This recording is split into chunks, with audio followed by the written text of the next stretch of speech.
Hello, everyone, and welcome to the NRG Series in Mundelein, Illinois here. I am your host, Mason Clark, joined by my co-host, Julian. Julian, are you excited to watch some Lord of the Rings Modern today? Dude, I'm so excited. Seriously, like I didn't expect that so many cards are going to be playable. So yeah, I'm super excited to see them in action. Yeah, a lot of players, I think, kind of thought like, oh, we might have one card, maybe this delayed halfling, that's it. The ring got previewed really early. No one's super excited. And then the last couple of days since we got our hands on it, players have been going ham, just looking at all these new cards, playing these things. And we've seen a lot of changes to Modern in a very short amount of time. I'm super excited because the thing is, like, Modern always had this thing that, unlike some of the older formats, there's not like 3 established decks and then like a couple more that you can play, and then there's like the sea. I feel like in Modern, there's a pool of 20 different decks that can win on any day. And like all these cards that we're seeing, like I told you before, right? I tried to make like a document of all the playable cards. It exceeded my screen limit at this point. So I'm excited to see what's gonna like really have a big impact, especially like you mentioned the one ring, the one big thing that's not only gonna be playable in Modern, like we already saw a couple of formats. I hope that we get it on screen at some point, maybe even a couple more of them. And yeah, well, what's your pick? Like, which decks are you most excited for? So the One Ring is definitely my pick. We saw it win the Modern Challenge actually just a couple hours ago, the late night one on Friday. That was really exciting. And I think if it wasn't the One Ring, my other kind of pick card is I really think Delayed Halfling's really cool and going to open up a lot of new decks. And then Stern Scolding is my other pick for like card that's going to see a bunch of play. It might not see play right now, a lot of Rhinos and Living End and Indomitable Creativity in the format. But if those decks ever get subsided, I think that card's going to really pop up. We might still see players be like, hey, I still think there's a bunch of creature decks in the format. I'm going to come in with some Stern Scoldings today. You know what I'm super excited about? Because I feel like this is the quintessential Modern card. Like ever since Modern has become a format, it has periods where it's like completely dominated by crazy combo, but we try to push back against that. But Samwise Gamgee, right? That card, that just like feels to me like you have so much like small utility, and sometimes you can also like infinite combo. Since almost the beginning of the format, decks or cards like that have been an integral part of the format. That's like very close and dear to my heart. I want like small stuff that's like greater than some of its parts, and that's where I see Samwise Gamgee.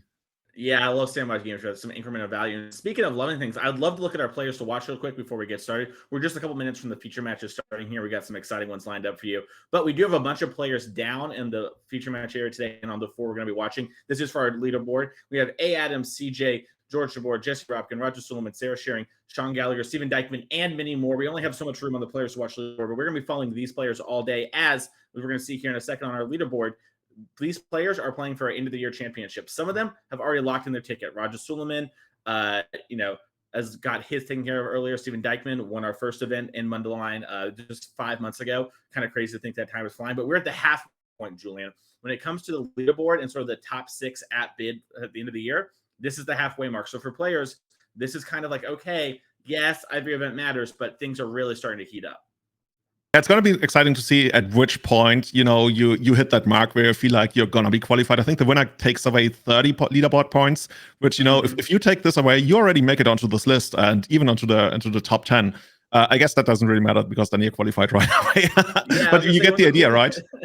Yeah, no, for sure. One of the cool things about this, if you're at home watching and you're thinking you want to make out to one of these events, is if you win one of our Saturday 10Ks, you're immediately qualified. So, Stephen Dykman, Daniel Weiser here, both those players won our last 2 10Ks, so they got points. And these give you 30 points for the at-large. So, that's kind of there for the player of the year, which we have, some rewards for that. But then second place, you get 25 points, a lot of points in line, not to mention all the cash breakdown here, 2,400, 1,200, 800 for third and fourth, 400 for 5th through 8th. And then even if you don't make our top 8, you're still making your money back and then some, along with some solid leaderboard points. And you'll see our dedicated players from the year, they will play out all the rounds to try and get those 3-4 points. We saw with Connor Mullaly last year that him making player of the year was by a very small margin. That's because Connor played out, those 33rd, 64th finishes. So you're going to do that. You want to do that. We still have more events coming later this year, and I want to tell you about those because, like I said, we're only at the halfway point, Julian, and we still have so much exciting magic coming up this year, including some team events. Speaking of team events, St. Louis, July 8th to the 9th, just around the corner, we're having a 10K team showdown. Julian, it's Modern, Pioneer, Legacy. You and I were really close to a whole team right there. Maybe we're going to have to fly out for this one. Then Legacy is a Sunday 5K trial. If you love Legacy, we love you on the NRG series here, and we have these events. But that's not all we have this year. So, hey, if you're a Legacy head, St. Louis is the one you've got to go to. But if you're not so big into Legacy, understandable. We also have the Detroit August 12th to the 13th Modern 10K Showdown, Sunday 5K Pioneer Trial. Going to be super fun. We're already seeing the early impacts of Lord of the Rings. Who knows what Modern's going to look like at this point in the cycle? And we still have some more events coming later in the year. Let's pull up our last one here. In old Indianapolis, October 14th to the 15th, we have the Pioneer 10K Showdown. This is, right around the time of the RC2, Julian. So if you want some practice, this is a great way to go. And then Sunday for this event, we also have another team trial 10K. So this one is another 10K. We love it so much. We want to do more of these events. That, once again, is going to be Modern, Pioneer, Legacy. So if you want to make it out to one of our events, we'd love to have you. There's still a bunch left. So don't think you've missed out just because we're here. And speaking of missing out, Julian, I think we're getting really close to our feature match area here. But I want to talk really quickly about where we're playing. We have Steven Dykman, who are one of our first one on the line. He's going to be back on our Camera A match, and he's playing Murktide against a very exciting 4-color Rhinos deck, which is actually, the deck Steven used to qualify for a Players' Championship and win the last one. Yeah, 4-color Rhinos, to me, it feels like it's one of the decks to beat in Modern, right? If you want to do anywhere close to like the top 8 or something, you got to have a plan against that deck. It's so powerful. It can like completely overrun you if you don't get there. And for me, I haven't played a big Modern tournament in a while, but I told you right before the cast, like this would be my choice. Like this is what I would be going for, especially if you don't have that much experience in the format. I think this is a very, very solid choice. Yeah, let's go down to the feature match area and see what happens. As Steven Dykman, when he won the last tournament, says, I haven't played much Modern in a bit. I picked Rhinos. Good choice. And we're going to see here Steven Dykman versus Cam Koenig, I believe. Well, if it's German, it would be Koenig. I trust you. It makes sense to be German. So yeah, we got Cam on the play. No, so it looks like we are changing a sleeve. No, okay. Still figuring it out. Oh, okay, Cam on the play, as expected. No first turn play for the 4-color Rhino stack. And Steven trying to, I guess, get down Dragon Age Chandler. As long as we get like creatures and pressure early on, that's how we want to get to the finish line, right? Well, what are we trying to do here, or from the Izzet Murktide side? What are the best ways to stop the 4-color Rhino deck? Yeah, so for Izzet Murktide, sort of any of your early creature plays are all really good here. DRC is kind of the worst, but still fine. Ragavan, one of your best, and Ledger Shredder, surprisingly good. If they're ever going to do their Cascade thing, that's going to automatically trigger 2 spells, and you very quickly actually outsize a Rhino, / can chump block a Rhino with your 3/5 Ledger Shredder. So we're going to see Dykman really want one of those cards early and sort of stop the pressure from the Rhinos deck. Well, that's actually a really good point, right? Because the Izzet Murktide deck, as you mentioned, has several ways to make big creatures, and once you outsize the Rhinos, it's going to be a big problem. I see that Cam actually has, like, I guess, Fire Ice to tap down a blocker that can to get rid of it.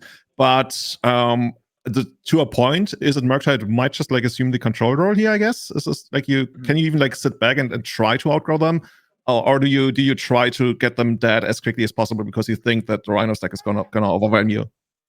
Yeah, so from Dykman's side, it's really going to depend on the type of draw, right? If we had a Ragavan here, we might try to overwhelm because we'd have the mana advantage from treasures and the early lack of interaction in the Rhinos deck. The 4-color one does have Leyline Binding, so Cam's going to have a little bit more than the average bear when it comes to interacting. But Dykman is probably going to want to interact, as we are going to see Fire Ice kill the Dragon Rage Channeler here. Dykman's job is going to probably try and stop the first Rhinos or 2, establishing like a big Murktide or a Ledger Shredder, and then start turning the corner. Dykman also has some extra spice in his main deck when it comes to interaction. We have Force Negation, a card we don't always see in these Murktide decks, which is going to allow Dykman to tap out, and normally players can't do that in this matchup after turn 3, for example. Well, Force Negation is going to be an interesting one. So it's the idea that we try to Violent Outburst on the opponent's end step, so we will be able to use our Force of Negation to defend our combo, I guess. Yes, yeah, that is it. And also Dykman has Force Negation as well. So both players are rocking a lot of forces right now. And so there's going to be a lot of difference here because normally you might see, without Dykman having Force Negation in his deck, it might be more scary to tap out here on turn 2 from Dykman's side because, your opponent's going to untap and cascade into Rhinos most likely. And, Dykman knows this is coming when he sees this sort of mana base. But now he gets to develop these DRCs and not just be cold to the Rhinos thanks to having Force Negation in the deck. We don't know if it's in hand, though. And it looks like Cam is just passing the turn. He's got a Violent Outburst in hand from what we see, but he's fetching on the main phase, right? So that tells us he might just go for, I don't know, there's a couple of other, like Ardent Plea, or what have you. This is basically doing the Force of Negation check at this point on Steven. Yeah. Yeah, and also Cam probably isn't even, Force Negation's like maybe a one of, and so we're Steven, might just catch Cam. We'll have to see exactly how it plays out. But yeah, it does look like we're gonna try and get some Rhinos going here. Yeah, And if Dykman has the answer, he's in a very good spot. Oh, so it looks like we are untapping. Okay. Okay, interesting. So we were just proactively fetching and then passing the turn. From Steven's side, I guess we really want to grow our Dragon Rage channelers. They could provide some serious clock in the air right now, to the point where we might even be able to outrace the Rhinos if they come down, like not immediately, but even like a couple of turns later. But Steven doesn't really have a lot of spells right now to cast, as Modern not exactly known for playing a ton of cantrips, like I guess Considers around. Thoughtscore would be a nice one, I guess. But other than that, clearly, well, I was going to say clearly Steven has something to play on the first main phase, but yeah, we're tough decision on him, as it looks like. It's interesting. I wonder if Steven's maybe stuck on lands, and the problem is he has a feeling, Cam has the Rhinos ready here. But like you mentioned, if he can turn these DRCs into 3/3s, we actually have a 2-turn clock. Cam's playing the 4-color Rhino stack. We've fetch shocked a lot this game. We're already at 12. So if we can get these DRCs online this turn, it might be worth letting the Rhinos come down because Cam might not be able to race us. You know what we need in Magic? We need this universal term of when you're sitting on 2 lands and you want the 2 mana, but you also want your 3rd land drop and you have a cantrip in hand. And you don't know whether to cast a cantrip to maybe get that 3rd land, but if you don't, you're completely screwed. So yeah, as we expected, is this end of turn Violet Outburst, I would guess? Yeah, this seems to be what's happening here. And it might be beginning of combat. Is there? Yeah, Steven didn't attack, so it's possible since Steven didn't attack, he doesn't have a counterspell either. Oh, as we are going to see actual counterspell get cast here. All right, and some surveillance going on. Okay, but with Steven tapped out, this is basically guaranteed to resolve, right? Yeah, this is probably going to happen unless, I don't think Cam has a ton of the negations in this deck. But we'll see here. Yeah, we're gonna get rid of this. Oh, it's a second counterspell. Okay, that makes sense as to why he was tanking on it. And yeah, Force of Negation. That's going to put those Rhinos into play. Yeah, we're gonna have a couple of Rhinos. Steven, fortunately, not forced to attack. Well, I guess we wouldn't be able to block anyway. But yeah, we got the Rhinos. We don't have an attack from Steven's side. And then once the turn comes back to Cam, we crack in for 8, which is not going to get blocked, taking Steven down to 9 most likely. And then it's going to be like the big thing is, can Steven send those DRCs to the air and ideally, like, have one additional kind of interactive spell, like whether it's, I don't know, what do we have here? I'm looking at that list. There's actually not that many ways. I guess Unholy Heat could technically get rid of one of the Rhinos, or making a big Murktide if you have that around. But Cam also still has a bunch of cards in hand, so I like Cam's position here quite a bit. Yeah, Cam's in a good spot, and this is part of the struggle with this matchup that we've seen, Rhinos do so well, is sometimes it's a little hard to get down your Rhinos against Murktide, but once it's down, you kind of have to have Murktide and a Legislature that's already big, War on Holy Heat, and then Holy Heat only answers half a Rhino. So it really puts them in a very awkward position once you can sort of do this. And this is why we see the deck play cards like main deck Mystical Dispute, main deck Force Negation. They're willing to make these things happen in order to get the Rhinos down. Yeah, Steven's still struggling. Honestly, Steven hasn't really been able to do much this turn, even though with 2 Scries lined up, he would love to have a card like, let's say, Consider, or like at the very least double Lightning Bolt. But as you mentioned, right, that's a bad trade. If you have to do something like that in the long run, it's not going to work out for you. But Steven must have some interesting cards, like not only counter spells, because he's thinking about what to do. And this, what are you going to do here? Like Expressive Iteration, I guess? That would be something I wouldn't feel too happy about casting right now. But okay, we're going to bounce 1 Rhino and Scry for Survive for 2. Yeah, we're getting rid of a Lightning Bolt. I mean, yeah, as I say, if you might get stuck with a Lightning Bolt in hand, you're just going to have to block a Rhino and bolt it. Sometimes when life gives you limits, but it looks like Dykman is digging, trying to not to have to consign his fate to that. As another bolt, yeah, I saw Dykman danked on the bolt. Yeah, but Dykman knows, right? Like we mentioned, unless you have a clock that you can ride to victory in the meantime, like you basically temper the opponent out, that's not a winning play. Like trading 2 for 1 all the time. And Raylean eating one of the DRCs. So now we're down to just a single Rhino. This is basically like in Kenya. We have like 1 single Rhino that can't procreate anymore. I'm so sad. Wow, weirdly topical. I love it. I don't love I the actually Rhino lied. part It's only two more female than ones, but I mean, you get the idea. you know what? It's that way. The thing about two female rhinos, Julian, is it's a lot like one female rhino. Yeah, at some point it doesn't really matter, right? Exactly. Yeah, and we're seeing, this removal from Cam having the things like Leyline binding coming in really clutch here, just not allowing Steven to sculpt his draw anymore. Don't give him the time. Because even with the DRCs not attacking there, obviously the clock matters, but just sculpting and allowing Dykman to find things like his one-up Brazen Borrower is how Cam could lose. And we're seeing Cam just be like, nah, let's just get rid of this. I'm going to hit you for 4 for sure. You're going to have to rely on your top decks. Spend your mana expressive iterating. You're not going to have a lot of it left. Yeah, it's going to be pretty tough for Steven. I'm looking at the decks right now. Murktide could get him out of here. That would be big enough. Of course, well, there's only a one Brazen Borrow that's already gone, and that also won't be able to block anyway. So there's really not much that we are really able to do, but Murktide would be a big thing. So we are casting something for 2. Now, this could be an expressive duration, which might be able to find a land in a Murktide, I guess. 100%. Yeah, I think that's what it looks to be here, especially since Steven's not touching the graveyard. Although he has taken a look there. Maybe he has a Delve Murktide. I'll say this. I just took a look at Steven's creatures. I didn't take a great look before. Steven only on 1 Ledger Shredder this weekend. That's a huge part of this matchup, Julian. That is a card that, normally we would say Steven's going to try and mulligan for that or Ragavan in game 2 here, regardless of win or draws. We see Murktide get delved out, but he's only got 1, although he does have 3 main deck Spell Pierce. Coming prepared for people trying to tap out for the One Ring and for these Cascade decks. Yeah, and the Murktide comes down. It's going to be a 6/6. It's going to hold back the Rhino for a while. But as you mentioned, Cam has quite a bit of interaction, so we could see another, well, let's see, even just tapping it down, right, with a Fire Ice might almost get you there. That'll get Steven down to 1. Yeah, I'm down to 1, make sure other Fire Ice is good, turns off fetch lands, right? So if Cam has something like that, we might see it. Interestingly, Steven is also not really able to attack here, right? Once the turn passes back to him, as it does right now. Okay, we're gonna pass. Okay, that's gonna be a consider at the end of turn. Wouldn't mind filling up my graveyard a little bit more for, future Murktides and stuff, because we still need something to attack. At the very least, I guess Steven could eventually get down the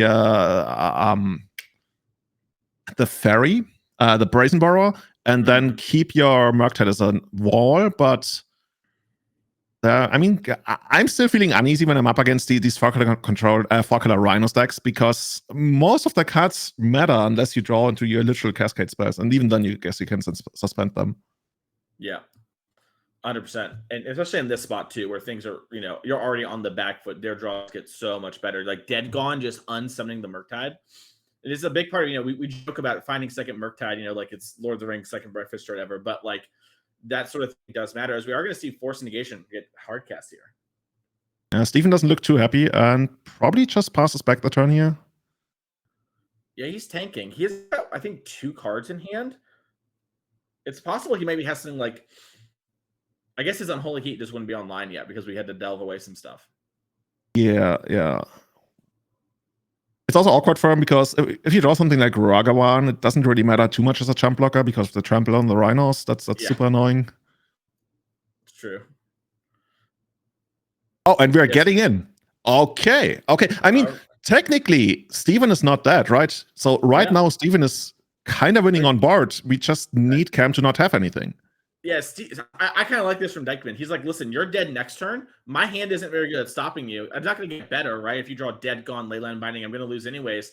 I might as well do this and try and kill you.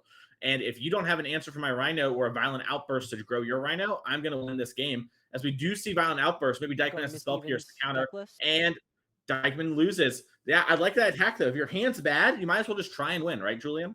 Yeah, exactly, right? If that's the only way, you have to assume the opponent doesn't have the thing that kills you. And super cool, like Violent Outburst used for the actual effect of pumping your creatures to actually like push you across the finish line. Loving it. The hidden mode, +1/+0, tournament level card. Do you actually know what Ardent Clear does? Like, what if he had drawn that one? It's exalted. It would have worked. Yeah. Perfect. So, what do you see on Steven's side here? You already mentioned, right, in the main deck, we only got 1 single copy of Ledger Shredder. Is there anything in the sideboard other than, I guess, the extra copies of Ledger Shredder that you really like here in this matchup? Yeah, so Ledger Shredder's great. Force Negation is another card that once again we can tap out and develop, and then if they go for a main phase, Outburst, Iron Police, Shardless Agent, any of those things, we'll have an answer for that when we're tapped out. Engineered Explosives is basically here for this matchup and the Indomitable Creativity deck. So we're going to want to bring those 3 in here as well, along with our Flusterstorm. That's a card that, basically is going to be really good at stopping the cascade from happening. Kind of Spell Pierce number 4 in this scenario, but a little bit better. And that's going to be it. We might see the Blood Moon since it is the 4-color Rhinos deck. I know players have some dissenting opinions on that. But we're going to see how Steven wants to approach this, especially on the play. We might see the Blood Moons come in for this game and not for game number 3. It's interesting. I see a lot of cards in there, as you mentioned, right? Especially the Engineered Explosives that could be really good in the matchup. At some point, you might run the risk of having too much stuff to bring in, but not enough cards to side out. Like, which cards are you looking here to maybe get rid of for the second game? Lightning Bolt. Tournament All-Star, not in this matchup, unfortunately. So that's one that's pretty low on my list. And that's going to make room for your 3 of your Engineered Explosives and 1 of your Legislators right away. And I imagine we trim on some of the cantrips. Like Thought Scour is a good card to turbo out of Murktide, and so maybe we want some on the play, but it's much harder to find our sideboard cards with Thought Scour, and this is why we saw players move away from it for a while. So I imagine Dykman might trim on those in order to make room for it. I know some players like living in heats and full number. I know some like trimming them against Rhinos. Really depends on kind of your interaction suite. So we might see some of that get trimmed as well. When you mentioned trimming some of the cantrips, are you eventually also going to look at maybe trimming some of the Dragon Rage channelers? Maybe. I think on the play, we probably want our Dragon Rage channelers. It really is sort of, there's a lot of dissenting opinions, and like the way you build your deck kind of matters a lot here. But I think, I wouldn't want to cut all my DRCs because on the play, we really want to get down a 1-drop, and then ideally another one plus a little bit of interaction and sort of ride those to victory. On the draw, I can definitely see cutting more of them and having some Unholy Heats. Always loving these sideboard strategies that distinguish between play and draw. I think that's really good. Like when you can do that, you can squeeze out that extra little bit of value. I love that. Should we go over and look at Cam's deck? Yeah, let's take a look at Cam's deck. Cam's deck, luckily the sideboard for Rhinos, per usual, Julian, it's 4 ofs and maybe a 3 of. This time we do have 2 2-ofs, and I think those cards are going to be pretty nice here. Teferi Time Reveler, traditionally very good against these Murktide decks. A way to stop all that counter magic we just talked about from Dykman's deck. Also a great way to unsummon a big Murktide Regent or a big Ledger Shredder. And, Cam's not sure about how many Ledger Shredders, Steven's playing. A lot of people play 3 or 4 of that card. And obviously doing the 1-2 split this weekend. And then we have 3 Mystical Disputes. Those are going to be really good at fighting over the counter spells. And then I like Endurance in this matchup. I know some players are lower on Endurance. I think we did see Thought Scour in game 1, so that implies to me that maybe there's a little bit more leaning on the graveyard. We might see Cam want to fight with some Endurances. Players sort of dissent a little bit there in opinions. And this 4-color deck is a little bit different than the average build, so it might be that this one doesn't mind the Murktide hitting play as much due to Leyline binding. Oh, that's a good point. Otherwise, I see the point of Endurance. Like you might make yourself more of a mid-range deck, like even more than you kind of are. Like this is a weird mashup between a mid-range deck and a combo deck. And if you underestimate like any of the 2 sides of the deck, I guess that could be a problem. You already mentioned a couple of cards that we're gonna bring in, and I'm not sure what we even want to take out. Right? I know it's maybe wrong, but in my experience, when we have these like mid-range combo decks that just like try to bury you under like stuff that is relevant, I don't hate taking out Force of Negations. Is that crazy? I don't think that's crazy, especially when we're on the draw. It might be a little bit harder to set up, that turn 3 and kind of tax them. Because a lot of times what you'd like to do is you'd like to go Cascader into Cascader. That's sort of like, hey, you have to tax your mana a lot. So I can imagine those. Also, I think, this build of the deck has 10 Cascaders, while normal Rhino decks have about 8. I could easily see us trimming on Ardent Pleas in the matchup and just taking a couple of those out, being like, hey, post-board, my opponent increases their answers to Rhinos, increases their answers with counter spells. I don't want to have cards that just only put Rhinos in. And like you said, go a little bit more mid-range. So I can imagine seeing, 1 to 2 Ardent Plea getting cut from the deck, cut a couple Force Negations, and then we might see, some players like to trim on things like either Fire Ice or Fury, those sort of cards we could see leaving the deck here. Good point. So both players still shuffling up. Who do you think is going to be favored post-board? Post-board, Dykman has a lot more cards that are higher impact, but I think Cam's deck is still like pretty fundamentally favored. I am going to go with Cam just because the cards still line up better for Cam than they do for Dykman. And Dykman needs to have some of these sideboard cards while Cam doesn't. Mystical Dispute, Teferi Time Reveler, really good cards. Cam would gladly draw those cards, or the Endurance if Cam goes with that. But Dykman kind of has to have one of those cards that we talked about being boarded in, or needs to have like Ragavan into Spell Pierce, into, you know what I mean, and just have a lot of it immediately. And that is kind of like, you know, a big ask to have. So I think there's more pressure on Dykman to have a strong hand, while, you know, Cam's hands get to just naturally be a little bit advantageous in the matchup. Awesome. I'm actually wondering, what is the best Rhino creature token that we actually have available? Because I always see the ones that Cam just put into play in the last game, and I'm always wondering, right? It's like there are so many tournaments where you can like design your own basically invitational card. What is the one that we should have for Rhinos? Oh, it's Steven Dykman, who has a Rhino token that he does even. Oh yes. Yeah, you mentioned how you won with it. Oh. Yes, I couldn't tell if you knew or not. I was like, this is the best setup for all time. If you win one of our trials, you get an Inkling custom token. We didn't mention that during the prizes. So Dykman, I don't know if we have it. Maybe we can pull up on stream real quick here. It's him, kind of like a Power Ranger type character on top of a mechanical Rhino. And so he actually is Rhino tokens. I'm not sure if we have them at this event or we have them token the that can also it's a pilot. Sorry, I'm sorry. It's a pilot that's on top of the Rhino. So, because he won, I don't know if you know, he won both our tournaments that weekend, Julian, and he won it with Rakdos mid-range with, you know, a bunch of vehicles. And so he's a pilot, not just a Rhino, but it looks like a Rhino. So you're a Rhino pilot. Yes. So did you say pilot or pirate? Pilot. Like you cruise like a pilot. Okay, I know some pirate. Yeah. I was like, oh, Rhino pirate. Okay. Yeah, Steven's just a big One Piece fan. Oh, there it is on screen. There it is at the top of the screen. Nice. Yeah. If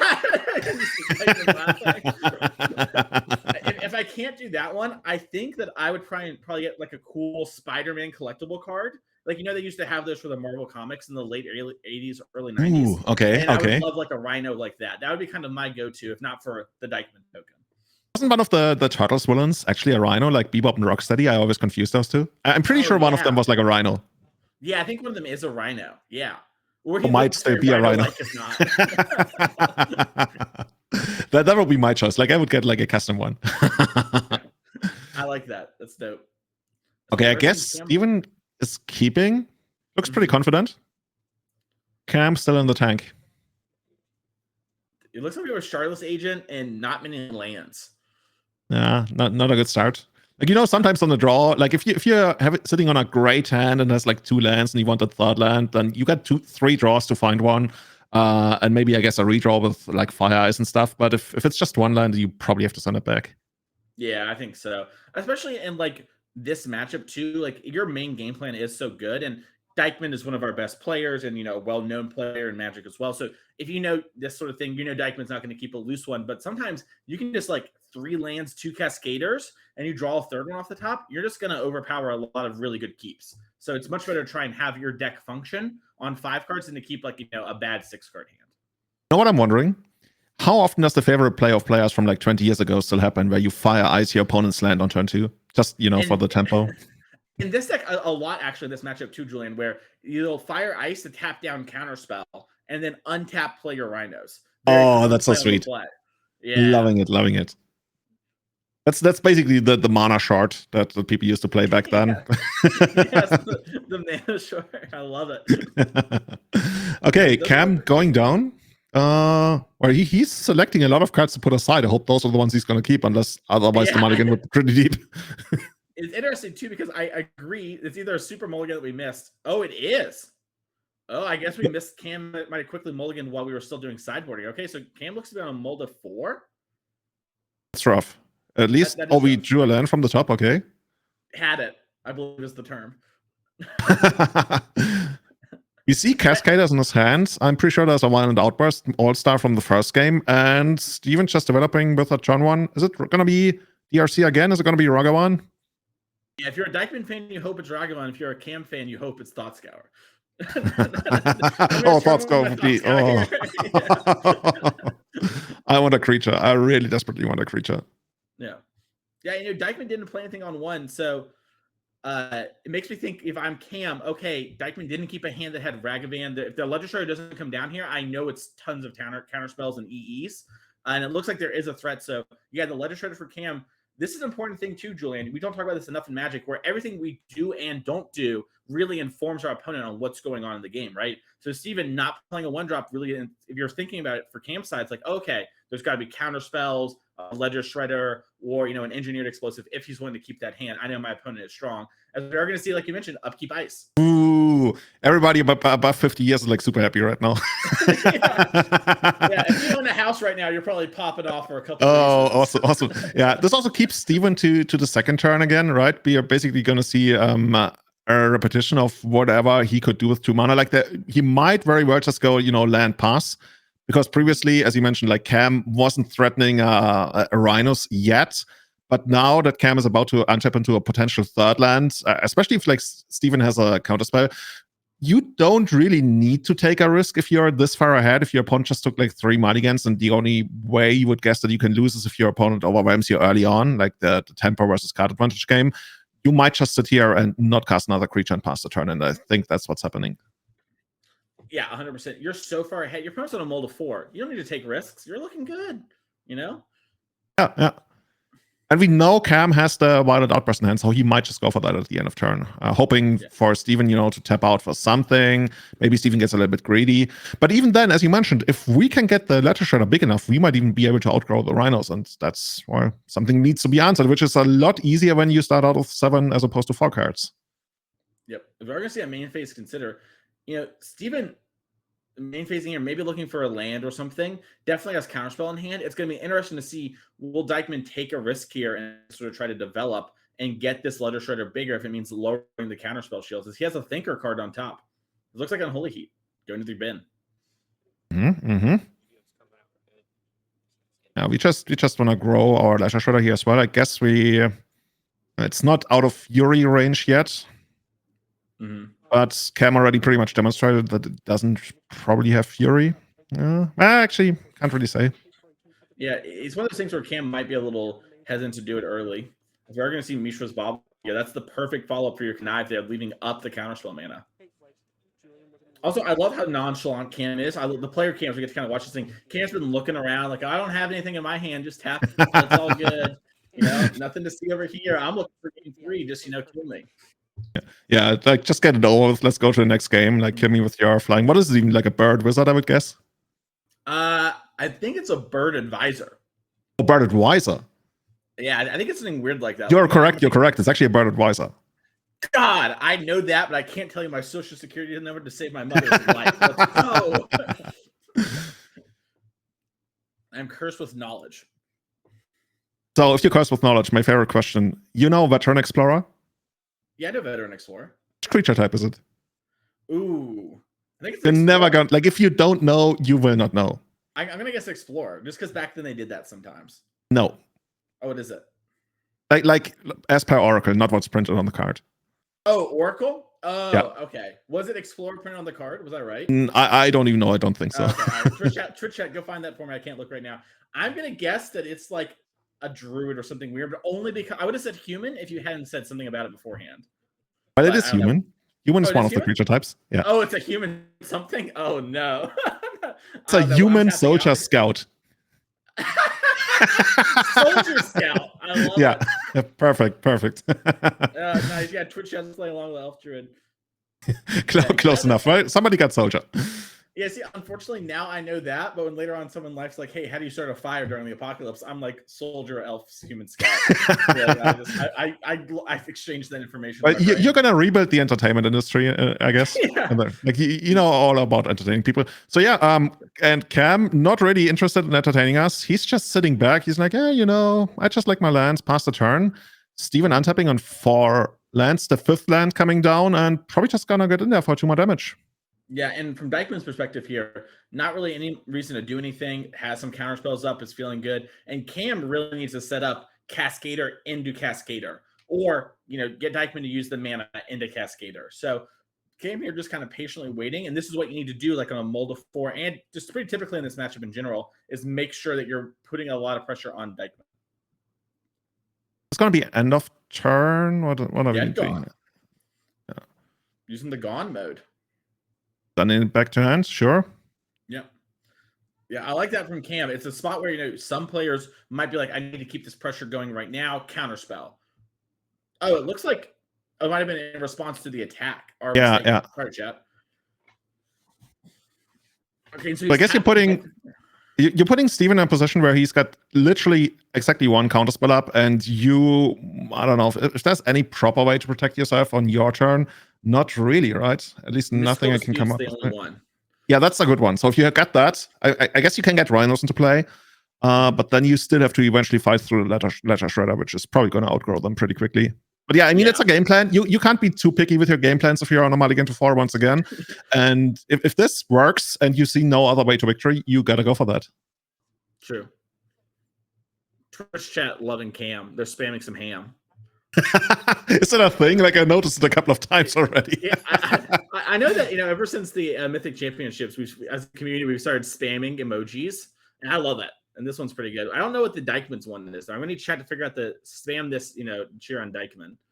I don't know what to do. I guess maybe Steven is the way to go about it. Spam this Steve from like Minecraft or whatever. Oh my god. I guess it could work actually. Yeah, there must be one of them. Yeah, it's gotta be. Yes, Dykman definitely chose a marketable, or at least marketable enough name to go there. What will people spam for you? They just go boo, 4-color boo the whole time. I can support that. Yeah.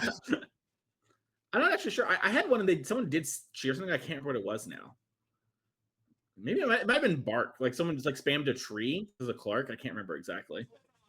I like that one. As we see a land get played off the expressive iteration, Dykman just holding up counter spells out the wazoo, not willing to take a risk. Yeah, and I was almost going to mention that last turn.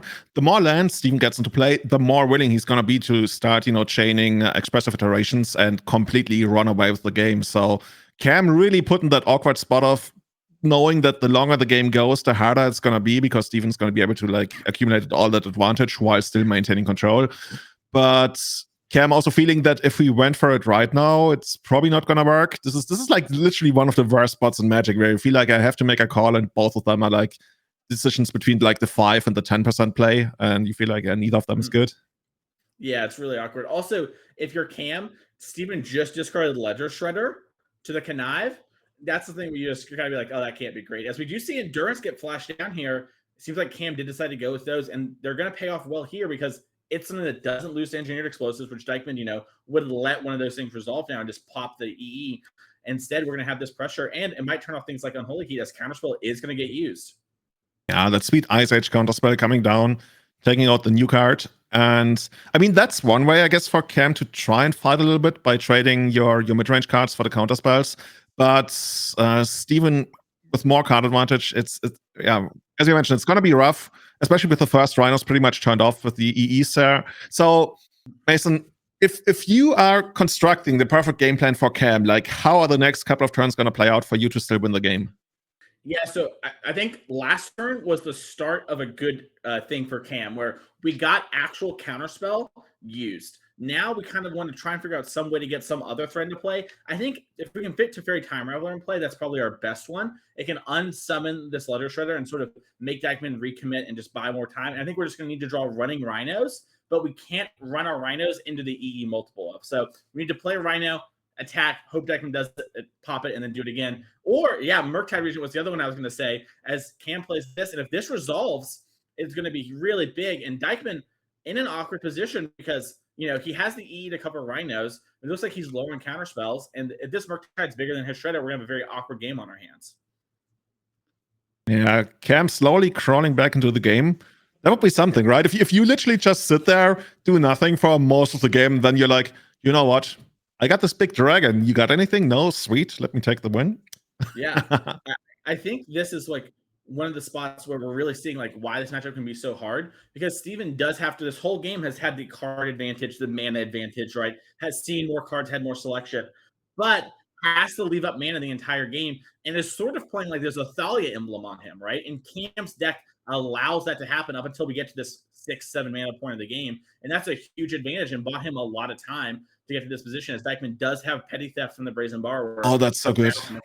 Yeah, that's really good. As we're going to see an Endurance in response. I really like this. Just make sure there's no other Murktides coming this turn. I was going to say, yeah, why are we doing this? So you're saying, like, with the petty theft on the stack, we are this by preventing any way for Steven to fire up a second Murktide and out. Yeah, makes sense. Cool. Yeah. Or a first Murktide, I guess, on his side.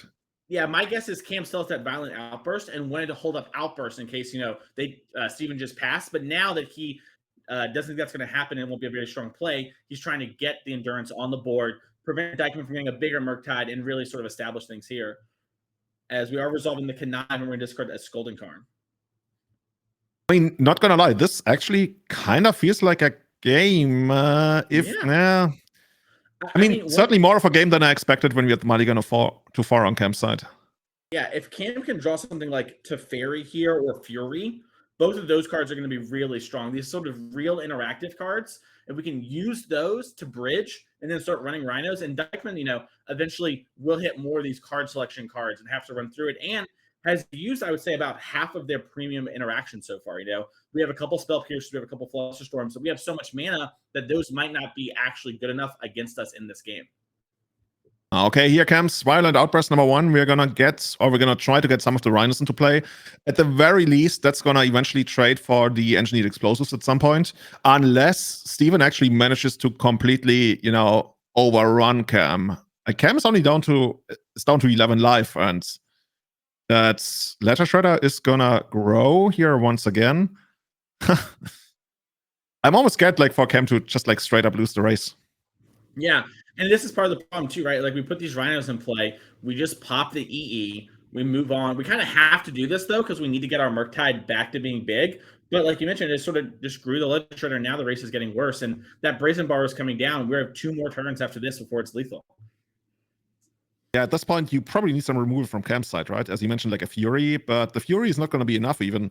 So, and here comes the Dragon on Steven's side. This is going to be a really, really big Dragon, and Cam might just be straight out of this. We might be headed for a third game here. Yeah, I think there was a little bit of time where Cam, we were talking about there, could have drawn Furies and running Rhinos and that sort of thing, got back in this game. Unfortunately, and we can hear at the convention center, players are gathering around the future match here. There's so much sound. It is exciting here, where the player now is just a little bit out of the range. So we're gonna have to see what Cam can do. Cards like Leyline Binding is the only out, I think, to this Murktide besides the Fairy Time Reveler. And it looks like we have Dead Gone to buy a couple turns.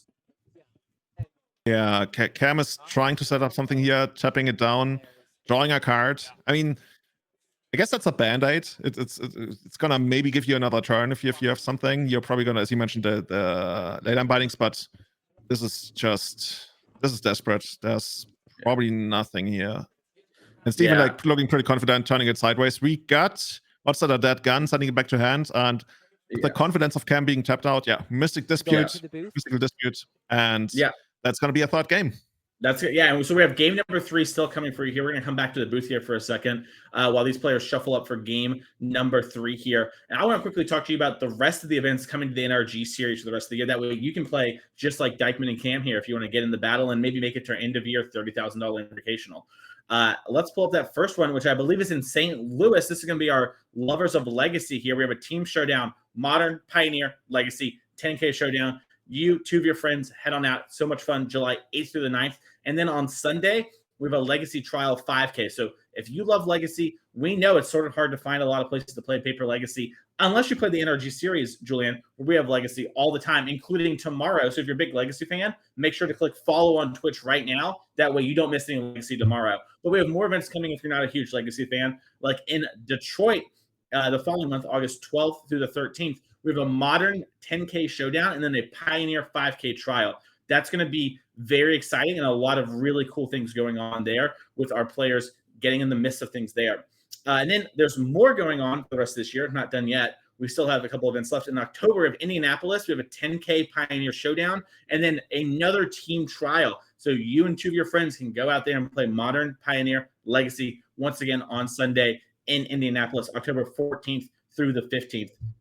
It's super exciting, Julian. Players have so much fun down here, and you have your chance to punch your ticket to our championship at the end of the year and win that big chunk of change, along with free entry to all our events for the next year if you do win.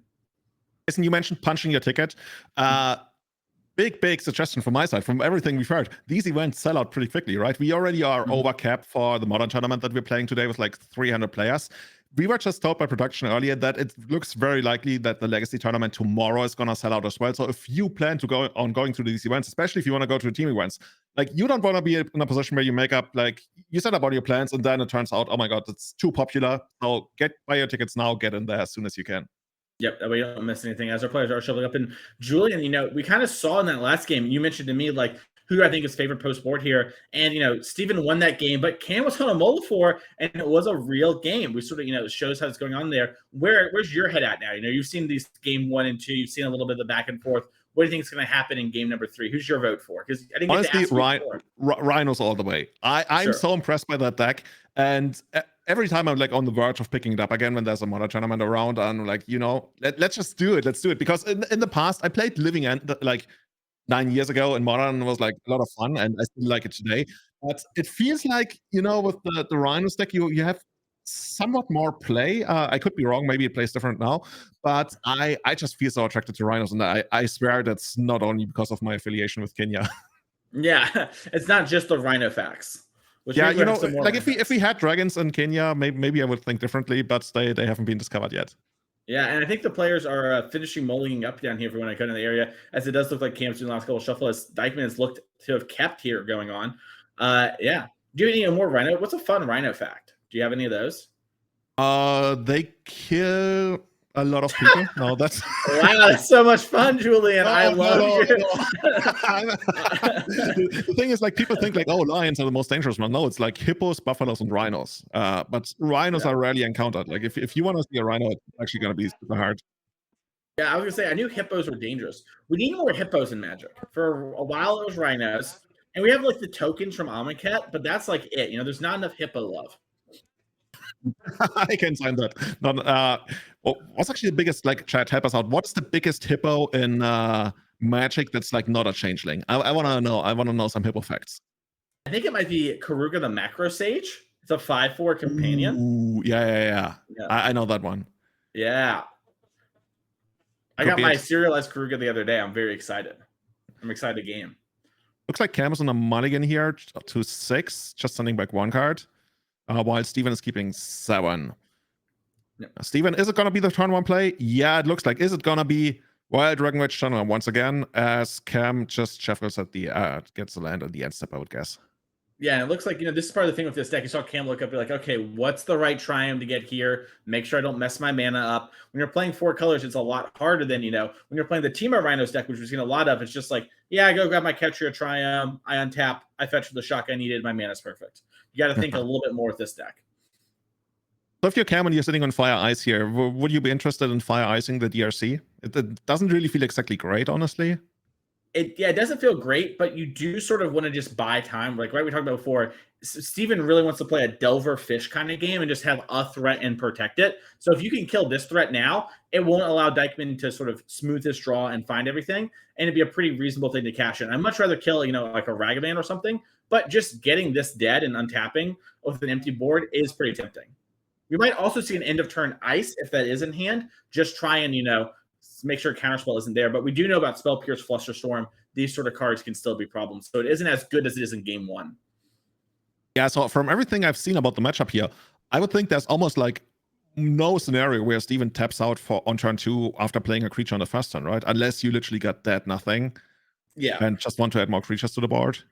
Yeah, if Dykman was like maybe on a mulligan and had like a Ledger Shredder heavy hand, he would just slam the Ledger Shredder and be like, if you're going to go for it, I might as well get my Connive off and look for EE.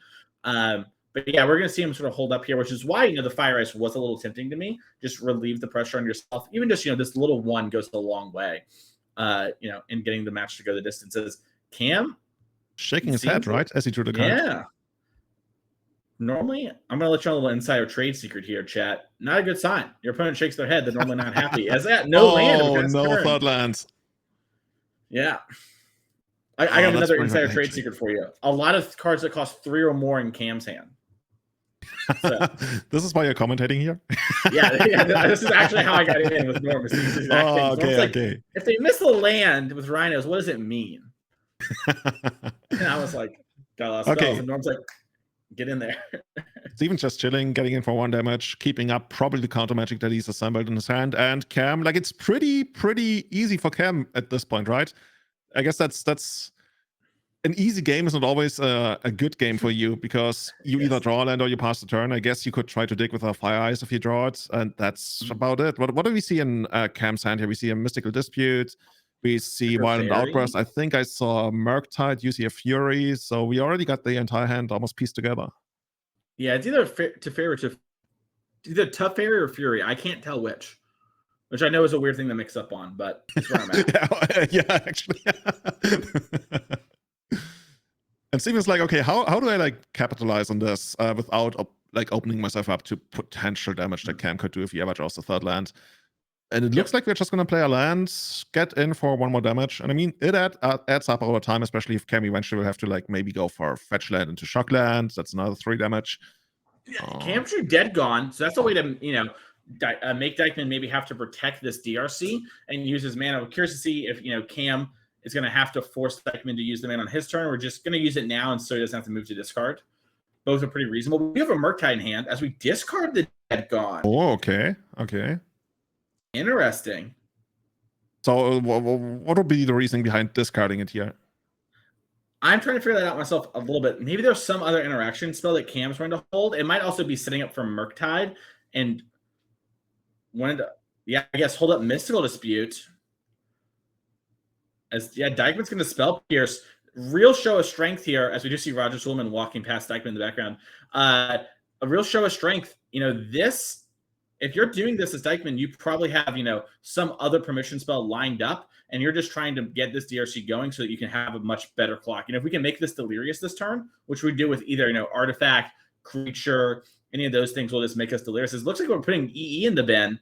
Yeah, that works as well, right? Yeah, Artifact. Yeah, and you see Dykman there a little hesitant because that is one of his most powerful sideboard cards. But now the Dragon Rage Chandler is a 3/3, and that is going to be putting some real pressure on Cam.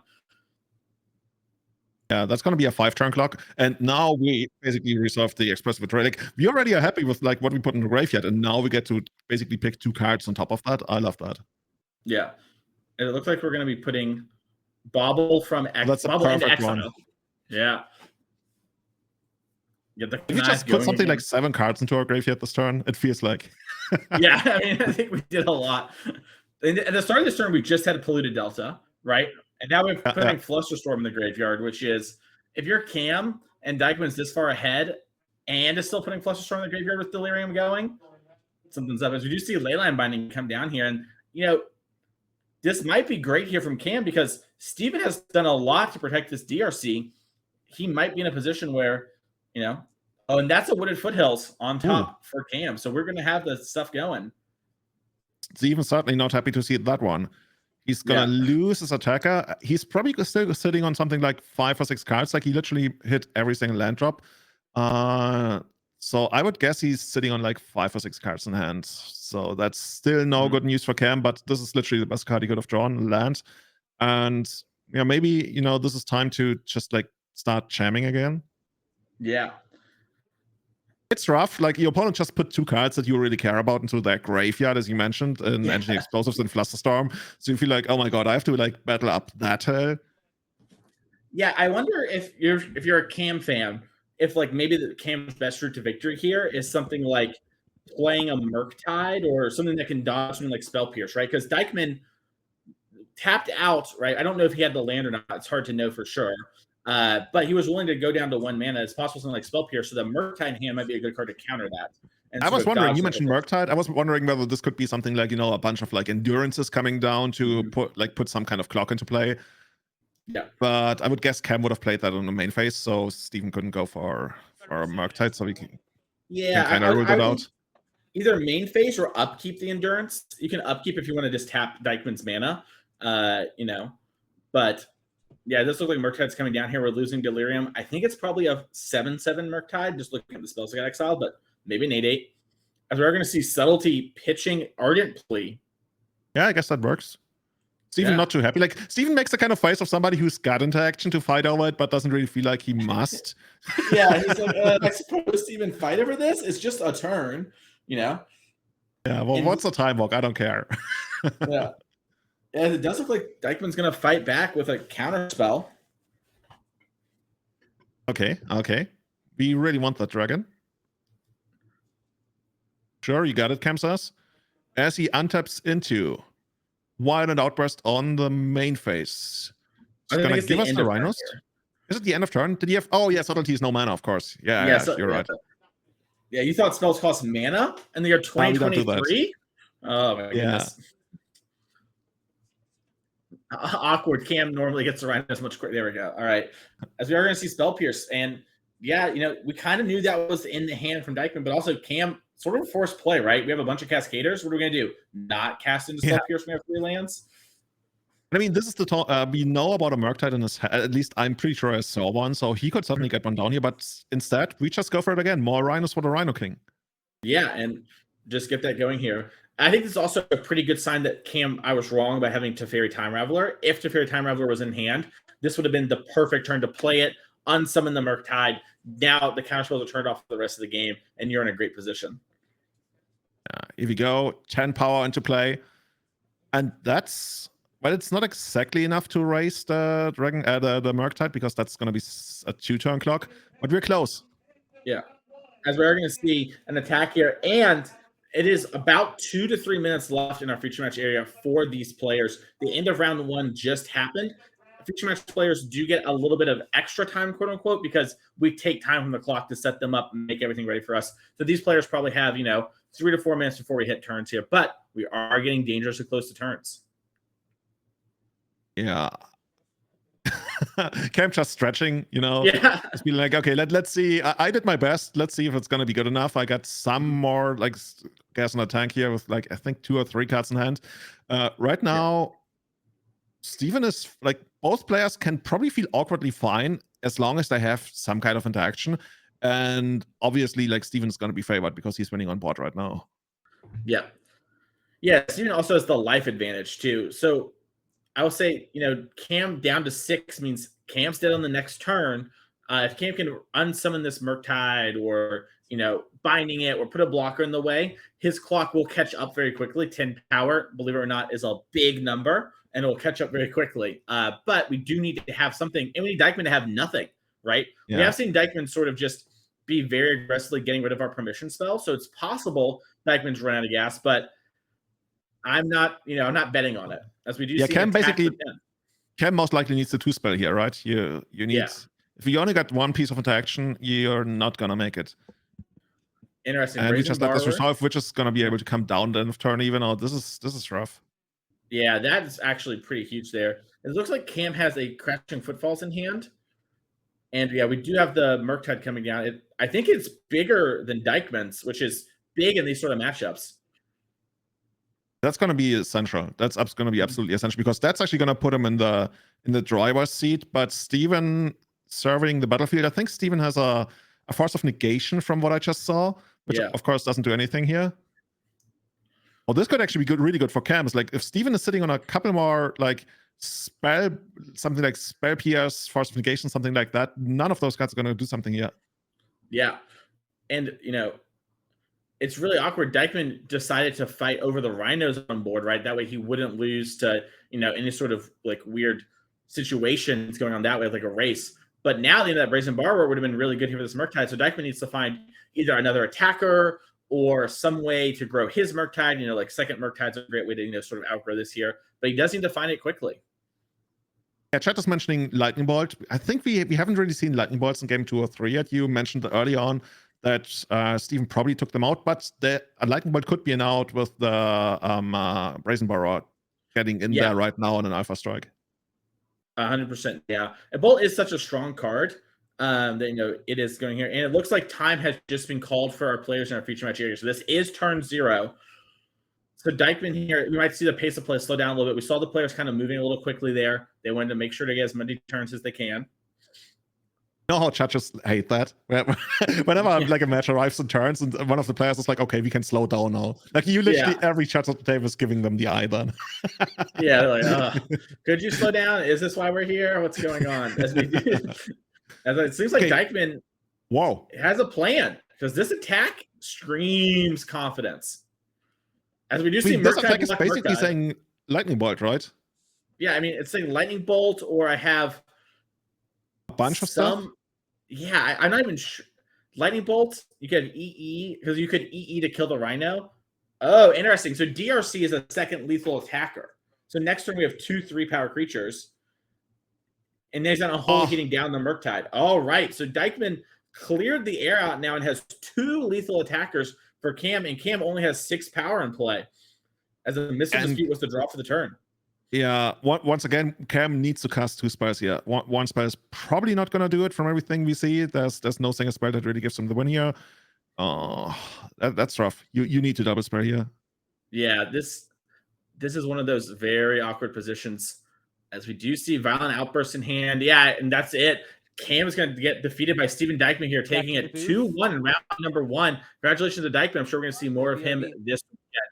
And we're going to take a quick break, Julian, because that was the end of the round, which means the next round's about to start. So we're going to take 1 second, get our feature match players in the area. But if you're watching, go grab some water. We'll be back in just 2 to 3 minutes.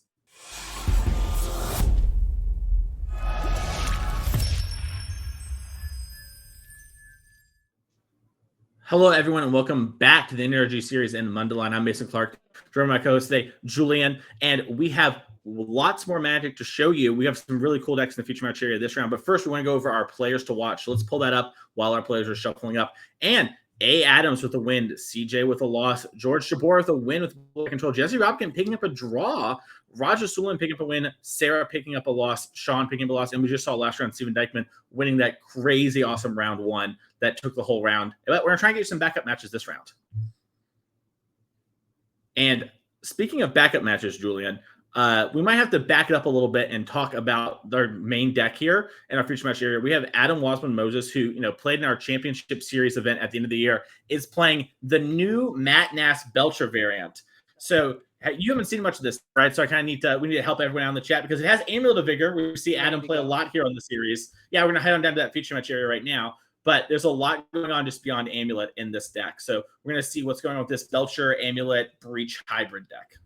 Yeah, this is basically when you take 2 or 3 different combo decks and you mash them all into one deck and then you move cards here and there. This has so many ways to win out of nowhere. I'm not even going to tell you. I have no idea. Like, which turn is the earliest that we are actually going to be able to go off here? Yeah, Adam here, I think, is trying to shortcut his creatures. Let's make sure to tell the players in the feature match area they do need to have their land creatures as lands. Otherwise, people at home will get confused. So right now, that Tangleflora is on its land side. So Adam Wasburn-Moses is playing Belcher. And normally Belcher plays no lands, only plays the double-face lands from Zendikar as a way to sort of cheat it. And that's Abundant Harvest here. This deck is a very interesting build of this, Julian, where it has, Belcher, which, as we're seeing flipped over here, but also has 1 Lotus Field. So Abundant Harvest actually finds the Lotus Field and puts it in your hand, which opens up other combos to the deck. The deck is also a Breach deck and a Wish deck and an Amulet deck. So it kind of does it all. It's sort of just like, oh yeah, every combo, like you mentioned, sort of Trade Binder-esque, and then puts it together. And there's only going to be 1 Lotus Field here. And I'm sure we will fix the Tangleflora Hedron after we're done resolving this Abundant Harvest. So on the other side of the board with Rain playing Hammer, what's the most common way that we actually get to disrupt Adam here on the Belcher deck? Because once a combo deck has like all these different angles that it can try to use to go off, is there one cohesive way that it does not want to be attacked on, or is it really like many different strategies that you all have to account for from Wayne's side? So the main thing is that when we are doing this, it kind of depends on the type of deck. It looks like Rain here is playing mono white. So Mana Tithe is our only real option when it comes to hard permission. It looks like we're not playing that card this weekend.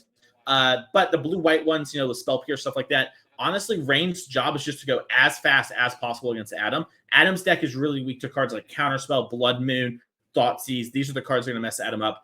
But he could very easily win on turn 3 in lots of cases. So Rain here is going to have a lot of pressure on him to win the game. Rain also, by the way, playing some new cards from Lord of the Rings. We have Forge Anew as a 2 of in the main deck.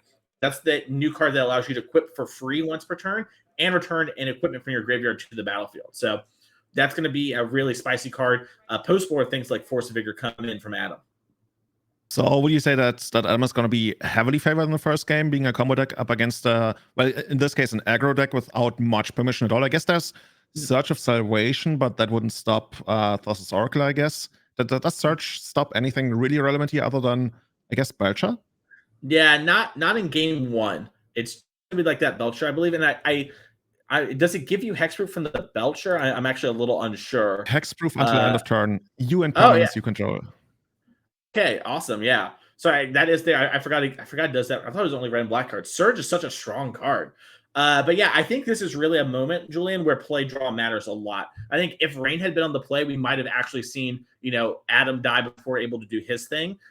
This is also a spot where, Rain's not exactly sure what's going on, and Adam is always going to try and keep a hand that goes really fast in game one. So a little bit of advantage when it comes to Mulligan.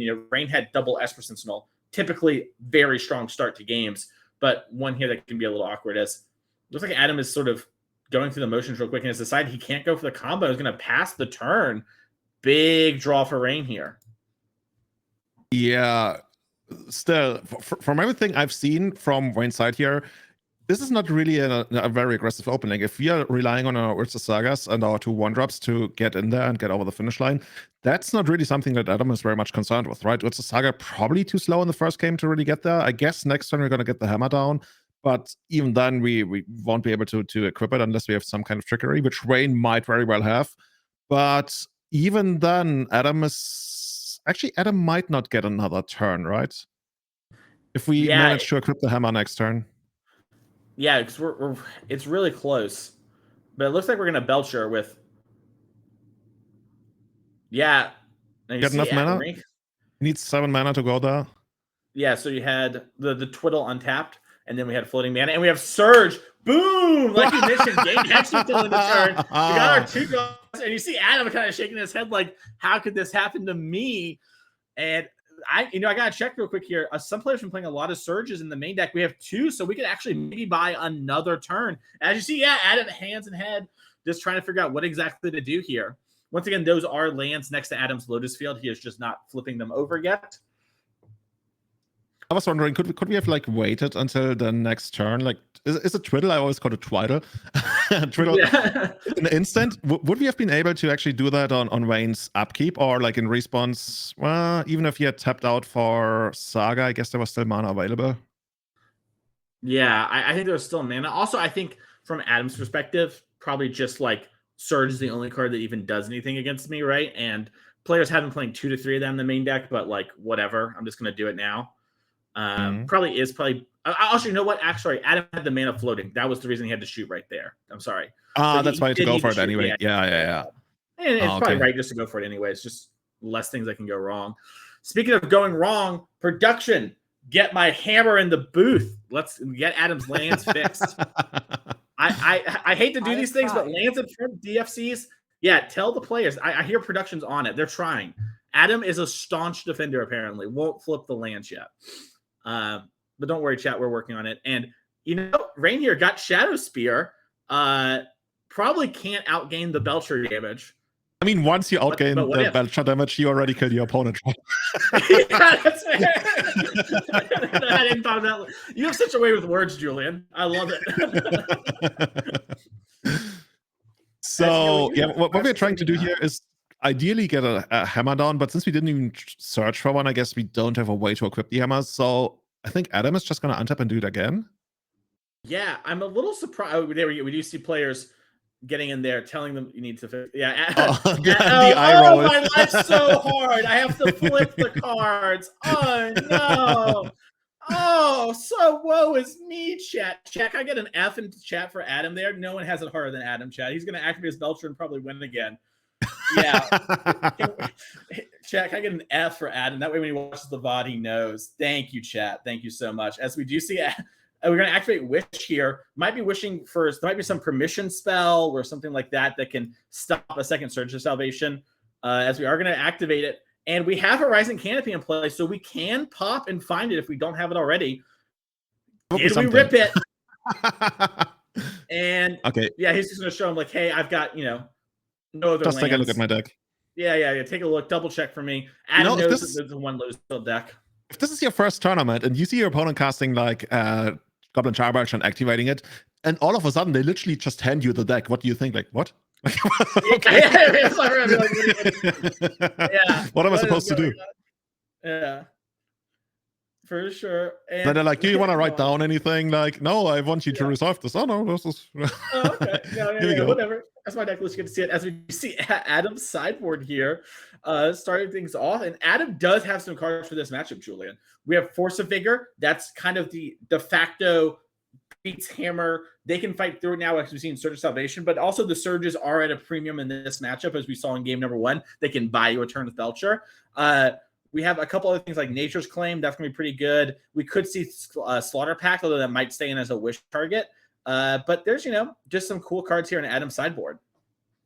So from looking at it, we can basically grab anything with the wish, right? D&D All-Star, one of the most powerful spells in D&D. Love that.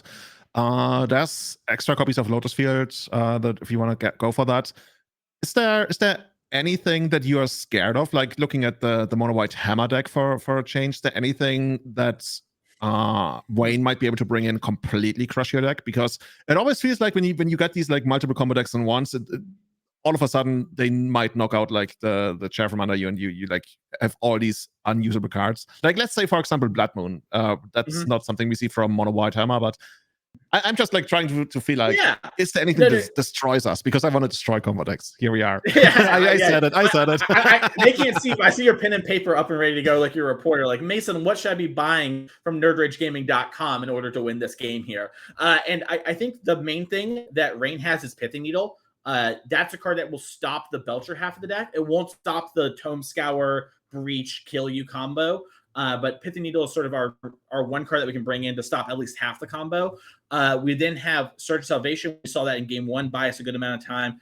Other than that, you could have March of Otherworldly Light as a way to kill a Belcher. Sometimes, players will play Belcher Raw Dog and then just wait to activate on the turn because that's the way the mana lines up. I think with this deck that happens a little bit less than normal, but it's still a line that we might just see March come in because of that. And then we do have the Mana Tides.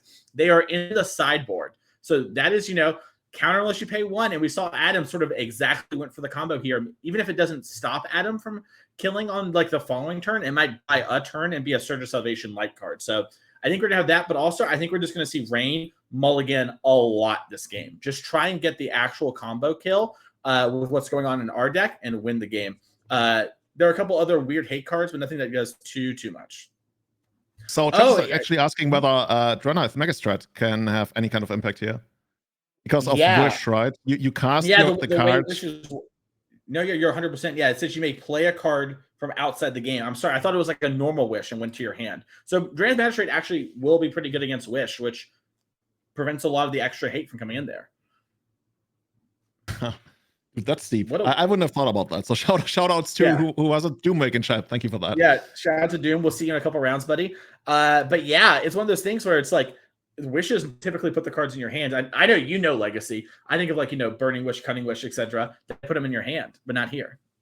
Yeah, this is somewhat different than basically anything we've ever seen before. Like even I think there was a card called Ring of Maroof, which was like one of the very first Wish-esque cards. If we gonna, I don't even know if we can show that on screen. The card is so old. Maybe all the ancient scrolls have when been people lost. Talk about the One Ring, that's what they used to mean.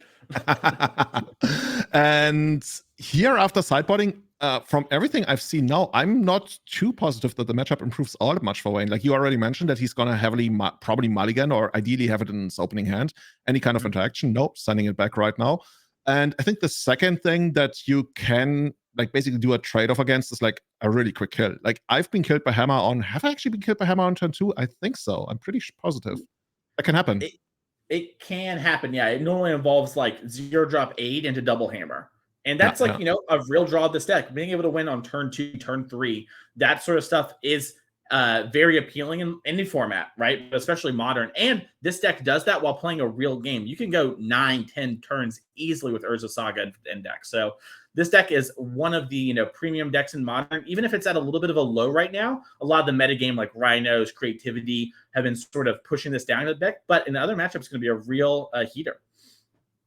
Yeah, if we are Wayne and we are like drawing our cards here and we're looking at something like a turn 3 kill without any kind of protection, I guess we have to keep it, even though if Adam, you already mentioned the All-Star, Force of Vigor, that could completely blow us out. But I keep mentioning this on every podcast in German. We say you have to pick which way you want to die. You have to pick your own death. Like we have to lose to something, right? We can't be safe against anything. And Wayne, we're going to see whether it's going to be a quick kill or actually a bunch of disruption as we go for Stoneforge here too. Are we going to pick up another Colossal Hammer?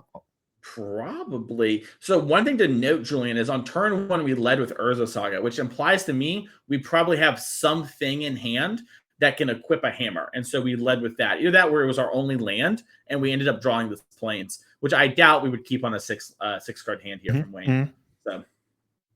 So you're expecting something like, I don't know, like Sigara's 8 or something, so we would be able to like get it down here and attack on the next turn? Pure Steel Paladin, or the new card Forge Anew. It's the 3-mana enchantment that we talked quickly about last game. As we do see Amulet of Vigor come down here. Adam decided to play Amulet after the land. Technically could have played it first to untap the dual land, but didn't have anything he wanted to do with the mana, so just thought, why not? I'll just play it. As we are going to see a mana floated here.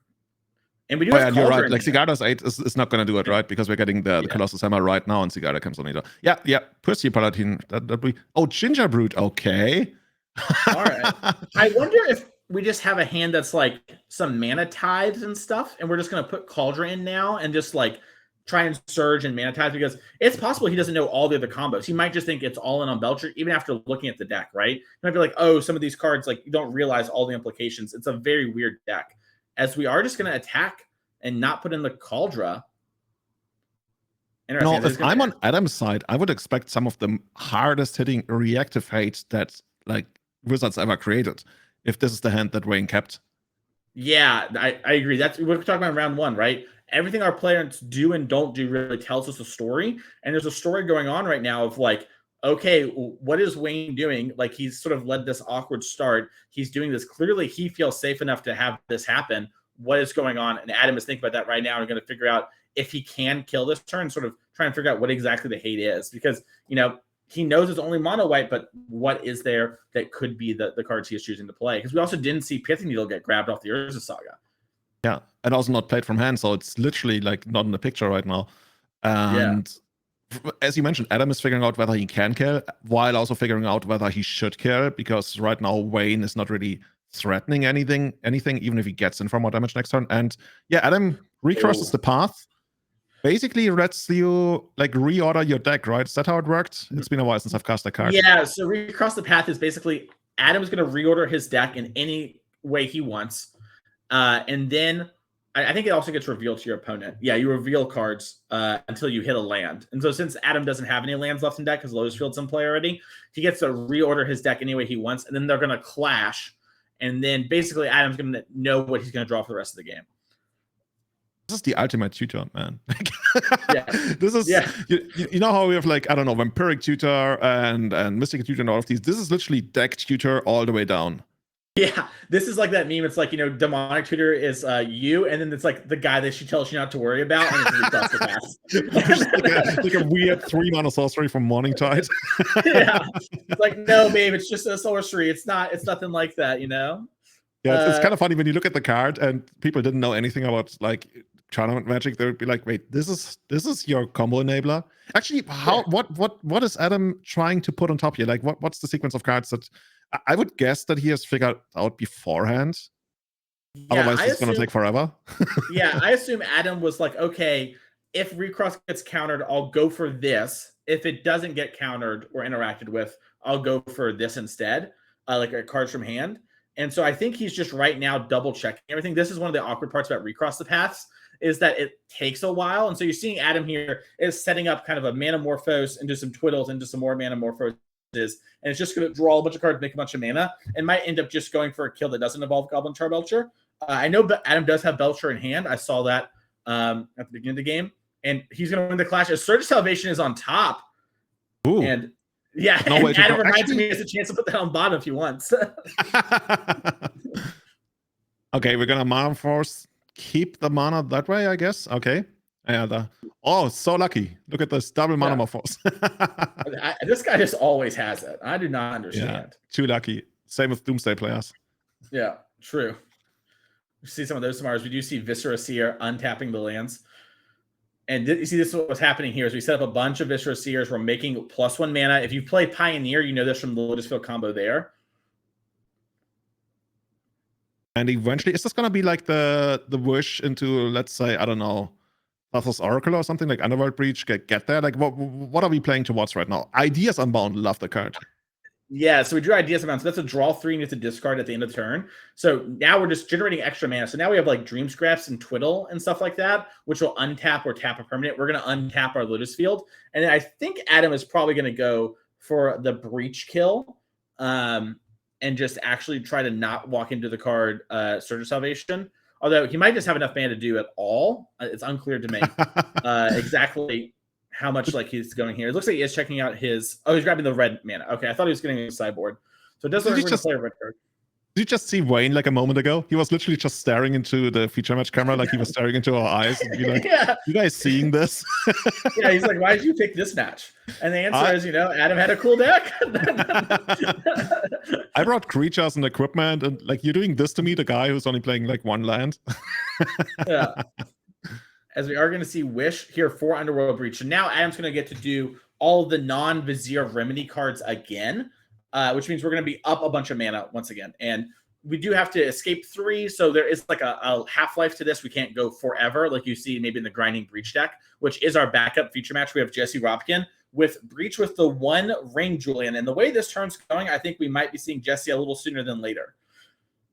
So for our audience, do you like quickly want to finish this turn? So I saw in the early round somebody was actually wondering how the deck wins because it was all of a sudden. So is this going to be the Thassa's Oracle? I think this is going to be a Thassa's Oracle situation. So Adam is going to wish and go through his deck. I mean, he's going to cast Manamorphose, and he's going to like continue to like just move forward. He has the win sort of stacked up on because he knows the order of his deck, right, Chad? That's why it took us 2 minutes here. I don't know if we can Oracle yet because okay, yeah. So we have Tome Scour, so that's how this one's going to win. So the way Tome Scour works is we're going to mill ourselves for 5. And then we're going to get rid of 3 cards, do it again. So we're up 2 cards in the graveyard. With the amount of Twiddles and everything we have, we will eventually run out of cards in deck, and then we'll cast Thassa's Oracle.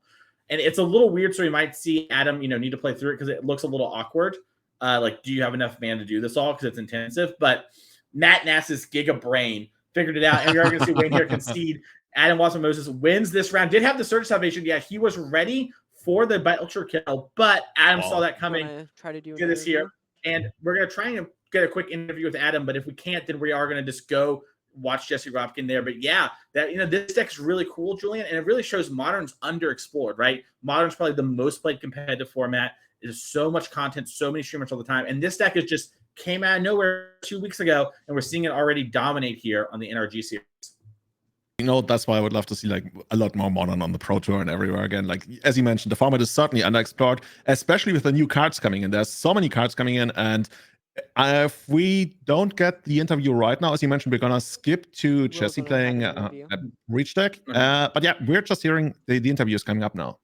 Okay, cool. Yeah, sometimes players don't want to do the interview or they got stuff going on, blah, blah, blah. And we want to make sure that we can facilitate them. So it looks like Adam will be on here in just a second. He's packing up his bag, coming over here, and we're going to see him. But yeah, after this round, don't worry. There's going to be more Magic play this round. We have Jesse Robkin on our time-shifted feature match. I believe Jesse is playing against, I want to say Scale, so that feels wrong as I was saying it. It is wrong. It's Temur midrange. Yeah. Erik, Temur midrange. That's another one of those cards. That's another one of those decks that I never really know how to play against. Like, yeah, especially the Modern mid-range decks, they're so hard to tackle. Like, and everybody knows about one of the most fundamental concepts in Magic, like who's the beatdown. And when I'm up against one of these Modern mid-range decks, I always feel like, am I supposed to be the beatdown? Is this supposed to be like the control deck? I don't know. And at that point, you really only get there once you start grinding out those matches. 100%. Yeah, and the games go so back and forth in Modern, like we saw in round 1, right? And so it looks like Adam is ready. We're going to go on down that. But yeah, like round 1, it goes back and forth. Who's the beatdown here? Adam, congratulations on your round 2 win. How you feeling, buddy? I can't hear anything. Adam can't hear anything. Does anybody know sign language? A little charade. So first word, 2 syllables. Actually, I'm not even sure if Adam can actually see us. Yeah, I don't think he can either. Should I just like make up questions that I think you're going to ask me? And then I'll just answer them? Oh, a true professional. let's go back to the feature match area. I'm sorry, to the booth here real quick. Let's talk to us for a second. We're going to have a moment here. If we can't get that fixed, we're going to assume Adam says something along the lines of like, I hate you for making me flip my lands over, Mason. Why do you bully me? And then, he'll say how great his deck is. I think if Adam can't hear us, let's just skip the interview. Congratulations, Adam, on winning, but we are trying to fix that real quick here. Looks like, it might have been a situation where, Adam, if you could hear me, give me a little thumbs up, buddy. All right, we're going to go and see Adam real quick. So, okay, Adam, congratulations on your round 2 win. We're back in the booth here. Yeah. So, what made you want to pick this deck? So, I know you're an Amulet lover. It has Amulet in it, but how'd you end up here?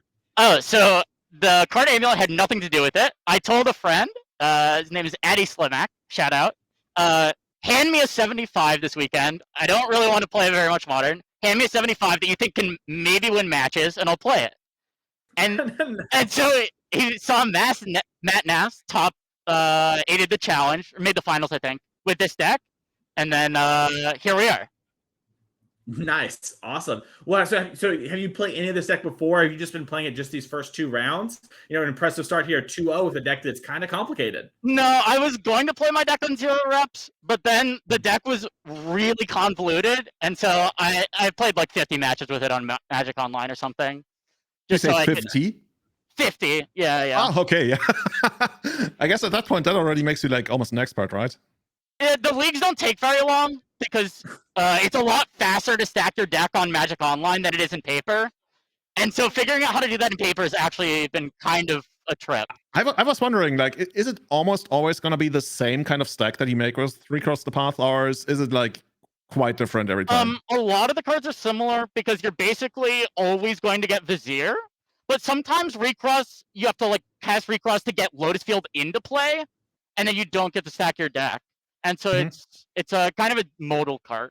But a lot of the piles look very similar.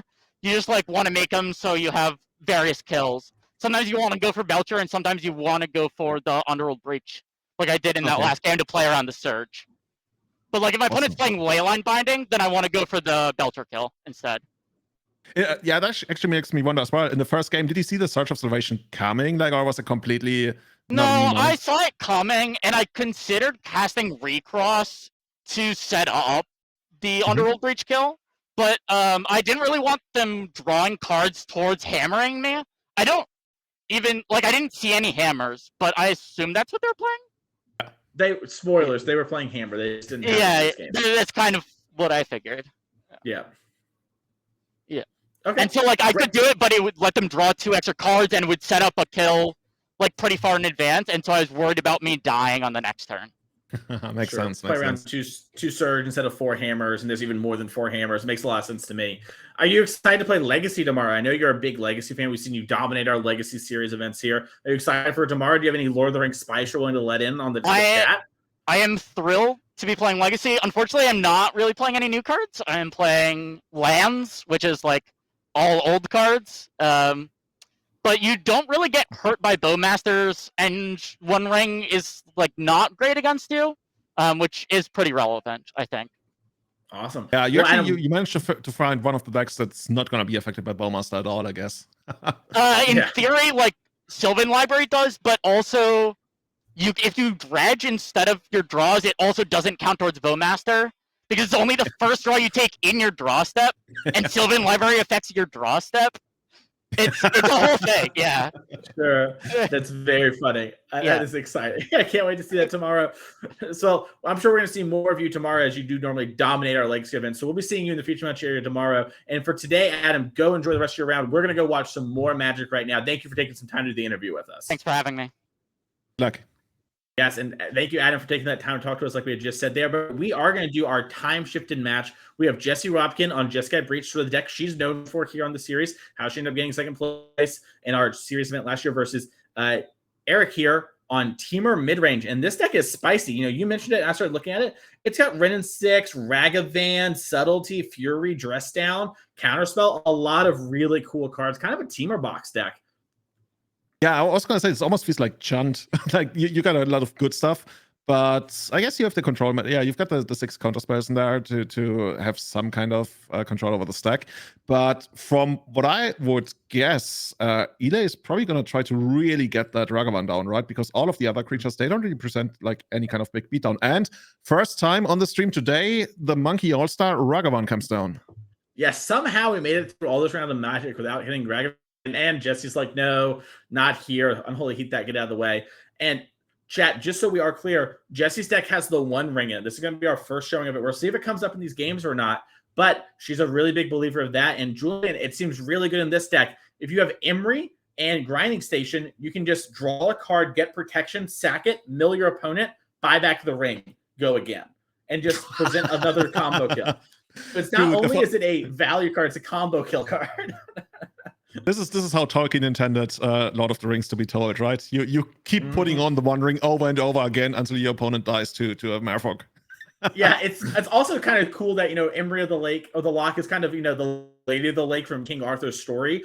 And so, kind of have like a cross universes of going on here. Really, universes beyond deck from Jesse Robkin here.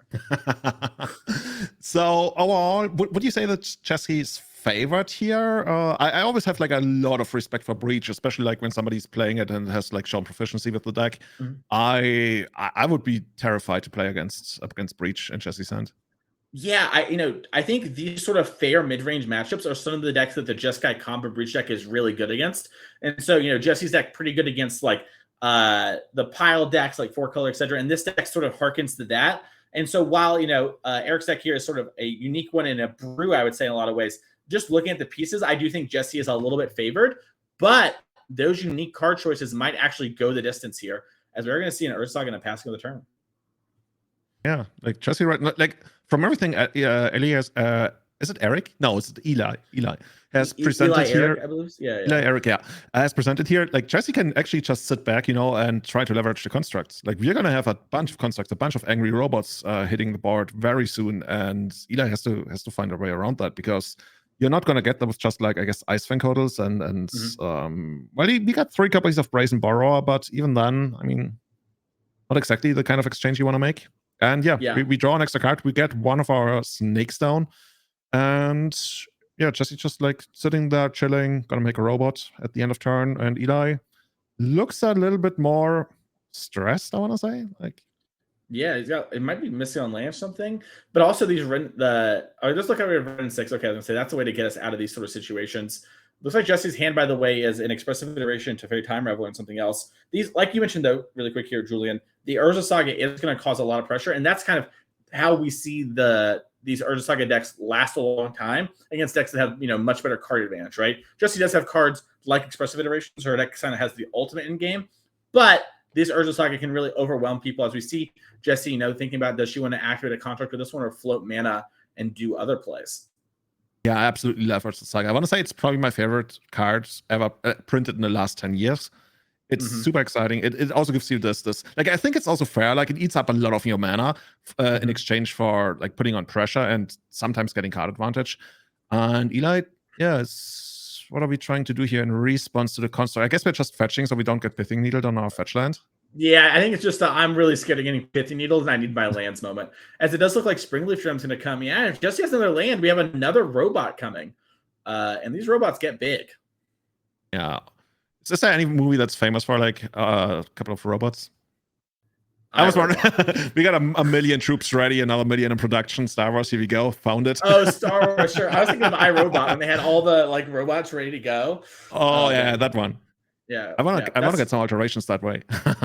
Yeah, that'd be cool. So yeah, and those robots are already way out of 1 and 6 range, so that's not a problem for us. Could still get killed eventually by the Ice Fang Hodl, but right now I guess that's just going to be the trade we make. Actually, yeah, we can make another robot if we don't block. Yeah, and looks like is that what's happening?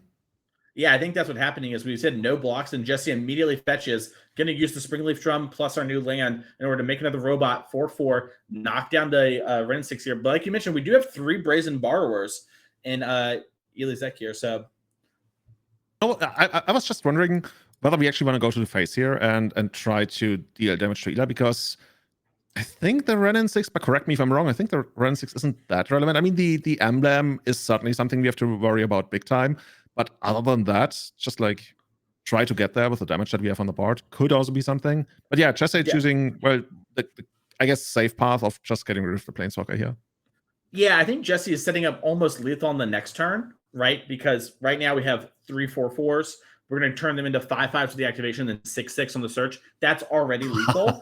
And so I think she's just like, well, it looks like, by the way, it's Erik. We have the name backwards. I checked with production. So we have the name backwards. So we'll fix that on time shift if we can. Maybe we can't. Who knows? But Erik here, I think, is just like, well, I might have a spot removal spell for this Coatl. I'll just kill the Renin 6. Looks like you relied on lands and make your life awkward, because I'm sure Jesse doesn't have a great idea of what's going on. These are not, the cards that are typically played together, especially the double snow cover island. Maybe Jesse might have thought it's 4-color control before the second snow cover, but now she's definitely like, I'm not exactly sure what I'm playing against. That's a good point. And at this point, Erik needs a bunch of cards. Like, I guess you can jump block here with the Ragavan at some point, but as you mentioned, the robots are quickly growing out of control. So unless you can chain together a couple of Ice Fang Coatls, which would be something to start with, right? We're basically still kind of trading against one half of the Saga, but at least you got to draw a card of that. But Jesse, super, super angry going just like for the tempo kill. Like we can bounce the Ragavan. We can guarantee that at least like 2 of our constructs are going to get in for a bunch of damage. I like that. And all of a sudden, while still like drawing a card every turn and building towards a potential World Breach kill at some point. Yeah, and that's the thing too about Jesse's deck, right? Is she has multiple combo kills, as we've talked about today, and she has played out just like a Jeskai interactive deck, and that's sort of been her strength. As we're seeing her use floating mana, and it's going to cast Breach, and she might just have the combo lined up, and that's why she didn't want to make the construct. Is she's like, well, make Erik have the interaction as he does, so like Erik has counterspell. Yeah, the more Erik taps down, the more likely or the less likely it is that he's going to have some other kind of interaction. Because, of course, you don't really want to send in like all of your constructs. If one of them gets bounced, then the other one dies to Ice Fang Coatl, and then maybe Erik just like takes the damage and then cracks back with the Ragavan. But here, this is the Teferi could be a pretty big thing. Erik fetching right away, which of course like signals counterspell. Yeah, and it looks like Erik might be just double checking. He maybe has a card like Ice Fang Coatl that he's wanting to play instead, and just be like, whatever, or disregard this. I don't have any more counter spells. Dress down. Or dress down would be huge. That's a great point. There's 2 of those in the main deck. Oh, there's 3 of those. 3 copies. Increasing by the second. I went from 0 a second ago to 3 now. Oh my goodness. With a couple more minutes, it's going to be 5. Yeah. Robkin's really hoping for the 5. That's actually part of her plan. That's going to be pretty tough. How many cards does Jesse still have in hand? Like 2 or 3 or something? Yeah, one is Expressive Iteration.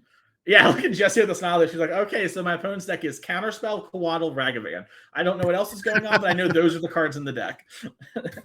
We're going to see a crunch in here for 4. Is it 5, actually? 5. Oh, yeah, the 5. Thank you so much. Yeah, I missed the spell bomb. Making sure to count for the fetch. I Yeah. guess they're trying to figure out what the life total is. Yeah. And this happens all the time at events, chat, right? Like you're just playing and you shortcut something and you're like, oh, I didn't mark it, or, did really wrong. Kind of awkward, but it comes up. Do you know what Hannah Montana said, Julian? No. I barely know who that is. Yeah, okay, I can identify with that. I can certainly I don't know Hannah Montana very well. I can sign up for that. I do it all the time. You know Rhinos, I know Hannah Montana. Together, there's nothing we can't do. Okay, here we go. Expressive Duration refueling on Jesse's side. And from everything we've seen thus far, she's just like winning on board, right? Erik sitting on a lot of cards. We basically can conclude that none of them are dressed down, because that certainly would have hit the board by now. So Jesse can just like go into the red zone and try to win the game that way. I mean, there's some kind of consideration, I guess, of not wanting Ragavan to connect, but we'll see how she handles that. Yeah, we saw it last turn. She left 1 creature back on D to protect against the Ragavan, and I think as long as, like you mentioned, these are 4/4 Saga constructs, so we're dodging Lightning Bolt right now. So I think Jesse's just trying to make sure, like, okay, once again, I don't know what Erik has in his deck. I'm just going to do my best to play this fair game and not get got here. And if I stumble into the combo, I stumble into the combo. Yeah, as we've seen, attack here for 6. So other than dress down, what is Erik actually looking for here? Like, I don't know, like a Hardcast Fury or something? Hardcast Fury at least blocks now. Oh, it's I think more now. Ice Fang yeah, which is impressive. I think Ice Fang Coatl would be a strong one here. If you can't have dress down, that would basically be Doomblade draw a card. We also can be looking for Expressive Iteration to gas back up. Brazen Borrower be really nice here. Although we do have Grinding Station now, so if we try to Borrower, we will probably lose the actual Borrower since the target will die. But yeah, it looks like Erik just took 5 damage or 6 damage. Sorry, is untapping down to 5 life. That's gonna be tough. Like, seeing that there's nothing really on the main phase, he once again has to rely on anything he can cast on Jesse's turn, and Jesse's slowly building up to, you know, just like Underworld Breach once again being probably like lethal on the spot. So I don't want to be in Erik's spot. It's once again that thing where you have to respect the combo while also losing to the beatdown. And eventually something's gotta give, right? You eventually have to commit to, you know, I'm just gonna ignore the combo, or I don't know, I'm gonna throw everything I have at the creatures and hope to get that way. But right now it doesn't really feel like Erik's deck has provided him with the tools that he needs to come out of this. 100%. Yeah, as we do see double bobble, that's gonna make our constructs even bigger. Another outside of Unholy Heat ranges, we see a dashed Ragavan, and I think we have 2 lethal attackers and a Ragavan. So Erik's going to need something like dress down here. Yeah, or yeah, maybe quality. It doesn't look like we're going to go into game number 2 here. Let's look at Erik's sideboard here, because this is the cool, exciting deck here. Okay. So once again, we see the engineered explosives that you mentioned earlier on. Chandra touch, like this is almost like a modern all-star sideboard once again. Is there anything that jumps out at you as like, we need this? Yeah, so it's interesting because, like we talked about, the deck sort of presents a 2-prong attack here. Endurance is like a card you can bring in that was pretty good against Emery, pretty good against Breach, not so great against the other stuff. Cloth is kind of a similar thing. Sort of, if the game gets grindy and long, it's a way to generate extra damage, gain a little life back. That can be kind of good. Spell Pierce is something you can have if you want to try and fight over the early cards. My sort of inclination is I want to have EE. That's a really good way to sort of blow up the combo. You can put EE on 2 and then, you know, pop the Breach, kill a Grinding Station. But you can also play it on 0 if you get Urza Saga out, even though I think we're pretty good there. And I think we probably do want some of the Endurances, and then Relic of Progenitus. Classic sort of, you know, going to shrink the graveyard, much like Endurance, and can be a cantrip. Anything you want to take out? Or rather, yeah. Yeah, I think when it comes to taking out Lightning Bolt's going to be sort of pretty high on the list, as is Counterspell and Force Negation. Lightning Bolt at least hits Ragavan, but things get a little awkward there for Erik. Yeah, cool. And what is Jesse going to do? Like, Jesse, decklist looks pretty stock from everything I see here. Is there anything in the sideboard that you might want to bring in to... Like, Jesse didn't really learn all that much. Like, it literally looks like a good stuff mid-range deck on Erik's side, right? Yeah, I think that's going to be sort of Jesse's guiding light going here into game 2 and 3. She's not sure what's going on, but she thinks it's a good stuff mid-range deck. So cards like Teferi Time Raveler are pretty good. We saw a bunch of counter spells. We saw a bunch of flash creatures. So we could easily imagine that coming in. And we might see something like a Prismatic Ending, be upgraded from our Lightning Bolt. We currently have 1 Bolt main deck. Ending can hit hit Ren 6, or, hit anything else that we might be coming down from the opponent, like a Ragavan. So that might be a spot where we're getting what we like to call minor upgrade. And I think that's about it. She still has these One Rings in her deck, which we didn't see there, which are going to really, I'm not sure how Erik's deck keeps up with that value, but this is a time-shifted match. I think we can jump back into the feature area. I'm curious to see what's happening here as the players are shuffling up and already playing. Got a turn 1 triumph from Erik, and then Jesse played a Ragavan. Pretty good start to the game, old Ragavan. Could actually be the first time a Ragavan actually gets to attack on screen. Like last game, we had a Ragavan down. No. Once again, Ragavan is to sit back and try another day. And just passed the turn. Yeah, Erik here, it looks like it's on a mulligan and had to keep a 1-lander with a bolt. Jesse here just having some lands and saying go. Oh, I sense a theme here. Like the player on the right, always like having mana travels. Yeah. Make sure to sit down on the other side of the board right now. No, Jesse just like developing here. You see that smile on her face? Yeah. She's like, great. My opponent doesn't do anything. I get to play lands go. It's like Commander, no rush, no damage till turn 4, Yeah, StarCraft, no rush, 10 minutes. Yeah, exactly. Zerglings, you're cringing. Come on. We're building up the carriers here. Oh, Jesse's loving life right now. Like, just you get to do that. This is basically like we start the game, but I have 4 lands in play, and now you get your first turn. Yeah, and also for Jessie, she gets kind of like there's no pressure for her to do anything, and I'm hopefully this is a one ring for the fans. You know, we just get it down.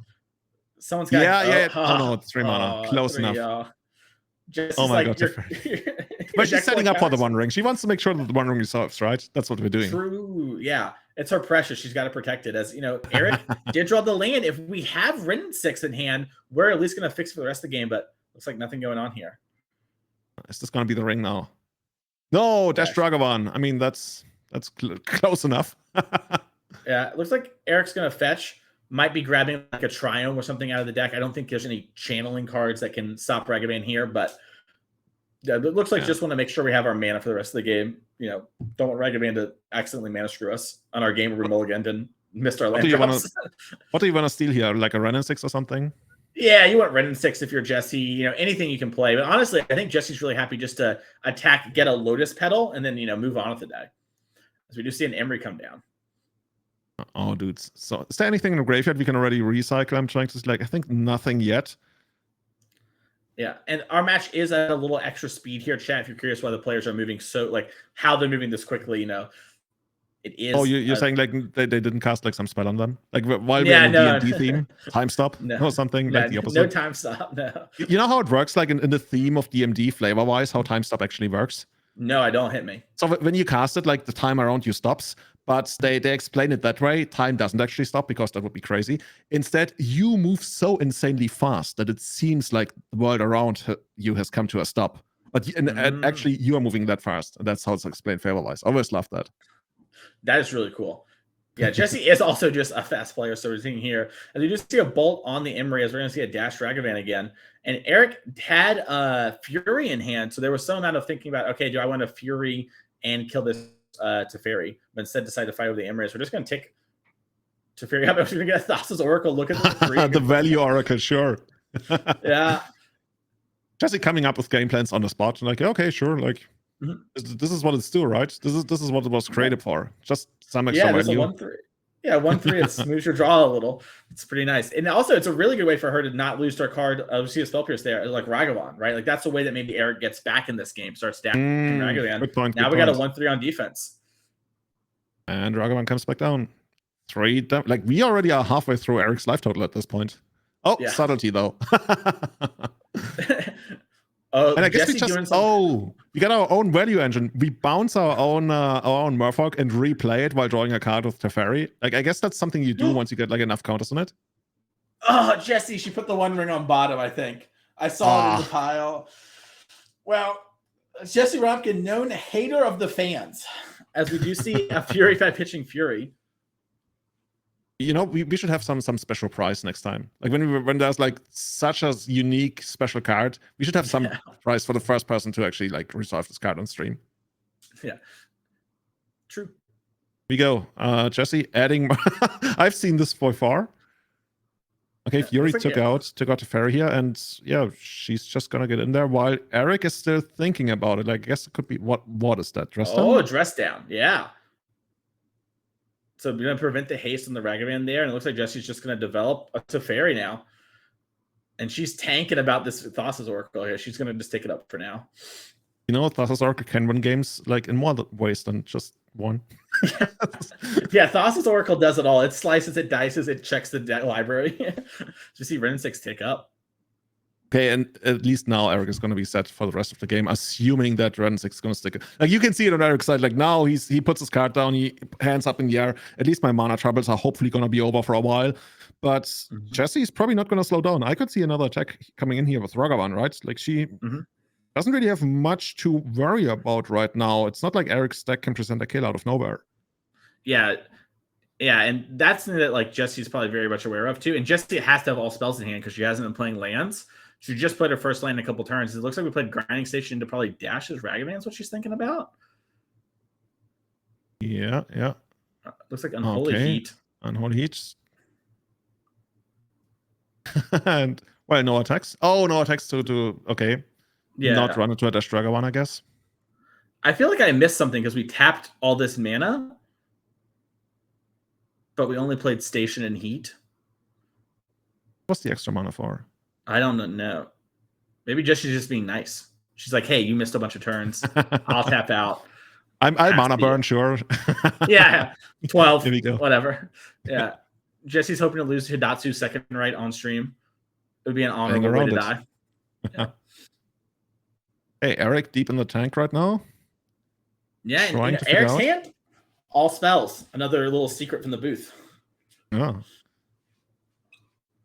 The problem for Erik, though, is he probably wants to take out the Teferi if he's got like a bunch of counter spells in hand. But right now, we're just like playing main phase or 3-4 Southern Elephant, basically. And Jesse's card go back to the bottom of the library. And that's going to be a blocker for the angry Merfolk. It's also going to block a potential Dash Dragavan. But I mean, if Jesse wants to, I guess you can just like go minus on the Teferi and Dash Dragavan in again. Yeah, I was gonna say, well, Jesse just ate the treasure with the grinding station. That's a good sign that Jesse is really close to the win. And she was just like, okay, I'm gonna get my 3 extra cards so I can start breaching and have a little bit of extra spot here. We do see the unsummon on endurance.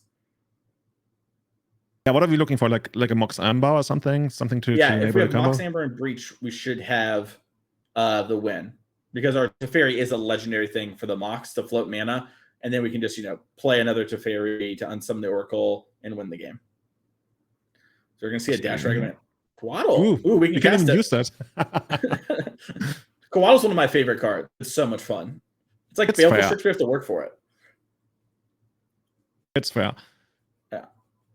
So Jesse's just like trying to figure out, do I want this or do I have like better cards in hand? And yeah. She agrees. Also one of her favorite cards. Yeah, I was like, I want this. This was mine, my precious. Yeah, and you're seeing here, Jesse. Okay, so Jesse played the bauble and responded to the untap trigger by tapping, so the station didn't move. So now what Jesse's done is she's presented a loop. She is going to just play the bauble, untap the station, repeat mill 3.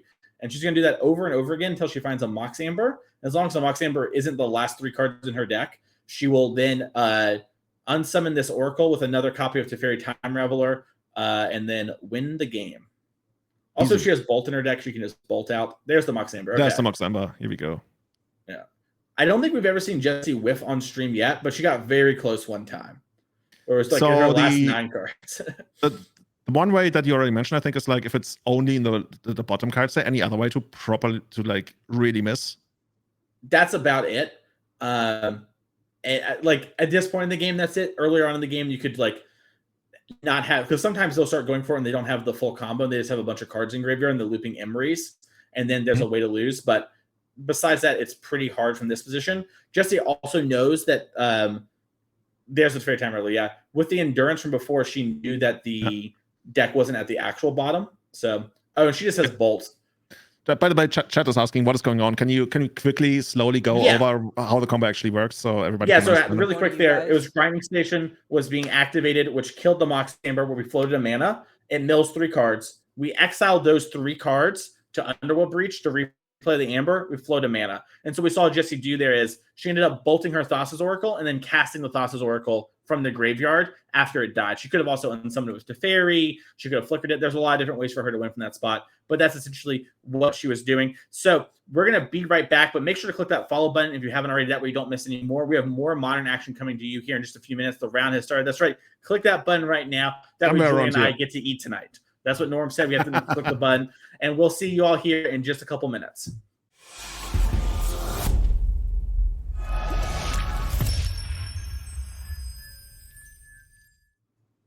Hello, everyone, and welcome back to the NRG Series in Mundelein. I'm here with my co-host here, Julian, and we are got some awesome more Magic the Gathering ready for you this round with Lord of the Rings. But first, we want to check out our players to watch leaderboard and see how that is going, because the race is heating up for the end of the year championship series. A. Adams 2-0, CJ unfortunately down to 0-2, still live for a lot of points though. George Jabbour up in 2-0, keep it up, might get George on camera. We saw Jesse Robkin win her match last round. Roger Suleiman 2-0, Sarah 0-1-1, Sean Gallagher 1-1, and Stephen Dykman up to 2-0. If you're having fun watching these events, make sure to click the follow button in Twitch chat. It's great to have a bunch of you out there. And also, if you want to follow us to our next events, we have a couple more coming up. Our next one's in St. Louis, actually. It's July 8th through the 9th. It's a Saturday team showdown. That's Modern, Pioneer, Legacy. You and 2 of your friends hop in to the area, go play those games, have some fun. And then on Sunday, we have our 5K Legacy trial. We have more events coming up, though. Next up, we have Detroit after this, which is going to be on August 12th through the 13th. It's a modern 10K showdown, and then we have a Sunday 5K Pioneer trial. So we're going to make sure to go out to those events as well. But that's not all. We still have a few more events left in the year, including our October Indianapolis event. It's October 14th through the 15th. It's a Pioneer 10K showdown. And then on this one, we have a team trial on Sunday, 10K. Once again, modern Pioneer Legacy. We love to have you there. And you can go to nerdragegaming.com in order to pick up all your cards for this. And speaking of picking up cards, Julian, we have picked some really exciting ones for this round. Yeah, dude, I'm so excited. So in the first match, we're going to have Drew Myers on. Mealy calls it Abzan combo, and I think that's actually underselling it. This has like 7 non-land one-offs in there, and we spotted at least 2 combos. We're not sure whether there's going to be 2 more of those. So maybe we'll be able to put it on screen too. Actually, we're gonna check it out between games. So yeah, first of all, we might see Protean Hulk. And if you've watched Legacy, if you watched any kind of Magic, you know when Protean Hulk is involved, there's going to be combos all around. It hits the battlefield, it's going to explode. And on the other side of the board, there's another combo deck. We got Sean Wagner on creativity, 5-color creativity. Looks to be like a pretty stock list. So I'm excited to see those guys in action. They're shuffling up right now. Mason, what do you think about this Esmo, Protean Hulk, what have you combo deck? There's so much going on with this. It's so hard to even know. So, like, there's Protean Hulk, and we have the Samwise new combo with Cauldron Familiar. That's going to allow us to combo kill with the sack outlet. We can go get all that with Protean Hulk. We also have Scurry Oak plus Rosie Cotton, who I believe is Sam's actual wife in the story. So we have a lot of real going on there. A little combo deck. And this deck has multiple different combos. The deck also has Asmarana and Marsa Kadesica Dulakar to play a fair game, and so you can grab off Protean Hulk. It's also a way to kill our Protean Hulk. So a lot of really cool things going on there. We're going to go down to the feature match area right now as this player's finishing their mulligans.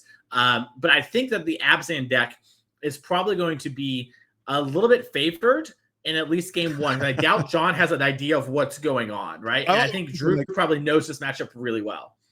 I like your confidence in actually picking that one, because I'm going to be so excited to see what's actually going to go on here. Like, either way, it's going to look like I don't know, a combination of a bunch of like draft cards, or it's going to kill you on, what's the earliest we might be able to do it? Like, I guess turn 3 or something, if the Protean Hulk actually dies. Yep. Yeah, I think that's the soonest we can do it, because we do have both Persist and Footsteps with the Goryo. So we have Unmarked Grave. So we have a lot of different ways to sort of get things going. And we have Grand Abolisher in the deck. So we also have like certain combinations where we can just go grab Abolisher, Cat, Samwise, Viscera Seer. That's game on turn 3, and your opponent cannot interact if they let the Protean Hulk sacrifice go off. That's actually so exciting, right? Because especially if the opponent is sitting there and they're like, oh, you know what? Let's just like wait for the Protean Hulk to resolve the ability, and then I'm going to throw in my interaction. Grand Abolisher says no. And I was actually thinking about this, like the only way I think that we can go off on turn 3 is actually if we Thoughtseize ourselves for Protean Hulk. Or is there any other way to get into the graveyard early? We have Unmarked Grave, which is basically Entomb, but for 2 mana. Oh, you're right. You mentioned that, right? We go for like basically turn 2, turn 3. Yeah, that's okay. 4-offs. Yeah. Like something the deck doesn't really do a lot here, except for these combo kills. Yeah, if you look at the deck list on Melee, you'll see it in our between games. It's just like mono 1-ofs, a couple Protean Hulks, and then 4 on combo pieces and Thoughtseize. This is how I like my deck lists. Yes. It's going to be interesting how long it's going to take John to actually figure out what's going on here. I don't think John's going to know until it starts happening. You know, maybe John can guess like Samwise Gamgee if he sees something else, like, oh, you're the food deck, but like no one's talking about Protean Hulk combo like this. If Drew wins this, I definitely want to have him like for an interview. Yeah. Okay, 100%. yeah, so John, like, I mean, the creativity deck is pretty happy, right? Just sitting there making land drops for a while, as long as the opponent doesn't really present anything you care about. Yeah, the creativity deck really plays out a lot like the 4-color control deck, and then has a combo kill that allows it to actually turn the corner on the games and gives it an edge in sort of the 4-color mirrors. So John's really happy here just to sort of sit and figure it out.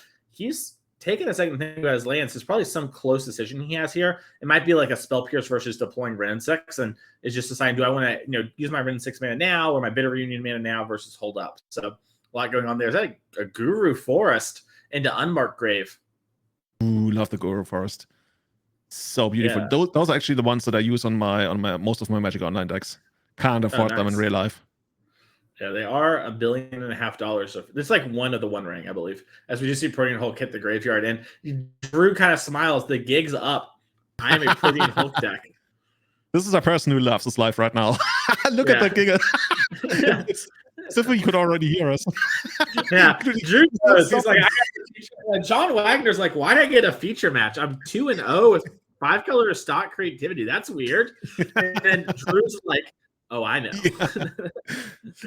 Here we go. Oh, dude. You're stuck in here with me. So is there anything from a creativity side that we can do here? I guess Spare Pierce is going to stop things for a turn. If we got that. Yeah, Spell Pierce will stop the Persist / Footsteps of the Goryo. That will work there. We have Leyline Binding, so we can get rid of the Protean Hulk by exiling it, which I believe doesn't trigger it, because I think it's a die on that card. It needs to die, yeah, and we're tapping out here for Fable. This could be death for John Wagner here. Now, if John untaps after this, he's probably looking pretty for the rest of the game, but this is Drew's turn. And if Drew has Footsteps, I believe as long as any of the combo pieces in hand, he has the win.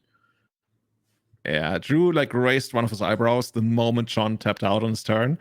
So let's see if that's going to be good enough. No, we're just going to take out the Goblin Shaman. I'll passing turn. Light on lands. See, there's the theme. I told you, person on the right, always mana issues. Be careful when you sit down, people. Yeah. Oh my goodness. Yeah, this is interesting too, because like you mentioned, Drew sort of raised his eyebrows when he tapped out. He's like, oh, John doesn't know I can do it. Like my opponent would not tap out if they had anything. They know what's going on there. As we see John Wagner play another Fable, the Mirror Breaker, grab another Shaman, and we do have a fetch line which can probably grab a land of Leyline Binding if we have it in hand, but big turn. I don't know anything about Magic in general. This is where Drew draws the land and now tries to go for it. Okay, we can do it for two mana. John probably trying to fight over this unless he's got the Leyline Binding. Yeah, if he has Binding, it's probably better to just let the Protean Hulk come back. Oh, now we're reading.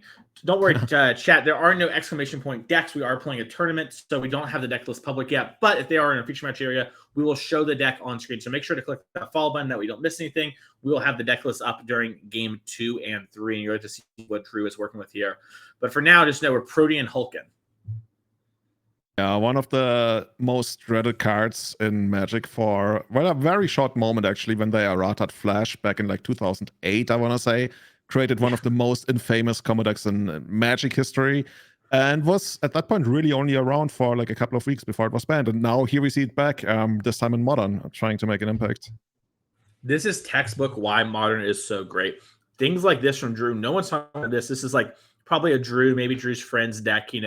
They clearly got a bunch of new cards in it, and you're going to see it just sort of go full force where it's like, hey, you can have all these cards. There's so many things people aren't even looking at. What can we be playing and what can we do, and sort of build out from there, and you get rewarded for playing well and knowing your deck well. As we see Drew's currently 2-0 in our tournament. Yeah.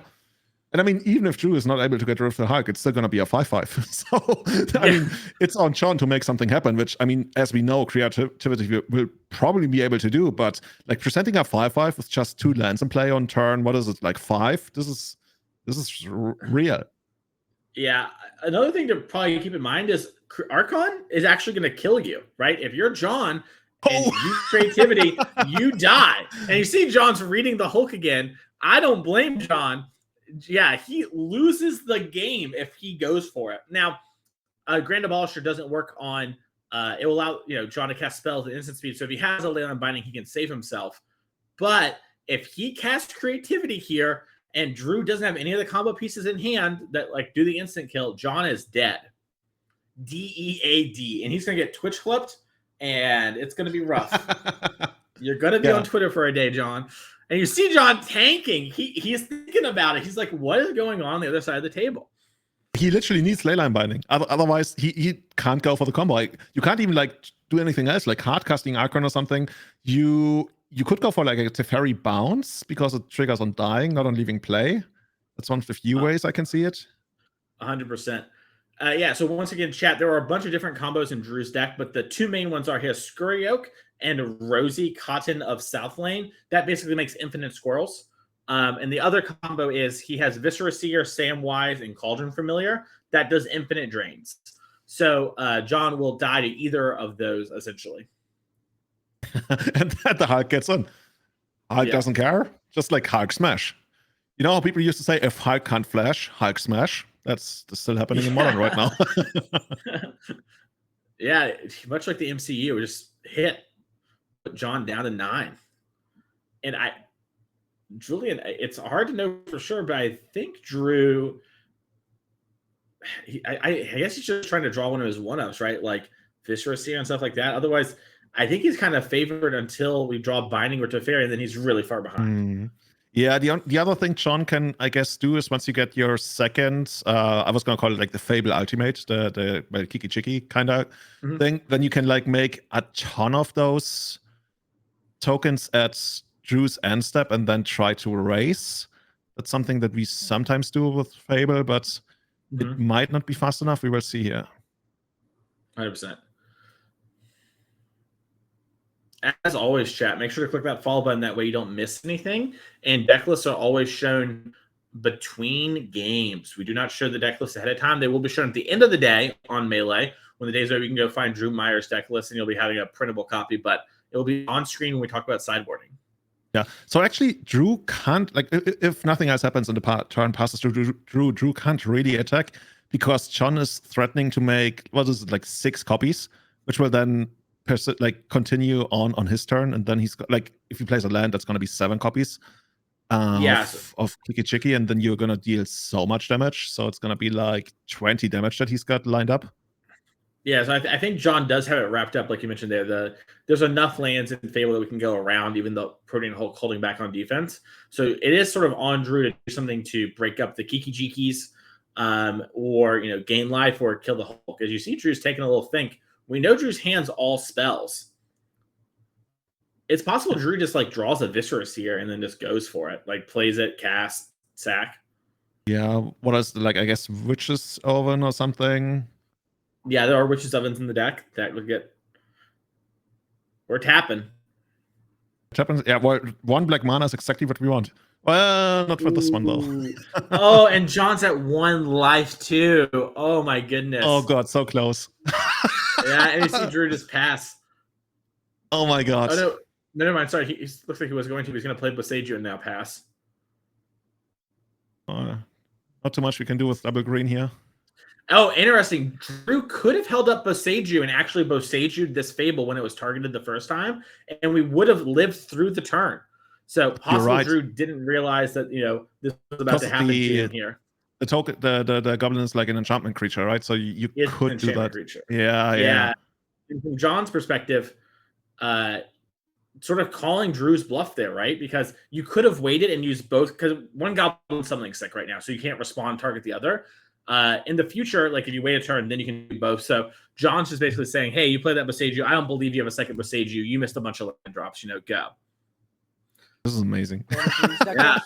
And now we're going to go to Drew's deck list here. I know Twitch chat's been waiting for this one. This is maybe a screenshot, right? Press that button. Yeah, exactly. Yeah, as we mentioned, like the deck list, the main deck is full of all different kinds of combos here, but the basic theme is like a food theme, and we want Hulk to die to create a lot of food. So this is actually like pretty flavorful. Like we've got this big Hulk we slaughtered, and then everybody gets to eat, and while the opponent dies, that helps. Yeah. And in case you didn't get it, at the end of turn, it was Kiki Jiki makes a copy of Kiki Jiki. You go infinite, and that's what all those tokens were on the end of the board there. But when it comes to sideboarding here, I don't think Drew has too many things that are super great. We have engineered explosives. That's going to be really good at preventing sort of the combo and stopping the early creativities. You could maybe see something like Haywire Might as a way to be an answer to Leyline Binding. That way, if our Protean Hulk gets binding, we're not just cold to it. I doubt we'll see Veil of Summer, but it's a card you could see here just for the slight interaction. But I don't think we're going to see Drew end up going with Veil of Summer. Yeah, there's probably also only so many cards you really want to take out here. Maybe I guess you could like trim on the Asmo theme, but everything else just like is either part of your combo or like stuff you definitely want, like Thought Seizes. Yep. Yeah, I think maybe Prismatic Ending is like the one thing we can trim. Essentially, like it's good against Ren 6, okay against Teferi, which can be a problematic card, but it's really hard for us to trim too much from our main deck here. There might be a world where, Drew just wants to trim on other combo pieces because they aren't very good in this matchup. I'm going to trust Drew to have known that thing if he's playing this deck here in our event and is 2-0 already. I'm really kind of curious to see what the 5-color deck has. Well, I see one card in the sideboard that's definitely going to make an impact. Yeah, Hollowed Moonlight is very good here, Julian, as you sort of listen to. Also, Dress Down can be a really good way to answer a Protean Hulk. If you know it's going to like die to something else there. You can also Dress Down so the combo doesn't get you. You get to untap. It's really good against the Scurry Oak one. So we're going to see that here. And then besides that, I don't think there's too much that jumps out to me as cards that are going to be good. We might see a card like Terra Sunder come in from John, just as he's not exactly sure what's going on the other side of the table. And Terra Sunder is, kind of got a clause to get out of things, buyout clause of exile a creature. And exiling the Protean Hulk could be very, very good. Yeah. Those two, basically those, altogether 4 cards, the 2 Hollowed Moonlight and 2 Dress Downs, those are basically nightmare cards for Drew. I guess you could try something like, I don't know, killing your Hark, which is already going to be a problem with those cards present, and then try to go for the combo next turn. Or I mean, you could naturally assemble the combo. Those are just one-offs, right? You can draw them. And then eventually you will get there, hopefully. But the Hollowed Moonlight is going to stick around. I know it's an instant, so that's going to be fine. Yeah, no problem. Mm-hmm. Yeah, the Hollowed Moonlight, nice little one-off thing, but really good in response to you've killed the Hulk, triggers on the stack. Bam, Hollowed Moonlight you. And I think cards like Lightning Bolt probably just leave the deck. John might keep in Bolt just because he's not exactly sure what's going on and knows they're creatures. We know from home that Grand Abolisher is going to make cards like Lightning Bolt not super effective, and we probably won't expose our combo creatures too much. But that's probably like the one place that you can sort of get some edges there. I'm going to guess that Spell Pierce is just too good for stopping cards like Unmarked Grave and Persist. And if you're John, that's all you saw, right? You're like, okay, I know there's something with a bunch of creatures. I know we need to put those creatures, we need to put the Hulk in the graveyard. So Spell Pierce seems unlikely to get the cut in this matchup, as our players are done mulliganing or have finished cutting each other's decks. Well, let's see. Drew once again feeling happy. Gets the first 4 cards he draws, those get the nod. Like, oh, I get to draw 7. That's amazing. This is way too good. Looks at it. Oh, yeah, sweet. I got the turn 3 kill. Let's go for it. What do you think? Like, we got this kind of wacky, crazy combo deck against one of the most established decks of the format, but obviously both players know what they're doing. Well, which side are you on? So it's tough. I think Drew's deck actually lines up pretty well against John's deck most of the time, but John has some cards that I think are pretty hard for Drew to beat. And so I'm going to land on John's side now that we sort of are up a game. I think if John was down a game, I might be pro Drew here, just because there is a lot of like uncertainty about like maybe what Drew's doing. And that can really go a long way here. But, I like Drew's deck. And I also like Drew's vibe. She's just kind of hanging, having a good time, doing this thing in Cookbook, a big piece for enabling, a Protean Hulk in the graveyard. Yeah, this is not something John is going to worry about right now, but eventually it's like, I guess if you think, if you think it's like one of the few things that you can even hit with Prismatic Ending, and it's already done the damage. That's going to be annoying. Yeah, and John has got a tapped Orb Mine. He might finally learn what this deck's about. Yeah, John tapped out. And now, Drew, it's on you. Are you going to Drew, go for it? Turn 3? Persist this back. Once if we again. have a land. Oh, it's a go. If we have a Teferi Time Revel here, that would be back-breaking. Well, that will basically reset the entire game from Drew's side. And we are fetching for a 3rd mana. I mean, it can only be that or Leyline Binding, right? I guess we could tap out for Fable, but we don't really want to do that in the face of a potential lethal Hark. So, yeah. Well, he is very Teferish. Yeah. Here we go. Oh, that must hurt so much. And that's going to put it back in Drew's hand there. Drew, just kind of smirks. He's like, okay. Tried so far. No. How does it go? No, I'm so bad. I tried so hard. Yeah, he tried so hard and got so far. And all of a sudden he's back to turn 1. And Drew has an unmarked grave. That's going to put the Protean Hulk back in the graveyard. Let's try again.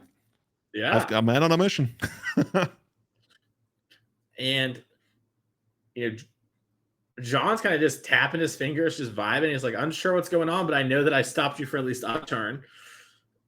Also, Archon entering play puts Protean Hulk in the graveyard too. So having it in your hand is like naturally okay in the matchup, I think. Okay, so what is John going to be up to? We're going to take up the Teferi probably. This is like one of the turns where you, I guess, can deploy something as long as you keep mana available. Run in 6. Probably not the most important thing in the matchup. And I guess it stops Drew from like deploying some of the combo pieces or threats early on, like Familiar. But like Familiar doesn't really care whether it's in the graveyard as far as the combo is concerned. Yeah, I think what John's really happy about with Run 6 is she's just going to make sure he makes all his land drops, set up the dwarves, and just do a big creativity at the end of one of Drew's turns, then untap and attack with the Archons and present lethal. That makes sense. Also, something we haven't mentioned yet that we see right now, there's actually 4 copies of Urza Saga in the deck. Yeah, also Footsteps of the Gorios here. Now, that requires a response from John's side. And John's definitely like reaching for something here. Looks to be a white land. We have Footsteps. Return to a creature from the graveyard to play. Sacrifice that creature at the end of the turn. Really good with your Protean Hulk. Mostly Head of Moonlight then, right? Or maybe Dress Down? Yeah. It is Hallowed Moonlight. And it is, you have to return too, so it will get exiled. You may return. Oh, that's so annoying. So, it's basically a graveyard hate spell that also like basically trades for something out of the opponent's hand. In this case, the Footsteps. John respects that. Yeah. John's got the respect for it and has figured out something's going on there. And Hallowed Moonlight really good versus Loading End, a deck that very high on players' radars going into this weekend. Really good against Rhinos. Great for the mirror. Yeah, so John's like, okay, I countered this, but what does it actually do? Because I don't have another Hallowed Moonlight. This is going to happen to me again. No, okay. From John's side, if he can ultimate the Ren 6, he does just have infinity Hallowed Moonlights. And that probably wins. Yeah. At that point, like Drew is all in on something like, I don't know, the Urza Saga beatdown plan or something. Or literally, I guess, even hardcasting the creatures. Does it really do it? Yeah, I guess it does it if you go for the Scurry Oak something combo. Scurry Oak Rosy, because you make like a really big Scurry Oak, but then that just gets bounced by Teferi at some point. So unless you give it haste, it also doesn't really matter. This is I don't know. Drew is in a tough spot. It's very Drew is in a very tough spot. I mean, he's got the one thing that we thought he might need to still win this game, and that's a couple of Urza Sagas, and both of them are going to be able to like produce tokens very soon. But I mean, creativity is not only going to sit there and use their planeswalkers. They can at some point just like start like doing the creativity thing, or maybe even like leverage the planeswalkers enough to get there. Let's see. It looks like John's going forward sooner. Yeah. So this is interesting. If John doesn't kill Drew, John is putting another Protean Hulk in the graveyard.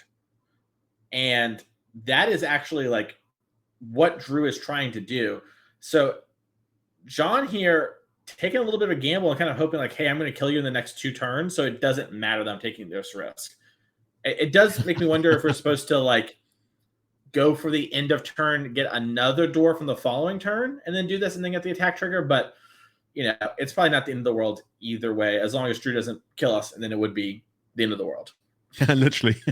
At least the end of the game. Yeah. John just happy to sit here, I guess, and get him that. Well, John drew another creativity. That's a pretty good way to get the, I talked about getting more Archons. Just Archon your Archon, We got another land. We got another dwarf. We're going to attack our opponent down 14 off the trigger, 8 off the life there. Really close to lethal. Let's see. This is it's so hard to actually like call it or not, because this is still like a crazy combo deck. But John very much in the driver's seat right now here.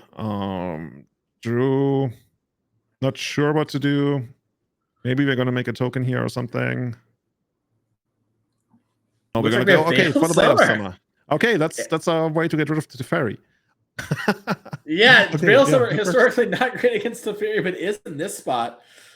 We ironically don't draw a card because no blue cards or black cards. Oh, you're right. So literally like one green killed a fairy on the opponent's turn. Loving it. Very funny. As we do see the creativity, now the Archon doesn't make you discard because it needs a target opponent. So Veil working out there as we do see the next Teferi entering the battlefield. Oh. That one, Drew is not too excited about it once again. It's gonna tick up. And yeah, I'm not sure. Like, what are you even finding here? I guess we're gonna find a cookbook or something on Drew's next turn with the Saga. We can find Oven. I guess we could also find Needle, but that doesn't really do much. Well, if you find Oven and then you find a reanimate spell, you have the kill. Because we have one Oven in our deck, right? And so that is the sack outlet for the Hulk. Okay, sign me up. I want to see that. Yeah. I mean, right now, if you have the reanimate spell, you can go search up the cookbook, Thoughtseize them down. It's not looking that way with the amount of mana and stuff we're doing, but I was gonna say, like, if you make the token now, that doesn't fill me with too much confidence. Yeah, agreed. Oh, look at Drew. He's got so many tokens. He's like, I want this one. They're probably all the same. yeah. Drew with the ambitious, I have a lot of tokens in my deck. It's gonna matter. I brought 27 construct tokens and I intend to use all of them. I wonder if there's a bunch of squirrels over there because he has the squirrel. You better have those. Yeah, you got to represent a million billion squirrels. Oh, there's these really nice ones from Unglued from the very first onset. Oh, yeah. Those. Yeah, those tokens, I'm down for those.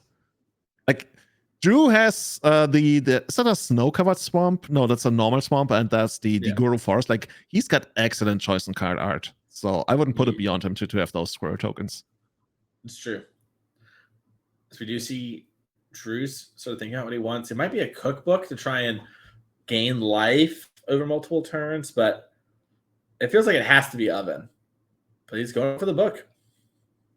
Mm-hmm.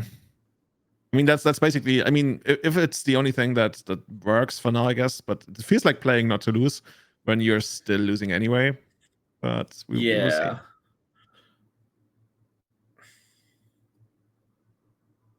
I'm so curious what Drew has in hand. I hope it's like not only like cards that don't matter, because then the game is basically over at this point. We got a land here. Oh, Thoughtseize, okay. Thoughtseizing John. John's like, oh, what are we gonna do in response here? Spell Pierce?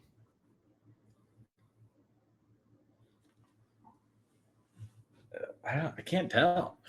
Not too much, really. I guess you could like proactively run out something like Dress Down or so. But you're not dying this turn, right? Oh, but we do. Like, okay, might as well cycle it, I guess. I don't know.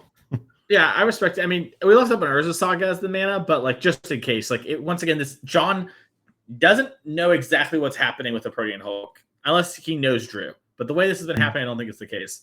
As we are going to see Leyline Binding come down and get cast. Oh, but we don't actually have the black mana to cast Leyline Binding for 1 mana. This is going to be a GRV, most likely, a game rule violation. We're going to rewind and put the Leyline Binding back into John's hand. Called on himself as well. Very easy mistake to make. Looks like he might have actually caught it himself. Yeah, I think he did too. Yeah, it was like as soon as he put it down, his hand immediately went up. It was like, oops, I got like 6 lands, but actually I don't have enough. Yeah, sure. That's not going to be a big deal. Yeah, and normally in this sort of situation, if it's going to be a real long judge call, we come back to the booth. But now we're just going to stay because everyone's pretty sure we're just going to rewind real quick. It's a super easy fix. It was definitely just a small little error there. And we're already playing. Oh, God, look at that hat. Yeah. Yeah, look at Drew's like, look at my life. Look at this. And like we talked about before, Drew is dead to the Archon because we will attack and then creativity the Archon into an Archon. So as long as the top 2 cards of our deck are not Archon of Cruelty, we have won the game. Yeah. You take out the creativity, though, so I guess... But if you take out... I mean, you have to take creativity to live. Yeah, it's just unwinnable because then the Ren 6 ults next turn. So congratulations there to John Wagner winning with the creativity deck. Oh, look, I mean, the fist bump they're continuing to play. Sorry. The fist bump made me think that he conceded, but we're going to get our moment isn't he of the dead sun. anyway? It's not because of the Thoughtseize. Oh, the Thoughtseize. Yeah, I thought we were already up to the life total. He is just actually dead to the Archon. All right, we're coming on back to the booth there. Congratulations to John Wagner winning. The trigger resolves. And John sees the Rosie for the first time, as the rest of us did. So, sometimes these combo decks, explosive, very strong, drew 2 and 1 now in our tournament, but sometimes they do just fall apart. And that's why you see strengths like these consistent combo decks of creativity consistently perform. They have both combo game plans and controlling game plans, and that really matters. Yeah, this is amazing. This is just so cool. We didn't really see the combo in action. We got pretty close to it, but yeah, creativity for a reason is one of the most powerful decks in the format. It's flexible and it can kill you pretty quickly. So are we going over to our feature match now? I'm gonna say we're gonna go to our backup match. We're gonna get an interview. I'm gonna ask production real quick here what exactly the plan is. Straight into we're gonna go straight into the backup match. Backup match, yeah. Yeah. So we have some more awesome decks going on for y'all today. So we have Hardened Scales versus I'm forgetting now. I don't have it pulled up. It's a really cool 5-color elemental Hashmi Hamid on yes. 4-color. 4-color, I want to say ring. It's basically like 4-color control-ish, but it's actually like it has 3 copies of the ring, and we are super excited to see those in play because that's the card. I even put on a ring today, seriously. Not gonna lie. Hashmi here, and so this is like very traditional sort of 4 or 5-color elementals, depending on kind of splashier. Playing the 1 ring and also Delighted Halfling. That's going to give you a mana dork that doesn't die to Wrenn and 6, which is a big reason we've seen these mana dorks sort of fall off the modern format, as Wrenn and 6 puts a lot of pressure on them and makes it uncounterable for things like Teferi, Time Raveler, Omnath, Nissa, those sort of things. So that is going to really affect that here, as it does look like a Hardened Scales player is taking a mulligan. Yeah. How do you think this is going to work out? Hardened Scales known for being like rather aggressive. That's the kind of matchup where I would feel like the 1 ring could actually shine. Which you play it together and you draw so many cards with all your pitch spies. Mm-hmm. It's going to be interesting to see. Traditionally, this matchup has been pretty good for the Elementals deck. A lot of interaction, post board, Force of Vigor, Leyline Binding, all these cards really matter, and you can really pick apart what's going on from the Hardened Scales deck because it is a critical mass combo deck in a lot of ways. But Hashmi here, having the Light Halfling actually does move the needle a little bit, I think, in the Hardened Scales camp if you can't capitalize on it, because where they had more interaction like Lightning Bolts, March of Otherworldly Lights, cards like that were really strong in this matchup, which we do see a Prismatic Ending hitting the Springleaf Drum here. We just have a mana elf, so we need to be able to capitalize off that elf, but even just an early Omnath, an early Ring could be the difference. Having lived through Legacy when Wrenn and 6 was around and having played a lot of like 1 toughness creatures, I can't tell you how much I love seeing Delighted Halfling in this Wrenn and 6 format, because 2 toughness, seriously, like this is this the bar that like mana dogs need to get above to see play in the format right now? Unironically, I think so. I think honestly, as much as I love Birds of Paradise and the Hierarchs, I think they're kind of washed right now in Modern. They're just not good enough. We actually saw Yawgmoth players pick up Arboreal Grazer as a way to get more lands into play and adopt the bounce lands because they just needed bodies to stick in play and they needed a way to get ahead on mana. And I think that is sort of the optimal way. Now with the Light Halfling, that might change. We'll sort of see players might just do Arboreal Grazer and the Light Halfling. We'll sort of get to that when the time comes, when it comes to our Slogmoth players. But right now, I think you just can't really play Birds of Paradise in the format. It is not up to snuff against Wrenn 6 when Indomitable Creativity is one of the most played decks playing for Wrenn 6. And like when I look at this 5-color in this case, elemental stacks, it's kind of cool, right? You get the uncounterability on. Let me read it again. You can make your Teferi and Wrenn 6 uncounterable with this, right? And you cast a legendary spell. Yeah, that works. Your Ring as well.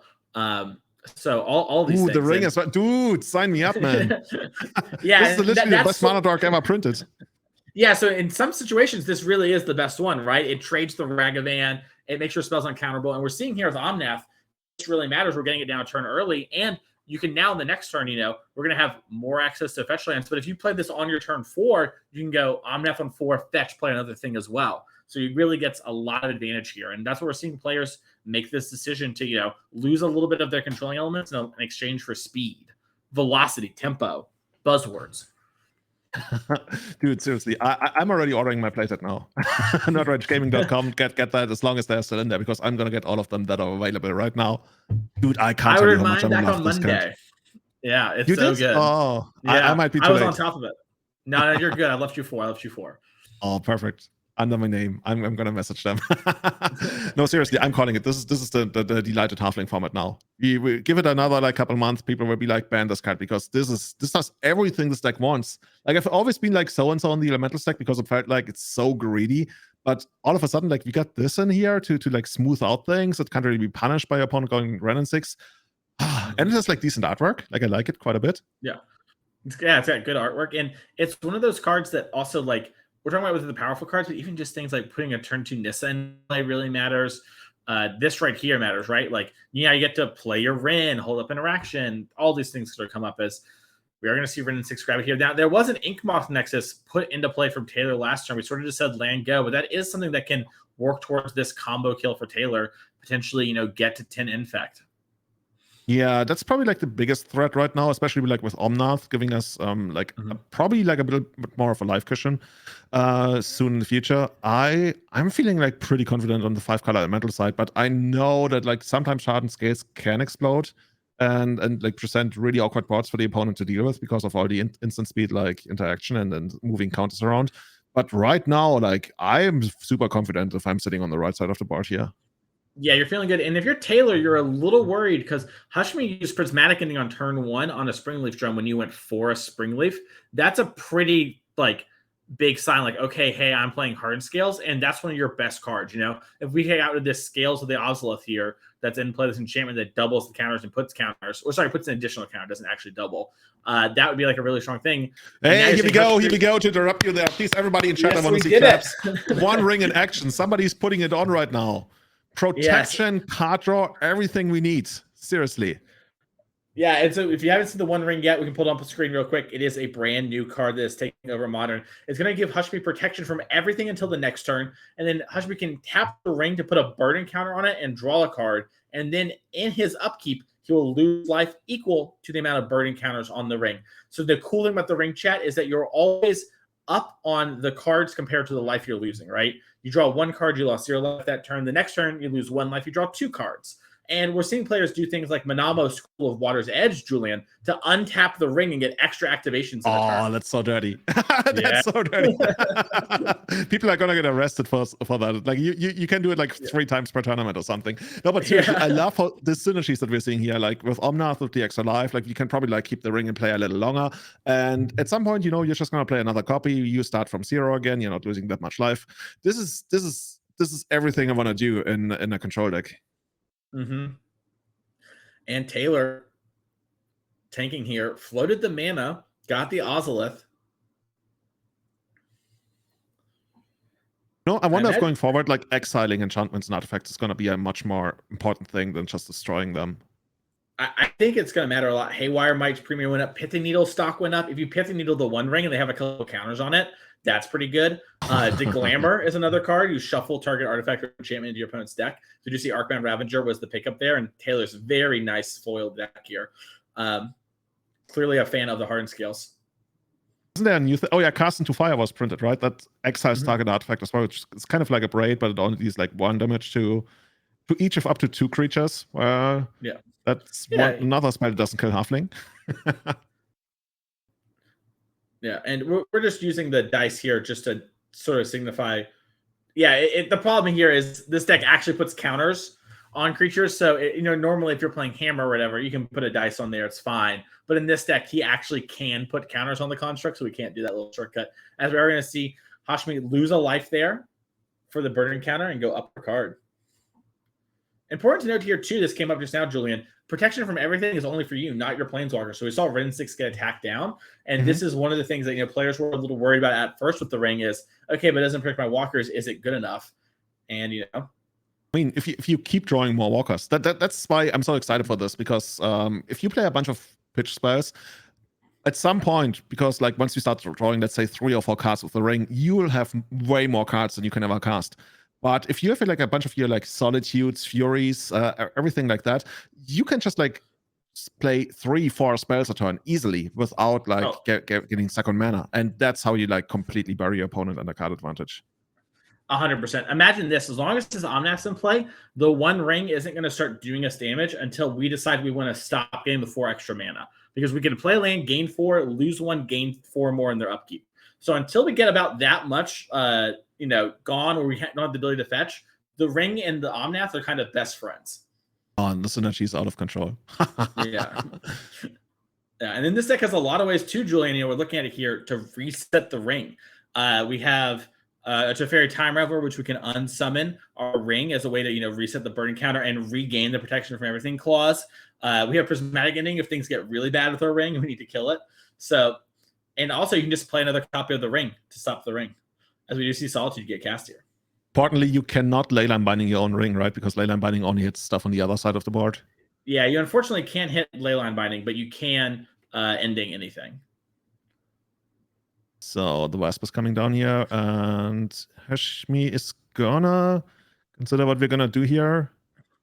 Yeah, it's tough. I think Hashmi has Prismatic Ending in hand too, so I kind of like getting the Arcbound Ravager off the board, then Prismatic Ending the Zabaz.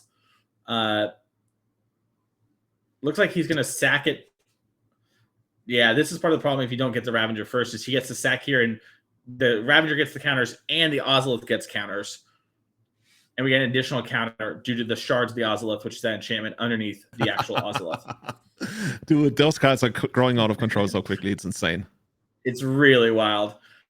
I mean, eventually the idea would be probably like to put them on the Yawgmoth Nexus if once we're like feeling somewhat safe-ish that those get through. Actually, we have protection from everything, so we don't even get the... No, I know. It's not forever. Yeah. I'm just like saying if we find like a new ring and get it forever. Your protection is forever. That would be something. Seriously, like you should bring some kind of hat or some kind of like, I don't know, mask that you put on that makes you look like Regenerative, like with the, I don't know, 6 different hats and everything. Yeah, you get the Mask of Sauron from the movies or whatever. Perfect. Make it happen. Yeah, we might see Hashmi here, I think, has Leyline Binding as well in hand. So we might see something like that get used to stop the Yawgmoth from killing us. Yeah, because right now we are dead to the Yawgmoth Nexus, right? Because if you had no interaction, you could move the 3 counters from the Ozolith onto the Arcbound, sack the Arcbound, put them all on the Yawgmoth Nexus game. Does that actually work? Yes. I'm curious. Yeah, because it's no longer a land. You're right. Yeah, of course. Yeah, and Binding can't stop Yawgmoth. So if you're going to do that, you need to blow up the Ozolith or the Arcbound Ravager ahead of time. So looks like we're going to have a question for the judge in the interaction here. I'm sure Taylor's had this come up a bunch. Taylor's like, 4-color players figuring out how my cards work. Taylor's old as time. Another day in the office. You know, Tyler, he's got like this book of like the 20 most commonly asked questions, like here, FAQ, check it out. Yeah. This is how it works for my deck. Section C, page 15. Yeah. What if this creature turns into, I don't know, and you got that spell? Yep, got it. Okay, cool. Thank you so much for this handy guide. Yeah, and Taylor here, this is why I think Hashmi maybe had to kill the Arcbound Ravager, although, of course, Zabaz can sack itself too, so we're in a little bit of an awkward spot no matter how we do it. I guess maybe it's possible we were supposed to go after just the Ozolith.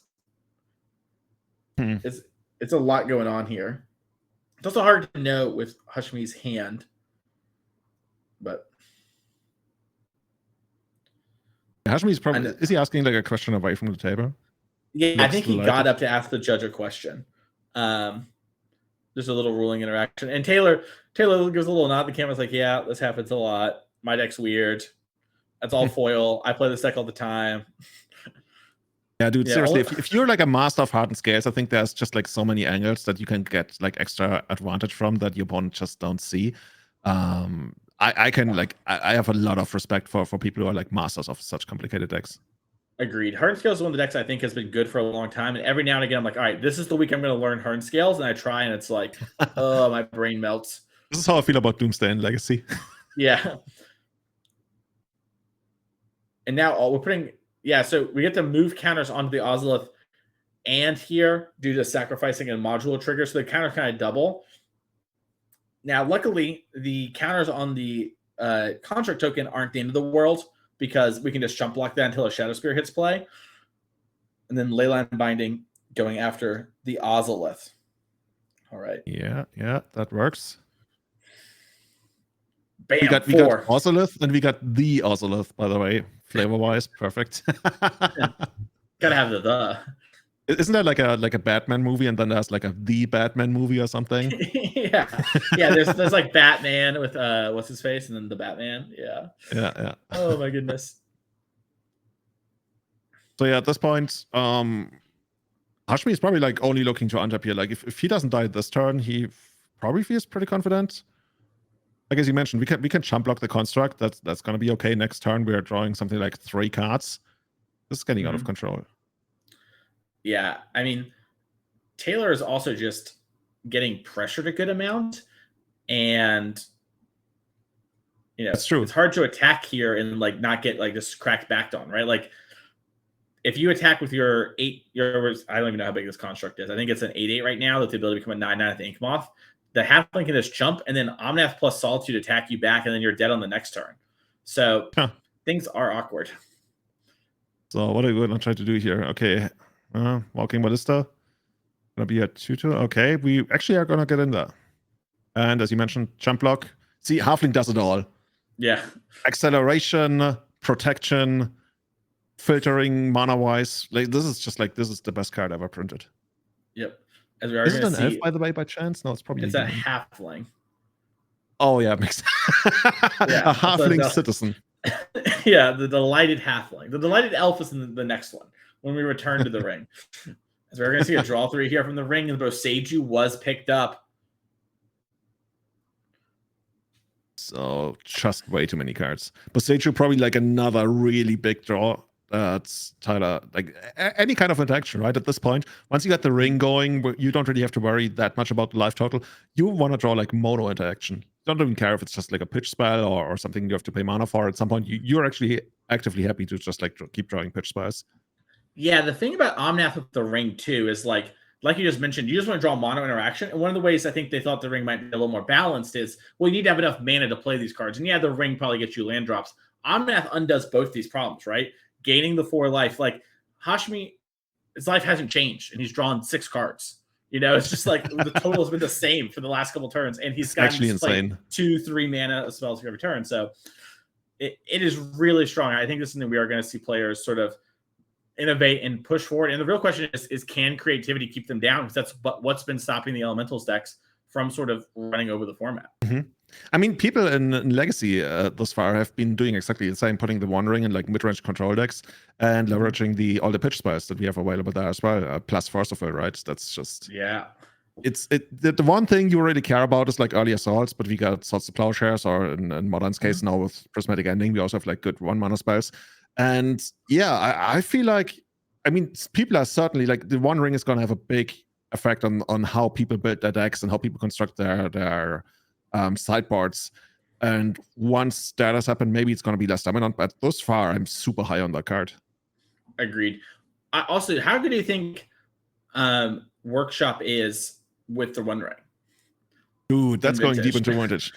That's a real. The thing is, like Vintage, it could be really good. It's probably like competing against what's it called? Foundry, the thing where you get to cast artifacts from the top of your library. Somebody I think that's the kind of... maybe fetch the wrong land. Maybe we'll have a judge sort of get there. This happens sometimes. Straight to prison. Yeah, straight to prison. Yeah.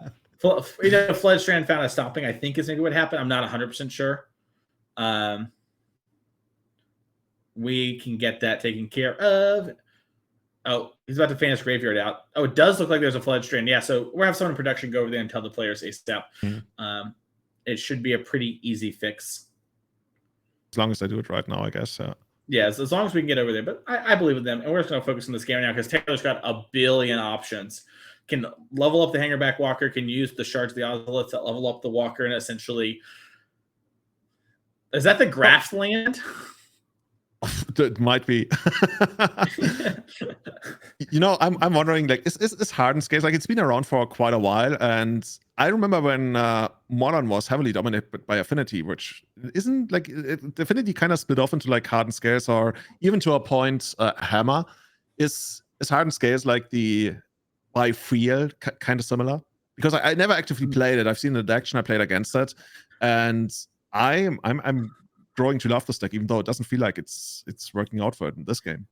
Yeah, I think the thing about the deck is that it's very hard to play, and it plays into a lot of hate in the format. We're seeing right now too, like just cards like Leyline Binding can be a bit of a problem, and it's very complicated, where Hammer is less complicated for similar power. So I think players have opted to typically play that instead, which is, you know, sort of where we ended up here. But this deck has some real advantages, and if you master it, there's a lot of edges to be gained, and it has a lot more ability to like have convoluted kills that Hammer just doesn't have that can really trick your opponent. So I think there's some also hesitation from players like, is this actually better, or is it just tricking people? And that's something I don't think we're ever going to really know until players widely adopt Hardened Scales.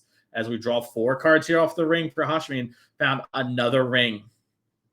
Oh, this is perfect. This is where you can like, I say this is perfect. It's not even required, right?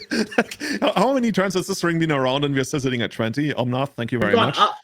Yeah, we're higher than when we started with the ring, thanks to Solitude. You know, when Sauron created this ring, he wasn't really thinking about Omnath. I'm pretty sure. Yeah, Sauron wasn't. Taylor's tanking. Figure out if you'd rather make a contract token or shoot. We are going to shoot down the Solitude. Oh no, the 1-for-1. How will Hashmi ever recover? Yeah. Like, did you actually notice like how Hashmi actually hesitated to use the ring? Like, you know, in the flavor wise, you also like Frodo and everybody, they're like, should I use the ring? Probably not. But I mean, can't really hurt to do like 1 time, or in this case, like 4 times, draw all the cards. Yeah, agreed. As we do see Boseiju here, and and Taylor's gonna back it up there. Yeah, let's go to the next one. Taylor has seen enough. Yeah, I wonder how high the ring is actually gonna go. Like thus far, we've seen it go up to 4. I imagine it can't get much higher than 5 or 6. That's pretty high up there with your life loss, and you'll probably just find another ring. But in that game, I was thinking about it. Hashmi probably could have drawn up to 7 cards before he really needed to be like, all right, new ring, let's reset. Also, decking becomes a thing, right? That's the thing I was going to mention. Yeah, so let's pull up this player sideboard and look at that. But yeah, I'm going to be curious to see. We'll have to keep track over the course of the weekend because we have Legacy 2 tomorrow, Julian. Like you mentioned, it's seeing play there. So what do we have here? Hardened Scales. Yeah, pretty much how you would expect the main deck to look, I would think, at least right now. So what are you going to do against the elemental stack? All right, so we have a couple cards that are pretty good. First, we got Pithing Needle. This can be used on any of the Planeswalkers. We can also use it on the One Ring. We have Tamiyo's Safekeeping. It's kind of a protection-like spell, in case you haven't played much Standard. It just sort of, target permanent you control gains Hex Boost. That can be pretty good against all the interaction. Animation Model is a way we can go longer. We have a Haywire Might. That can be used to answer Leyline Binding or the Ring. So I like those cards kind of coming in. When it comes to sideboarding out, I dare not speak, but I think Welding Jar is probably something that we might get trimmed. Probably depends on how many sort of Boseijus and Force of Vigors you think your opponent has. Yeah, that makes a lot of sense, right? We've seen a lot of exiling effects, and that's one of the first cards that can probably go. So what do you say, like, strategy-wise? Can Taylor go toe-to-toe, like, with the elemental stack and try to grind it out, or should you rather go for something like more tempo-oriented? I think we're going to go speed tempo based. We want to put pressure like we had in that game. Because, I mean, from Hashmi, if he didn't have the ring, he probably would have lost, right? We had the Prismatic Ending and Solitude and Leyline Binding all in the same turn just to stabilize the board. So starts like we had in game 1, I typically will go the distance in this matchup. Just a spot where we mulligan a little bit on the draw, fell behind a little bit, and that happened. Still-Eyed Halfling kind of put us even further ahead and, exacerbated that play-draw dynamic that we see in Pioneer a lot. Okay, makes sense. And from Hashmi's side, like, this felt pretty comfortable for most of the game, right? Is there anything that we want to address? Any small exchanges we want to make? Yeah, so you can see Hashmi here feels confident in sort of the hammer type matchups where you see a lot of overlap here. I think we're going to probably see the Boseijus come in. That's a really good card. Just works so well with Ren and 6. You essentially just create like a lock and lock situations.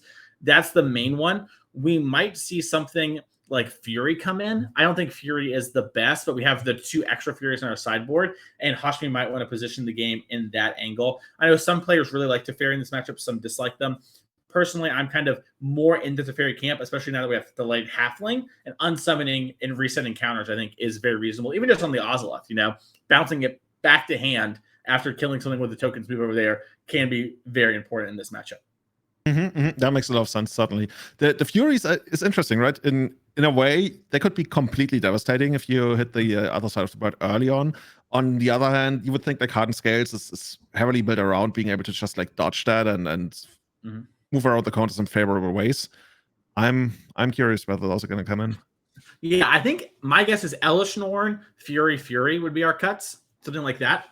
And whoa, we're in the middle of game 2 here, or game 3. I think so. What's happened is we maybe skipped ahead in order to have the rest of the match be shown. We're sorry for that. We did not know that was going on here. Yeah. Looks like pretty much a similar game, except there's no One Ring on Hashmi's hand right now. We do see the Furies that you mentioned. At least one of them certainly came in here. Leyline Binding, or is that an Arcbound Ravager that has been exiled? Yeah, Hangerback Walker, but yeah. Hangerback Walker, yeah, that's the one. Yep. Okay. It looks like... And an Yawgmoth Nexus with a bunch of counters. As far as I can tell, there's no poison counters yet, right? We don't see any of those on screen. We do not either. Yeah, this is a classic. Players input their deck as 5-color because they have the Leyline Binding in their deck, and they have a black Trio. That's one of the most confusing things. That's like when people tell me that my elf deck is like 5-color because I have Progenitus in them. Like, okay, I guess. Yeah, it's like, sure, man. As we are in Solitude, hit the Hangerback Walker. Interesting. Okay, there's 4 minutes left. Oh, is this so? Okay, Chad, this is what happened. We have 4 minutes left in the round. We jumped live. That is what happened. So I believe this is happening in real time now. That is actually the case. Makes also, a lot of sense. Yeah, I because the first round went so quickly, I forgot this was a time shifted match. We couldn't fix the fetch in the last game because it happened. Also, both players are tied, right? I think we've only watched one game thus far. And both players are tied. So Taylor actually won the second game. Yeah. Which, makes sense, right? Like on the play, fast start, and then now we see Hashmi here present lethal with that attack. Woo! Impressive stuff there from the 5 elementals. Like, I wish we could have seen that whole game there, but it looks like sort of our general idea of like, hey, my deck is heavy on interaction and 2-for-1s, and if I can sort of get off the ground, prevent you from getting off the ground early, I'm going to go the distance in this matchup. So impressive stuff there.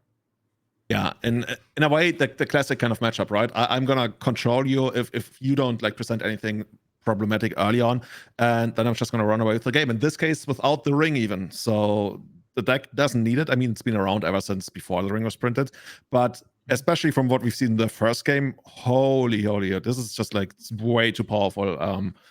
Yeah. When I say too powerful, I don't know, but I'm already. It's impressive. Yeah, impressive. That's good. Yeah, that's insanely impressive to me. Yes, yeah. Go to nerdrangegaming.com, buy your One Rings, have them ready to go. And speaking of being ready to go, we're about to have the next round turnover. Like we said, we were kind of catching up to that match live. So click the follow button, go grab some water. We'll be back in just about 5 minutes.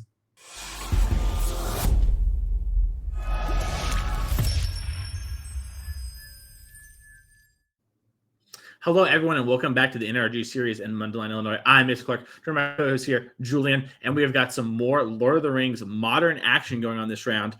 But before we hop into our feature match area, we have a lot of really cool decks with some new Lord of the Rings cards. We do want to show you our leaderboard so far for the year because players here are playing for a bunch of cash prizes we're talking about as well, but also this leaderboard. 6 players at the end of the year are going to qualify to get at large. So the names in orange have already qualified. So any invites they have will pass down. But right now, if we were to end, for example, Sarah, Tiago, Sean, Richard, A. Adams, and Fletch Johnson would all be in our championship at the end of the year. And we're seeing a lot of players play all our events, Julian, in order to accrue these points and have a solid finish. I'm actually pretty excited that the former US president is actually in the running for making it into the top 6 here. Richard Nixon, known for close races. It's going to be a close race for them this year. I'm excited to see if they can keep it up as we are about their halfway point. Speaking of that, let's look at our players to watch here. Some of these players who are making a run of it here. A. Adams, 3-0. Good run for them so far. CJ, 0-3. Unfortunate. Probably need to scavenge up top 64 today to get some more points and then have a good day tomorrow. Stay in the race. Jabbour, 3-0. George, you're working your way towards our feature match area. Jesse Robkin rallying since round 1 at 2-0-1. Roger Suleiman, 3-0. Sarah Sherman, 0-2-1. It's a tough day at the office, but once again, can end up in a top 64. Get a crucial 3 points. Sean Gallagher on 2-1. And Steven Dykman, undefeated since the first round, as Dykman does here on the NRG Series.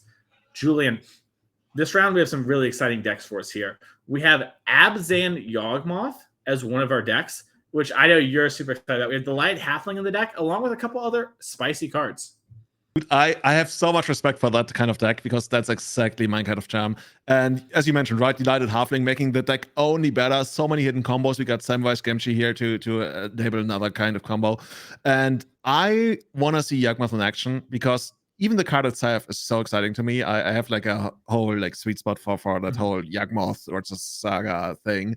But also black-green synergies through the roof. Can sometimes just like win the beatdown game, right? And also like completely blow out the opponent with like Court of Calling when they don't see stuff coming. This is the kind of Magic I want to play, and this is why I want to see this deck in action this round. 100%. And Caleb Miller here on the other side, kind of playing the deck I love to play, Julian. This is 4 color elementals with 4 the One Ring in the main deck. Caleb is not joking around. Let's go down to the feature match player as players are resolving their mulligans here. But we just saw last round with how strong the ring can be in these control decks. But Cris, no stranger to playing this matchup, had a couple top 8s last year when Yorion was still in the format and 4-color control was at its height playing the Abzan Yawgmoth deck. So their deck got worse. Chris's deck got better. We'll have to see how this round plays out. Yeah. Oh, do you see that? Like a foil fetch land into Undying Wolf, like the contrast, still loving it. Yeah. Young Wolf, the Undying Young Wolf, I guess. Yes. Probably like you'd rather see a mono dog on the first turn, but I mean, solid start, and we'll see where we take it. Like, I guess the 4-color control deck is, they have some interaction, right? So they might be able to break up some of the combos that Abzan is gonna be able to present. But for now, Caleb is probably just like happy making his land drops and casting Planeswalkers. No, just passing, no run in 6, nothing. Run in 6 would be awkward here, I guess. Yeah. You probably just take up and, get your cards, call it a day. So one of the things about this 4-color deck, Julian, is there's kind of 2 angles to attack the Abzan Yawgmoth deck when it comes to a big picture-wise, and obviously we figure it out when we're in the round. You either want to attack the creatures surrounding Yawgmoth, right? This is good when you don't have Counterspell in your deck, and you basically make it so when Yawgmoth comes down, it doesn't do very much and can't really combo. Or we try to directly fight over the card Yawgmoth in particular, and just let them have their sort of dinky little creatures, and you invalidate those with Omnath in the later game. Oh, that's so smart. This is why we have you in the commentary booth. I'm loving it. I never really looked at the matchup that way, but it makes a lot of sense because, like, once you take out the actual engine, this Yawgmoth, there's a lot of creatures that are probably not even like Pioneer playable, but Yawgmoth is the one that completely like puts them to the next level. Like, I've seen legacy players lose to this exact deck because people lined up in the wrong queue. Yeah, yeah. Congratulations to Honorog there. We missed you. Dude, I was not going to mention him exactly that. Oh, my bad. We're not supposed to say Honorog? Is he not watching us right now? Hi, Honorog. I guess at this point it was just implied. Yeah. Well, who else could it be that's playing Legacy? I mean, come on. Not even Lisette plays anymore. But anyways, as we do see here, the Young Wolf and then the passing of the turn, getting a fetch land. Yeah. Also another awesome card here, Wall of Fruits. Old frame foil, dude. I'm already like in love with this deck. Yeah, Cris has a big love for the Yawgmoth deck. Like I said, been playing it for a long time. Definitely a pet product of his. Also, attending Cris here also has the Switch Gaming logo on his chest there, just like Steven Dykman. That's a team based out of, I believe, the Michigan area. They love to come out to our events, and they stream a bunch there. So you're going to see them a lot here on the tour. As Boseiju, it's a draw for turn. It's something Cris has something very fun to get drawn. I don't know what it is though. Cris is loving life. He's just gonna get all of these like random creatures down, and I mean the beatdown. At this point, the beatdown is real. Another Strangleroot Geist, Mirror Gallery. Like we got basically 2 of the same creatures twice. And later I'm breaking up the symmetry. Caleb, not a fan of symmetry. Yeah, Caleb, known math hater. So what is Caleb actually building towards? Right, we haven't seen like any removal spells yet. We at least like exile buys. Yeah, the ring. Okay, straight up, here comes the ring. Putting on the ring, becoming invisible once again for a turn, drawing a card. And this is the ring all over again, so it's going to be interesting. Interestingly, like Cris, if Cris presents the infinite combo, is there a way to get around the One Ring some way? So I believe that Blood Artist says target player. Which, if that is the case, we can just do it in the upkeep. But we're actually not playing Blood Artist at all, unless I loses one life. Yeah, so Blood Artist is target, but maybe I thought there was normally there's a Blood Artist, but it looks like Cris foregoing Blood Artist this weekend does have Samwise Gamgee and the Cauldron Familiar. That will kill through the One Ring because Cauldron Familiar does not target. Each opponent, not target upon. Yeah. So the One Ring is not gonna protect Caleb there if Cris ever goes for it. That's cool. Yeah, as we are. Well, I guess it depends on which way you look at it. I just like that there's a way to get around the ring in the first place at some point. Yeah, and we're seeing it here. Why you have to be really careful, and maybe you have to fight. We talked about you can fight either over the Yawgmoth, which is stronger if your deck has counterspell, or the surrounding creatures. Right now, we've in response corded for half for the Prosperous Innkeeper. Now we get to draw as many cards as we want and not lose any life. We're going to break even on the exchange. So unless Caleb has another sort of thing, so Cris is going to draw and basically get what he wants, and then when he's done, he'll just call it a day. We'll probably see Caleb draw at least 10 cards before stopping, and just at worst loot away a couple extra cards he doesn't want. So which kind of hand are you looking to build here? Because you already can put all the common pieces you want into your hand. There's not really much interaction that you can draw. I guess Court of Calling is kind of like interaction. I guess Endurance, but that doesn't really do much here. So an important we have 2 Endurances, so we can actually we're one away. I was gonna say you can invoke Endurance, cord for another Yawgmoth, and just work from there. But we're 1 mana short on that department. Looks like we are just going to cast Cauldron Familiar. Oh, and it looks like what happened is we tried to Solitude one of the creatures, maybe. And that's why the Yawg's still in play. It wasn't actually the Yawgmoth. That's my mistake there. So we're going to keep drawing. So I think what we're going to do is we're going to find Endurance, Julian, and then convoke out Samwise Gamgee. And then we can drain equal to the number of cards we have in deck, but we'll just do all of this after we move to discard in the upkeep. And can drain equal to the number of cards you got into the deck, because we have to, let me figure this out. You have to draw a card with the Yawgmoth. Oh, because you have to draw a card. Yeah. Yes. Okay, gotcha. Yeah. So the Yawgmoth, you could technically target something that the target then fizzles, but we need to sacrifice the cat. What if you I don't know, is there a way to use the Endurances to get our deck back into the deck to deal more? Yeah, so we can basically evoke there and discard, but also what's going to happen is Cris is going to move to the end step, do that, and then probably upkeep this from Caleb. But it looks like he's actually just doing it in the main phase. So chat is asking whether Solitude is still on the stack. I think Solitude is supposed to be in the graveyard. Because it got evoked and did it? Yeah, no. Well, I don't know how we cast the Cauldron Familiar. Yeah. Maybe get a judge involved. I was under the assumption that my mistake, chat, from how this happened is that we had actually targeted the other thing. Let's get a judge down there. Maybe have the players stop for a second and just make sure. I'm sure that they know. There might just be something we missed, right? Was the Familiar like corded or something in response? I don't know. I felt like he used the treasure. Maybe he did cord and I just didn't notice. Yeah. Let's. I'm gonna put in a little chat. If that's actually what happened, that's gonna be a nightmare to figure out. But okay, we're gonna see. Very bad.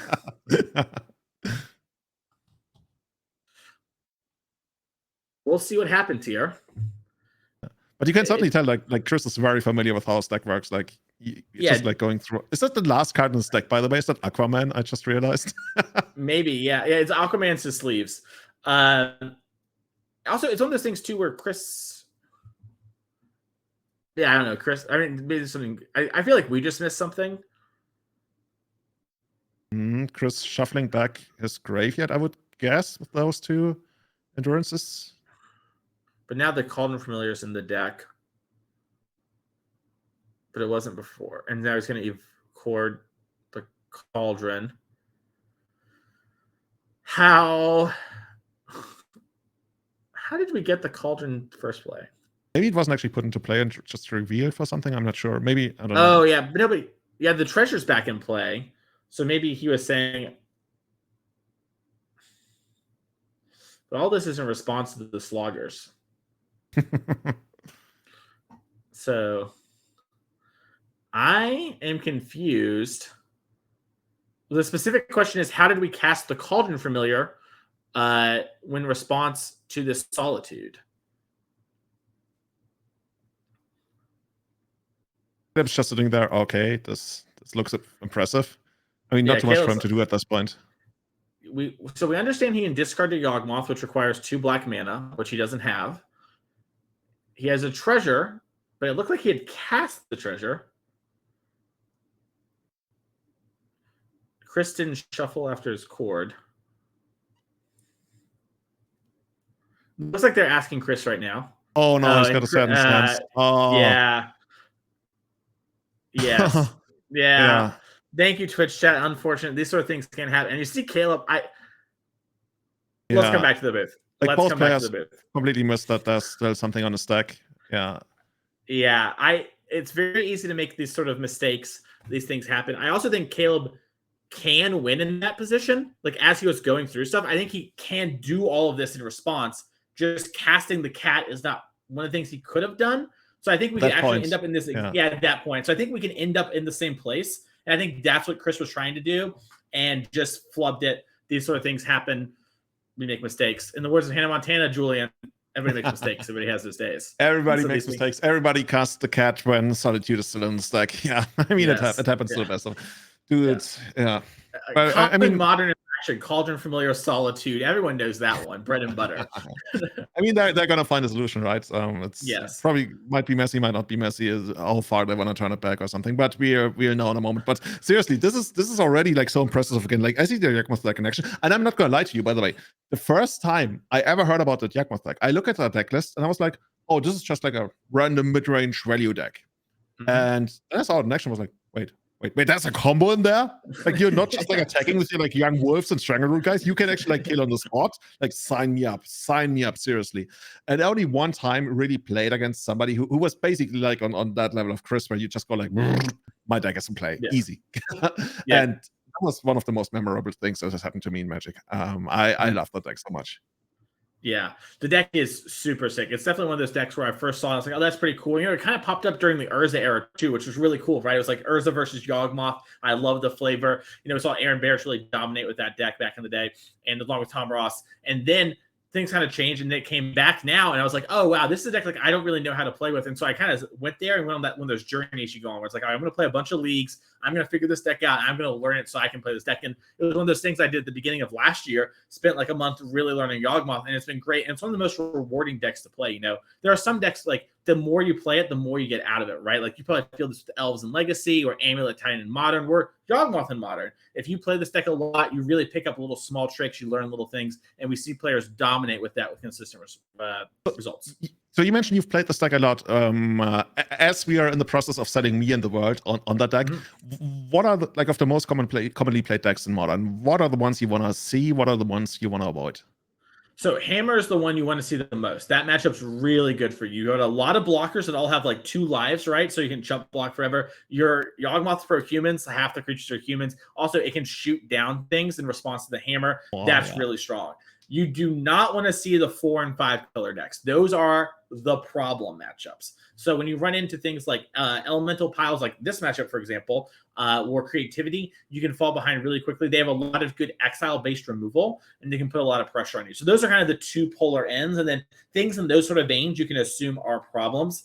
I think typically the Murktide versus Yawgmoth matchup is pretty close. I think it's a little bit favored Murktide just because Counterspell and those sort of things, along with spot removal. But strong Yawgmoth players overcome Murktide players quite often. So that's sort of like the range of things you're expecting to see there. Rhinos can be a bit of a problem. Looks like the players are still talking to the judge here, as we can actually sort of still see the future match while we're talking to y'all beautiful faces. Speaking of talking to y'all's beautiful faces, make sure to click the follow button. That way you see our beautiful faces talking to you all the time. We have a lot more Magic today. It is 9 rounds today. We're in round 4 right now. Julian and I are only going to be here for one more round of this, but then you have Doomwake and Dominic Harvey hopping into the booth to take you all the way through the first round top 8. Then tomorrow morning, 9 a.m. Central. That's going to be, if you're in a different time zone, roughly 5 hours ago in the past for you, but on the next day. There you go, a little bit of math there, you know. -5 plus 24. You're going to have Legacy for you, along with the semifinals and the finals of our Modern event today. And I'm not exactly sure who's doing those, but I know that Dom, Harvey, and I are going to be commentating round 5 through the finals of Legacy tomorrow. I'm very excited to see what players have brought to that event. Orcish Bowmaster, the One Ring, a bunch of really cool cards. Delighted Halfling, right? Like you mentioned, that card's really strong against Daze and things like that, right? You can't counter these cards. So it's going to be really cool to see sort of what players are playing. And not to mention, I know you know this, Julian, Legacy is so much fun, and it's so much fun to watch too, with all these cool interactions and unique decks popping up. Yeah, and it's going to be so exciting because we already mentioned this, and I think a lot of podcasts and everybody following Legacy has mentioned how people expect Orcish Bowmasters to have a really big impact on the format. And this is basically, tomorrow is going to be the first big paper tournament where we're going to see those cards in action. And I'm going to be there for the first couple of rounds commentating, and I can't wait. I seriously can't wait. I looked up a couple of deck lists. I've seen the Bowmasters do their damage, and yeah, maybe some people are doubting it. Maybe it's gonna be overhyped. Maybe it's not gonna make as big of an impact as we expect. But I mean, drawing cards, killing one toughness creatures, that sounds like Legacy. And yeah, especially since the Bowmasters are killing each other, it's gonna be a mess. And I'm gonna be there to watch it, and it's gonna be amazing. It's going to be great. I'm really excited to see if something like Grixis Delver, deck we haven't seen in a long time, can something like that come back too, right? Also, it feels like, and you're the Legacy expert here, let me know what you think. My understanding is Delver has been underrepresented currently in the Magic Online metagame since the last round of the bannings. Is that kind of the case, or is this a situation of players overhyping and sort of things like Cephalid Breakfast sort of, stealing the show, as it were? That's interesting. We see less Delver in general, like only to a certain degree, right? Because it's still going to be one of the most popular decks. But you're right, it's somewhat toned down. Cephalid Breakfast over the last couple of weeks, month, maybe one of the very best decks in the format. And Breakfast itself is kind of susceptible to Bowmaster, right? Plays a lot of like one toughness creatures, could be interrupted by them. And the people have like made predictions that the deck is going to be less successful going forward. What I'm just here and excited about in the first place is that Black is a real color in Legacy again, right? Black for quite a while in Legacy was more like a combo enabler card or a combo enabler color. But now we can actually use it. You mentioned Grixis Delver, right? Grixis Delver hasn't been really a big thing in quite a while. Now it's most likely coming back, maybe in a more mid-range version of itself. And all of a sudden, like, it makes sense to have like all these good black cards available that previously didn't have a home, that might now have a home again. And we will see like the more colors can become core colors and not like just something you randomly splash on the sideboard, the more exciting the metagame is going to be. Because yeah, I mean, you might remember this, right? For the longest of times, we had like Izzet Delver as the most played. It's basically the Delver deck. But if you go back a couple of years, we had like Bug Delver, we had Izzet Delver, we had like Rug Delver, we had all kinds of Delver. People played like Patriot, like the Jeskai Delver decks. And the more colors are playable, the more variety we are going to see, and Bowmaster adds to that. Hopefully, it's not going to be too oppressive on the one toughness cards. I agree. I'm going to be really interested to see. I do hate.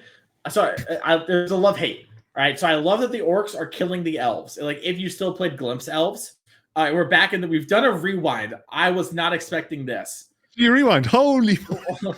The library looks pretty small. I think we didn't do a full rewind. Didn't we? Okay. I don't think we did a full rewind. I think we have gone to a spot where we maybe have some of our endurances.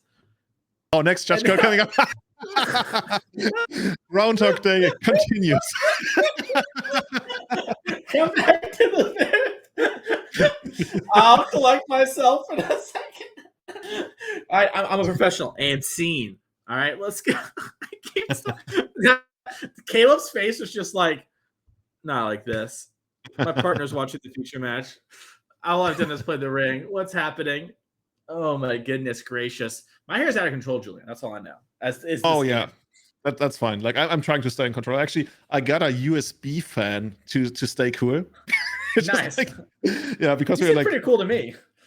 Yeah. I was just hoping it wasn't going to make a lot of sound. But yeah, players look pretty relaxed. So I think they're only figuring out like a minor detail of how the game state should actually look like. And yeah, as we go back, I think they got this cleared up. Nice. All right. This might have just been a small little, let's double check we're actually supposed to be at the spot here. And let's see. So I'm going to try and figure out what's happened. So I think what's happened is we have done the endurances. We have let the solitude resolve. And now Cris has every card in his deck except for the ones that we see in the endurance in his hand. Yeah, my money is on the guy with like 40 cards in hand. Yeah, honestly, I normally would be, and I think we're in a good spot, but it's definitely possible Caleb just beats him. because so Cris is going to have the 7 perfect cards he wants, right? And he's going to have like endurance on top of his deck.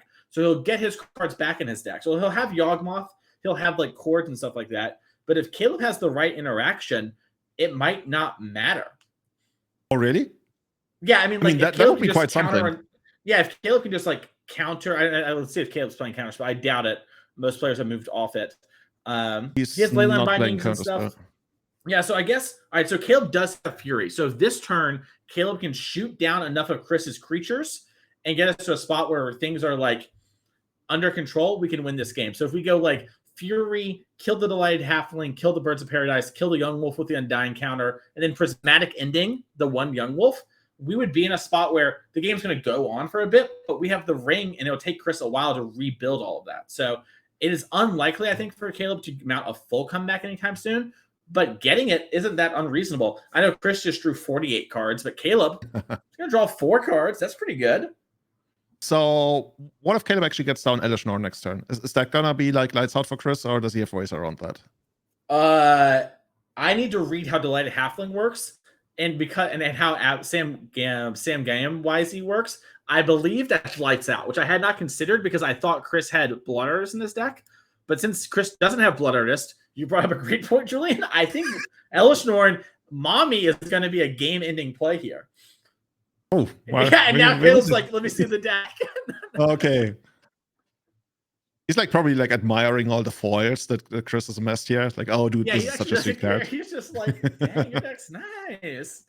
You know, your opponent has a ton of cards in his hands when you need both hands to look at your opponent's hand.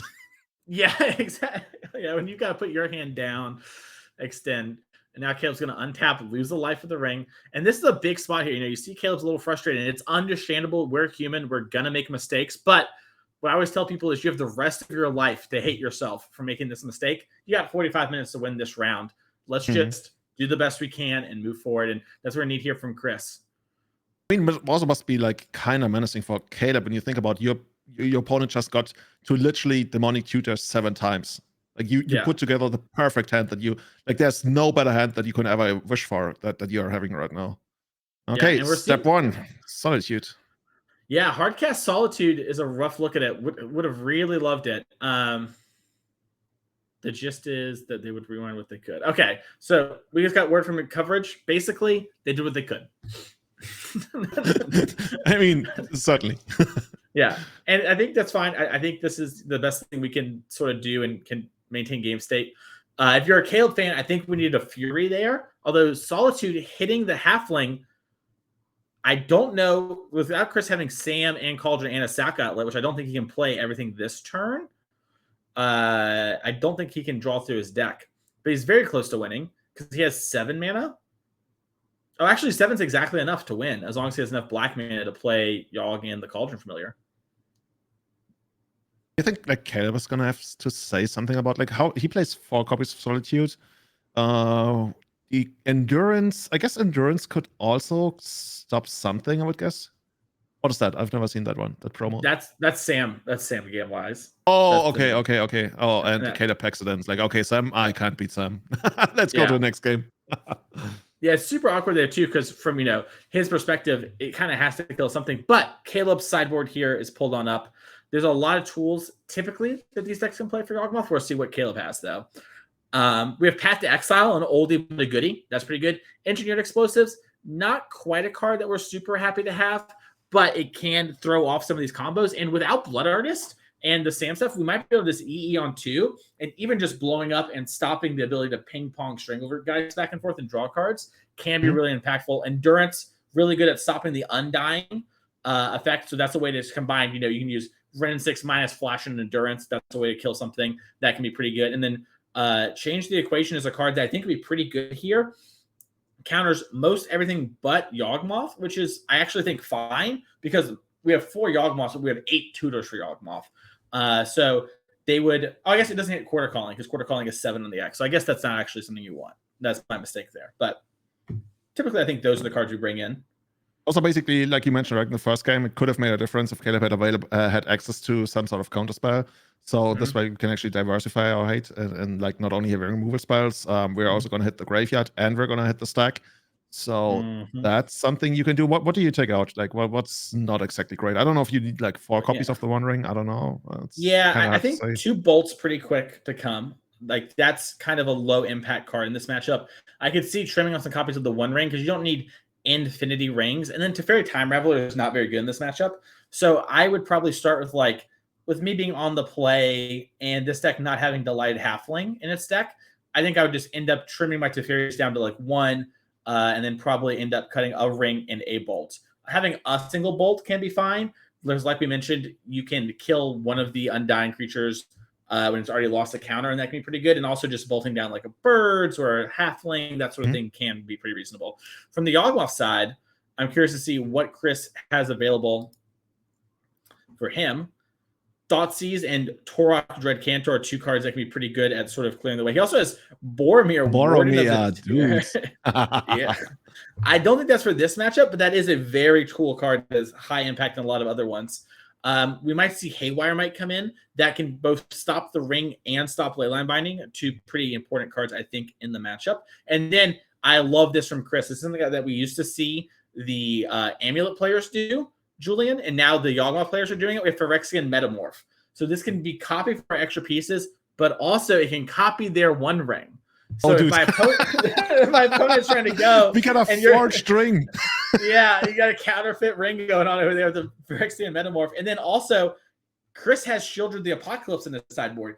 Historically, this card's been good against decks like Rhinos, right? You play it, locks the battlefield down, and it's a combo piece, right? If you pay a life to draw a card, you up 2 life, you can draw your whole deck. Against the One Ring, it's incredibly backbreaking.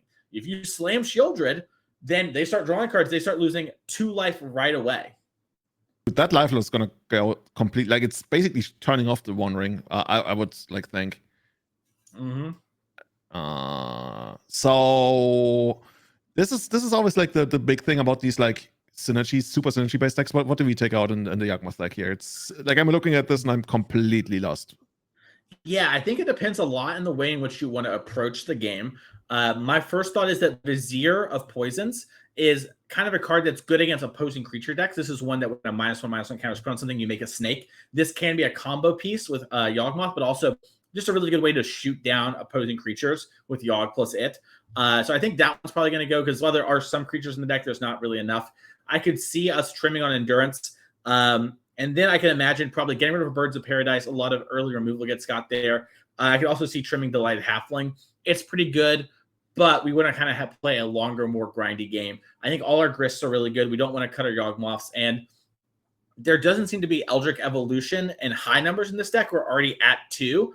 You would often see players trim 2 of them if they thought their opponent were going to have counterspells. So Cris might end up trimming all the Eldritch Evolutions because of Change the Equation. There might be some respect for that card. But typically players went to 1 or 2 copies post-board. So with Cris already at 2, I imagine those cards will stay in. We might just see some trimming around the edges. Okay. So both players are drawing the opening hand here. We'll see whether it's going to be a 7 all around. Whom do you like post-board? I like Caleb just in the matchup, even pre-board and post-board. I think Caleb's deck is pretty favored. Chris's deck has gotten a lot better upgrades, I think, when it comes to synergizing. But Cris has also taken it a really unique direction. So it's hard for me to exactly tell if this direction is helpful in this matchup or better in other ones. So I think losing the clean kill with Blood Artist has changed things a little bit. Something I'm actually wondering that we didn't talk about or see in action at all is actually like Grist. How much of a role does Grist play in that matchup? Like if you can get it down, can you just like, is it good enough to carry the game on its own? Yeah, Grist, if you get it down quick enough, it can be good as long as like something like Omnath isn't there or a Fury to sort of clean up those sort of cards and apply pressure. Grist often can't really win enough, I would say. It's really good at sort of buying resources out of Caleb and getting a couple cards there and then overpowering them later in the game. Okay. So we see the Yawgmoth once again coming down on the first turn, being dealt with Prismatic Ending. And what's this going to be? Is this going to be like some kind of acceleration? Maybe Wall of Roots? It looks like Strangleroot Geist. Yeah, and we get in there. Take the damage. A lot of roots in this deck. Rooty. Back to the roots. Rudy Tooty. Okay, Caleb. But oh, dude, is that a triumph? Like, oh, both of those triumphs at this point? Yeah, that's Idatha and Rogren. Do we actually know the names of all the triumphs? Like, I've always figured when I'm looking at deck list, and there's a single card I don't know. It's either like from a new set or it's a triumph. Yeah. I actually how I got on coverage is, earlier I taught my secrets about if they don't have any lands, they have a lot of spells. My other one is I know all the alternate arts. Ironically, a powerful ability for the feature match area, as we do see a Red 6 here. And we might minus in order to, remove a counter. I think that's a little early. We can kind of just, buy some time. But that is unironically a thing you might see here is Caleb might minus the Strangler Geist, have it undie, and then bolt it down. Oh, so you get okay. In the end, you only spent one spell on it, so that's kind of fair. It makes sense, I guess. Thoughtseize being cast. Okay, what do we got here? We got an Endurance. We got, I think that's a Solitude and a Ren 6, right? Yep. And then Hallowed Fountain, Temple Garden. Yeah, 2 lands. And that we mentioned this during sideboarding, right, Julian? How we might be able to minus and then flash an Endurance to finish off one of the Undying creatures. And yeah, it looks like Cris is kind of worried about it too. I mean, I like that play if you actually if you properly cast it, if it actually sticks around. But if you just evoke it to get that, I mean, that's a very specific spot where you want to do that, maybe to disrupt a combo that would otherwise go off. But yeah, Cris agrees. This is the card that I care the most about. Second, Red 6, probably not so much. And then a Solitude that would need to get hardcast right now. Yep.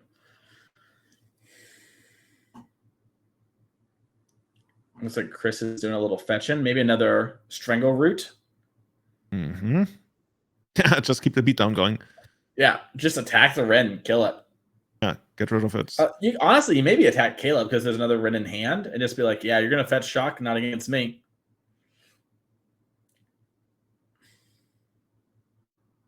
Here we go. And we're actually going to see, is it going to be Caleb? Yeah, it's straight to the face. Like, you take the damage.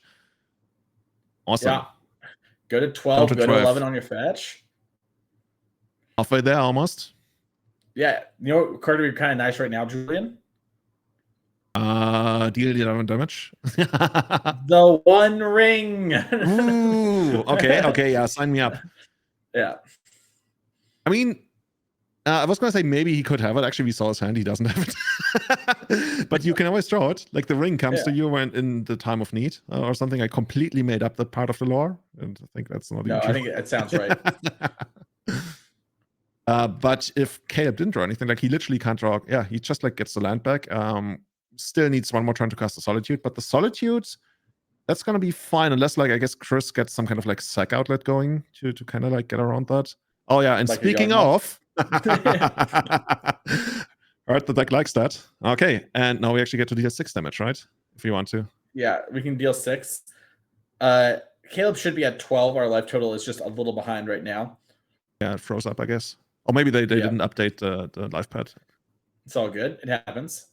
It is notable that Caleb didn't play the shock land tapped, instead chose to play the fetch land. So he's going to end up losing more life if he has to shock in next turn, or has to fetch again. You could have played your land tapped, untapped, play your fetch to get a basic.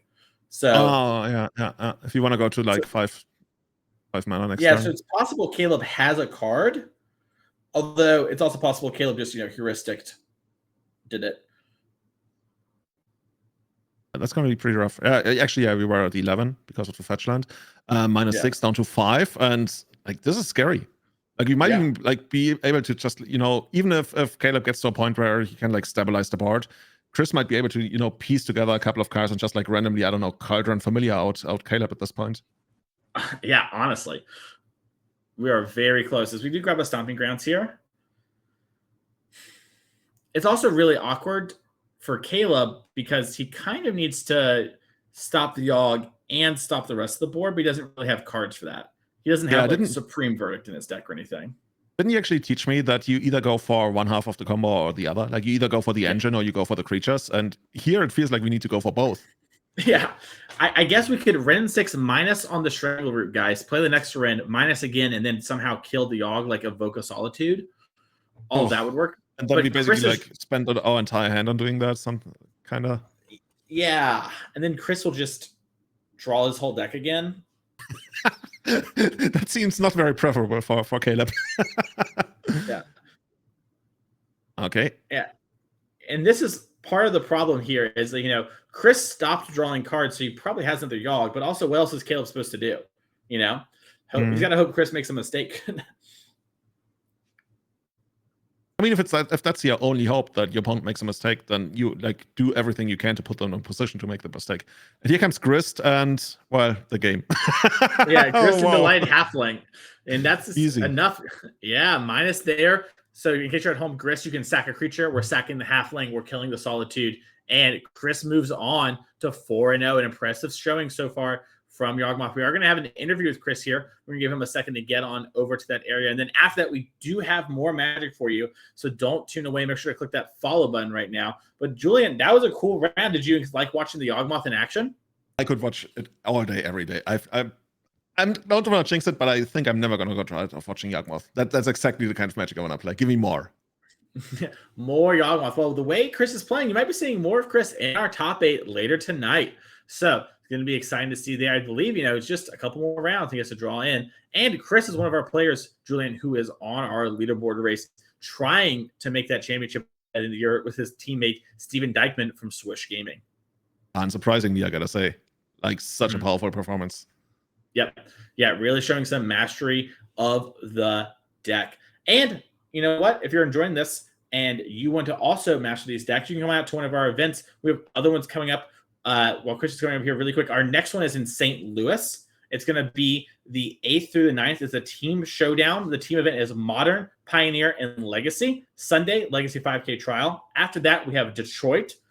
That is going to be on August 12th through the 13th, and that's going to be Modern and Pioneer as well.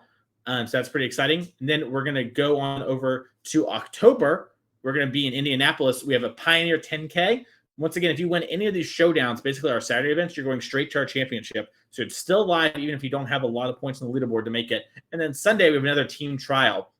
That's going to be Pioneer, Modern, Legacy. Once again, if you're a Legacy fan, we love you here on the NRG Series. You want to make sure to come to these events, etc. And Cris is ready for our interview, so let's head on down to Cris and see how he's doing. Congratulations, Cris, on being undefeated so far in the tournament.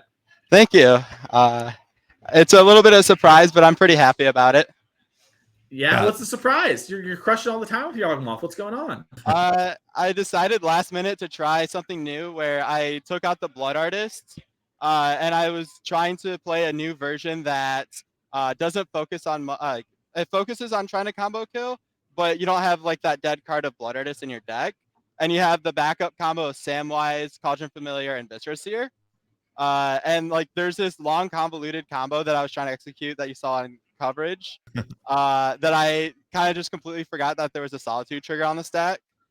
But in short, the combo, I would be tucking the 1-drop back in to get a creature back out, so then I can cord for my Prosperous Innkeepers, and I could just keep looping that and make 4 treasures and then just hard cast my combo. But I was trying to shortcut on coverage to make it easier. And okay, I have a question. Yeah. How many people are there in the world who actually know how to execute that combo? Because that looked absolutely impressive. So the normal combo is pretty self-explanatory because you just have the 2 Undying creatures, Yawg, and Blood Artist or whatever. This new combo, I believe it's a Reddit and Discord user named Awesome Possum. He also plays MTGO. That told me about this combo on Thursday, and I was all for not playing Blood Artists in my deck because I hate drawing that card. And I spent the entirety of yesterday practicing how to do it at sorcery speed, and I was learning how to do it at instant speed. I was up until 2:30 in the morning practicing it, and I almost missed the event today because I slept in. Nice. You know, that kind of reminds me, you're some kind of Jedi student. You're trying to control the Force, lift the X-Wing out of the swamp, and you learned how to do it, and now you got these special skills. Because I just talked to Mason, Yawgmoth is a deck I absolutely love. I kind of want to build that deck. I'm super scared of learning that deck, and now that I've learned that there's this next level that that maybe not came up with but mastered. Oh, maybe I'm just gonna go back to burn. I don't know, but this is something I want to do, and you made it look absolutely amazing. I appreciate it. The other cool part about it is after the event, I plan on putting out a little description of how the combo is supposed to work. but it's like a 13-part combo in order to get the kill. But it meant that I didn't have to play Blood Artist, so I was doing my best to learn it. Your hate from Blood Artist is really like Oh, like right. nothing else. I also cut Dryad Arbor from my deck because I hate drawing that card, and I refuse to play tap lands, so I wasn't playing the Arboreal Grazer build this weekend. So I was How doing my has best. Delayed Halfling been, by the way? That card is phenomenal. Like, I was playing against Murktide. I went turn 1, play that. Turn 2, slam Grist, and they look at their counterspell in hand and go, uh-oh. And then Grist just takes over the game. And then there's some awkward times where it doesn't feel as good because you can't do like your turn 1 Halfling, turn 2 Wall Roots into Strangleroot Geist as like easily. But overall, I think that card is phenomenal, and I'm super happy with it in Yawg. So I have one more question for you. One more. Well, maybe Mason get more. Okay. When are you gonna port this deck into Legacy? Because I want to play this deck in Legacy. Funny enough, I have already built a version of it in Legacy, and I 4-1 to League with it. Okay, and okay. I 0-5 the next one. Oh. And respect for the 0-5. 0-4 still going. So like it felt really good to be able to like Hapacho combo in Legacy because elves can't beat that. But you're very vulnerable to Wasteland with this deck because you're a very mana intensive deck, and I don't think it'll be super possible in that format. Do you think your deck lines up well against Orcish Bowmaster? Yes, because I can just Yawg kill it. Okay. All right. Fair enough. Fair enough. All right. Well, Cris, thank you so much for taking some time to talk to us. Go have some time between your rounds. Relax. We'll probably be seeing you more at the rate which you're going today. We're going to be going to our game 3 of our backup match. So don't go anywhere. We're going to have some more magic come for you right now. As this match has already been going, we have time in the round sort of happening, and we can't get through all of it. So we are going to just jump into the middle of game number 3 here. I thought my time was perfect there, and they got me, Julian. All right, there we go. So you see Connor Mullaly versus Ray here. Connor is our player of the year last year here on the NRG series, and they're in game 3 with Blood Moon in play versus the 4-color Reanimator deck from Ray. Yeah, and you already called it, right? Actually, is that Blood Moon in play? It looks like it's in a graveyard. Oh, I got to change the equation. Sorry, my bad. Yeah, there it is. Otherwise, would be like probably like pretty big problem for the Ray. That 4-color Reanimator deck, by the way, it's super interesting. Like it has that aspect of just like reanimating, most commonly Archon of Cruelty, but it also has that like whole ephemerate thing where you evoke something out and then like you ephemerate it. You can also, you got Ether Mage's Touch, and I don't know how common the card is in Modern. I think I've seen it like here and there, where you reveal the top 4 cards and then get a creature into play from those, which basically dies at the end of turn. But of course, you can play around that with like ephemerate persistent stuff. So that's kind of cool. While on the other side of the board, Connor is playing Temur Rhinos, the deck we know and love. There's the aforementioned Rhinos in play right now. And who's ahead on this board? It's kind of hard to tell with Reanimator decks, right? They might just like explode out of nowhere.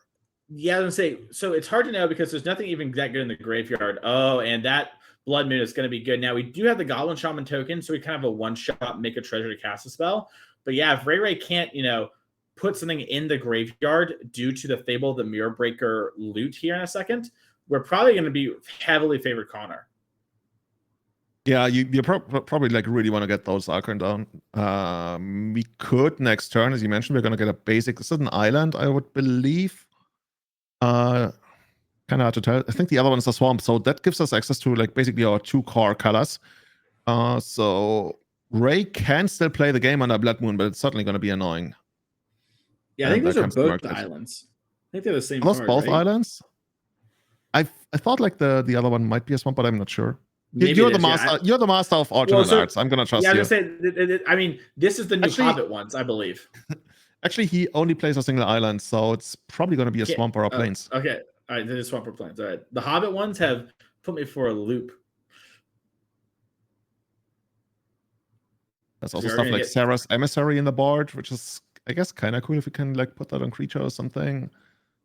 Oh, we're just getting 2 lands here. If we don't have a way to cheat in a creature, we're gonna be in trouble. Now, we said we have like ephemerate in our deck, right? So Maybe if we can find one of those. Yeah, We I have, mean, like, if the we basic- get like Solitude and then like we ephemerate that one, that's certainly gonna like slow down Connor a lot. And I mean, we're still sitting at 17. From there, we can actually try to build the game, but we would need the basic Oh. planes, and I'm not sure that we actually like have. I guess yeah, this way we can get it. You mentioned it, right? We got the one shot, like it's creating basically a Lotus Petal treasure Yeah, token here. I love the double block, by the way. Good tight technical play. We have a Leyline Binding in hand. And so we have the 2 basics, and then we have the treasure, and then we have a mountain. So we're going to be able to play the binding and cast our spells again. The problem is we're binding down this Blood Moon while this army is attacking us.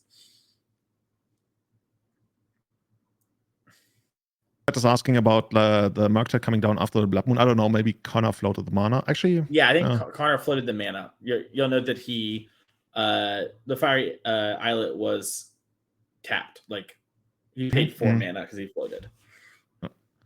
Okay, at least we were able to get the Blood Moon now. All of our cards are going to be playable again from Rare's side, but he doesn't look too happy, right? And I mean, I can tell, like, there's a lot of pressure coming down from Connor's side, and we haven't even talked about what Connor might actually have in hand. It's kind of hard to see how many cards those are going to be, but since he's shuffling. Okay, okay, another Leyline Binding, slowly stemming the bleeding. I would guess that's going to go after the Murktide. Yeah, sure. Take that one out. Yep. As Connor takes, I'm sorry, Ray takes 8 from Connor. Surprised not to see the draw and response. I guess you don't have the mana to force negation anyway, so. So right now, Connor can get Ray down to a single point of life, and that's gonna get the Blood Moon back, which is interestingly actually gonna give Ray his last basic land. Like, it's from what I can see here, it's Swamp Island, and that's gonna give him the plains. Yeah, and if we have Solitude Ephemerate with Evoke, that would be enough to win here. Let's see if that's gonna be it. Like, there's 4 copies of Solitude, 4 copies of Ephemerate, none in the graveyard thus far. I mean, there's a chance. Yeah, and also if we do this and untap and we like make it to the next turn, we have Fable plus Solitude. That's like really hard for Connor to actually beat. So Ray could also draw 2 copies of the Engineer Explosives in the sideboard, which is also gonna like swing around everything. Okay, that's a Shadow Prophecy, right? Where we get to draw like 3 cards or something. Yes. Oh no, we look at the top 3 and basically get to keep the. Oh, how does it work? Yeah. Oh yeah, the number of base. It's one of those domain spells, right? Okay, cool. Yes, and you lose 2 life. I think there's some reason Ray couldn't cast it. I guess he didn't have the black mana or something, or maybe chose not to. Oh, you know what it is? It's like you lose 2 life from that spell. I think our graphic is wrong. I think he's at 1, like you mentioned. Okay, in and that so case, if he casts it, he loses it. again. Yeah. We have an Archon in hand? Is there any way to like discard the Archon like a... All right, maybe our life total thing isn't wrong. Maybe we actually are at 9 and soon to be 7. Yeah. Well, there's an Archon of Cruelties. Well, this Shadow Prophecy is going to put some cards into the graveyard, right? All the ones you don't take. There's a Solitude going either into our hand or the graveyard. So, you know, maybe. We're not sure what exactly the play is here. I'm not either. Looks like, yeah, the Archon in the graveyard makes a lot of sense to me. It looks like Connor only has a single card in hand. Yeah. So at this point, there's a good chance that Ray can mount a comeback, but he needs something extra now. Agreed. I mean, actually 2 cards in Connor's hand. Okay. Oh, Ray has Ephemerate Solitude, but no last white card. So he's gonna be forced to pitch the Ephemerate to Solitude then.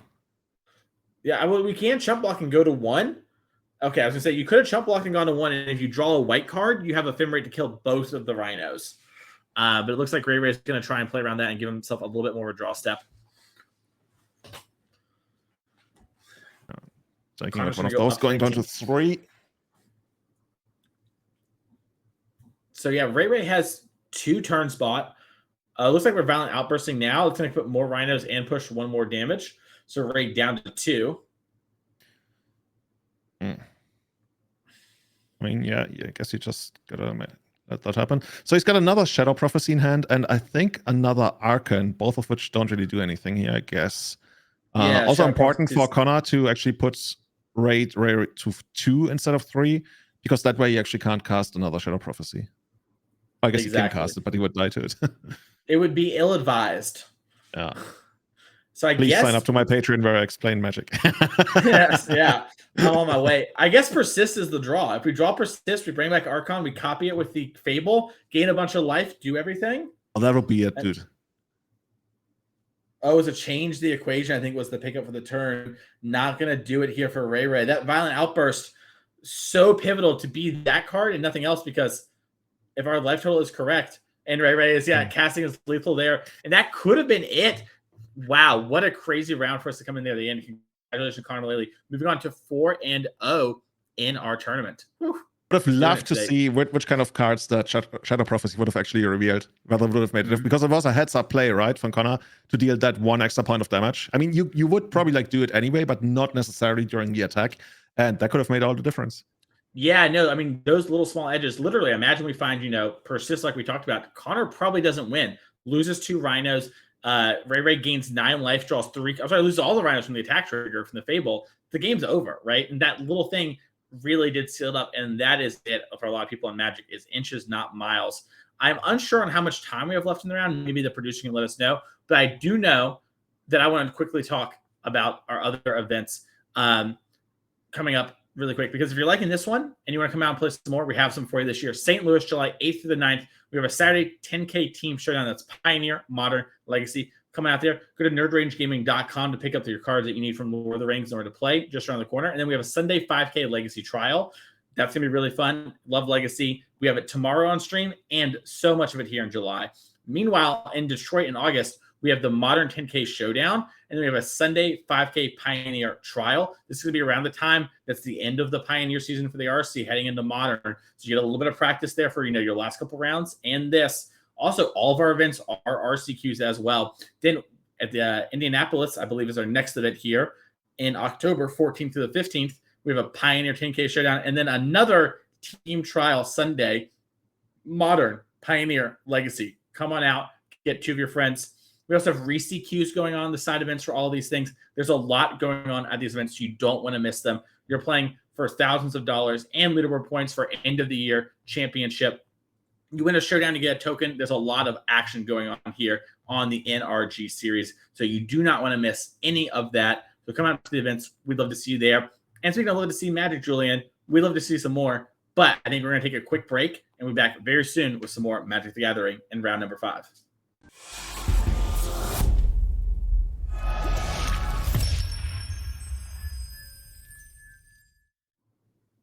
Hello, everyone. Welcome back to the NRG series and Mundaline. I'm your host, Mr. My co-host here, Julian, and we have got some more exciting Magic the Gathering rounds for you today. We are getting into sort of the thick of it. We have 9 rounds of Swiss today. We're in round 5. So players are getting really close to getting a couple wins and then start shaking some hands and drawing in the top 8, but we're not quite there yet. Speaking of not being quite there yet for the future matches, we do want to check out our players to watch leaderboard and sort of see what's going on here. A. Adams finally picks up a loss at 3-1. CJ in the inverse picks up a win. George Jabbour on to 4-0. He's actually playing against Chris Smith from the last round, so that's a pretty tight match over there. Jesse Robkin 2-1-1. Probably dead for top 8 contention at this point. Roger Suleiman 4-0. Sarah Shearing, a 1-2-1, might be able to sneak out some points, and the rest of the day goes on. And Sean Gallagher and Steven Dykman both at 3-1. Still very much alive for our top 8 and a lot of NRG series points on the table. For someone like Steven Dykman, Julian, he already won our first event, and so he's punched his ticket to our Players Championship, which is, end of the year, huge tournament, only get 16 players to play in it. But Dykman could win our Player of the Year race, which is very important because it actually gives you free entry into the events all for next year, along with how many chances do you get to sort of prove over the course of the year I was the best at something. It's pretty hard to do, right? You get free entry to every event for the next year. That's my understanding. That's why am I moving? Why am I not moving to the Midwest? Oh, because I want to keep commentating these. I guess I could do both, but not play them. That's fair. And you know what? Player of the Year, we actually have our Player of the Year. Connor Mullaly's back on the feature match again. I know we had him last round, but he's back again this round. And he is on Temur Rhinos versus Nova here on Merfolk. Nova is undefeated with Merfolk today. And Merfolk is a deck that we know have a lot of fans in the chat. And I think Julian, secretly pretty well positioned against a lot of the top decks. It's sort of just the other decks in the format that Merfolk really struggles with. So you would think that Nova's in a perfect position now, right? Whenever that's the case, people will be like, oh, the first rounds are going to be hard, but then I'm going to play against all the established decks, which Nova certainly is doing here against Connor. So Yeah, Merfolk always been around in Modern, rarely ever being like the go-to deck. But from what I've gathered, most people who play Merfolk in Modern, they know what they're doing. They know most of the matchups in and out. And I would guess Nova wouldn't be too different from that. Yeah, no, I don't think she's going to be too different from that. She probably has played this deck a lot, especially to be 4-0 in the tournament. You don't really stumble into these things with Merfolk. Merfolk often considered to be a little bit of a lower power deck because it is really reliant just on creatures and minor disruption. However, that disruption is often very good in a lot of matchups. You see a lot of Merfolk players will do things like main deck Chalice of the Void, which is very good against Rhinos, very good against Living In. Nova looks like she is not actually main decking her Chalice of the Voids this weekend, but has some cards like Force Negation that give you a lot of game against these Cascade decks and other things like that. We have Mistcaller in the main deck for Nova here. So she is actually going to be able to stop things like Indomitable Creativity and other decks along that nature. You know, if you select a company or Yawgmoth example, as we do see a turn 1 Rhino suspended. Yeah, you also got Hexcatcher going on, so we might be able to like text the Rhino deck so much that it won't be able to kill us. And other than that, you mentioned, right, we were going to have like a bunch of lords, a bit of that disruption, like the Tide Shapers. How much of a difference are those making by basically turning other lands into islands, which not every deck is going to be able to use? We already mentioned, like last round, Yawgmoth, we learned that the deck can sometimes struggle with mana. Yeah, like we learned last round, mana can be really tight here. And Connor doesn't have a green land now, does have the mountain to Dead Gone the Mistcaller, so it's out of the way here. But yeah, that could have been huge. You know, if Connor didn't have Dead Gone, it might have been a situation where Connor needed to fetch shock a little more in order to get his spells cast.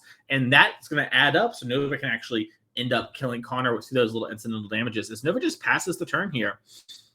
Oh no, two mana or 3 mana play. So best case scenario for Nova is she's just sitting on, okay, never mind. There actually is a creature. I was going to say maybe she's sitting on a bunch of interaction. There's only so much really in her deck. There's the 3 Force of Negations. But that one is trying to figure this out. Is this a Hexcatcher? Yeah, that's a Hexcatcher. Yeah, and you're seeing Connor cascade with his Violent Outburst in response to Nova there. This way, Nova can't sacrifice to counter the Rhinos, and Connor's going to get 2 4/4s in play.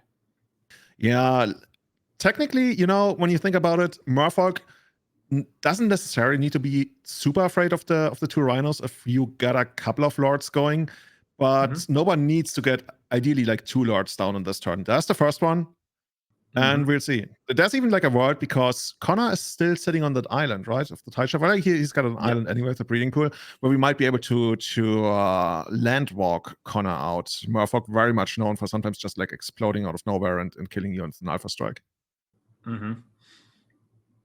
Yeah, and Connor has more Rhinos coming next turn. So Nova is going to need something to sort of stem this bleeding. And yeah, we're not seeing... I thought we maybe would see a Dismember or something possible, but another Violent Outburst to push a little extra damage and get more Rhinos. Here's a take 10. Add 4 more power to the board. Yeah, might just be too fast. Like at this point, even if you get a couple of Lords going, it's probably not going to be enough. 100%. As we do see... more Rhinos. Those are Steven Dykman's winning tokens. We talked about these earlier. They are technically pilots, but those are big old Rhinos. So Dykman sort of, really got a lot of equity as Nova's going to just pick up her card. She's dead. Can't win from this position. And understandable, this is sort of the brutal efficiency of the Rhinos deck. Yeah, just way too fast. And that's part of why the deck seems so good to me looking at it from the outside every time I see it on the battlefield. It's like when your plan A, right, is so powerful and so quick, sometimes you just like put it through, and when your opponent even slightly struggles, like Nova kind of did by not like really presenting all that much in the early game, you just get there. Doesn't matter. Like the trample especially is such a big deal. Yeah, very much reminds me of Delver from Legacy, kind of like the early Happer Temper ones, where you just kind of like trade off resources. I got some damage. It doesn't matter. I kill you before it matters. So yeah, that's a very good comparison. Nova here with the sideboard has only a couple cards. Like I mentioned before, I felt like this deck would be kind of well positioned against Rhinos, typically because Chalice of the Void's in the main deck, and that's like a huge aspect of the match. But Nova's sort of foregoing all the Chalices. I don't know if that's some new Merfolk tech, but we still have a couple cards that are pretty good. Flusterstorm essentially going to be like a super spell pierce in this matchup. We already have 3 spell pierces. I'm sorry, 1 spell pierce and 3 force negations in the main deck as protection. Now we're going up to 3 spell pierce like effects with Flusterstorm. And then we have Harbinger of the Tides. That is the 2/2 for 2 that you can flash in and to unsummon a tapped creature. So that's going to be really good against Rhinos, right? Those actually just die. So that's going to be good there. Also against the Murktide Regent half of the deck. Yeah, the Silvergill adapts in the sideboard actually surprised me. Have you seen that in Merfolk? Usually, like, you see them in the main deck. Yeah, my understanding is it is a new thing that some Merfolk players are trying, or putting them in the sideboard and just going more in on like lords and various utility creatures in the main deck. And then bring in the Silvergill adapts in matchups where you kind of want to have that 2-for-1 body. So I think that's what's going on here. I think that's how we made room for like this Mistcaller in our main deck. Because you'll notice we still have 1 Silvergill adept in the main. So we're not foregoing it completely. I think we just wanted to make room for cards like Mistcaller and Spreading Seas that are very, very strong against the Creativity deck, because the Creativity deck needs to have 3 other mountains for the dwarf to enter the battlefield. So turning those off between, your Tide Shaper, your Tide Shapers and your Spreading Seas can really be impactful. So before we go to Connor's deck, I was wondering, like, from everything we see here in the sideboard, like the Harbinger you already mentioned, okay, the Flusterstorms as well. I was gonna say there's not too much that we can bring in here. And when that's the point, I start wondering, what is my opponent gonna bring in against me? And then I reevaluate my sideboard cards. Is there anything that you see in our sideboard where you feel like Connor might bring this in against her that we then try to next level? Yeah, we might see subtlety. There might be some amount of Furies from Connor. There might be the Murktide Regent. So subtlety could be something. We can hop over to Connor's sideboard and we'll think about what Nova had here, sort of the way we like to do it in coaching as well. Looking at Connor's sideboard, pretty stock, all things considered. We have the 2 Furies. Those look really strong in this matchup. I imagine Connor's going to bring in Boseiju because Chalice of the Void is a commonly played card in Merfolk. In this matchup, it's only going to hit the Aether Vials and the lands. But, Connor doesn't know that, and I imagine that card will come in just because of how commonly played Chalice of the Void is. Yeah, there's really not all too much coming in here. I guess the Furies you already mentioned, and that's pretty much it. Yeah, so I guess from Nova's side, she might bring in subtlety just to counter these 4 Furies. It doesn't really feel all that great, honestly, but we will see. Merfolk can take out a bunch of stuff, right? You can always like cut on some of the lords. On the other hand, I'm curious to see whether Nova is actually going to go for the plan of hopefully from her side trying to amass enough lords to outgrow the Rhinos. Because at that point, like, it's back to Connor, right? But Connor needs to make something happen. We start with the first lord. We got 8. Actually, do we have like basically 12 lords if you count the Hex Catcher as well? Yeah, of course we do. Yeah. That's 12 lords then. We have a lot of lords. Look, we've got more lords than Westeros, I guess. Yeah, you think it's Sunday with the amount of lords we have in Nova's deck. Also, Nova's got my favorite basic island. So at least I would say non-APAC island. If you're trying to have some style on a budget, I think Nova has the best island. So. Oh, okay, interesting. Never thought about that. Yeah. Yeah. So do you see Tide Shaper here? Which one is this? This is like an APAC land or something? No, that land is a Rebecca Guay F&M promo series land. It's very cheap, but it's very good looking. Okay. Yes. And Nova is so cool. Nova just like wants everybody else to have islands as well. Like, imagine if you used I don't know, Spreading Seas or something, and you used like a token or something. It's like a copy of it, and you just like put it on top of the opponent's lands. Like, see, I want you to have nice lands as well. That would be very funny. You just have like Apex or whatever, or gurus, and you just like hand them over to people. Like, here you go, figured out. So do you see an animated Mutavault and just a pass back? It's not a great sign here, right? Like, if that's the best you can do on your third turn, somewhat scared for Nova. Like, I mean, on the other hand, she could be sitting in a ton of interaction. You already mentioned the Flusterstorms, which is up here. I was gonna say, Connor can just relax. Yeah, if you're Connor, you kind of know Nova has some Spell Pierce Flusterstorm card, because it'd be very ambitious of her to attack the Mutavault into your Violent Outburst mana, right? Oh, yeah, if you have anything else to do. So your hand probably is high on spells, low on creatures. Otherwise, it just makes more sense to, like, even play like a Silvergill Adept or something, just get a body down and get more damage over time. When we mentioned how Connor can just like sit back and relax, that's literally what he does. He suspends the Crashing Footfalls. And yeah, here we get another Merfolk Tide Shaper, actually. Yep. Yeah, and it looks like we're going to target the Stomping Grounds. Another island for you, sir. Yeah. Is that actually cutting? Yeah, I think that's cutting us off of green. Yes. On Connor's side of the board. Connor just sitting there like, oh, well, I don't know if this is really scary yet.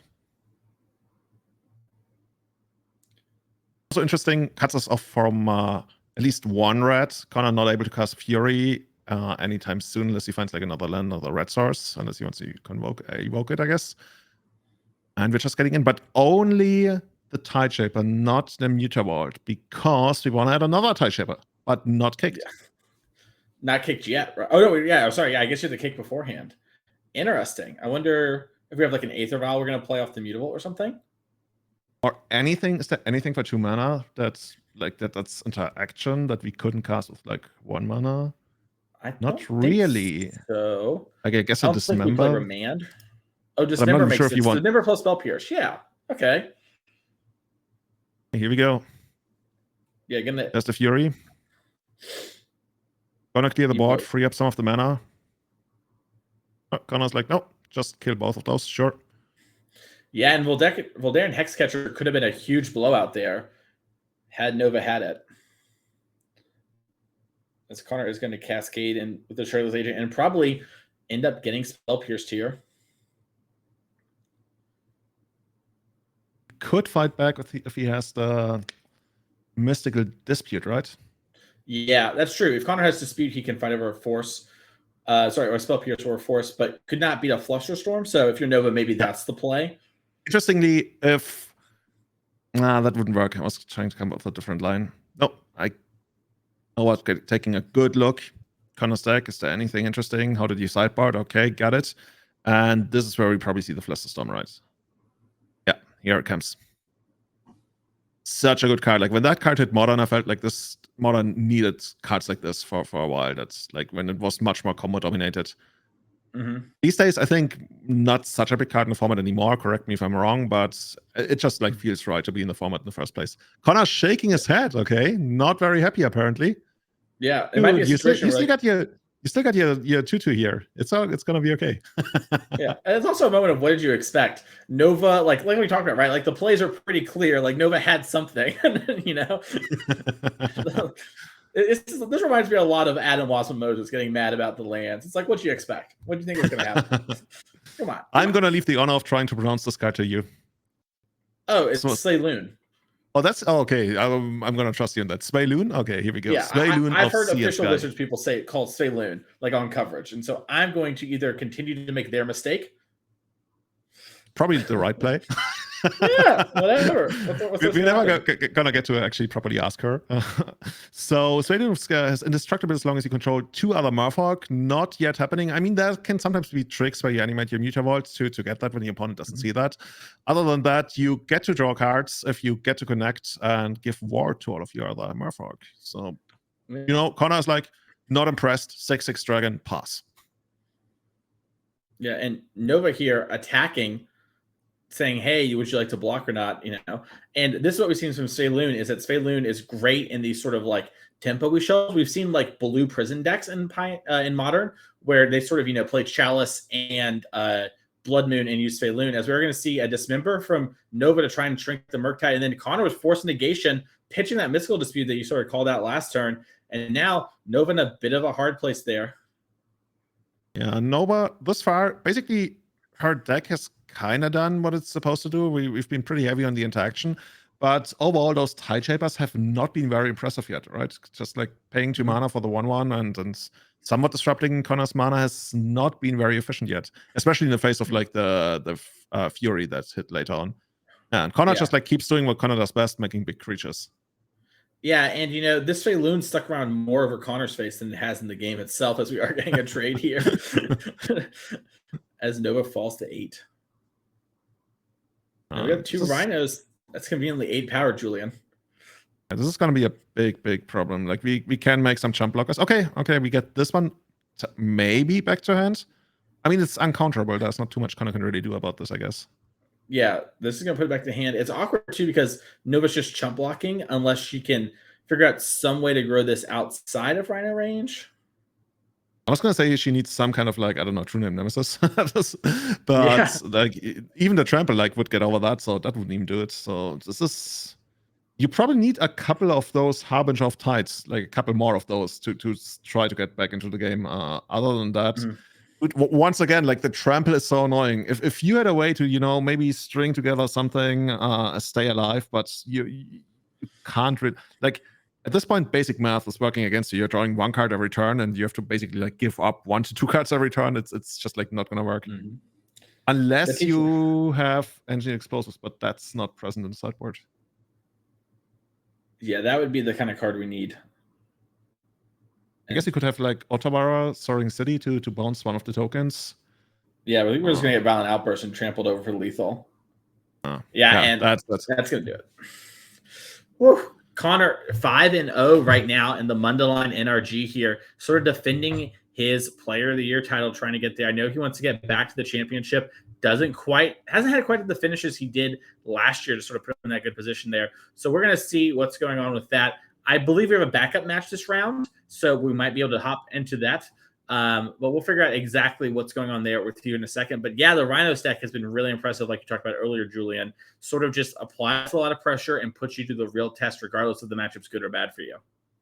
I wish I had brought my Rhino. Actually, I have a little tiny plush Rhino that I use for work sometimes. Next time we're gonna do Modern, I'm gonna have that here. And then you can have it for tomorrow for Legacy, because the Legacy Rhino deck. It's good. It's good. I call it out on my podcast. I call it out as one of the top 3 aggro decks of the format. That was like a month ago, but still, it's good. Yeah, it's better than people think it is, for sure. It is an impressive deck. But yeah, I don't know. We'll have to see exactly how that goes out. Maybe tomorrow we'll have some Rhinos. I'm going to wake up in the morning, tune into YouTube back there. So let's go to our backup match and let's see what's happening there. Because I remember we have a pretty sweet one going on here. We have Golgari Yawgmoth again versus Living End, Benjamin versus Logan.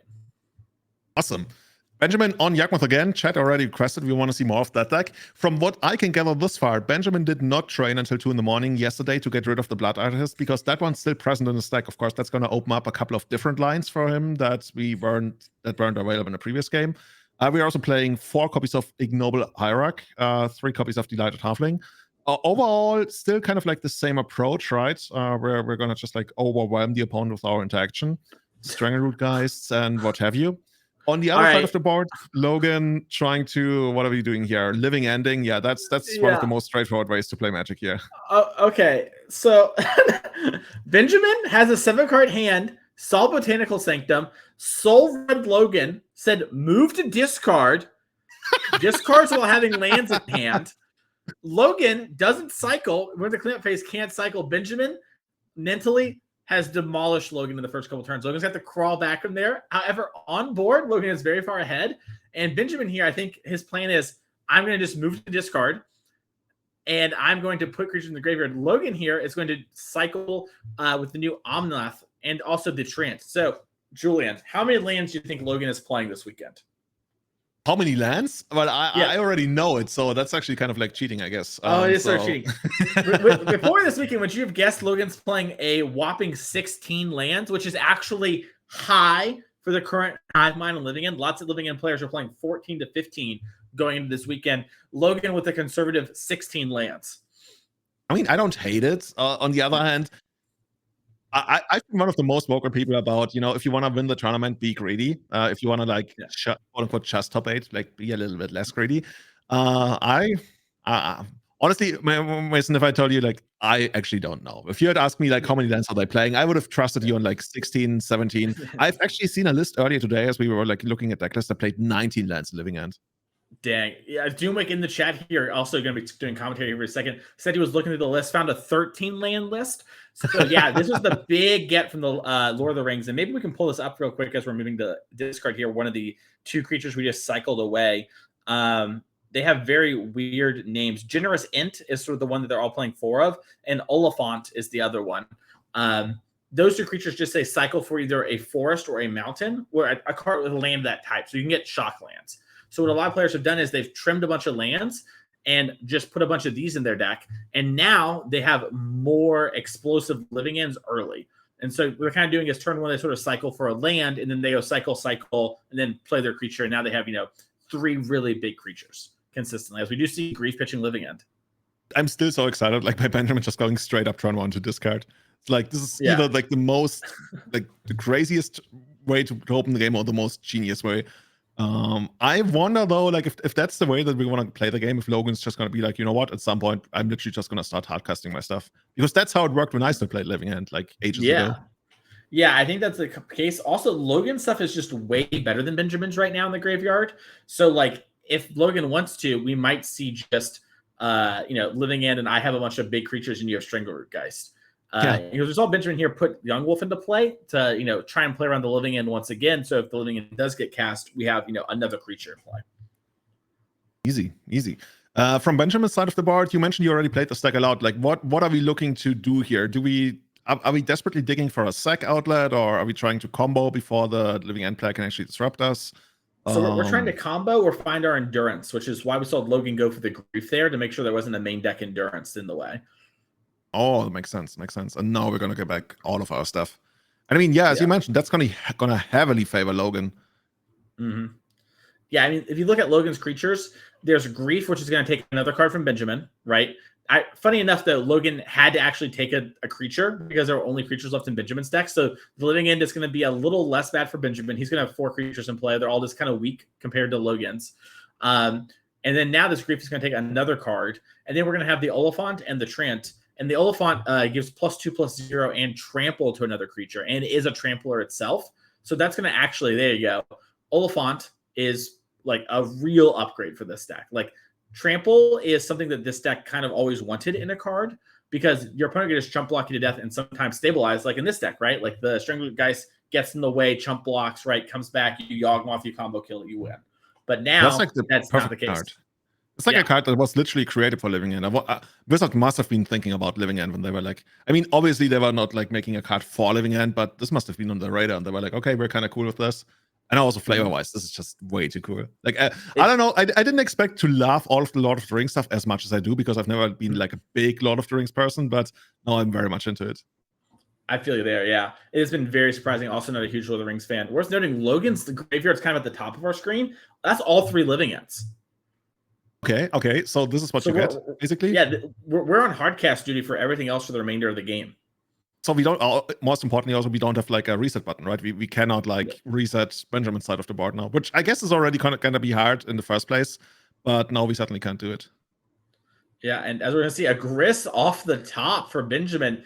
That's huge. Using Delight Halfling, the spell can't be countered, so we can't even, force negation it. Even, Cris is a creature on the stack, so it doesn't work anyways, but nothing can stop her.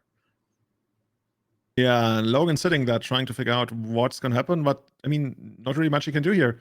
Stranglerootgeist gonna come right back again, kill the big elephant. Is it an elephant? It must be an elephant. It is an elephant. It is like an a elephant. War elephant. Yeah. Here we go. And I mean, now if with the trample gun, like we might be able to like jump block our way, I guess, into like using Grist often enough to get there. Is there anything on Logan's side of the board that actually has like some kind of evasion that I guess Menace is kind of like that? So Grief is menaced, right? And then all of Benjamin's creatures are -1/-0 due to the Wake Curve waves. So if Logan attacks, we have to double block. Now, unfortunately, because we've already triggered Undying twice, we would be trading with the Grief, but you can't really like get a gang block going in order to kill something. You can also attack with Waker. So I think what's happening is we're sending 2 at face, 2 at Grist. So that way we're basically guaranteeing that Grist gets knocked down here. Yeah. And it looks like I'm a little surprised here. I thought Benjamin might try and fight for the Grist here and get some double blocks going, but looks like Benjamin's deciding, yeah, this isn't worth it. I need to sort of just buy time. Maybe he's got another one. That's true. On the top of his deck. Oh yeah, he's got a bunch of lands in hands from what you can see. Here we go. You just slam it. Grist, next one coming up. Easy game. Easy game. Never didn't have it. There's the land. Oh my gosh. Did we draw Yawg? We did. Oh my gosh, we drew Yawg. That is gotta be our best draw. And this is part of the reason why the Yawgmoth deck is so good. You just get to put things on board and eventually you can start winning. And that can be really tough for some players. Logan does have main deck subtleties, but does he have one in hand? Dude, I want the stack in my life so badly right now. I can understand why chat wanted this like for another round. Yeah. Yawgmoth's nice. Such The a cool, variant. cool design card. Like loving it. Protection from humans, flavor on top. Which, like in Modern, does come up, right? Yeah. I mean, the humans deck has fallen off a little bit, but there are just randomly a lot of humans. If you ever do play against humans, though, you minus their creatures and your protection from human. It's just rough. We don't talk about it. So you do see Waker waves. Now, does Logan have an endurance in his main deck? Some players do. He does not. He does have 4 Furies, though. So if he can, 2 Furies. So if he can find one of those, we can shoot down the Yawgmoth. No, I was going to say, is there anything else you can cascade into? Of course, we cannot. That would be like a pretty bad. Yeah. It'd be an interesting deck building choice, is what I would say.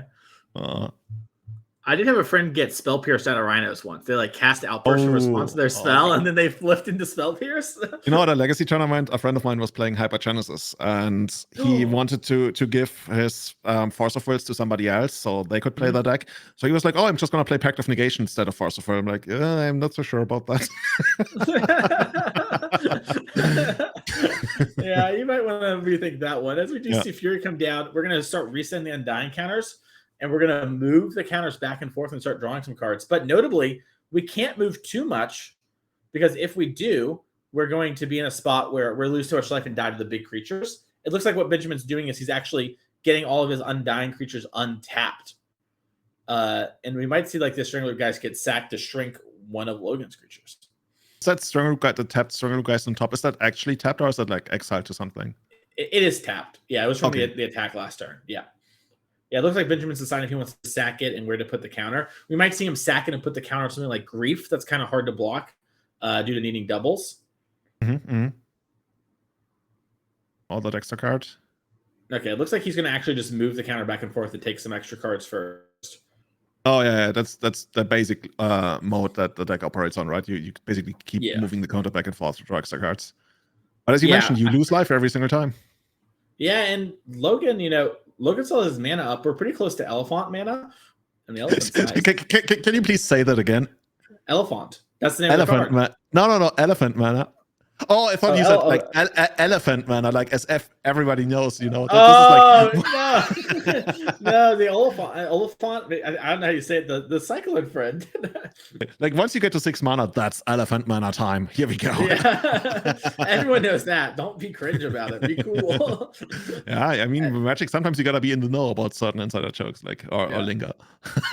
Yeah, okay, exactly. Both players seem to be like somewhat in the tank. Like, is it still on Benjamin right now? It's still on the Fury, yeah. So Benjamin is just decided to ping pong back and forth. Benjamin has Orcish Bowmaster in his hand.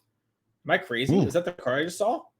Maybe I just saw it. He's got a 1-off, so it might actually be. I mean, that's 2 blockers. Unironically, kind of matters.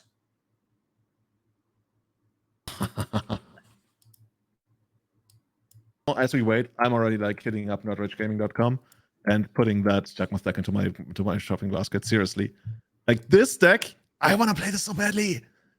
How is this not the coolest deck in the fall? Like, tell me one deck that's cooler than Yawgmoth.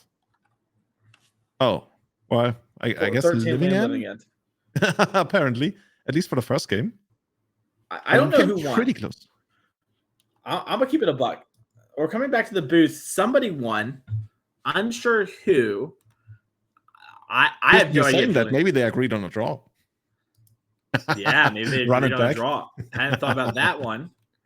I mean, in chess, it's pretty common. Yeah, I think. No, but seriously, like, do you think Yawgmoth won? Like, I mean, Yawgmoth needed to stabilize first, so I can imagine a situation where Yawgmoth stabilizes but wins, like maybe because of all of the living ends are gone. But then you mentioned that like Logan is able to hardcast stuff. So yeah, I can only really see Logan winning. I think Logan won. I think what happened is Benjamin took a little chance and like was like, I'll just draw a bunch of cards now and hope it works out. And it just didn't. And then they conceded. But I'm not positive. Maybe we can pull up our sideboards and we can see what's going on there. We'll try and figure out here in a second. Julian, you've been liking Yawgmoth a little bit. Is anything jumping out to you? Because to me, I'm kind of just seeing endurances and maybe this like discard spells and a Shieldred. Who knows? Oh, dude, I want the Metamorph to copy the elephant. We need elephant parity. No, seriously. Like, endurance is very much, that's basically everything you want in a card. Other than that, What does crime punishment do for us? Not really. Like we can't really pay any. No, that wouldn't do it. But Shieldred technically, because they cycle so much, but it's 4 mana, so it's like, I mean, you can get it on the 3rd turn. Not too sure. Like it's probably too late to do what it's supposed to. Yeah, it's basically endurance, right? Maybe Thoughtseize is like a losing battle, kind of. I'm really only on endurance. How about you? Or are you still there? Or am I still there? Hello. Here we go. I disconnected for a second. I don't know what happened there, but I could hear you. I can hear you again. All right, good, great. I don't know what happened there for a second, but we're good. I'm back. Endurance, I like. I think you might want some Thoughtseizes just because you want to maybe break things up a little bit. Because like they do need to have the correct card. I think it really depends on how you want to play your game. I think, Orcish Bowmaster doesn't seem particularly great here. Viscera Seer doesn't seem particularly great. That's 2. And then, it kind of depends on like how you feel about your other cards. But I'm not really vibing with anything else here from Benjamin. Yeah. I was gonna say like you were probably like shocked by my expert analysis of bringing in endurance in this matchup. That's why you immediately disconnected. I thought it was like so he can good. do it on his own. Yeah, I was running to your Patreon. I was like, let's get over there. Oh, you're the one that's subscribed. That's awesome. Yes. Yeah, I was wondering like the Thoughtseize. It felt like to me like a little bit of a losing battle if you try to fight over like the Cascade spells, like the Shuttle's agents and stuff. But I guess you can also like hit sideboard cards that Logan might be able to bring in. So especially if you have stuff to take out, as you mentioned, then those are certainly like cards you can bring in. 100%. Yeah, I think having a couple is fine just because you are a combo deck. It is sort of a losing battle, but sometimes you just need a little bit of time. Let's check out the Living End sideboard real quick here before our players are ready for game number 2. Living End is going to have Endurances, which can be really nice for, we saw at the beginning of the game, Benjamin just moved to discard. That sort of thing can happen. We also have Leyline of the Void. That stops the combo. I think those are the biggest ones. And there's nothing else we're super happy about for this matchup. Yeah, nothing that really jumps out at me here. Once again, it's going to be a question of like how much do you want to like trim. I'm actually curious. Like, do you side out Force of Negation? It only hits a couple of spells, but it hits like really important spells. I imagine those would be the ones I do hit. I take out just because, like you said, they hit a couple things, but they don't hit enough, in my opinion, to really be worth the slots when you have this many good cards, right? If we didn't have like 5 cards that sort of stop the Yawgmoth deck from working, then I might be like, okay, let's leave some Force Negation in and let's get a little lucky. But I think the rest of our deck is just so good that we should just try to be as efficient as possible. And this way, you basically you rule out that scenario where you have like 1 Force of Negation, your opening hand, draw a second one, and like you never does something, and you feel like, oh, dude, I could have won this game. Just like 1 more card. Yeah, 100%. Yeah, and also, Logan on a really interesting build here. Only 3 Force Negations. That's a card we typically see 4 of. Only 3 Living Ends in the main. None in the sideboard. Typically, a thing we see multiple of. So a lot of different things going on there. Hey, excited to see how this is going to work out. Yes. All right. So with time in the round, we're just going to hop into game 3 because this was our time shifted match.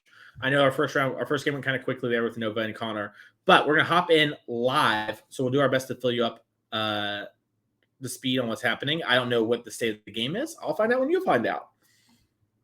So yeah, Benjamin obviously must have won the second game, assuming we're going to a third game here. That puts Logan on the play here. They're shuffling up. Who do you like here? You, as a non-Yawgmoth future Yawgmoth expert person, I would think Yawgmoth would be like pretty well positioned, but help me out, Mason. How does it work? Yeah, I think Yawgmoth's pretty well positioned. I've been playing a lot of this Living End deck on Magic Online and streaming it. It's been really good. So I'm kind of biased there, but I do think the Yawgmoth player is favored. Just 4 Endurances, getting on the board early, and then has a bunch of tutors for the Endurances, makes you have to kind of Living End once or twice, and you have to rebuild too. It's not like counterspells, right? When you counterspell a Living End, you still have your graveyard. In this matchup, when you're Endurancing, the Living End just gets nothing, and you have to kind of go again and rebuild, which is a whole lot to do. Yeah, that makes a lot of sense. So let's see. Both players sitting on 7, maybe. What are we seeing there in Benjamin's hand? We see a Geist. We see, I think I saw an Endurance. We see the Vizier. And then a Global Hierarch. Oh, yeah. Logan going down to 6. Yep. there ever a time, when Living End actually has like something like a transformational sideboard? I don't remember ever seeing it because there's like too many dead cards in the main deck. Or is there any way to like, juke out your opponent? All right, so I have one that's done something once before, and I have a theoretical thing I always talk about. So number one, they've done before. I've seen players sideboard in Crashing Footfalls. So basically, they bring in the Rhinos, and they sideboard. Your opponent has all the hard graveyard hate, and then they lose, right? This was an idea when players were playing a lot of Rest in Pieces to beat you, and it was like, haha, idiot, I have Rhinos, So that was kind of the idea. And then Inevitable Betrayal is a card that players have tried, and I sort of think about a lot, where it is essentially bribery as a cascade spell. And that is really strong in some of the Reanimate decks, where you could, totally. Go and do that. As we are going to see Street Race pitch to the Grief here. When you mulligan on 6/6 on the play, and then your first on play is Grief, it doesn't feel great, honestly. Yeah, it's not great, but catching the Endurance here is great. But we got Mr. MVP Strangleroot guys already steal a game like in the previous round. True. Let's see if we're gonna have a second one. This one's gonna come with double Exalted eventually. Oh, I love these Ignoble Hierarchs, by the way. Old Frame, yes, please sign me up. Old Frame Noble Hierarch, my favorite card of all time. Ignoble Hierarch, I'm paying a lot of respect to that card. Yeah, Noble Hierarch is great. I love that card. The host is going to play out from Benjamin's side here. We're going to make a Hierarch on the first turn. Then assuming we don't find another land, I guess on the second turn we could like make another Hierarch and a Young Wolf or something. And if we find a land, we can actually like get the Strangleroot guys down. I don't hate that. What's the Vizier going to do in that matchup? Vizier is kind of just a combo piece. That's something that whenever you put a -1/-1 counter on something, you make a snake. And essentially you can put a counter on something, make a snake, sack the snake, put a counter, and just start shooting down things and drawing cards. You can also use it with your Undying creatures to ping pong back and forth. So it's kind of a turbo card. And something we're going to see Benjamin sort of use to mitigate his combo. So if you're thinking at it from Benjamin's perspective, he has basically 3 combo enablers and just needs the Yawgmoth. And you're seeing Logan take the land instead of the Endurance. Might mean Logan has some answer to an Endurance Fury, later maybe? on. Maybe that's going to be a Fury. Like I could start like seeing Benjamin this Monolite. Maybe on the other hand, like that's still a really bad 2-for-1 when you think about it. Or maybe it's just like, I don't know. Like actually, if you had Fury, you would probably like let Benjamin keep both Hierarchs, right? And then try to get like a better exchange on that. Yeah, I think if you had Fury, you would just take the Endurance and just be like, all right, goodbye, elves. You're dead. Yeah. Knock yourself out with like 0-1s. It's fine. I got you covered. Yeah, I don't know. Maybe Logan's trying to hope Benjamin dumps his hand and then he can sneak underneath the Endurance. But he might just have another Grief. That's sort of the thing that jumps out to me. It's like, okay, he's got another Grief and he's willing to let Benjamin Grief the Grief. Or Endurance the Grief if he wants to pitch the cards. Yeah, but that puts him at like 2 cards in hand. Like if he has another Grief. I mean, I know the cards in the graveyard, they kind of can count as cards in your hand once you get to Outburst, to Living End. But I'm not so sure. Yeah, I agree. It's just very interesting. Logan's got some plan, though, because you saw him tank on it for a while. As we do see, Ignoble Hierarch cast the Geist and hit for 3. Yeah. He found the land. Wolf coming down. And Logan's just sitting here, probably like fetching another Shockland tapped, or is there a Triumph on the deck? I actually don't know. Not in Living End, not yet. On Living End, okay. Yeah, just because you need the mana untapped in the early turn, so it's hard to take the turn off. Yeah, that's true. I'm actually really excited now because like Logan prepared for this, right? Logan knew that Benjamin's turn is probably going to look like that, and that he is still going to sit in the Endurance. So right now, like even Fury is not too great in the spot, right? Yeah, Fury is just super awkward, right? Like the Undying creatures will just come back. Now, if you cast the Living End, they will be sacrificed with the counter on them, and they won't come back again, which is good. But there's a lot of awkwardness sort of going on here. Yeah, that's why it feels like this turn is really going to tell us everything about what Logan wants to do. Please don't like just pass the turn, because then we actually don't know. Yeah, if he's going to do it, he needs to do it now when the Endurance has to be pitch cast, so that Benjamin is in a much worse spot. Is that a Shardless Agent? This is a Shardless Agent. Oh, nice. Top one. Okay. Very top.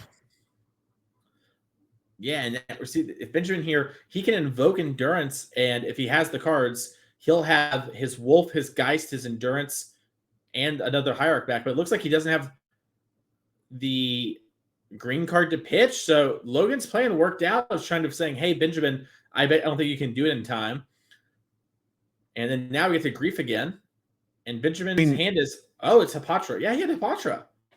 I mean, you say Logan's plan worked out, but honestly, it doesn't really feel like a plan that worked out. It doesn't look too exciting to me.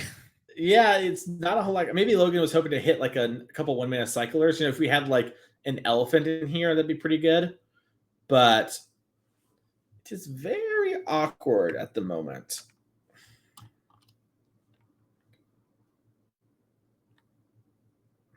Okay, so from Benjamin's side, like, you feel okay about this, right? Yeah, I'm Benjamin. I think this is why Benjamin let the endurance sort of happen, or the thing happen anyways, to get the endurance taken. Even though it would have been fine to, like, the endurance and play could attack. I think he was just like, yeah, I don't really care. And now if you're living it again, I'll have these in the yard. Hapatra is being played. So chat is asking why there's the hierarch in play, because another hierarch was in the graveyard. That was the one that was discarded to Grief. That's why they basically exchanged those two. Yeah, they kept it the same. As we see subtlety. And maybe that's what Logan was going for there. As we see Benjamin sort of tanking here, we're happy to have all of y'all with us. Make sure to click the follow button. We're in round 5 of 9 today. We're also going to be playing our first round of top 8. So click that follow button. That way you don't miss anything going on today. And then tomorrow morning, 9 a.m. Central is when we'll start our semi-finals with the Julian.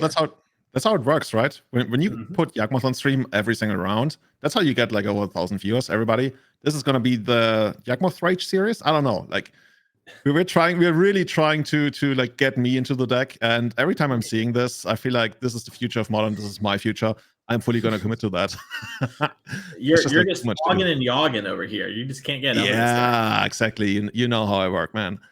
Okay, so we're gonna go for the beatdown. Stringer Root guys getting in there. And I mean, Logan is down to, I guess, 10 by this point. Actually, 9 because of the exalted trigger. Yeah, this is a race that Logan is not winning. That's why what I was saying, right? But when you mentioned like his plan worked out, I mean, yeah. Let's see. Maybe there's gonna be another plan. Ideally, it's hard to say. I guess ideally you just want another living end here. Yeah, I think you want to just draw like 3 cyclers in a row into living end and then trade. Like just block and kill something, save some life, and just be like, all right, I've got the same things I had before with, more power now.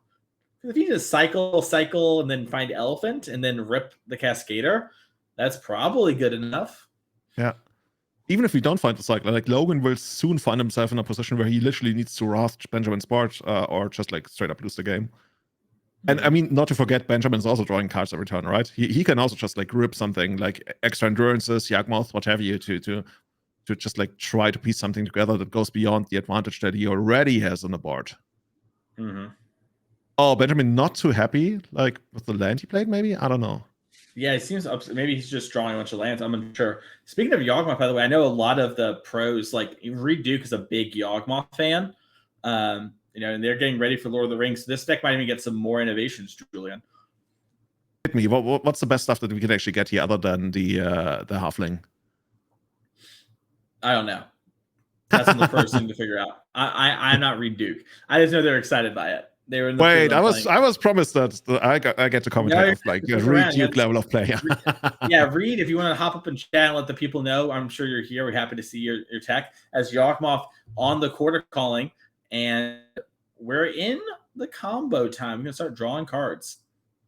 And you see Logan started shaking his head. How did it come to this? I was like, I did not sign up to this. People told me I should living end. I did. No payoff. I mean, that's how it goes sometimes, right? We already mentioned that on first turn, Logan mulligan to 6 and had a Grief that didn't really like do the greatest of stuff. Like in the end, he actually managed to play the game in a way that the endurance didn't do anything. So, I mean, taking the hierarch kind of worked out. But then he was solo on cards. He just like didn't have anything. Like even if you get one cycler, right? Sometimes you can string them together, get a bunch of cyclers, but you need something to get the I guess chain going. Yeah, I agree. I think what happened, and my sort of maybe feedback looking back on this, I think you said too, is like we did the thing, but our thing wasn't a winning line, right? And we probably should have just taken endurance and just been like, listen, I'm going to sit here, try and draw a bunch of cyclers and just try and put a bunch of power, you can put some stuff in play and all Wrath. I think that was probably the line that Logan had to take something along those lines, as we are seeing the ping-ponging back and forth. Yeah. Now we basically assembled Yawgmoth bargain, right? Yes. Yeah. This is a bargain of a deal too. And with the halfling in play up top, we're just going off. This is really a halfling deck when you get down to it. It's got 5 halflings. That's the most of any modern deck. 5 halflings, that's like 2.5 fullings. Worst joke on the stream tonight, thus far. Yeah. There's still plenty of time left, as Fury and Charlotte's Agent are the things. I have to imagine, I'm no expert, I assume we take the Charlotte since the Fury is forever away. And then we quarter calling, get the Blood Artist. You don't need to stay up till 2 a.m. learning some Samwise combos here. You just get Blood Artist and you just start sacking. And that moves Benjamin on to 5-0. So congratulations to Benjamin there. Logan's still very much live for our top 8. 4 rounds left. Easily can rattle off and make the top 8. Dude, such an amazing deck. Like, I could keep watching this all day. I already saw several people in chat literally saying they tuned in literally for Yawgmoth. So maybe, when you play it out, I might be asleep once the tournament ends. But thus far, amazing decks, good magic, and we've even seen the One the Ring in action, right? Yeah, we saw almost all the cards that people are excited about. I think Stern Scolding and Orcish Bowmaster are the only ones we haven't seen really cast, but a lot of really exciting stuff. Unfortunately, that is going to do it for Julian and I today. We're going to have Dom Harvey and Doomwake hop into the booth and take you home. Julian, it was great to work with you today, and thank you, chat, for hanging out with us. We have some more magic coming for you soon. Thank you, Mason. Everybody, have a good time. Hit that follow button and stay tuned. We're going to be back soon.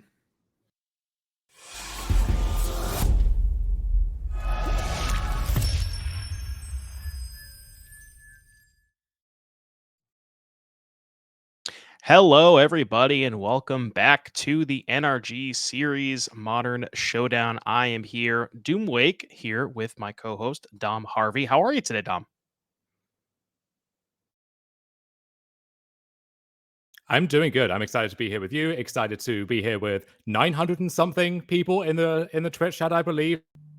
So love the turnout there. Love the turnout for our event today. We're capped at 308 players. We have a full house. So you love to see all of that. And all of us are tuning in for some Modern with Lord of the Rings here in paper for the first time now. Oh, yeah. It's been an absolute blast to watch today. We've seen a lot of the One Rings cast. We've seen some Samwise action as well in the hands of Chris Smith. And maybe in our feature match, we might even have some more Lord of the Rings cards.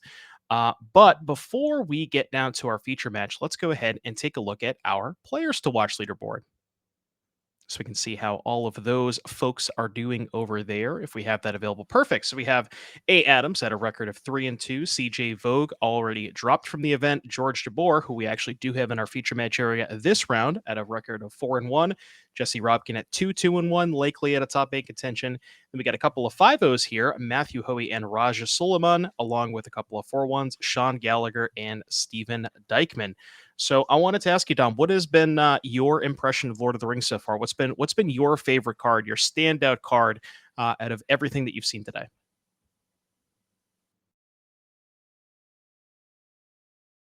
There's only one answer there, right? It's the One Ring, of course. A big flavor win for the set. You can question some of the other flavor aspects of that card potentially, but the One Ring really making its presence felt in Modern and even in some larger formats as well. And you can see it in basically everything. We're at this point in the hype cycle now where we're going to play Amulet with the One Ring, going to play 4-color with the One Ring, Tron with the One Ring.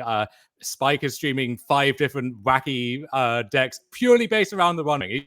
You can kind of find lots of different homes for it, and that's the perfect card in my book. It's very, very powerful, but it's also very flexible. And so finding the right home for that card is going to be a challenge, but it's a fun challenge to sink your teeth into.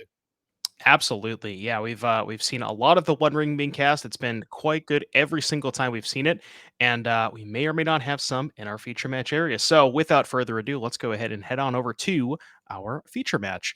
We have George Jabbour on the left-hand side of your screen playing classic George fashion Azorius control against Jacob Segal on Simic Infect. Talk to me about these decks, Dom. George Jabbour has, speaking of the One Ring, might have one or more copies of that card in his deck.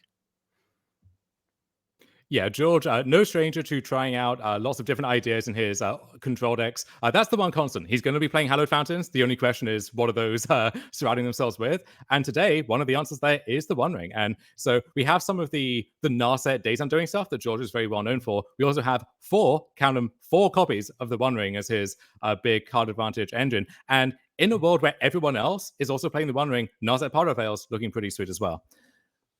Yeah, see, I think there's a bit of a flavor fail, excuse me. It can't really be the One Ring if we have 4 copies, but I digress. In any case, on the on the right hand side of your screen, we have Jacob Segal, who's playing Simic Infect, and we actually have another Lord of the Rings card here, a couple copies of Elven Farsight. So this is a bit of a new cantrip here. It's green sorcery. You can scry 3, then reveal the top card of your library. If it's a creature, draw a card. So a little bit of ways to maybe find an Infect creature, but a lot of stuff that you're probably used to here. Mana Dork in the form of Hierarch, Infect creatures, Blighted Agent, Rot Priest, and typically not the matchup that Jacob wants to face, I would have to imagine, but we'll have to see how this plays out.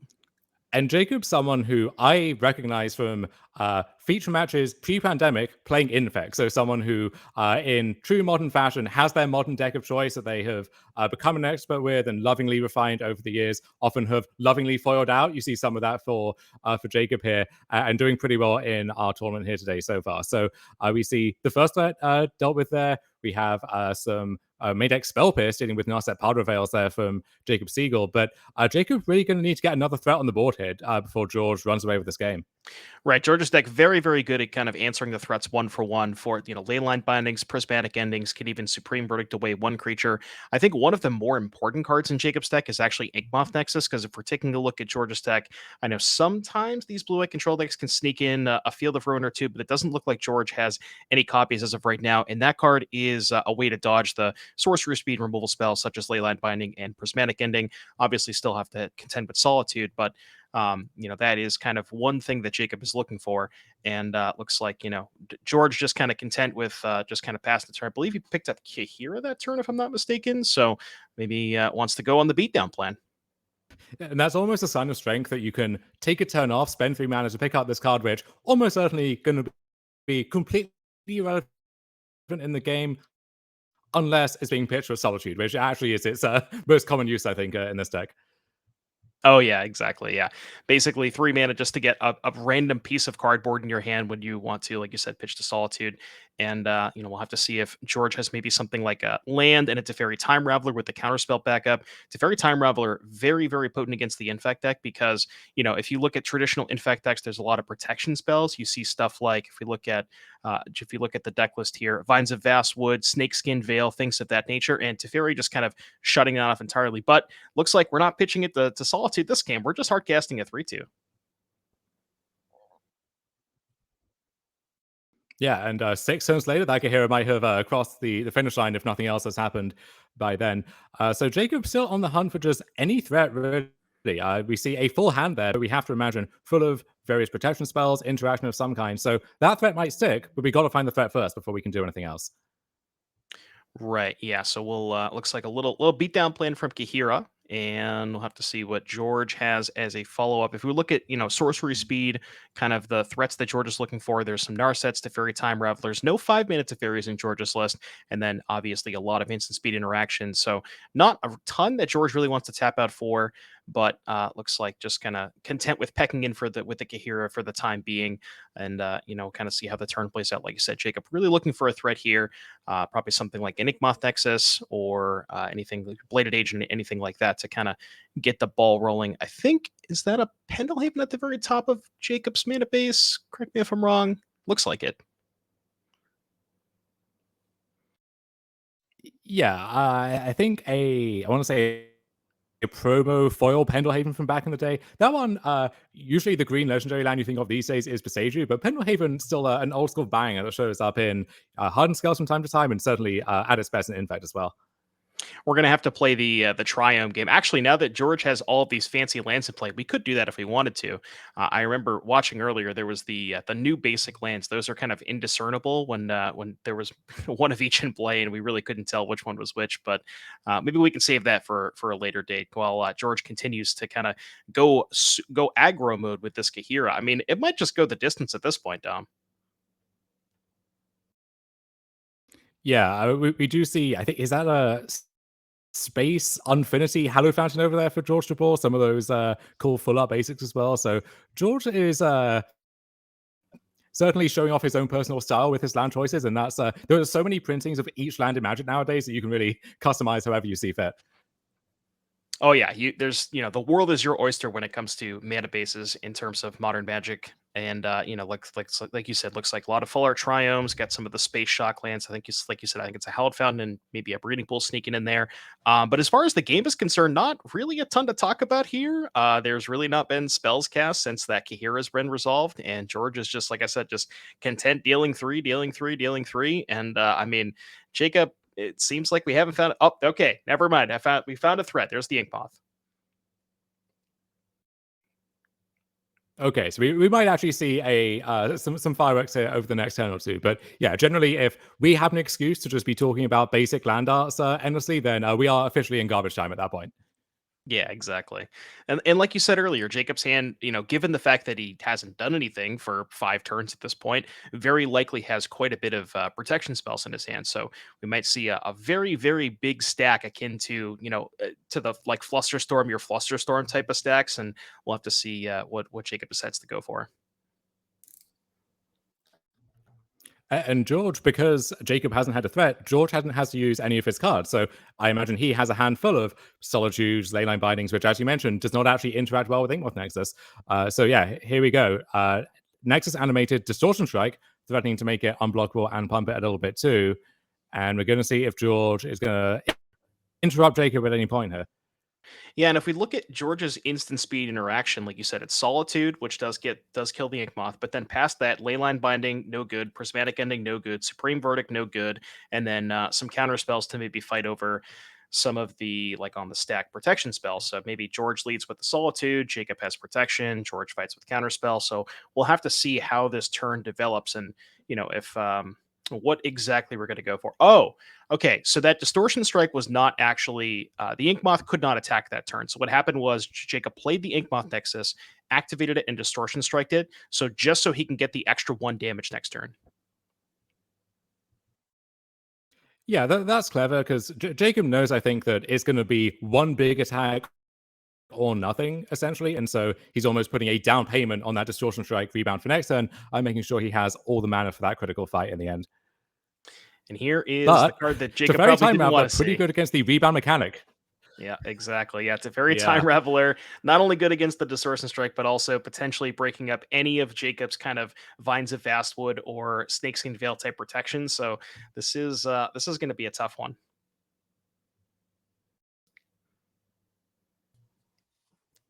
Yeah, and the fight almost has to happen now over the Teferi because the Teferi allows George to win the fight almost single-handedly. So the fireworks happening on George's turn instead, and we'll see who emerges victorious here in the end. George's going to fight back here with tapping 3 mana for, is that a Archmage's Charm? There we go. Force negation, and then that was met with a. So what happened was the Teferi was on the stack. Jacob responded with Spell Pierce, and then Yawgmoth Nexus was activated, and in response to the Teferi Snakeskin Veil, and that's a heads up play from Jacob because then Teferi can't bounce the Yawgmoth Nexus. But it looks like the stack has resolved, and at the end of it all, we have Jacob Segal with a Yawgmoth Nexus with 1 counter and still able to. Oh no, the Teferi did resolve right because we cast the Snakeskin Veil, so that Distortion Strike is offline next turn. Yeah, but that said, if Jacob is able to pump the creature during his main phase, he might be able to untap, animate the Nexus, just play 2 pump spells and swing in for lethal. So putting George to the test, making him have something like another Force Negation or Solitude maybe to actually stave off imminent death. All right, and we're going for the animate, and that is a scale up. Scale up actually works pretty well with +1/+1 counters because it's base 6 power, which will still get the +1/+1 counter from the Snake Veil. So now we have a 7 power Yawgmoth. Looks like we're following that up with potentially another pump spell, and we're going to say, George, do you have the Solitude? And George does not have the Solitude. That's going to be game 1 going to Jacob. That is very surprising. I got to tell you, Dom, I didn't think that was going to happen.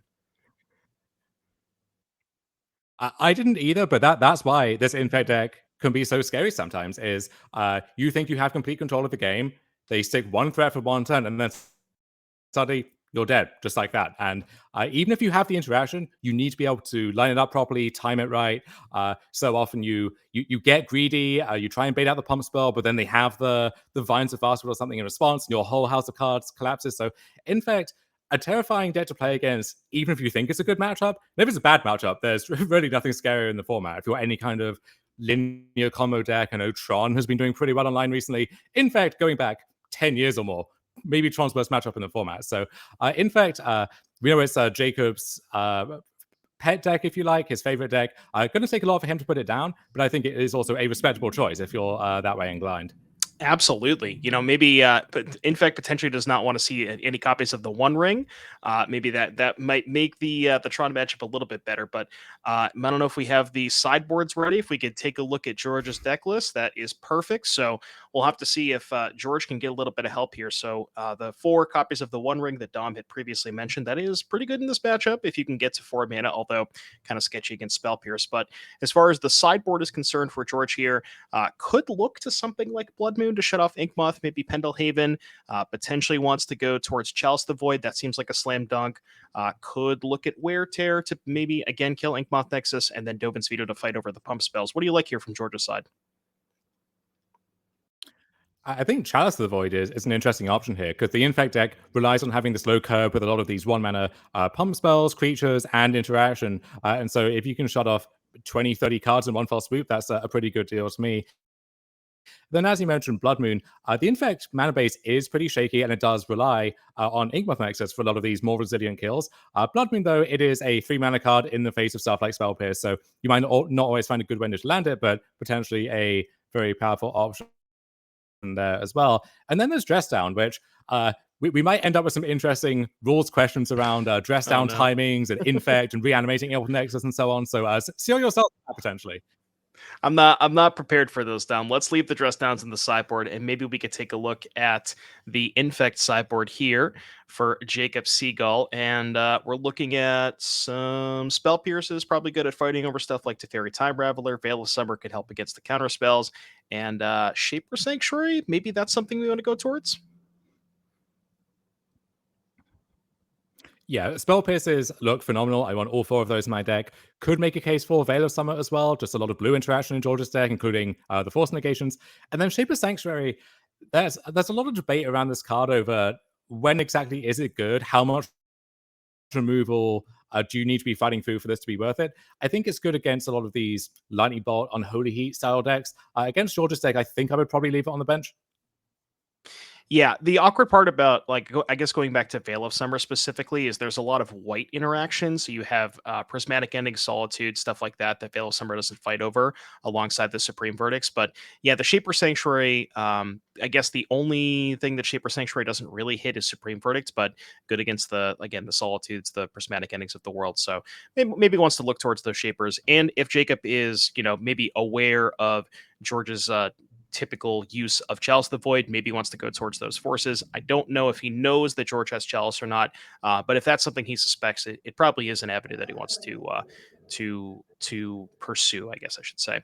But it looks like players are drawing and shuffling up, and we are almost underway for game 2. Now, I kind of assumed that George was going to be a slight favorite in the matchup. How do you think this goes in the post-board games? Do you think George improves more? Or do you think Jacob improves more? I think George does improve a little bit. You get some of the more clunky cards out of the deck. I think something like Narset Powder Veils potentially, and you get a lot of these bangers from the sideboard, the Chalices, the Moons, and so on. So I think George improves a little bit more. And we said we think the matchup probably is fine for George to begin with, but Jacob proved that you really can't take anything for granted with that game 1. Did you just suggest cutting Narset Powder Veils? I wouldn't recommend mentioning that around George. I'm just gonna throw that out there.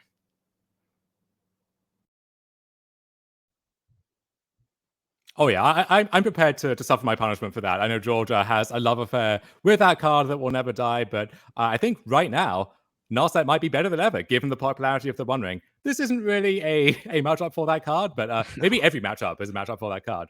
Who am I to say? Potentially. Looks like I just want to go ahead and quickly mention here we got 5 gifted subs from Gooby Ah. Thank you very much for the 5 gifted subs. If you got gifted a sub, be sure to thank them in the chat. As we get back to our game here, Venerated Rot Priest kind of pecking in for a point of damage, and we'll have to see what Jacob's follow up here is. Maybe something like a Bladed Agent, potentially a Spellskite.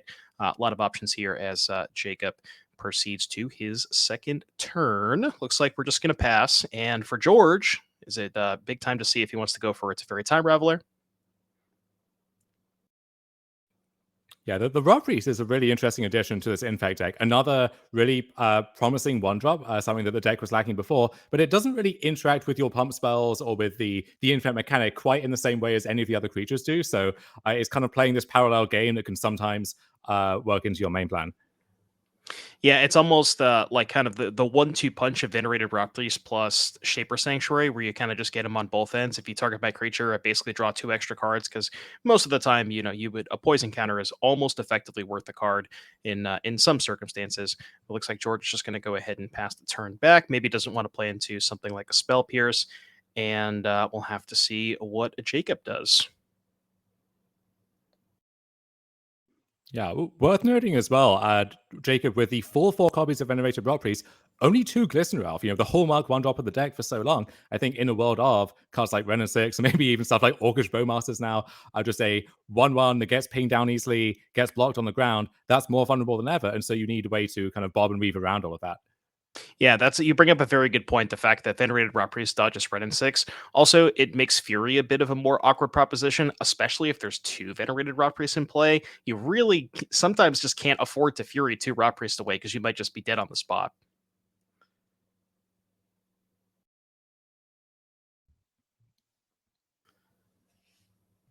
Looks like we're going to go for a Noble Hierarch here for... Oh, sorry, never mind. It's actually target of a spell. I misremembered the card. It's the only target of a spell, not spell or ability. So Fury, A-OK against Venerated Rot Priest. But as we move on here, Noble Hierarch on the stack for Jacob, and we are going to get in there for 2.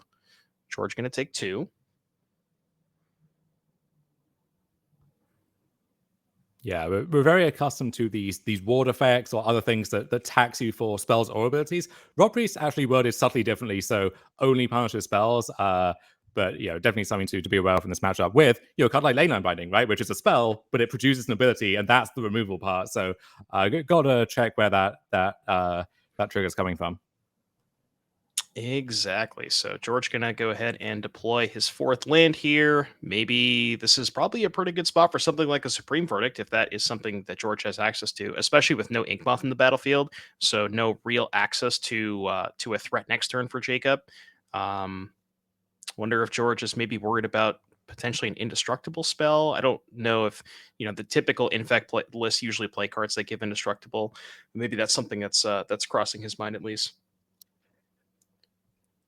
Yeah, there really isn't anything like that, and that's why Supreme Verdict is so powerful here, where you can have all of the Spell Pierces, Vines of Vastwoods, or what have you as you like. None of those is actually going to fizzle a Supreme Verdict, so that's a nice guaranteed way to clean up the problem, unless that problem is Yawgmoth Nexus, which is kind of what we were talking about in Game 1. Like, this is your most resilient threat in a lot of games.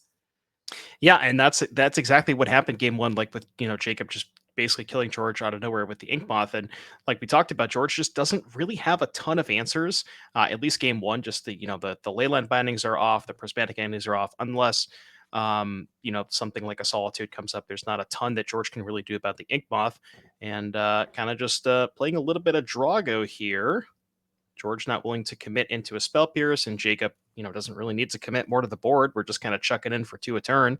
So we'll have to see. Looks like we're going to get some action here. Oh, never mind. Kahira pickup. Well, I guess you can call that action. Yeah, as we said before, it's either a sign of strength or a sign of weakness. We're about to see which one that is. But one thing that might be in play here is the One Ring, phenomenally powerful card, of course, but it being a sorcery is potentially a liability in the face of Spell Pierce, and also it means you don't get to play this fully reactive game where normally your blue-white control deck, you're passing the turn. If they don't do anything threatening, you cast your Memory Deluge or something, or Archmage's Charm in the turn, refuel that way. George has to commit on his own turn, and that could be the last turn he gets if that doesn't go well. Exactly. So we're gonna go end step. We're gonna sacrifice the Waterlogged Grove here for Jacob. Pick up an extra card. Jacob notably getting in a little bit of regular damage and poison damage right at the same time, just killing George on every facet. And we'll have to see if there's any fireworks this turn. I mean, it's tough to go for fireworks with Rot Priest. That is kind of maybe the downside, is that no matter how much you pump it, you're only getting in that one toxic regardless. But I mean, George down to 11 here. There's a realistic chance that 2 pump spells on that Rot Priest might just be lethal regular damage. Right, and that's always one of these sub goals you look for with the Infect deck is, well, hey, you dealt with my Infect creature, I still have a Noble Hierarch here that can get to work, and it's easy against Infect to get tunnel visioned on, well, they're not attacking my life total, so I can take 2 from the Shockland, I can take this point here and those 2 points here, but if you leave yourself exposed to a Hierarch and 2 pump spells, you might lose a game that you could have been in otherwise. Yeah, and George actually going to fire off the Pitch Cast Solitude end of turn. Kind of a weird timing for that, but the one thing that kind of tells me is that George almost, and this is pretty obvious, or maybe apparent to Jacob at this point, that George very likely has Counterspell, because if Jacob tried to fight over the Solitude, George did have access to 2 mana to fight back with the Counterspell, and didn't want to have to commit to mana on the following turn, after George untaps. So once untap with all of his mana. Yeah, the Solitude is free, but if your ways to defend the Solitude or your follow-up plays, those cost mana, and you might want to be able to break up that mana payment over the course of a few turns. Exactly. So there's the Kahira, excuse me, that we knew about did get exiled to the Solitude. So unknown about the contents of George's hand, with the exception of likely the Counterspell. And George just gonna throw it back to Jacob here, and I guess it's time to go beat down with the Noble Hierarch.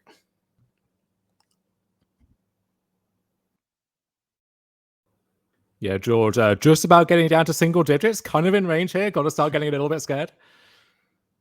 This is when we splash black for, what's the one from Scars of Mirrodin? It's like it's Tainted Strike. You just like pump the Hierarch twice and then a Tainted Strike it just out of nowhere. Oh, yeah. See ya.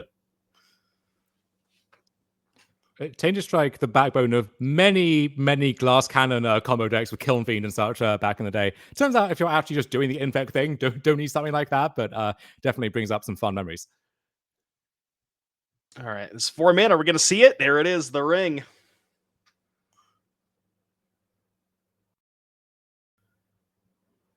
And if this resolves for George, this is pretty good. Mana open for Spell Pierce. Can't die. Yeah, exactly. Mana open for Spell Pierce. Can also, if Jacob has a hard counter, can fight back with the counter spell. So it is going to resolve. I love that token that George has. Yeah, I think if I can be one of those custom tokens or whatever, I want to be a One Ring Emblem, because I'm going to appear on a lot of battlefields that way before all is said and done. Yeah, exactly. No. We're gonna find out today. Uh-oh. That's something you only do once, all right. It's fine. Oh.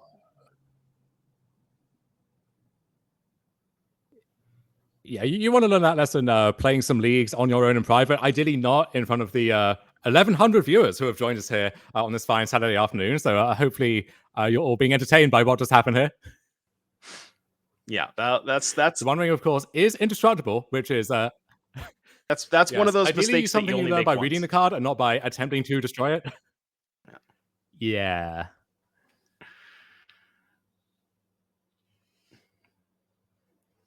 All right, George going to follow up. Jacob, no stranger to competitive play, no stranger to success with his Infect deck, but might not be as caught up with some of these new cards. And if you're seeing them for the first time, easy to overlook, one of the many, many lines of text on that thing.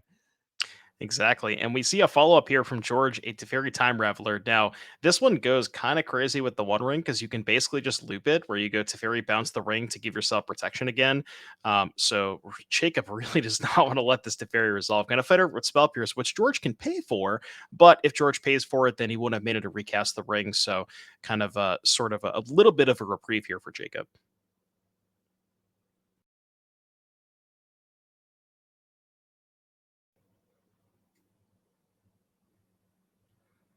Yeah, and if this Teferi resolves, I wonder if the move actually is just to bounce the Noble Hierarch, bearing in mind that we could see what we saw last game, where the Teferi resolves and does its thing, and then George just died on the swing back before getting to take his turn again.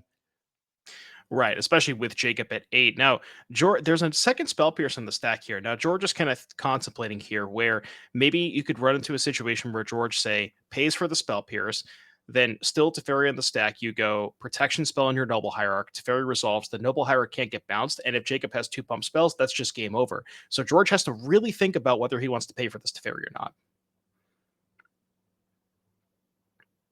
Exactly. And we saw one Solitude used already, a little less likely that George has a second copy in his hand. So yeah, Jacob may be finding a window here, even after that misstep with the Force of Vigor. Yeah, George is going to go ahead and fetch. We're going to pay 2 for the Spell Pierce. Now, I want to see if Jacob has the protection spell for the Hierarch. Nope, does not. Okay, Hierarch's going to get bounced. So George almost basically 100% can't die next turn. So that's, George is basically breathing a sigh of relief because you saw he was tanking about whether or not to pay for that second Pierce. Yeah, I think at this point, the most likely way for George to die is to his own copy of the One Ring. So that's, we're going to see that sub game play out yet again here. And we see a follow-up here from Jacob with Noble and a Blighted Agent. George is going to go down to 4, I believe. Is it 4? I think it's 4. You're going to go ahead and draw a couple more cards. And we will have to see what George's follow-up here is. Obviously, definitely looking for something like a Supreme Verdict. Although with the Teferi in play, you don't even have to cast the Verdict on your own turn. Actually, it does kind of have to find an answer for the ring now, right? Yes, yeah, it went from 7 down to 5, and then so we got another turn, but then that's it. So gonna need something in the near future. Could be another Fairy, could be another copy of the One Ring, which is maybe the big flavor fail where the easiest way to avoid dying to the One Ring is to play the 2 ring. I don't know. The 2 ring. All right, there's another ring. So George is going to be a little bit safe from dying at least for a couple of turns. Now, this one's going to tick up a couple times. So we'll have to see. George maybe doesn't want to use it a couple of times. Maybe just going to find another Teferi to keep picking it up. But we will have to see. Does have protection, and I would say this game is pretty close to locked up. But we'll have to see what Jacob draws. Notably, the One Ring gives you protection from everything. Doesn't affect your permanents on the board. So even though Jacob can't attack George's turn, can attack the Teferi down, finish that one off, and try and even things out that way. It's a good point. You do bring up a good point there. So Teferi could bite the dust, which George probably doesn't care too much about because he likely wants to find a second Teferi to rebounce the ring anyways. So George probably pretty content with that first Teferi dying, even if that were to happen. But yeah, Jacob doesn't like looking at the deck list. Like we said, there's the Force of Vigors, which don't really help here. There's just not really any sort. There's no Otawaras or anything for Jacob to be able to bounce it. Not that you could remove protection anyways, but we're going to go ahead and Force of Vigor the Chalice, which unlocks our 1-drops. Maybe that could find us something.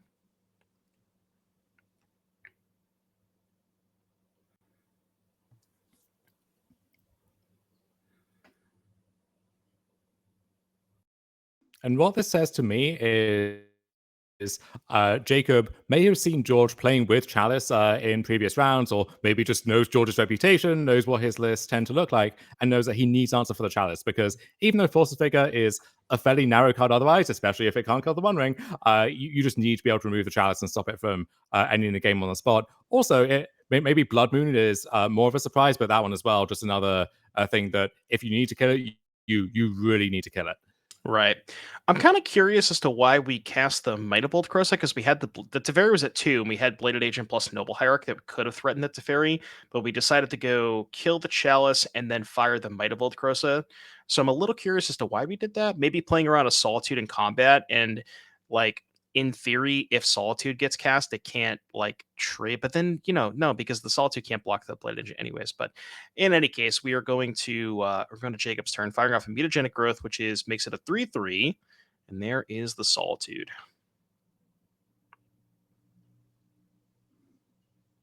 Yeah, the Solitude removing the Blighted Agent, but crucially is also a 3 2 with lifelink, so going to stop George from dying to his own ring there at the same time.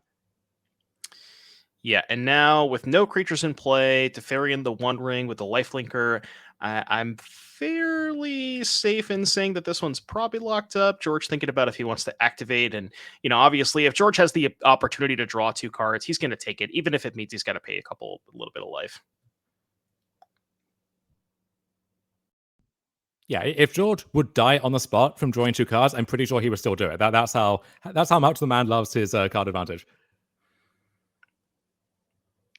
We're at 2. Not that we need to crack these flooded strands anyways, but we're going to crack one of them, so we can go to 1. Maybe, yeah, so you can go to Fairy to maybe reset the ring, get in with Solitude, go up to 4 life, and we will have to see what George's follow-up is here. We're tapping some mana.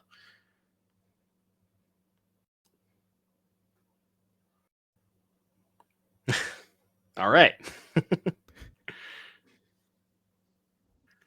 So Blood Moon cast from George, and that is going to do it for Jacob. So we're going to go to game number 3. That game played out probably a little bit better than, more of the way that George wanted it to than just dying out of nowhere game 1. But that was a very, very good showcase of the One Ring. Yeah, and you're seeing the philosophy behind George's control deck here. It's not super reactive. It's not aiming to play incredibly long games. He just wants to be playing these big haymakers turn after turn after turn. So Chalice, the One Ring, Blood Moon, Teferi, Time Rapper, one of those eventually is going to stick, given enough time, and then that one thing, whatever it is, can take over the game. Exactly. So while players go ahead and shuffle up for game 3, maybe we can pull the sideboards up one more time just so we can go ahead and show you what we are working with. So Jacob Segal, I don't think we saw the Force of Vigors come in, which did make sense because Jacob did also see the Chalices, so probably going to keep those in, but we didn't see any of the Shaper Sanctuaries or the Veils, even though we kind of assumed that they were coming in. Talk to me, how do you feel about this Elven Farsight card? This might be a case of just trying new cards just to test them out. I am not really convinced about it, I have to say. And if you put me in Jacob's spot, that's the first thing that's leaving the deck to make room for these these Spell Piercers and these Force of Vigors. That's a fair point. Also, maybe wants to shave some 1-drops against the Chalices. But let's see if we can maybe get George's deck up on screen for you. All right. So the thing about George's that we weren't sure if he was going to bring the Blood Moon, but we did see that at the end of game 2 there. So those definitely came in. The Chalices also came in. Were fantastic. Don't really think players are going to change too much, but do you think that so we kind of said that George was a little bit favored in the matchup. Do you think that play draw matters a ton in this matchup, or do you still like George in game 3?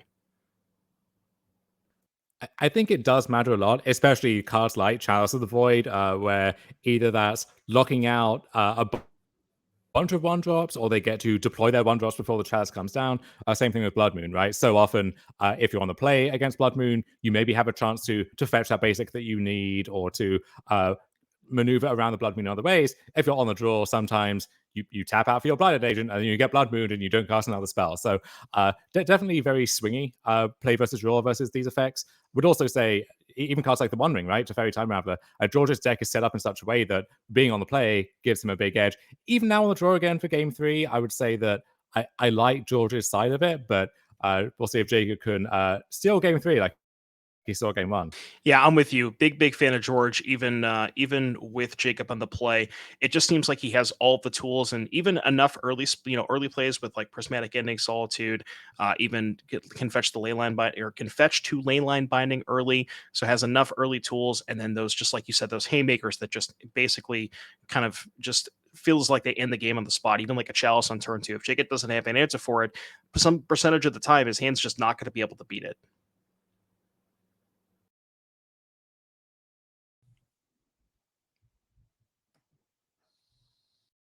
All right, we see players mulliganing here. I believe George, looks like George just kept 7. Jacob likely going to 6, I believe.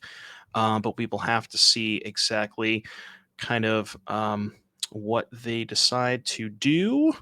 And let's see here. So yeah, the One Ring Dom, I know it's been in a lot of shells. Is the hype real? I guess I should say.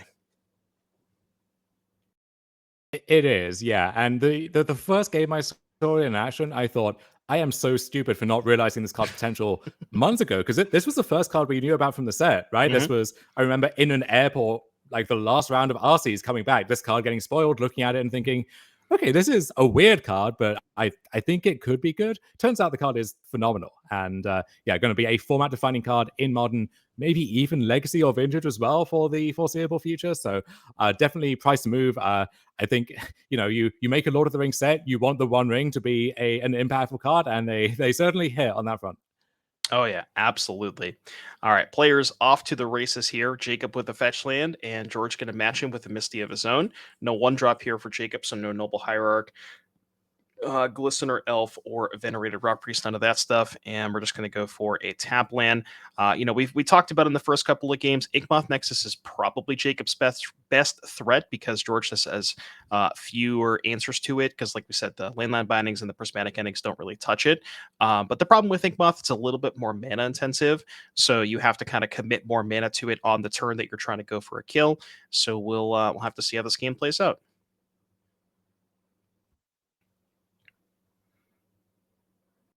As we do see a plated agent here from Jacob and a fetch from George. And, we'll have to see if George maybe has a prismatic ending for that and maybe just wants to hold up counterspell in case Jacob goes for a couple of pump spells on his turn. Yeah, Jacob playing the Waterlogged Grove as a second land, so taking a pain off that. Maybe suggesting doesn't have a land-heavy hand, or maybe has a Boseiju that he'd rather hold in case of a Chalice or Blood Moon, something like that. Leyline Binding even as well. And I think running out the Blighted Agent, suggesting has more threats, is willing to kind of trade one for a removal spell, ideally hoping to play another one with protection up, but just passing back for now. So maybe he was just, all in on that one agent, but didn't feel like he could play any more of a waiting game. Yeah, it's one of those spots where, because George has 4 counter spells in his deck, if you hold up on turn 2, like if Jacob's interaction is finds a Fastwood and Snakeskin Veil and George has counter spell, then you're not really getting anywhere by holding up. So you kind of maybe, obviously under a perfect scenario for Jacob, he would have Spell Pierce there, because then you could, no matter what, you could just wait until turn 3 and go Bladed Agent, Pierce whatever George has. But yeah, it's kind of a tough spot when so that kind of tells me that Jacob's hand is essentially just a lot of battlefield protection stuff and maybe no spell pierces.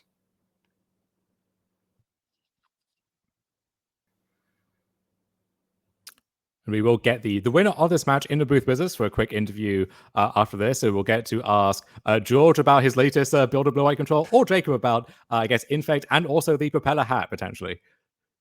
Oh yeah, that's a good point, Don. We hadn't mentioned the propeller hat. That's a very, very good style choice. I'm a big fan of the propeller hat. I love it. I would like it more if the propeller was kind of moving of its own accord, but I guess we haven't invented any kind of perpetual motion machine yet, so that one may have to wait. You just got to get a little motor in the hat, just make it like a kind of like a bucket hat, but then underneath the bucket is just this little motor that constantly spins it. Yeah, so Jacob defending Noble Hierarch from Prismatic Ending with a Snakeskin Veil, so feeling the need to fight over this, and keeping the Hierarch means you have more mana on future turns to fight over the next Infect threat as and when that arrives, but I think we are going to need that to show up at some point here pretty soon. Yep, and looks like Jacob does have a land here. Like you said, really looking for an Infect threat. Maybe he just wants to keep the Noble Hierarch beatdowns. Maybe his hand is just essentially, that could tell me maybe his hand's all pump spells and just thinks that maybe there's a world where he just one-shots with Hierarch. I mean, that's, almost essentially what happened. Well, I guess it was with an Yawgmoth Nexus game 1, but I mean, George down to 14. It doesn't really take all that much work with, especially with the Noble Hierarch already having a counter on it. Yeah, it's happened before. It will happen again. It might even happen right now in this match here. So that might be Jacob's plan at this stage. Yeah, and George likely, definitely aware of the presence of Spell Pierce in Jacob's deck, so doesn't really want to tap out for something like the One Ring. Maybe wants to wait until turn 6, but this might be a good turn to maybe go for, say, an end step Solitude. Usually you don't want to go for stuff in combat against Infect, because when you cast your removal spells in combat and they cast their, kicked Vines of Vastwood, you end up getting your spell countered and taking more damage. So, maybe see like an end step Solitude, have a fight over that, maybe untap land 6 One Ring. That's kind of what George is looking for here.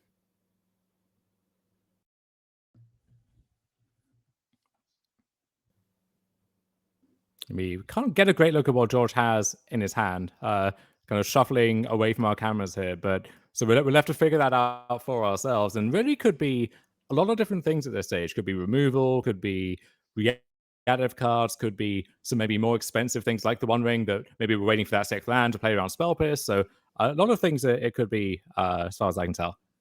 Yeah, nobody ever knows what's in George's hand. Nobody ever knows what's in George's hand, even George himself.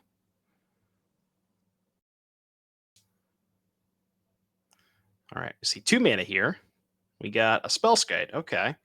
So maybe if George has a Solitude, potentially could want to fire that off in response, although we might want to go after the Spellskite anyways.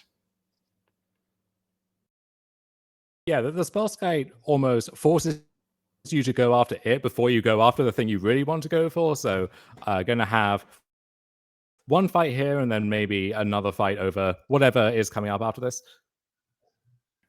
Yep, so we see George fetching end of turn. See if we... Okay, so no Solitude. We're going to get a tap shock land. But like you said, potentially has the copy of the One Ring. Wanted to wait until we get the 6 mana to play on Spell Pierce. And notably, there's only 1 blue mana. So even if, say, what we saw last game was double Spell Pierce, that's off the table this turn. There's only access to 1 blue mana. And there's land 6. And, okay, we're going to go for a Verdict here with 2 mana up. Likely wants to hold up Counterspell. Yeah, and Spellskite can redirect a lot of things, cannot redirect a Supreme Verdict. We'll get swept up by that along with everything else. And here is a Blighted Agent as a follow-up threat. George immediately ready with the counterspell. And there's the ring. That's the spot that George is looking for. Just kind of wanted to wait till Jacob was tapped out. And the ring at 11 life. So we're going to get quite a few cards off of this before we have to worry about answering it. Now, I will say that Yawgmoth Nexus is a pretty good follow-up for Jacob. We've talked about the entire match that is Jacob's best threat, given that George has much fewer answers to that than all of the other creatures that are on the battlefield. So we'll have to see if maybe George can find a Solitude or something along those lines. Yeah, but back in the day, when Infect had less options, you would even see a lot of these lists play Sylvan Scrying or Crop Rotation in Legacy just to find Yawgmoth Nexus, because often that was the only threat that really mattered given the board state. Not sure if it's going to matter on this one, though. It does feel like George has a lot of options rolled up here. Yeah, I think I caught a quick glimpse of Jacob's hand. I saw a Besiege, so maybe prepared for something along the lines of a Chalice of the Void. But as we saw last game, but the One Ring is indestructible, so they think Jacob's probably not going to kind of fire that one off. Maybe I see a Rot Priest. I can't get a good look, but with its Teferi in play, it's going to be really hard for us to go for this Nexus, given that we can't really fight over it. We can't, we can, I guess, go for a main phase Snakeskin Veil, but if there's a Solitude in response, then, we kind of just lost. And notably, George did not pick up the Kahira that turn, so representing maybe a counterspell of sorts or something along those lines. Yeah, it's almost liberating in this position, knowing, okay, I can't beat anything. I can't interact because of the Teferi. I just got to go for it, right? I can't second guess myself. I can't try and take a turn off and then I end up losing because of that. I just got to go for it. And George is, in fact, going to go for it, or Jacob, sorry. And we'll see if George has the tools he needs. Cracking that Flooded Strand, so suggesting he maybe does. Going to get a basic here. So we don't have mana to hard cast Solitude. We can pitch cast. This is 4 mana. Oh, because we plus the Teferi. This is... Okay. Yeah. I forgot that we plus Teferi.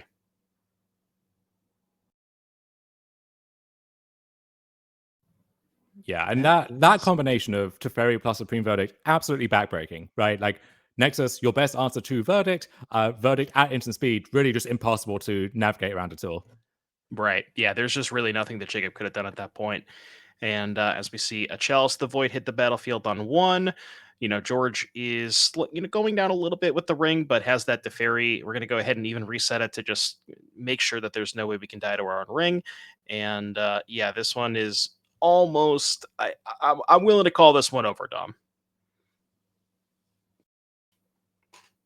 Yeah, the One Ring just gets out of control so quickly. You play it, and then 3 or 4 turns down the line, you've drawn 10 more cards. Like that's just impossible to come back from. And so you line that up even against these iconic card advantage engines from the past, like Jace the Mind Sculptor, right? Which that was unbanned in Modern. People were worried, and then it was pretty tame in the end. The One Ring almost makes Jace look embarrassing, as weird as that feels to say. And chat's actually mentioning that George, I believe, has a copy of Minamo in play. I want to look at George's deck list, and I want to see there is a copy of Minamo in George's deck list. Now, I didn't know if one of those was the alternate arts, but oh boy, that card goes really big with the One Ring. Oh, it sure does. Yeah. All right, so we are going to get George Jabbour in the booth to talk about that match and his build of the deck up to 5-1 now. Still a long way to go. We have 300 players in our tournament, 9 rounds. So not a lock for top 8 or anything by any means, but starting for that to come into view maybe. Absolutely. Just a dominant showing from George there. The One Ring looked absolutely amazing every time that it was cast, and a really, really good tool for these control decks. We didn't see the Narset Days and doing stuff come up because, like you said, likely boarded out in the matchup, but George is a master of control, and not surprised to see him doing well. Absolutely. And I know there is a big crowd out there who loves their control decks, will sleeve up their Hallowed Fountains and so on at every opportunity. George may be demonstrating one of the better ways to do that these days. Yeah, I was, when we were talking about this earlier, the One Ring is kind of a card that I was like a little bit skeptical on during preview season, but the more I see it cast, the more I realized, oh boy, I was definitely wrong about that one. Oh yeah, see, this is why my maxim now is just play with the cards. It doesn't matter if they look bad, if they look a little strange, just play with the cards and figure it out. Because, like I said, I spent 3 months knowing that this card existed, thinking, well, it's weird, and like I'll build some decks around it. It's cool. I don't know if it's good. Then I saw one game and I was like, oh, this thing is amazing. What the hell? Yeah, I just want to play it in everything. And one everything you can play it in is Blue Eye Control. So I'm going to see if we can get George in that seat there. Currently just staring at an empty chair, but George himself is a lot more insightful and engaging than that. Absolutely. Curious to see what George's take on. Well, obviously he likes it because he's playing 4 copies, but curious to hear his thoughts if he thinks it's as good as we both do. Like we said, it's been so impressive, and it looks like we are waiting on George a little bit. But yeah, that was a very interesting match, at least. Game 1 was really cool. We got to see kind of the Infect deck do its thing, but in the post-board games, George was able to draw the sideboard cards and take the match. And so we are just a little bit away from getting George on to the interview here. All right, perfect. George Jabbour, welcome to the interview. How are you feeling today? I'm feeling great. It's great to be here with you too. How are you all? Doing good. Doing good. Well, congratulations on your victory. It was a very well-fought match. First of all, I just wanted to say I love that token that you have, an absolutely amazing token. But talk to us about Blue Eye Control, specifically the One Ring. What made you play 4 copies of that card today? I mean, I want to play Jace, and Jace is a bad card now. I saw this card, and this just draws me all the cards that Jace wants, except it can't be bolted, it can't be heated, it can't be disputed, it can't be attacked. This is everything I wanted Jace to be. So I put 4 in the deck. I play tested with some friends this week, and it was really, really impressive. So I've got 4 today. It sounds like it's great news for your girl Narset Powder Veils, right? Where Narset really nicely curves into your own One Rings, finds that card. But also, if everyone else is doing the same thing, and it feels like a lot of people have got that memo, you can still draw like 1 card a turn on your turn, but that's much different from what you could be doing if that. Yeah, I think it's reminiscent of last year when 4-color Omnath was at the top and everyone was playing those turn 4 Omnaths or, turn 17 Yori and, Flicker All My Own Bud Negros draw a card, Narset was really strong there, and that's why I originally created the deck. And if other people are playing their One Rings too, I'm really happy to be playing 4 Narsets as well. Although I always am. Very, very true. Only 1 Days Undoing today, though. You kind Of course. of brought that back a little bit. But that game one, George, talk to me about that game one where we in the booth kind of thought that you had that locked up, and all of a sudden 2 turns later you were just dead. So what was going through your head that game? I did not have it locked up. I was drawing lands just for running turns. My opponent was just drawing not creatures for running turns. We talked about it afterwards. It felt weird from both ends, but at least he found his Yawgmoth Nexus. He was able to, just get the victory. And I felt pretty confident going to games 2 and 3. Like, that was an anomaly. I'm not going to draw, 100 lands in a row again. I've got 4 One Rings, which has got to be insane against that deck. Just time walking, drawing 3 cards. So I wasn't too scared for post-board games.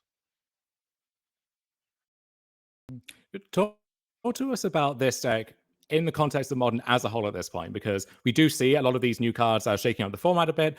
Delighted Halfling is one that is showing up in a bunch of these 4-color shells. And then maybe the next most impactful cards are actually the Land Cyclers, Living End getting a nice shot in the arm there. We saw that you've beat Living End twice today already. I think traditionally that's been a pretty good matchup for Blue-White Control, and it feels like your list is pretty well targeted at them as well. Yeah, no, I think it fits into the metagame really well. Shout out to my friend Garrick Alfred, who told me to put that Singleton rest in peace in my sideboard just yesterday, I think, or this morning. So it's been carrying me in those last 2 Living End matches. But yeah, I think cards like Delighted Halfling, if they're going to start seeing a lot of play, and that's what I lost to the previous round against Chris Smith. Great player, great deck, and Delighted Halfling into Turok is a great sequence. So I really wanted to play Reprieve this weekend, but I couldn't pull the trigger. And if there's going to be a lot more Delighted Halflings, I think this deck is pretty well set up in terms of removal, in terms of card advantage, Planeswalkers. It's got a game plan. It's got Days Undoing. It's got the Solitudes to finish everything off. But there may be some tweaks depending on how the meta shakes out over the next couple weeks.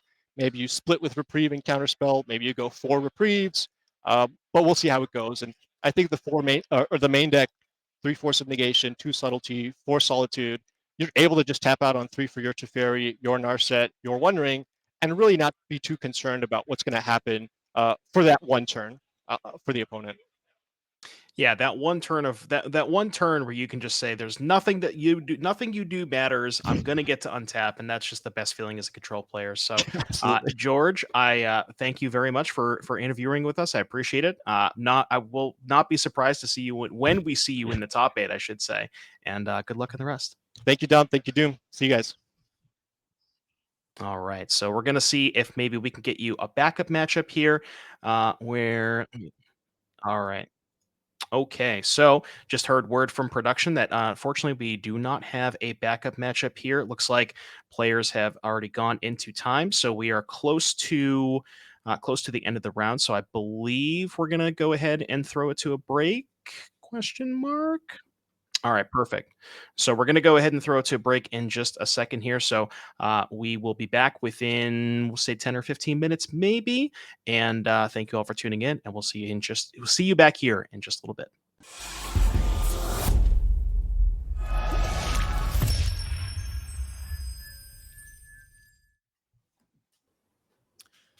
All right, hello everyone. Welcome to episode or round 7 of 9 here at our NRG Chicago Modern Showdown. I'm Dom Harvey. I'm here with Devin O'Donnell. We're closing in on the top 8 here in our gigantic 308-person Modern Showdown, where the winner will be going to our NRG Championship at the end of the year, but also a lot of money to play for on top of that, a lot of points for the seasonal and the year-long race, and a lot of players joined us here to get a taste of Modern with Lord of the Rings and to fight it out for money and glory here. Absolutely. We got a very, very exciting round for you. We got some decks on camera, or at least one deck, maybe that we haven't seen before, maybe on our backup if we get to that. But maybe we want to start with going to the events, the upcoming events, I should say, with the NRG series. And Dom, take us away.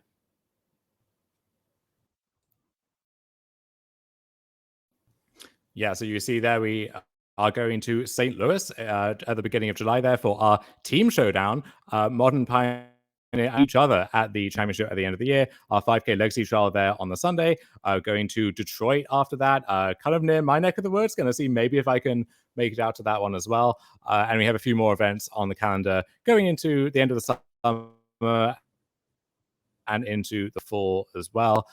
In the meantime, I think we have our players here at 6-0 coming into the feature match area. We have Matthew Hoey, our NRG Series regular, facing off against 5-color Creativity. So this is really one of those matchups which, if you went back in time to a few months ago, a few weeks ago even, like this would have been the talk of the town. And so there's a lot of hype around the Run Ring and Delighted Halfling, all of these cards from the new set. This is just kind of a good old-fashioned Modern at this stage, I suppose. Yeah, I was actually wondering if maybe if the One Ring is powerful enough to just Creativity into the One Ring, but we'll have to think about that. But in any case, we have a pregame action. We have a luck counter sighting. It's one of these strange cards from back in the day that has kind of crept its way into Modern and is seeing something of a renaissance recently. Very powerful card. Not a lot of decks can really use it effectively. Rhinos is one of those decks that certainly can, and allows you to almost buy the ability to be on the play here if you're on the draw. And we talk a lot about play versus draw mattering so much in the Modern format. This is a way to really flip that dynamic on its head. Yeah, Gemstone Caverns, I've played a ton of Rhinos, and every time you have it in your opening hand, it just feels like you're, like you said, you just stole the play from your opponent. And right here, we actually see a fetch land from John here, maybe a bit of a misstep. Usually against specifically, especially with Gemstone Caverns pitching Fury, you likely know it's Rhinos.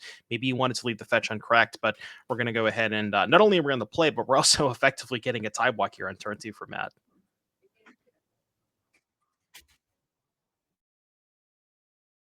Yeah, there's always a danger of your land gets iced, and then that 2-drop rots in your hand for another turn. You play the entire game one turn behind schedule. On the other hand, these 4-color, 5-color decks often have quite demanding mana requirements. And so getting the Triumph actually the best way to kind of solve all of that. So definitely some trade-offs there. John's suffering, though, here for that choice. Yeah, and we see Matthew fetching the Scalding Tarn. Gonna go ahead and pick up, looks like potentially eyeing a Steam Vents here. I would have to imagine where we want to go ahead and fire off a Cascade spell in the main phase, while John is, I guess, not shields down per se, because, these Creativity decks do sometimes have Spell Pierce. So looks like there's the Shardless Agent, and I'm going to go ahead and pull up John's list here in a second to see if we have, yep, there are 4 copies of Spell Pierce in John's list, so we'll have to see if we have one of those. Yeah, and one of the arguments for the Creativity deck is you get to main deck 4 Spell Pierce. That card is great in the format at the moment, great in the Creativity deck in particular, also great against a Creativity deck. So so with that as one of the top tier decks, you can see why that card would be everywhere for decks that can play it. Yep, and as we talk about that, no Spell Pierce here from John. The Crashing Footfalls is going to resolve.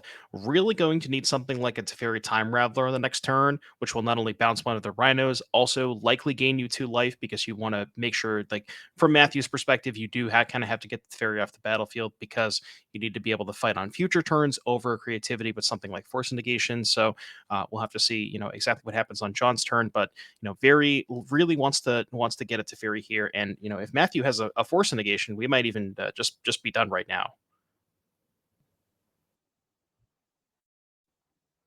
Yeah, the Creativity deck often is not great at playing from behind. You have a lot of these clunky cards. You're kind of casting 1 spell a turn. If your opponent can get out ahead and then keep up with what you're doing, then there's not a great way to keep up with that.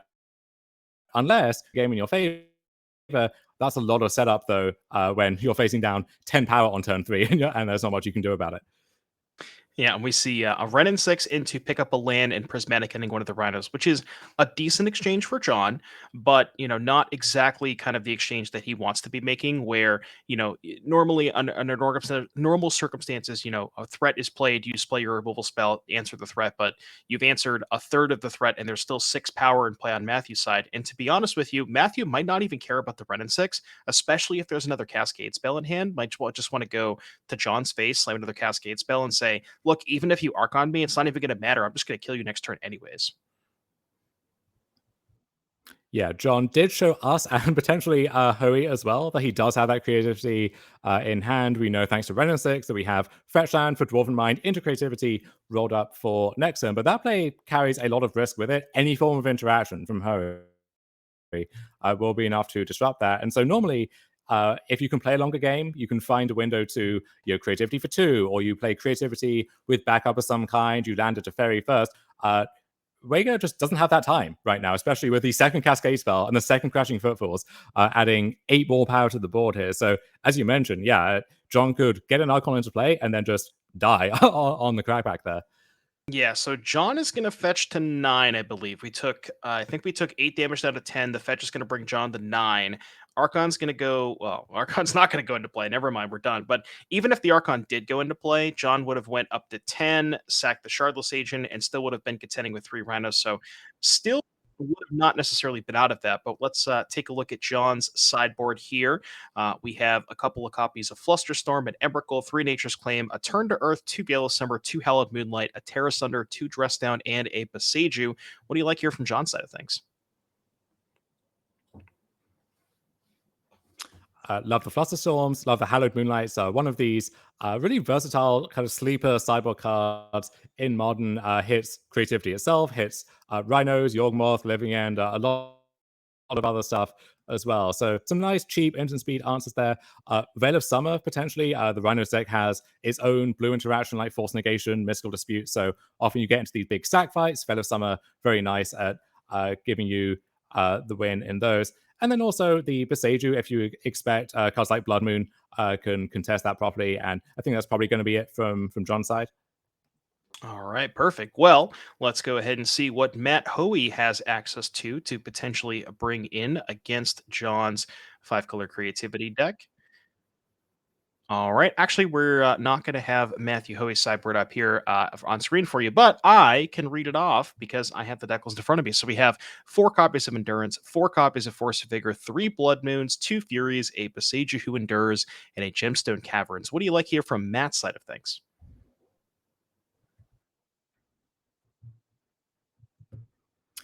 So we're on the draw, on the draw, I like the Gemstone Caverns. That's basically true in every single matchup.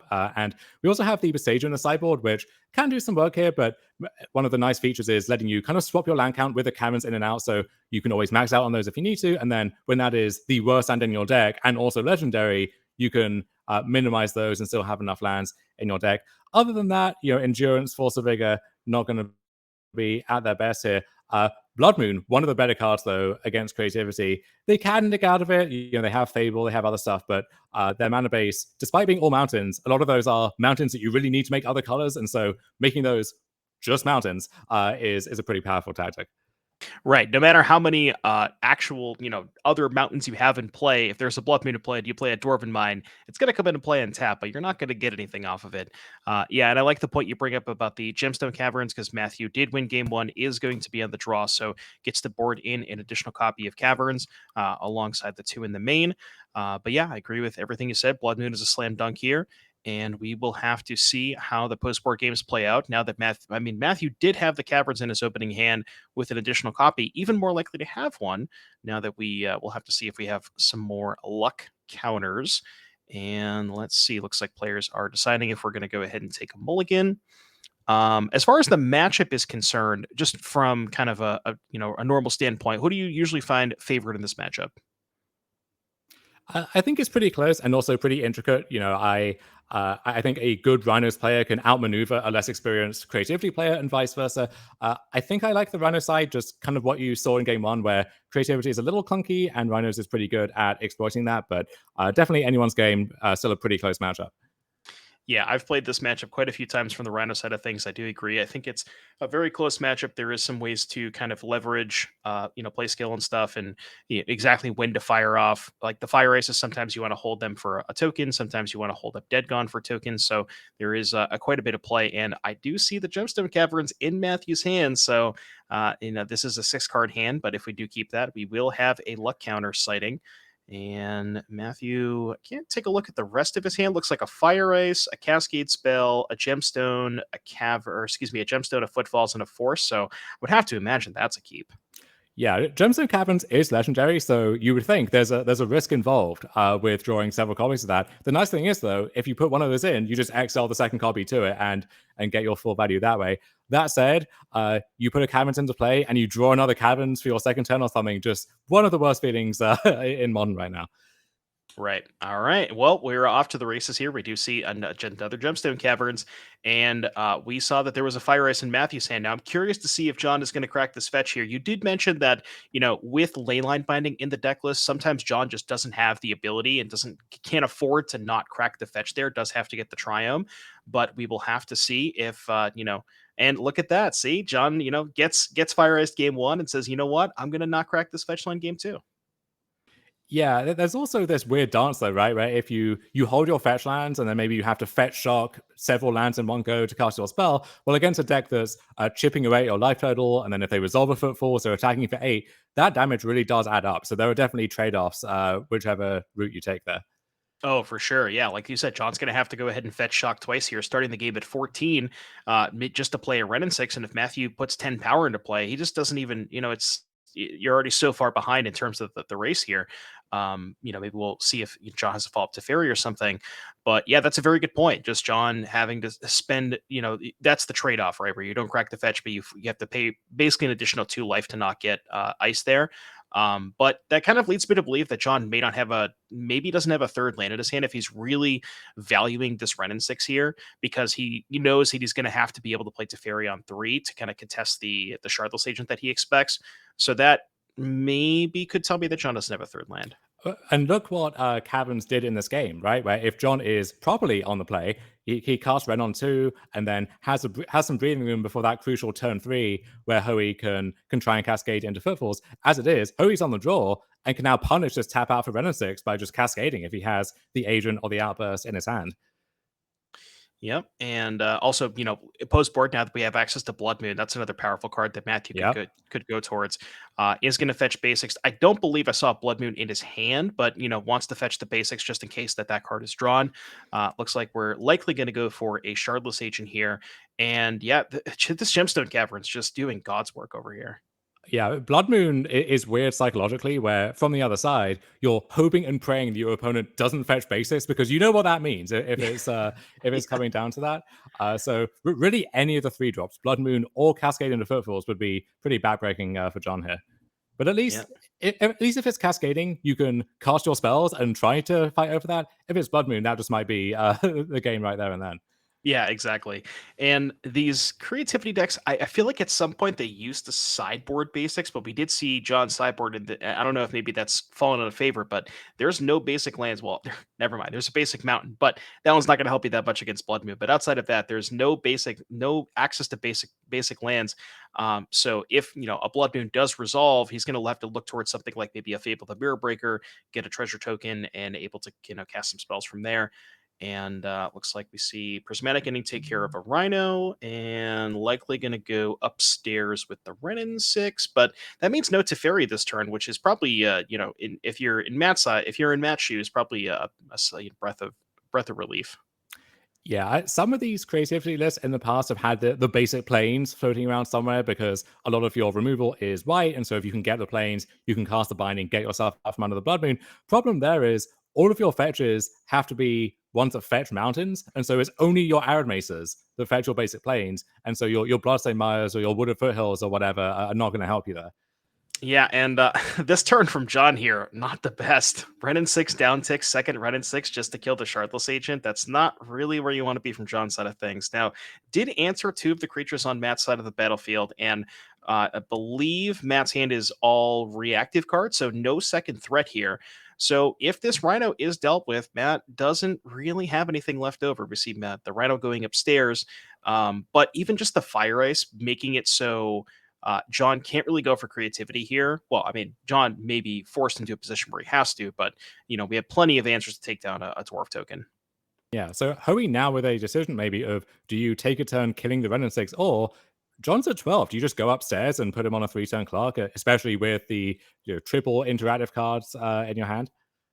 Oh yeah, I definitely like going upstairs because the Ren 6 isn't representing too much because if the Ren 6 uptick is mattering, that means that John is fetching, and every fetch John makes just makes it so much more likely that you're going to be able to kill John. And I believe this might just be lethal attack and double fire. I think I saw 2 fires. Yep. All right, that is going to do it. Matthew Hoey taking down the match over John Wagner, going to advance to 7-0. Congratulations to Matt. We're going to go ahead and try and get him into an interview, but that was kind of a beatdown, Dom. Oh yeah, that was an absolute bloodbath. So I think that the cards just lined up well, but you're also seeing why Hoey, one of the most feared players just in the Midwest, Magic-wise, and certainly here on the NRG series. No surprise to see him atop the standings here, 7-0. Not sure if he's going to be able to double draw it in. We do have a very big tournament here, so we'll double check how exactly that math plays out. But still in a great position here. At the top of our 300 and something players, and got to be feeling great about that. And we'll ask him just how great, if and when we can get him in the booth for an interview here. We'll see if we have that rolled up. We do have a backup match, which we'll see if we can bring you part of that as well. But yeah, Hoey did his job so quickly that we got some time to kill here. Yeah, definitely. Like you said, we'll try and get Hoey into the booth. But yeah, that was just an absolute masterclass. The Gemstone Caverns in both opening hands, and you saw just how backbreaking that can be. Normally, when you make your mulligan decision, you're like, okay, I'm on the play. This hand's great. And as soon as you see, you saw Matt like put the hand up. He's like, hold on, I have pregame effects, and that feeling must just feel so bad because the Gemstone Caverns being able to take the playback just swings the game so much, especially when you're following it up with 10 power on turn 3. Yeah, so we've got some more Modern to come today, but while we wait to see where we're going next, we got Legacy for our 5K trial tomorrow. Have you been dabbling much in Legacy recently? And if so, how do you expect that to have changed with a bunch of these new Lord of the Rings cards? So I haven't had the opportunity to play any Legacy myself, but I have been seeing on Twitter all of the deck lists that people have been posting, all of like the testing that they've been doing. I've seen there was I can't remember the name of the card, but it's like red white X make X 2/2 trample haste, and when you hit your opponent, you gain the Monarch. I've seen that in like some sort of red white initiative decks. That card looks pretty impressive. Obviously, Orcish Bowmasters. If you're I'm sure we're going to see on camera tomorrow Brainstorm in response Orcish Bowmasters, and that's going to be kind of a beating. There seems to be some real bangers in the set for Legacy. Yeah, you're thinking of a fourth Earlingus, or I think that's how you say it. Something in that vein, at least. Well, I'll have to practice that before my shift tomorrow, because that card is a banger. Not just in the initiative decks, but also we've seen some of these like Jeskai Delver decks where you play a creature on turn 1, you cast this card for 0 on turn 2, you connect, and now you have the Monarch suddenly, and you can run away with the game that way. And as you mentioned, Orcish Bowmasters, which you could see in Modern, you see a copy sneaking into some of these Yawgmoth decks here and there, but Legacy is where that card is poised to shine, where if everyone's casting Brainstorm and Ponder and so on, like there's no better way to punish them than a card like that. So excited to see some of those blowouts on camera tomorrow, potentially. But I do think for now, I see Matt Hoey sitting down here in that seat. So we'll see if we can get him in front of your faces and ears before too long here. Matt, can you hear us? How are you doing? Yes, I can hear you. Pretty good, Dom. How about you? Beautiful. We're doing good here. So you are 7-0 in our tournament. Just another day at the office here. Not going to say locked for top 8. Not going to jinx you like that, but looking pretty good.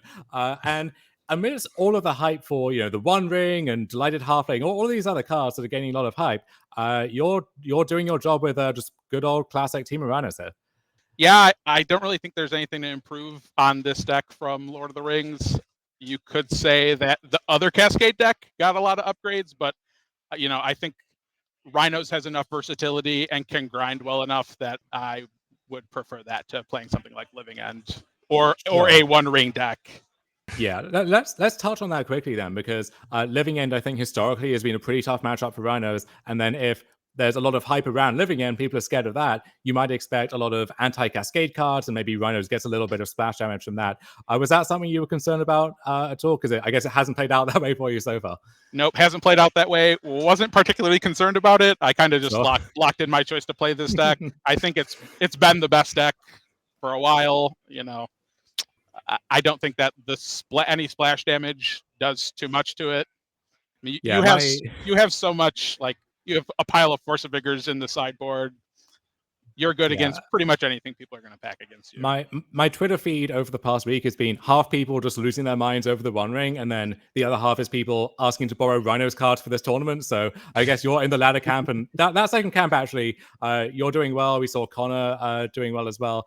Looks like you're good old-fashioned Rhinos. Nothing wrong with it at the moment. Nope, I don't think there's anything to improve on, and I don't think it's going to go anywhere. I don't think the One Ring or anything from Lord of the Rings is going to change that. I think there's a bunch of cool cards that bring some other decks into the format potentially, but probably nothing to dethrone what we've seen for the past 2 years.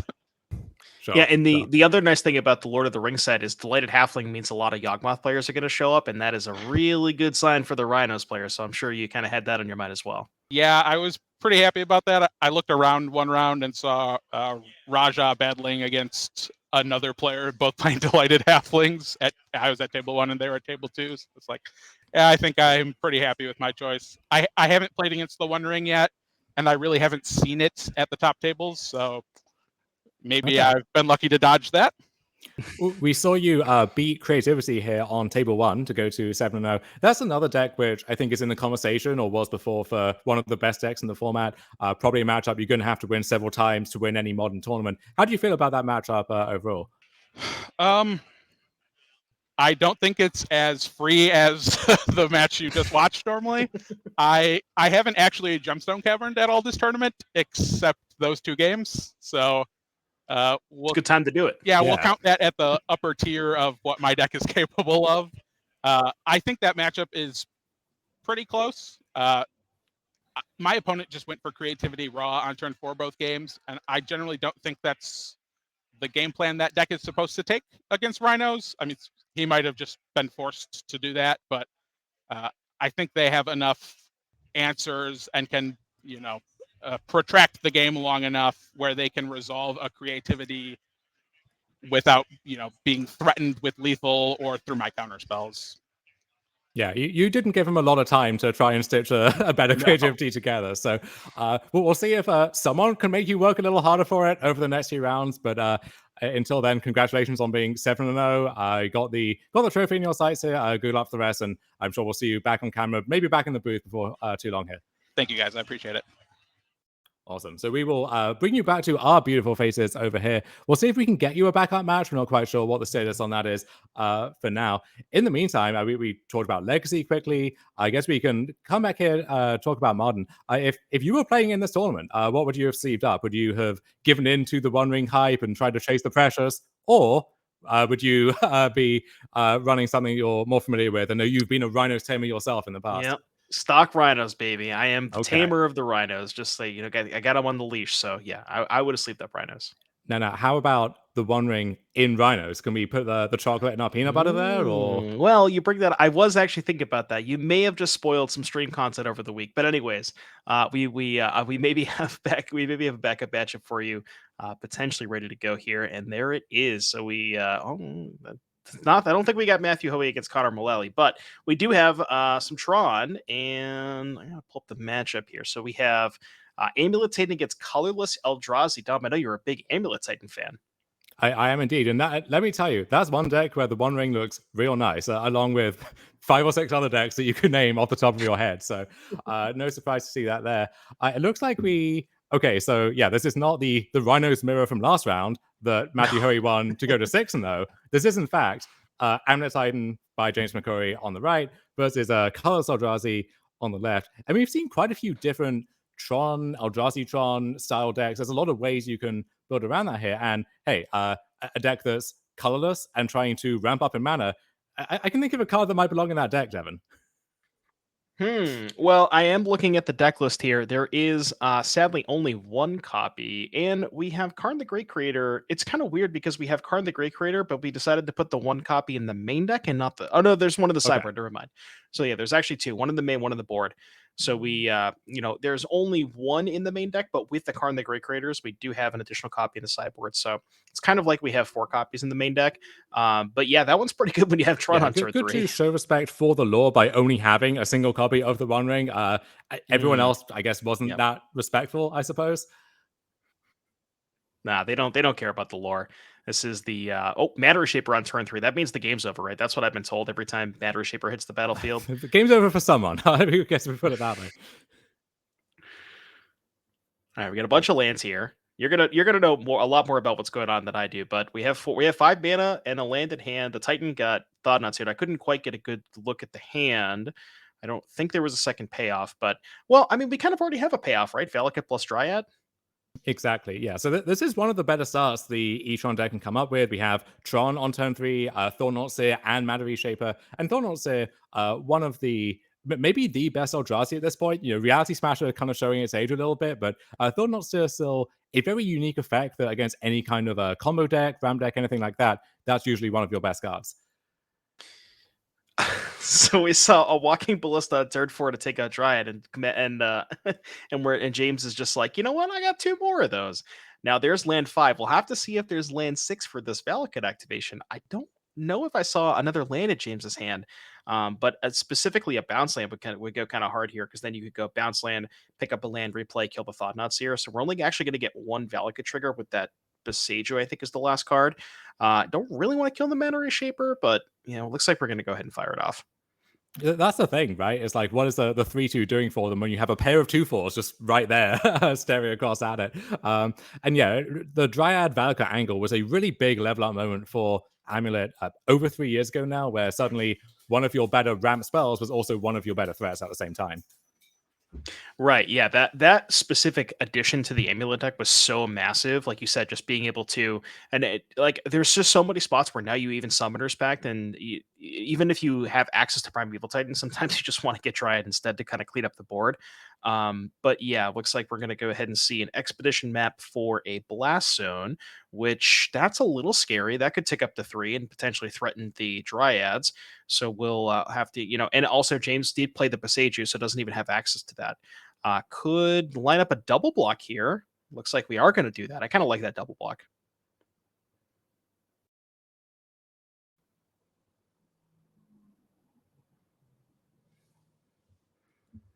All right, so let me just get this up here. All right, so there's a Primeval Titan from James. Yes. You saw James just like nod to himself, like, yeah, that was a pretty good draw. I kind of needed that one. And sure enough, there it was. And something like Summoner's Pact would not even have done it because of that Chalice there. So had to be Titan. It was Titan. And so, yeah, James going to now take a commanding lead in this game. Yeah, and the Dryad's in play, which means we're going to get all these Valakut triggers. It's not lethal because we can't haste the Titan. Actually, it might be lethal. Wonder why no Vesuva here. We got right. We can go Battlements, pick up Battlements, replay it. Gotcha. Okay. Because I was thinking if we wanted to get a Vesuva, but now we could just go pick up Battlements, replay it, haste the Titan, and then get a Vesuva when we attack with the Titan.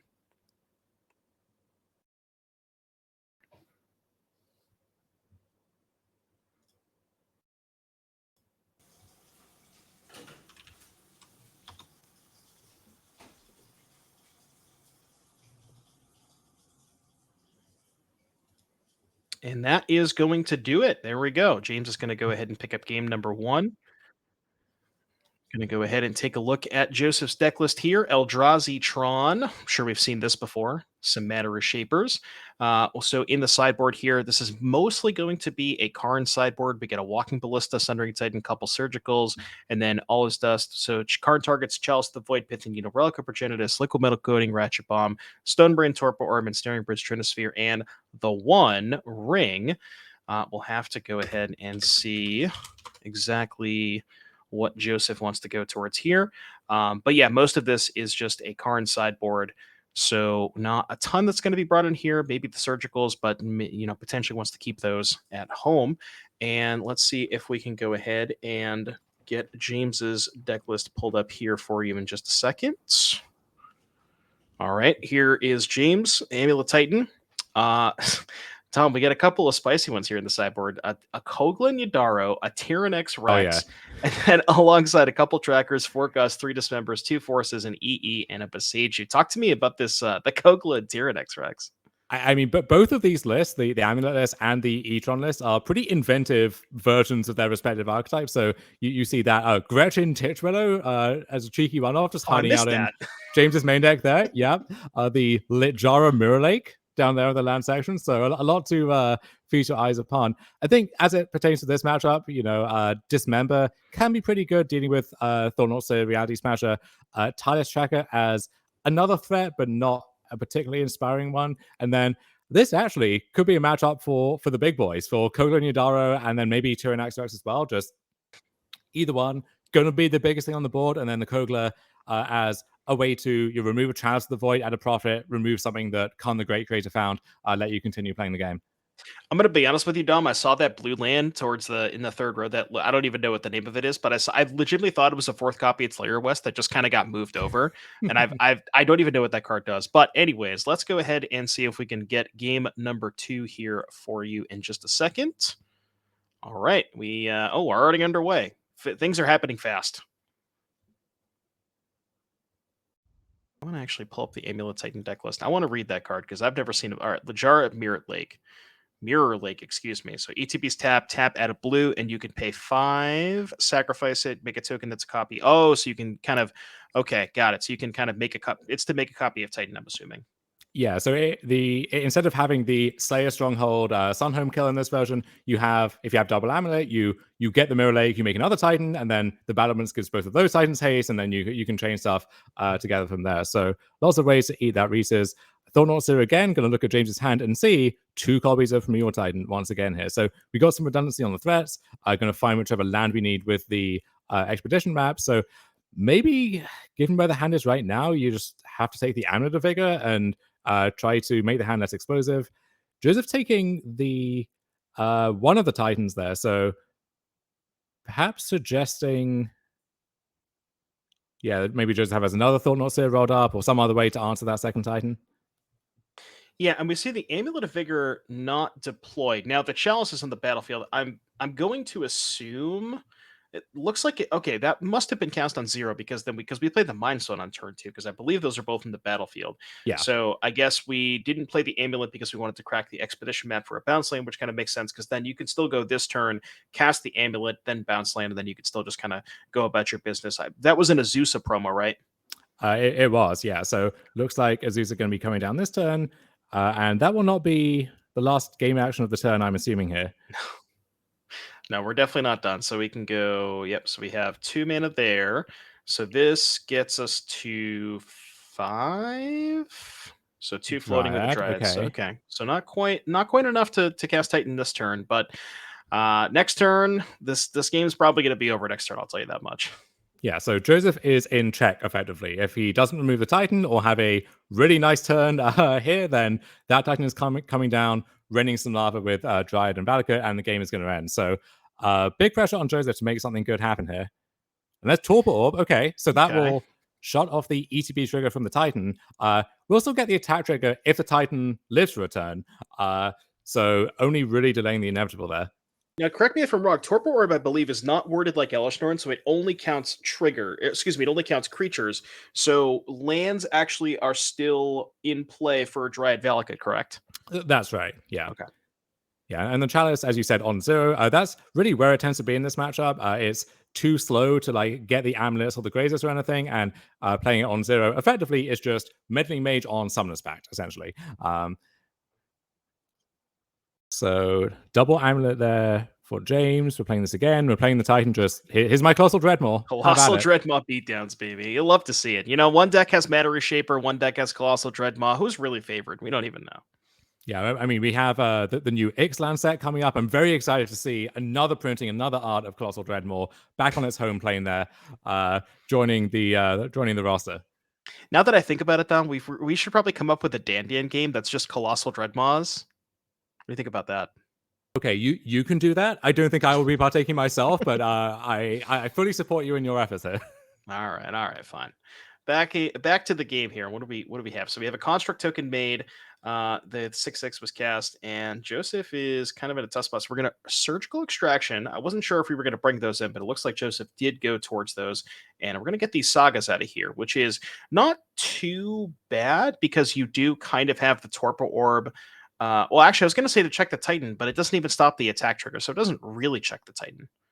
No, Surgical Extraction, not a card with an obvious role in this matchup. Like, if you were a Thoughtseize deck or you had ways to get the first Titan in the graveyard, maybe it could enter the conversation. As it is, though, the best you can hope for is I play my Thornlord Seer and I exile the first copy, so it's not even eligible for that. So not a card that I think you should be boarding in here, or frankly, against most decks, and that's why, you know, there's this old joke about people boarding in Surgical against everything. These days, you don't even see that many Surgicals because it doesn't have a clear role anymore. Yeah, the only deck that doesn't effectively board them in is Mill, but that's just because they put them in their main deck. Sure, yeah, it is actually part of your combo or your plan, if you like, in Mill. Mill may have other issues to contend with, but certainly a decent choice there. True. All right. So James is going to go ahead and let the Surgical resolve. And I mean, from Joseph's perspective, we got a second Saga, so we can make some tokens, but looks like 3 artifacts, so we can only make a 4/4, which means we'd have to double block the Titan. Well, actually, might not even get a chance to double block because if James draws a land, you could even say go bounce land, play 2 lands to get the 4 lands, combat, attack with Titan, and that would actually trigger the Dryad. So you have to think of that as well. And if the Dryad triggers, you don't even have a double block available to you and if you're in Joseph's seat. There is a foil Reality Smasher there from Joseph Tucker, who we have some locals who know Joseph in the chat saying he is a long-time Eldrazi Tron player, was very excited to pick up his foil Smashers years and years ago at this point. So glad to see them still getting some use, although not looking super impressive in the face of a gigantic 6/6 on this board state. Yeah, 5/5 not great against Colossal Dreadmaw. So I'm going to assume going to combat here means that James probably didn't draw land, because my assumption is that if you did, you'd likely want to trigger the Valakutes to be able to kind of get that Reality Smasher out of here before it blocks, because seems like a pretty easy double block for Joseph. But if maybe James just drew another Primeval Titan, maybe he doesn't really care about that. All right, Thanatsir is going to hit the bin. Going to go ahead and get an extra card here for James. See what he can find. Can maybe get a good look at James's hand here. We're going to go ahead. That's a 3rd amulet. Okay. Don't know if we did the 3rd copy of that. We're going to... Oh, Boseiju Chalice. Okay. Well, that kind of gives away what James may have drawn. Yes. Can you tell what it is yet? Yeah. All right. So Pack's going to go ahead and get Titan now, I believe. So how many... What's that? What did he get? I don't know what that card is. You got to help me. Oh, that's Devon. That's Gretchen Titrado. Oh, it's Gretchen. Okay. All right. So we are officially going infinite. So the way this is going to work is we have 3 amulets. So the Growth Chamber entering play is going to make 6 mana. We can then pay 4 of that to activate Gretchen, put a land into play, draw a card. So we're netting mana and netting a card through each cycle there. So James is going to draw his deck and then play however much of that he sees fit to have his fun on camera here. I see. All right. We're going to pick up the whole deck. And then I'm assuming you can just play. We're at 18. So you can just go. I mean, you could even leave a couple of lands in the deck and then maybe just go second Dryad, bounce land, make 6, play Titan. Yeah, you can. Yeah. The world is your oyster if you're James McCory. Yes, he has demonstrated a loop, as the kids like to say. Looks like we're explaining the loop here. Infinite, well, not actual infinite mana, but I mean close to enough to infinite mana. Yes. Now, we kind of joked before about, why don't we put the One Ring in Eldrazi Tron? And I think that might actually be one of the more plausible homes for it, given that, you are a fully colorless deck, so you don't have as many options.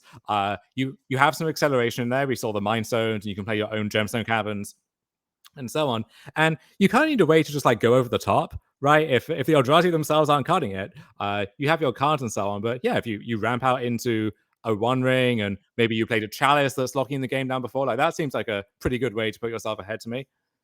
Yeah, absolutely. I think it was, I want to say it was House of Mana who I saw top 8 at the Modern Challenge yesterday with specifically Amulet with the One Ring. So I mean, the One Ring is essentially everywhere at this point, and I know that you were talking about that as well.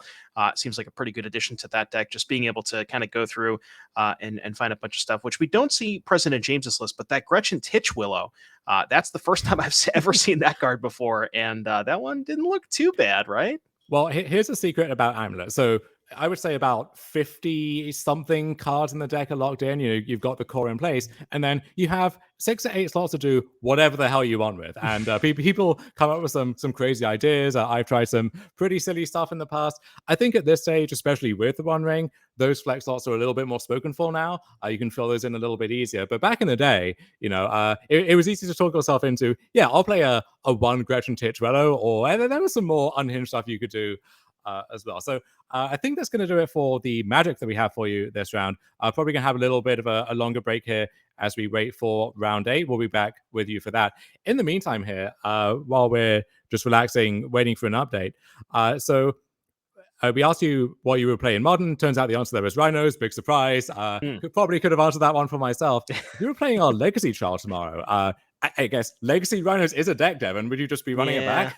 Well, okay, so I played Legacy Rhinos in, I think it was either the showcase or maybe it was a Legacy Super Qualifier. I did horribly, but the card that we were talking about earlier, the X Red White Make X 2/2s, I'm not going to remember the name of it, but whatever that card is, I would play something. He did the thing. Okay. I would play something with that card, maybe Initiative, because I do kind of like the Initiative core, but that's I think where I'd want to be. Yeah, I honestly can't wait to see what people bring to bear in Legacy tomorrow, because going back a few months, we had Delver over here, and then we had the Mono White Initiative deck, fully powered over here, and those two were really the two good decks, and then everything else was quite a bit further below. Now both of those decks have been cut down to size a little bit. You can still play Delver, and you can still play lots of these different Initiative decks, but then that whole second tier of decks is now being raised up again to now where you have aggro decks, you have control decks, combo decks, lots of these like artifacty, Urza Saga, combo-y stuff. There's a lot of stuff you can be doing in Legacy, and also this is the format where a lot more of these new cards from Lord of the Rings and the Lord of the Rings Commander set, which is where you get the fourth Aelingus and so on. I think both of those sets are going to be pretty impactful in Legacy too. So it would not surprise me if we have 6 or 7 different decks in our top 8 tomorrow.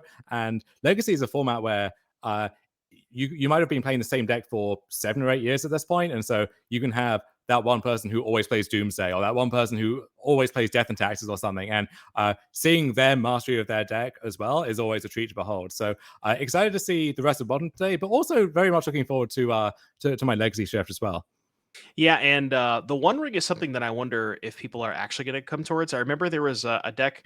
It wasn't quite the 8-cast deck, but there was, I think it was like it might have been a Prison Mike deck where he was like Grim Monolith, Basalt Monolith, a bunch of keys, and it was like some kind of combo element with Karn the Great Creator. And I'm wondering if that's a shell that maybe you'd want to put into the One Ring, because that just like is the One Ring plus keys, as we've seen with Sparring Spike has been doing a lot of work with that.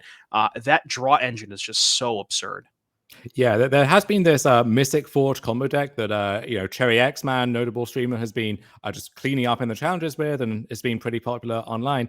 And when I tried that, I felt, well, Mystic Forge maybe is like the weak link in this deck almost, and now you have this really souped up version of Mystic Forge. So in a format where you have Moxes, you have Lotus Petal, Ancient Tomb, City of Traders, Lion's Eye Diamond, very easy to get the One Ring into play on turn 2, turn 1 even, which is pretty terrifying. In Modern, you have to work a little harder, but you then, jump up to Vintage, right? Mishra's Workshop, pretty good combo with the One Ring, as it turns out.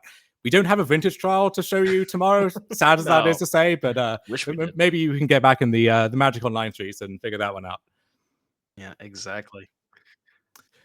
All right, then. So I think for the remainder of this round, we'll quickly touch on the events we have coming up here. So it's a lot of Magic left to be played this weekend, but also a lot of Magic left to be played in St. Louis, July 8th and 9th. We have our team showdown on the Saturday. Modern, Pioneer, and Legacy, the 3 winners, the winning team there, will all be going to the NRG Champs at the end of the year, or going to get their own custom token from Inkling Customs, who did a fantastic job with the last badge. And then a 5K individual Legacy trial there on the Sunday. So you're going to see even more of this exciting post-ban Legacy format there for you as well. And then we are going to Detroit as well. We'll have that there for you. August 12th, August 13th, 10K Modern Showdown there on the Saturday. So that's going to be about 2 weeks after the Pro Tour, Modern Pro Tour coming up in Barcelona, which should be a lot of fun to play in and to watch. And we're going to see what the results of that mean for Modern in some of these events too. And then a 5K Pioneer Trial there on the Sunday. A lot of eyeballs on Pioneer at the moment with the RCs, the RCQ season, and so on. And we'll see how much of that knowledge carries through there as well. Absolutely. Looks like we got one more event here, October 14th through the 15th. We're going to have a 10K Pioneer Showdown as well as a 10K team trial. And that is going to be a lot of fun. And then, Dom, if you want to take a look, I don't know if we're going to look at the leaderboard. We'll do serious prizes first. Okay, yeah. So you see there, $2,400 for first place. Not a bad chunk of change. And you see those icons there too. So you get the trophy, you get that berth in the Players' Championship at the end of the year, playing for a lot more money and a lot more glory there as well. And you get 30 points, setting you on your way towards that. If you win the 10K Showdown, you're there. You booked your seat. You have won your qualifier. But let's say you lose in the finals, lose in the heartbreaker. Well, there you get 25 points. So you're going to be rocketing up the leaderboard, trying to get one of those seasonal or at-large bids across the year. And we'll show you that leaderboard as it turns out. A lot of those players in attendance here today. You see Stephen Dykman just still lapping the field, trying to run up the score there. The orange means he's qualified for the championship, but he loves to game, that man does. And so you'll see him add a bunch of these NRGs, trying to embellish that point total even further. You see Sarah Shearing there in second place at 42. Didn't have a great day, sadly, today, but can get a second bite at the apple tomorrow. You see Dan Weiser also qualified there in fifth place at 33 points. Won the Pioneer Trial with Blue-White Yorion Control heading into the RC there. And then a lot of other notable names there as well. So we'll see the current qualified roster who, Stephen Dykman, Daniel Weiser, and last year's champion, Roger Suleiman, who also attended today, also doing well, also making it out to these events whenever he can. But he could take the rest of the year off, and you would still see him at the end of the year because that's one of the perks of winning the whole thing. You get to defend your title. Absolutely.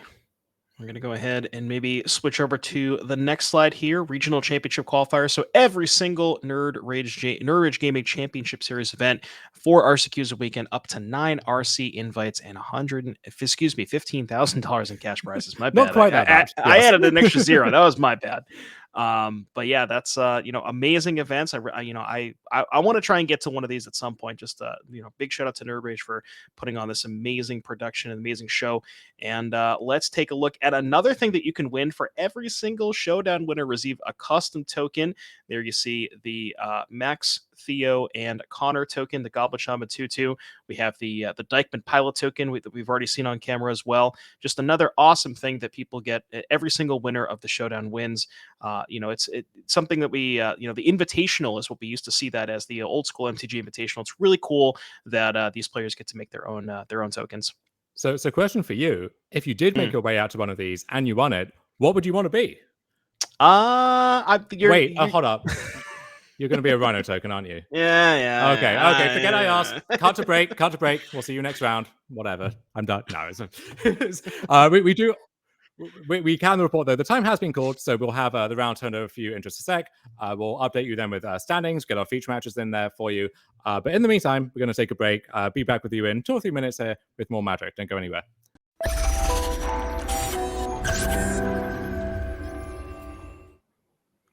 All right, hello everyone. Welcome back to round 8 of 9 here at the NRG Series event here in beautiful Mundelein, Chicago.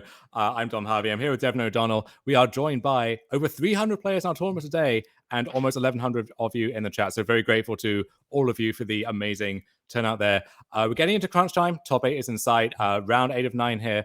We have our players in table 1, Matt Hoey, who we saw move to 7-0. Drawing there, but everyone else, they have to fight for it. So we're going to watch them winning into this round and also next round. Before we do, though, we'll see what the players are playing for over the course of the weekend here. So first place gets you $2,400, the trophy, of course, and also that immediate invite to the championship at the end of the year, playing for their share of $25,000 in a few months' time. And then second through 32nd, each gets a nice chunk of change and their own chunk of points to help them towards that goal as well. Absolutely. Let me see the rest of our prizes here for the rest of our players: 800 through 3rd through 4th, 400 through 5th through 8th, 9th through 16, 200, 17 through 30, 17 through 32nd, 100. And like you said, all of those points, especially when you're chasing that end of the year, that that leaderboard spot, every single point matters. We saw that last year, like you mentioned with Connor. And speaking of the leaderboard, let's go ahead and take a look at it. Yeah, so you see Stephen Dykman already qualified, winning not just one, but 2 events on the same weekend to get his slot at the end of the year and also get first place on the leaderboard by a very comfortable margin, looking to extend his lead even further there. You see Dan Weiser there in orange. He won our event in Minneapolis, going to be joining Stephen Dykman and defending champion Roger Suleiman there at the end of the year. But our players in between, Sarah Shearing, Jago Saprito, Sean Gallagher, and others, all very much in the thick of things, in good position to get their own slots if they have another good weekend or two down the line here. But for now, we are going to be watching. I don't know if this counts as a classic modern matchup here, Devon. We've got Rakdos Scam, you're one of the pillars of the format, against a fan favorite for both me and you, and I think a lot of other people in Hardened Scales. Oh yeah, I love me some Hardened Scales. I probably tried to jam that card into Pioneer decks more than anybody else in the world, but here we're seeing it in Modern, and this is really popularized by Aspiring Spike, as every single deck is. But especially recently, where there was that challenge top 8. I think there was like 3 or 4 in that challenge top 8 with him, and this looks like very similar to what we've seen in the past. 3 Ozolith. That's kind of the new addition here. So you effectively have 7 copies of the Hardened Scales to make your deck a little bit more consistent, give you more of those busted draws that involve scales and stuff like Arcbound Ravager, Patchwork Automaton, and then we have the classic Scam deck on the other side. So who do you like in the matchup? This is interesting. I think Scam has some cards, some single cards that are very effective. Doubthy Voidwalker, shutting off all of the modular abilities and Hangabout Walker's trigger and so on. A lot of removal, something like Fury plus Undying Malice on turn 1 can win this matchup just like any other. At the same time, the Hardened Scales deck, very resilient to a lot of traditional forms of interaction. So if Rakdos Scam in the hands of Thomas Deschamps just is trying to play this 1-for-1 game, that's not going to cut it if Samir's draw is at all functional here. So leading off with the Ozolith there, like one of the centerpieces of the Scales deck. And this is a card which leads to those out of nowhere lethal kills with Arcbound Ravager and so on. And the old dictum of Scales is if you don't know if it's lethal, just do a quick count and it probably is. And our math skills may get put to the test over the course of this match. Yeah, and like you mentioned, Douthy Voidwalker being a huge part of this matchup. The nice thing about this particular Ozolith, it specifically says whenever a creature leaves the battlefield. So if you can load up a giant Hangerback Walker or something along those lines, even if your giant thing gets killed with a Voidwalker in play, those counters will still get put on the Ozolith. So that's very nice, especially if we do see a Douthy Voidwalker here. Now, Ragavan, not the best against Hangerback Walker, because if you have a removal spell, you get a 1/1, so you got to use 2 removal spells, and pretty good start here for Samir. Yeah, also that Urza Saga hiding out in the lands there for Samir as well. So not sure if he's even going to cast any spells over the next few turns. May decide better use of his time is just churning out these gigantic constructs and then finding an artifact of some kind on the way out. And in the Scales deck, that can be an Ozolith. That can be stuff like a Welding Jar as a form of protection. You can actually find these synergistic pieces that work really nicely with your main plan. Yep, we see a Thoughtseize here for Thomas, taking a peek at the hand. Looks like 2 Stirrings, a Springleaf Drum, and a Nexus. So it does have the 3rd mana to be able to make construct tokens that will also be able to check the Ragavan. So this Ragavan, typically not the best against Scales, but, especially this draw, we got plenty of ways to check that Ragavan. And Thomas going to go ahead and fetch main phase for a swamp, maybe another discard spell. Potentially could have, I guess that now we did say that Hangerback Walker is good against Ragavan. However, if there is Fury, Pitch Spell plus, I guess Scam, which it looks like that might happen, we can actually go resolve the Fury trigger, kill the Hangerback after the token comes into play, still with the Evoke in the stack, Undying Evil, then get the token, and that'll be able to connect with the Ragavan. Exactly. So it took 3 cards and a lot of hoops being jumped through, but Ragavan is going to connect this turn when all is said and done. But you see why the Ozolith is so strong here, where that counter going to go on the Ozolith, and then the next threat that Samir presents is going to get larger. If that one dies, those counters go right back on the Ozolith, and then you rinse and repeat until the final threat sticks there. So Samir had a good start, but now has to contend with a 4/4 double striking Fury and the Ragavan, and whatever else Thomas has left in the tank. I just thought of something. I doubt it'll ever come up, but if you go hit Hardened Scales off of your opponent's deck, cast it off of the treasure, your Feign Death will actually put 2 counters on your creature. You know what? I had not considered that, but that is technically true. Yes. So going to see Samir making a construct here and then doing that in his main phase to move that counter over to it. So that's a 2/2. That's now a 3/3. Still not big enough to tangle with the Fury in combat. Not much is at this stage, but can maybe hold off the Ragavan. Yeah, giving us a decent-ish blocker for the Ragavan. Now, I want to take a look at the scam list. I know some of these lists sometimes play Kolaghan's Command, but I do not see any copies of that card in Thomas's main deck. So it doesn't have to, that's something where you go Kolaghan's Command, blow up the Ozolith and the token. But if Thomas has just any removal spell, kill the token, get in for both, and there we see it terminates. This is going to be an attack for 10 damage. And Samir, now I will say there is an Yawgmoth Nexus on Samir's side of the battlefield. So you always have to be a little bit careful. Yawgmoth, even on an empty board, well, I guess it's not empty because there's the Ozolith, but even on an empty board, Yawgmoth can still just provide a kill out of absolutely nowhere, especially when you can, if you have Hardened Scales in the mix. So we'll have to see what Samir can do next turn. Yeah, so hypothetically, the Urza Saga can fetch a Zabaz the Glimmer Wasp, and then that has modular and also enhances other modular effects. So we aren't that far away from a sudden out of nowhere kill with the Nexus, but Thomas is not giving Samir a lot of time to stitch that together. So we'll see what kind of defense he can present. That said, if Samir can find another copy of Hangout Walker, well, that thing, once it gets a lot of counters, can stall that big Fury almost indefinitely. Right, even just being able to provide you 2 blockers, like a chump block in the Fury, get a 1/1, another block in the Fury next turn. So that can buy Samir a lot of time. We did see Thomas cast the Ancient Stirrings and find Castle Lockswain. I think that might be the first time that Castle Lockswain has ever been revealed off of Ancient Stirrings in the history of Modern. Willing to book that one. But probably for good reason, though, as well. I mean, hey, you can imagine the Coffers deck, right? You can find your Coffers, find your Urborg. We could cook something up here. Yeah, we're definitely cooking all right. Samir's going to go ahead and float a mana, and okay, the Yawgmoth is still there. So we're floating a mana, like you said, could get Zabaz. Now, unfortunately for Samir, does not have access to red mana, so would need a sacrifice outlet to be able to pop the Zabaz. But you could go, say, Animate Nexus with the colorless floating, and then maybe you go land, Ravager, sack the Zabaz, counter on the Nexus, which puts a counter on the Ozolith. That would be 2. The Ravager would be 2. You sack the Ravager. That's 4. I think you'd still be a little bit short if there's a land and a Ravager.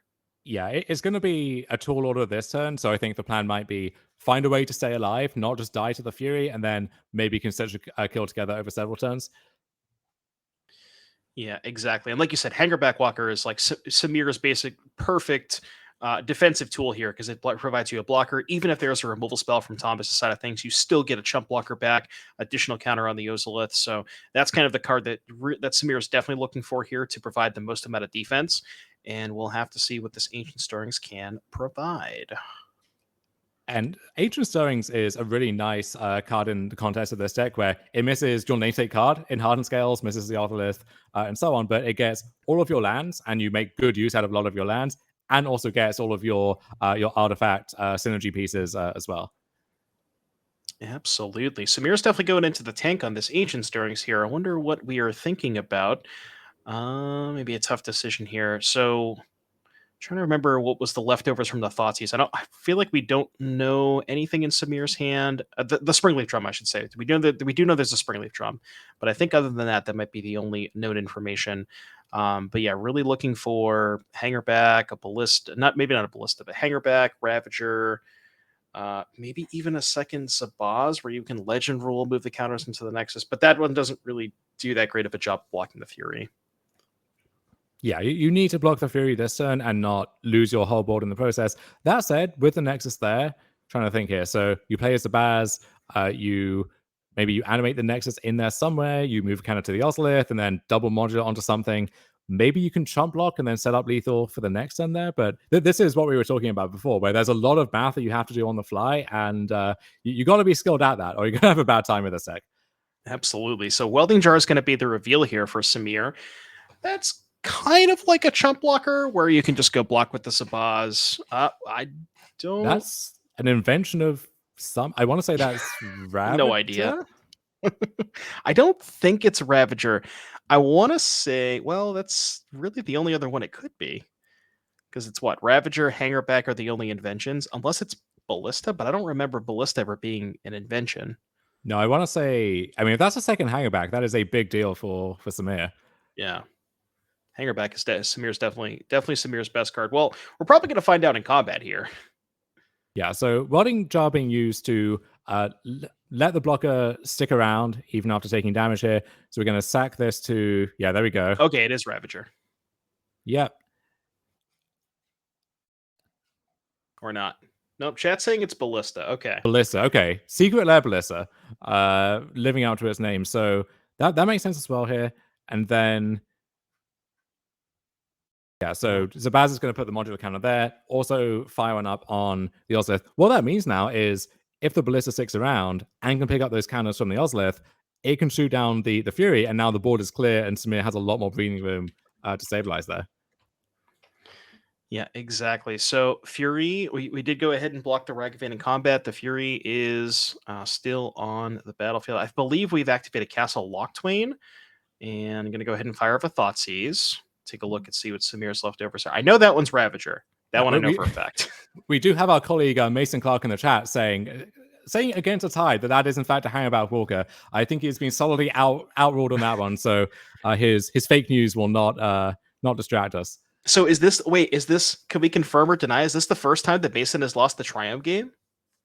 Because this is effectively the Triumph game, right? It sure is. All right, Springleaf Drum.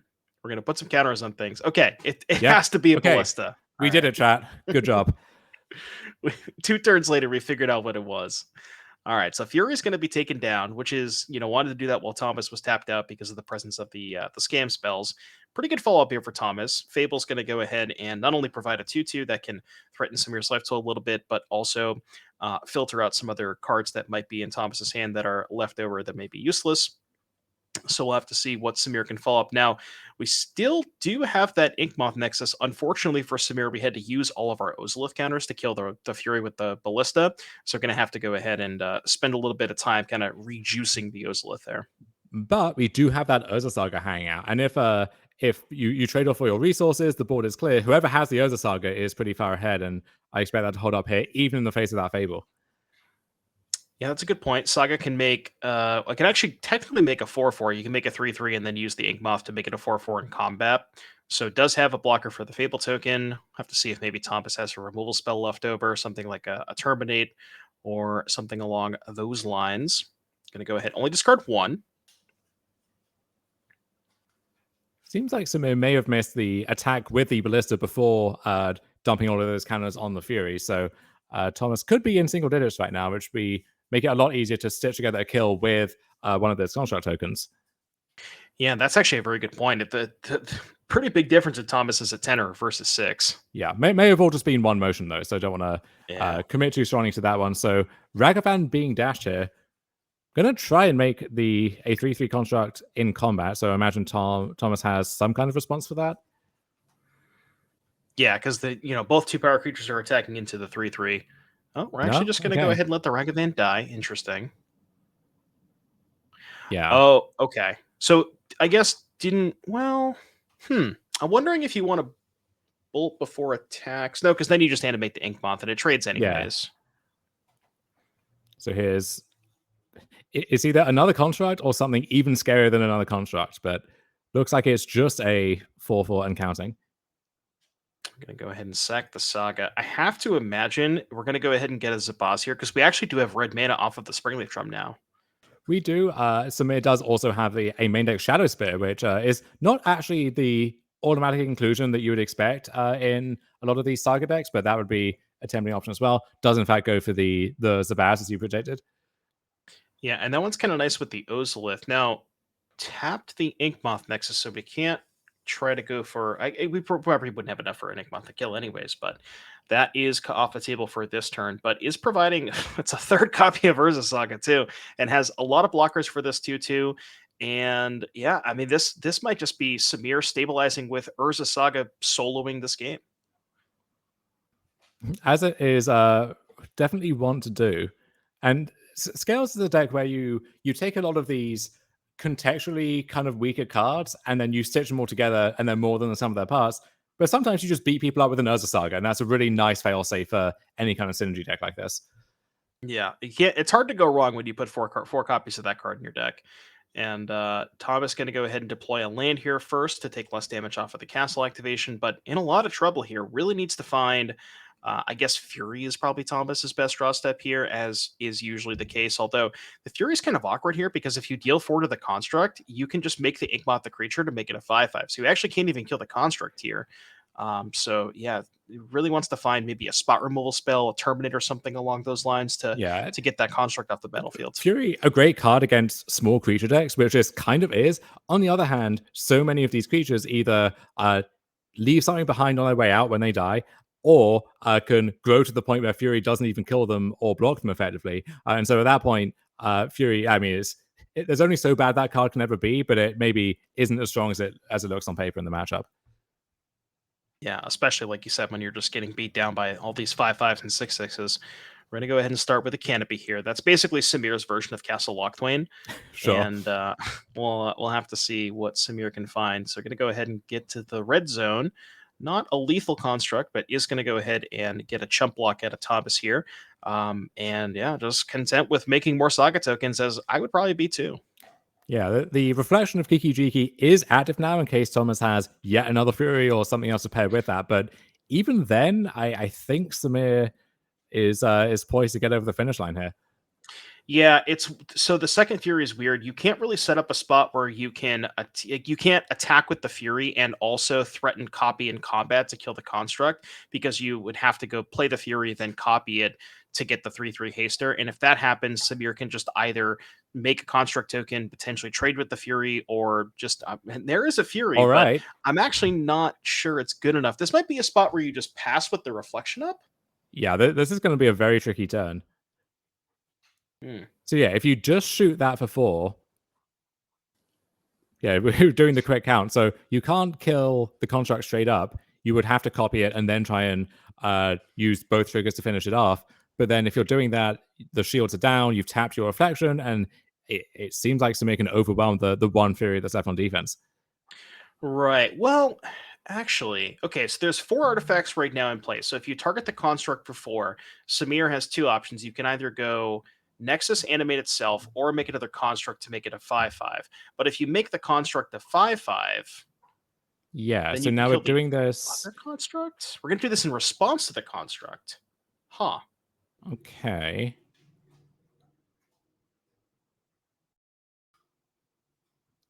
Yeah, we'll see.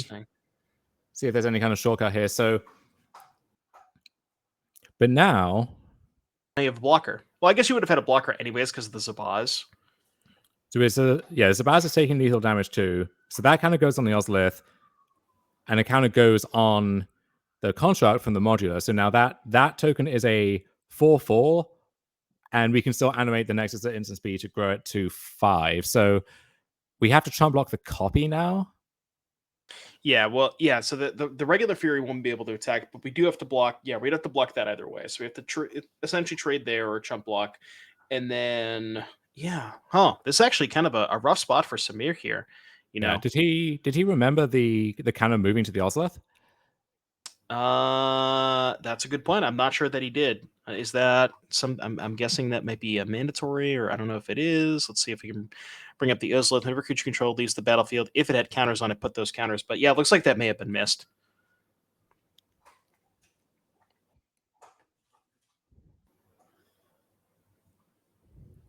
I know triggers these days. It's weird. There's some things that you can miss. There's some things you can't. Rewinds, all that stuff. So I'm not under. I honestly don't know if that's a trigger that can be missed. But looks like the indication is that the additional counter was not put on the Ozolith. So I'm gonna go with that. That was missed at this particular juncture. Yeah. So Samir is just adding a bunch of stuff. It's unclear if that can actually overwhelm a Fury trigger and having to block, I guess, both Furies now each turn. Yeah, we're like you said, we're making like a wall of chump blockers. We do still have Springleaf Drum available, so we can chump block with Nexus, but we're gonna have 2 lethal Furies attacking. I'm not really Yeah. sure that Samir can save enough of his board to That be able to survive. that Saga should be in the graveyard as well. We'll see if we can get the table judge on that. Yeah. Okay, that was Yeah, there we right go. as you said. But yeah, that Fury top deck from Thomas is going to put Samir in a world of trouble. That was easily Thomas's best top deck. And now is able to copy the Fury and attack with 2 Furies. So you can go. So right now we have 1, 2, 3, 4 artifacts. So the construct is currently a 6/6 with the Nexus potentially making it a 7/7. And then you have the 2/2, or excuse me, 1/1 Zabaz. So if you say copy Fury, you could deal 1, 2. Yeah, I guess you go 1 to Zabaz, 3 to the construct. Samir goes respond. Use the drum in the Zabaz to animate the Nexus, have 2 blockers for the 2 Furies, but then you're in a spot where Samir has nothing left on the battlefield. Yeah, and that is that the universes beyond Hardened scales there. Oh, I knew that one. I They thought, just okay, joined the yeah, fray? that one Okay, is hard okay. to scale. All right, so that makes the math a Oh. little more interesting. This, Okay, we need. Well, I think this is lethal, right? Because if you animate the Nexus in response, Thomas just goes. So you use the Zabaz to animate the Nexus. Well, I guess it doesn't matter because how do the layers work? If you animate the Nexus and then Blood Moon resolves, it's no longer a creature, right? No, I think it still will be a creature, but the issue here is having to tap a creature for the Yeah. Springleaf Drum to animate. You have to do that now, which means whichever one is now untapped, either the Nexus or the Zabaz, the Fury can then just shoot that down, and now 2 lethal attackers are there. So I think Thomas has lethal, however he slices it. Yeah, at this point, no matter how you slice it, yeah, like you said, there's going to be 2 lethal attackers with only 1 blocker. Yeah, so I wasn't sure that even the top deck of Fury, the perfect top deck, would be good enough, but sure enough, that's a pretty powerful combination, and Thomas looks poised to take down this first game here. Yep, and that is going to do it. All right, Thomas going to go ahead and win game number 1 with that very, very timely top deck of Fury, and we're going to go ahead and come back to the booth here for a second. So that was I guess I would say a relatively convincing, but I mean, I feel like that game was pretty close up until the top deck Fury. Yeah, there was a lot of back and forth, and there were a few points where if Samir had drawn the Ravager or like another Hangback Walker at the perfect moment, then he would move far ahead, or if Thomas was able to, find the Fury that he eventually found at the perfect time, then he would swing it back in his favor too. So matchups like this, both very intricate, but also very swingy at the same time, and that's some of the best Magic to watch in my view. Absolutely. So maybe we can get the sideboards on screen here for you in just a second. So we have Samir, Hardened Scales list. Let's take a look at the sideboard. We have a Haywire Mite, 2 Soulless Jailer, 2 Orvar the All Form, 2 Dismember, 3 Force of Vigor, Chalice the Void, Grafdigger's Cage, Pithing Needle, Relic of Progenitus, and a lovely Gemstone Caverns. What do you like in this matchup from Samir's side of things? I do like the dismembers. So just being able to kill a 4/4 Fury that came in on turn 1, or sometimes you can break up that angle, killing it in response to the Undying Menace. Killing Doughty Void Walker is going to be a big deal, freeing up your modular and your Hangback Walker too. So would expect to see those come in. And then beyond that, there's a lot of specific hate from matchups that are not this one, so you can ignore most of those cards.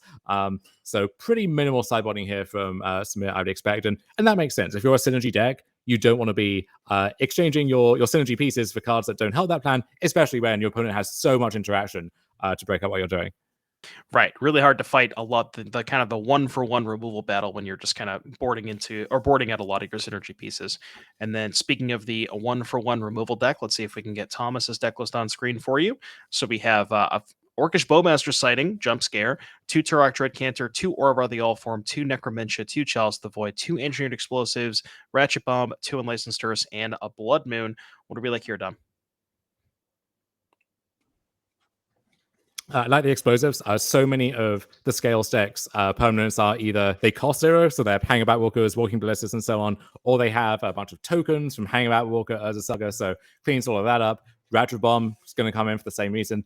You can make a case for the Bowmasters, I think. Sometimes just instant speed, shoot down your one toughness thing, get a few bodies. That could do something. It's not that inspiring. And then we saw Blood Moon be the thing that officially ended that game one, but it's a pretty high risk, high reward card here. Right? Sometimes it kills a Saga, sometimes it shuts off what would be a lethal Yawgmoth Nexus. Other times it does nothing against the almost entirely colorless deck. Right, and the awkward part about Blood Moon is the Hardened Scales deck doesn't have access to a ton of red mana to activate Zabaz, and sometimes when you cast Blood Moon, you're actually fixing their mana for a Zabaz, so you have to. It's kind of like a double-edged sword thing. Going back to Orcish Bowmasters, I think the case for bringing it in here is we want to see it on coverage, so that would be something that I would consider, at least if I was in Thomas's standpoint. If you wait for tomorrow, I have a feeling you can see some Orcish Bowmasters there. But if you just can't wait, then maybe this is the right time for it. Yep. All right. So we're gonna get to the sideboard games here. So with Thomas taking down game one, does that change your? You're still on the same? You still think that the Rakdos set there is what matchup? I can't speak. What side of the matchup do you like, Dom? Post board. I think I would still prefer to be on the scale side, but it's pretty close. And with Samir being down a game, like it's going to be an uphill battle. And the scam deckers, anyone who has played against it in Modern can testify. You can think you have a nice draw lined up and so on, and then they scam you on turn one. They do what their deck is designed to do and just put you out of the game real quick. So I think Thomas is in a good spot here, and Samir going down to 6, so going to be starting out behind already. Yeah, and Dothy Voidwalker was something that we talked about, being able to shut off the modular and the hangerback walkers, and that was something we didn't see game one. Thomas just kind of fought through the hangerback walker, like we saw the Fury scam Fury just to kind of get it off the board. But not only, you kind of in the spot like that, you trade off a couple of cards to answer the hangerback walker, but the prize is you get a 4/4 double strike. So was able to just kind of put a ton of pressure on Samir and was able to cross the finish line with Fury. So that is, yeah, I'm kind of with you. I kind of like the scam side of things, but let's see what happens here. So Samir's going to keep on 6, going to lead us off with an Yawgmoth and the Zabaz. Yeah, and we saw game one, Samir missing a few counters being moved for Ozolith back and forth at various points, and that game was decided on such thin margins that when you go back and watch that VOD, you think, well, maybe there was a missed opportunity there somewhere.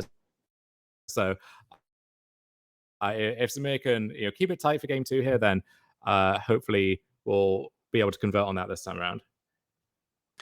Yeah, and now we actually know which particular funny version of the walking ballista that Samir has. Now we actually know the correct art. So if Samir is to cast that, we will know what it was. So we're going to go ahead and start off with a Fury here. That leads me to believe there's probably going to be a scam, because I can't imagine you'd want to just use a Fury on the Zabaz without it. Yeah, it's not such a secret anymore. We've got it clocked. All right, turn 1 Hogak, your turn. Samir, what can you do? Is this literally Hogak, Devin? Well, I mean, it attacks for 8. What more do you want, right? Like, it's just Hogak is an 8/8, Fury 4/4 double strike. It's a lot closer to Hogak than some other things I've heard called Hogak recently. I'll just leave it at that. True. Hey, I mean, we won't get into those conversations. All right, so we see a second land here from Thomas. No blocks here from the hangerback. But you're right. We just took the 8. Okay, which I guess makes sense because you want to kind of load up the hangerback a little bit more before you decide to chump block with it, especially if you have a Hardened Scales follow up, or you go Scales, make it a 3/3, then you get 3 blockers out of it. But likely, I can't imagine you want to go to 4 here, so you probably do have to block this turn.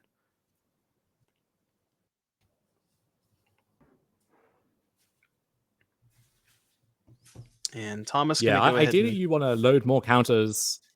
You want a bigger hangerback so that then produces more trump blockers on its way out, but not actually that easy to get those on that if you didn't have a Scales effect in advance. Oh, cool boy. And Samir kind of getting a little punished for not blocking last turn. But, well, I mean, not necessarily not getting punished. It's the line, he chose not to block because he wanted to get a second counter, but getting very, very punished for what we assume to be the top deck, Dothy Voidwalker, but is going to go ahead and dismember the Fury, I'm guessing. It looked like it was pointed at the Fury, although there is a consideration to kill the Voidwalker here and just let the Fury No, I guess you would still kill the Fury. Yeah, well, if you think that, you can just fog the Fury indefinitely, if you like, then if you have larger plans with a Ravager or another Hangerback, let's say, maybe the Voidwalker is actually the scarier card at this point. Yeah, it's also weird because I wonder if you're worried about a scam spell where you target the. I guess scam spell blows you out regardless because if you target the Fury, it gets scammed, it comes back, the Hangerback gets exiled. Yeah. If you target the Voidwalker, it's scam, comes back, damage happens. So no matter what, a scam spell probably beats you regardless. But yeah, we're gonna go ahead and kill the Fury, and then looks like a Shadow Spear is being equipped, and we're just gonna go beatdowns here. Get in for 3, gain a little bit of life.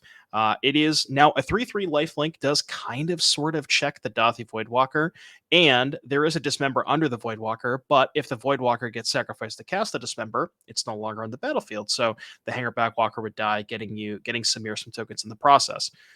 So that's kind of where we are at. Now we'll have to see if maybe, okay, Thomas does have an engineered explosives to follow it up. So that in combination with the Dathi Voidwalker can cleanly take care of that Hangerback Walker. So we'll have to see. Going to punch in for 3 points of damage here. Chat, bear with us. It looks like we may have lost Dom for a quick second, but you're in the fateful hands. You're in good hands until Dom comes back. So Samir is going to go ahead and play a Gemstone Caverns, get a Welding Jar here, so that can potentially protect the Hangerback Walker for a turn. We're going to respond with explosives, makes sense. We're going to go counter on here, so it's going to get exiled. Yep, okay. Yeah, I guess Samir was thinking that he was going to get another counter, or excuse me, another 1/1, but because of the Dathi, does get exiled, so plunk in with the Nexus. Get in for 2, gain a little bit of life there for Samir. Is worried a little bit about getting raced here. Not a lot he can really do. And we'll see Thomas crack a fetch land here. Potentially waiting until we get to land 5 to be able to cast a Fury. And we will see. Yeah, so chat's mentioning about the Welding Jar. The Welding Jar was on the stack before the Engineered Explosive got sacrificed. So the Welding Jar then resolved after the EE got popped. So Welding Jar just kind of chilling out here. I'm going to punch in for 3. Maybe a Fable as a follow-up. Yep, there it is. Go ahead and make a 2/2. I wish we had the Theo, Connor, and Max token, but we'll take this. We'll take what we can get, I guess. But this is going to be kind of rough from Samir's point of view. Like, there's too much here for Thomas. We got a Fable, a Voidwalker, and Samir doesn't really have any sort of pressure right now. Doesn't have a scale, so normally top deck stuff like Hangerback or Ravager would be good, but those are also checked by the Voidwalker, so doesn't really have a lot of good draws here at this particular stage. We'll have to see what Samir can go ahead and find out. Looks like we get a Hangerback, which is not bad. Hangerback 2/2 can equip with the Shadow Spear, make it a 3/3. Potentially try to race the Voidwalker. Maybe Thomas has some kind of removal spell to get rid of the Hangerback Walker. Let's see what we got. Again, chat, be patient. Bear with us. Again, we appear to have lost Dom. Not really sure what's going on, but I will do my best to entertain you as best as I can. I'm not as funny as Dom, but you're going to have to deal with me for a little bit.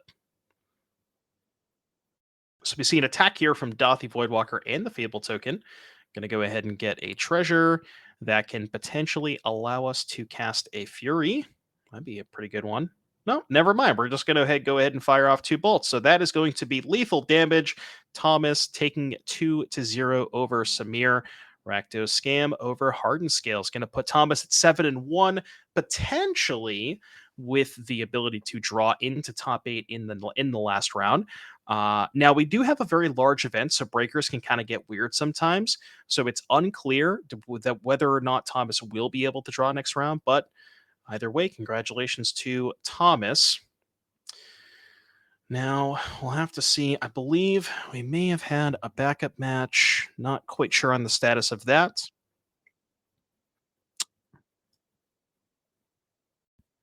All right, so it looks like we are going to get you right into our backup match here. Give us 1 second here. We have Christopher Shavers on the right, featuring Azorius Control, and we have Cat Miller Granger on the left with Mono Green Tron. Now, this Mono Green Tron deck list, I will tell you, chat, and all of you watching, we have quite a few copies of the One Ring. I still think it's kind of a flavor fail that, there are 4 copies of the One Ring across the 75, but, I guess that's just old man yelling at clouds kind of thing.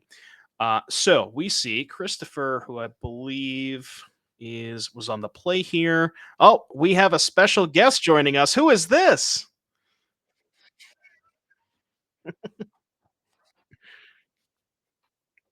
I'm I'm doing all right. Well, now I guess chat has to listen to somebody else now.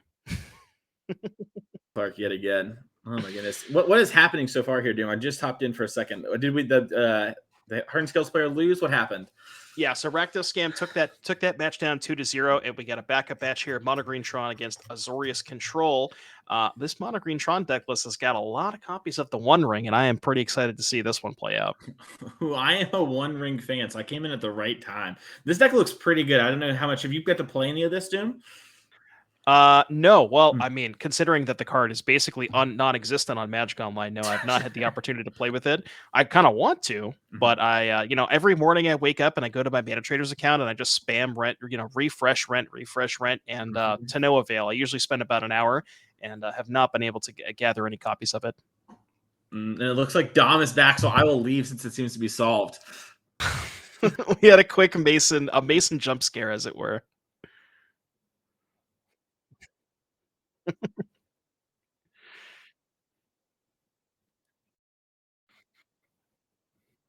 We are so back.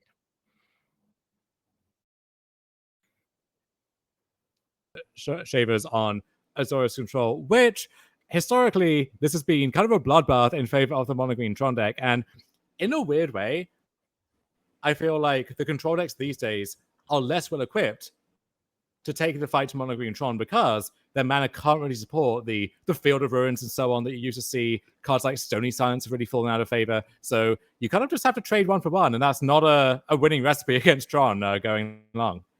Right. And the other funny thing about the fact that Cat is playing so many copies of the One Ring, it's one of those situations where, you remember where the post, like against Tron, even if you had a bunch of Field of Ruins, he would Field of Ruin a couple times, but then they would still just get to 6 or 7 lands and start hard casting things. And then, it's unclear whether or not those things actually beat your removal spells.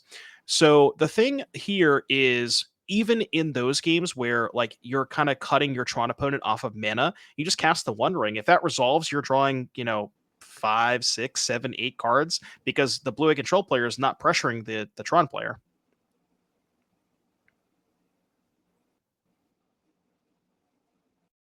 Yeah, you still have to seek out a hand that can make turn 3 Tron. That's the name of the game. But that's not always going to happen. The opponent won't always let you do that. And in those games, having this play which can run away with the game just on turn 4, you cast it off 2 forests and 2 random Tron lands. That's a really big deal to have access to. So I think there are a lot of good decks for the One Ring. I think Tron is actually a pretty good home for it as well.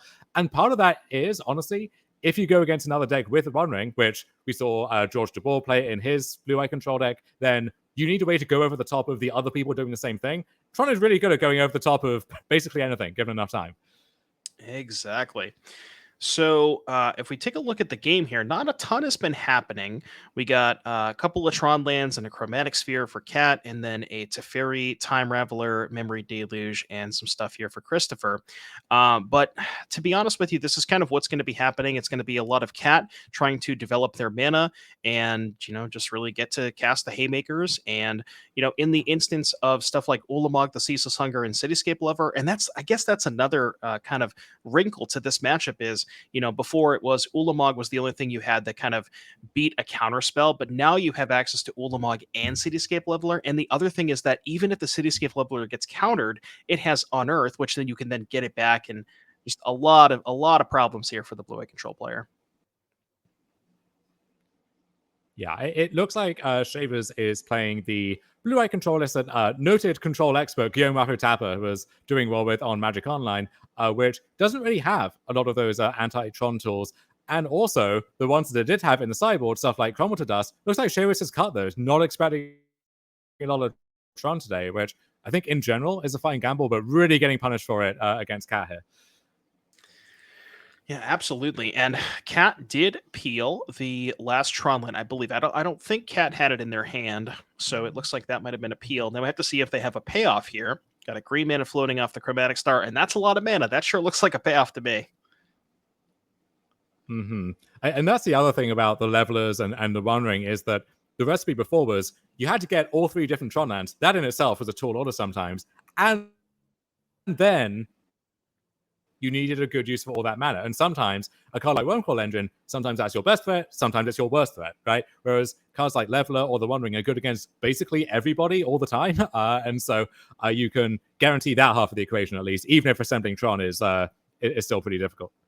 Right, exactly. Now I did talk about the fact that Cityscape Leveler had Unearth, but doesn't unearth from exile when it gets solituded. So that is a pretty good answer here for Christopher.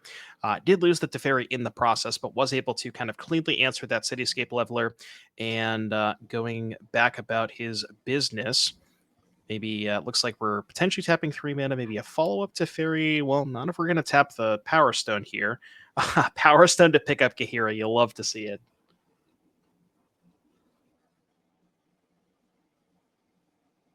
Dom, if you thought Gahira couldn't get any better, what about when we could use the Power Stone to pick it up? I like that. You also see it as well. I guess you can't use it to pay for the filter land. That's very unfortunate. But yeah, you'll find some other use for it. It'll be fine. And that is Ulamog, the Box of Wheaties. I believe that is the secret layer version of Ulamog. And I'm going to go ahead and pick up a Sundering Titan. Now, let's see if we get a Triome check. I don't see a Triome here for Christopher. I see a couple Houndfounds, a Mystic Gate. So only, unfortunately for Cat, only going to be able to blow up 2 lands. How sad. Yeah, 2 lands now, 2 lands the next turn, 2 lands with the Titan on the way out if it dies, which it has to for Cris not to die as well. So a lot of land destruction for the LD fans in chat out there. So instead of calling this Monogreen Tron, can we just call it Monogreen Ponza?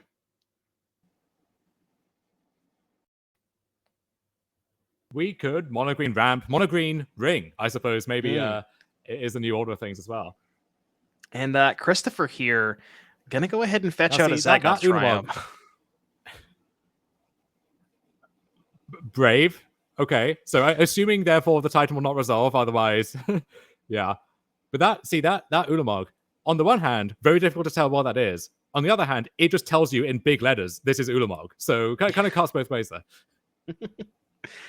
All right. And then we do see a Leyline Binding taking care of the Ulamog, and we will have to see. Now, Christopher, like we said, did go ahead and fetch that Zagoth Triumph, which, as you mentioned, likely means there's a counterspell for the Sundering Titan. How about the second Ulamog, Dom? Dear God. Oh, baby. Oh, man. And this is kind of why we talked about this is just the nightmare matchup for blue-white control. Just all of these threats, just an endless stream of threats that are really hard for Cris to be able to deal with. And even if there is an answer, a lot of the threats, just like the Ulamogs and the Cityscape Levelers that we talked about, a lot of these threats just end up replacing themselves or getting you some amount of value on the way out the door, even if they are countered. Now we get a Shark Typhoon here, which can maybe kind of put some pressure, but Cat's at 25, so it's it's going to be really hard. that 2/2 Shark's going to have to do a lot of work. That's the other issue too, is one way you could win, as these control decks in the past, was you stick a Planeswalker and then you just answer everything that comes your way, and eventually the Planeswalker will ultimate, or it's a source of pressure in some way. You take up your Teferi turn after turn, maybe ultimate it. This list does not even have any cards like that. No Planeswalkers, no the One Ring to just fill your hand full of counterspells. You kind of have to trade with everything, and then you win with Solitude Beatdown, like a 3/3 Shark token here or there. That's just not fast enough when Tron is doing stuff like this. Yeah, honestly, Christopher's best path to victory, it might just be something like a Hall of Heliod's Generosity. Or no, that's not the right hall. I'm thinking of Hall of Storm Giants. Never mind. Okay, that's not even the right hall. Yeah, our only win conditions are really, like you said, Shark Typhoon, Solitudes, Gahiras. This is just classic Wafo Tapa Blue White. I guess you could call it Nassif with no win conditions, but again, Solitude's kind of a win condition. But yeah, it's really going to come back to bite Christopher in a matchup like this, where it doesn't really have that kind of time to be able to attack 7 times with a Solitude.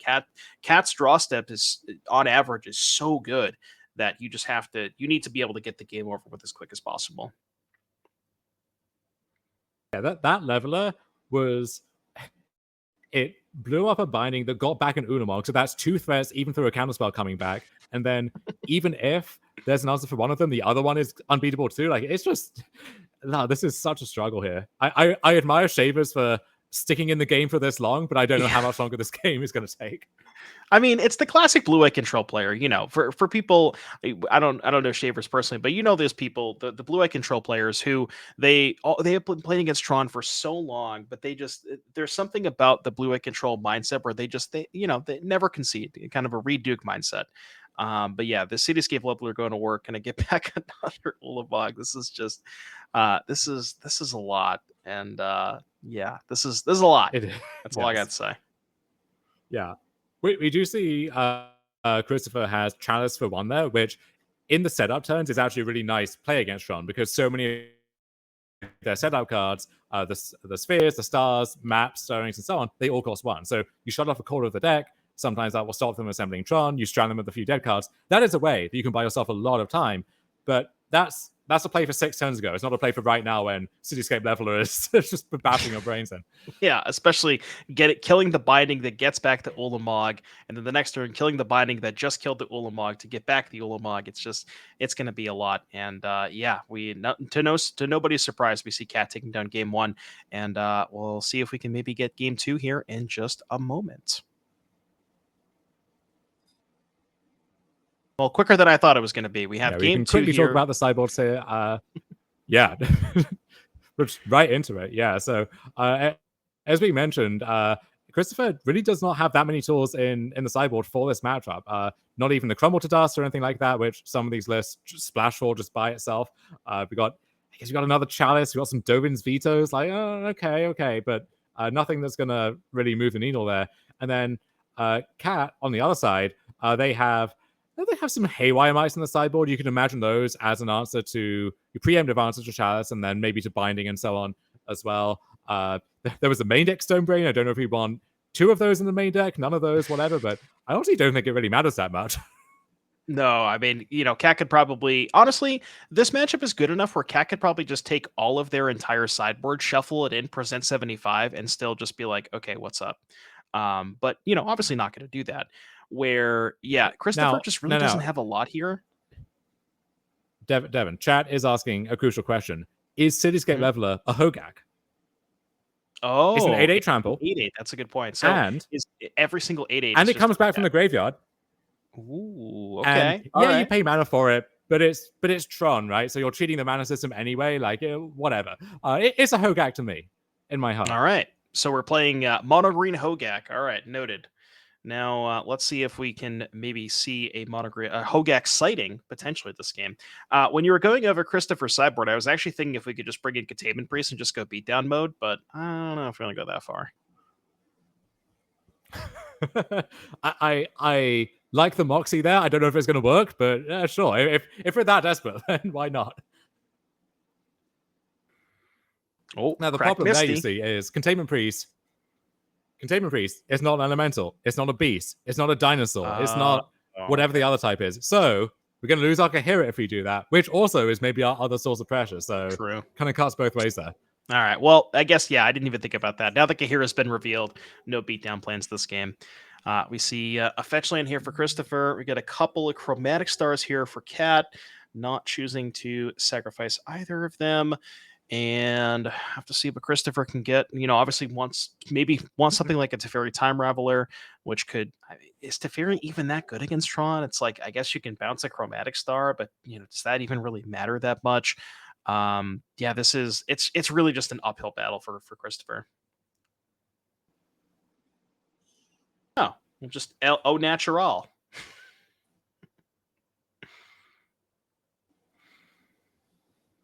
All right, the Natty Tron here for Cat. Let's see if they have a payoff. That looks like a payoff to me. I would qualify that as a payoff.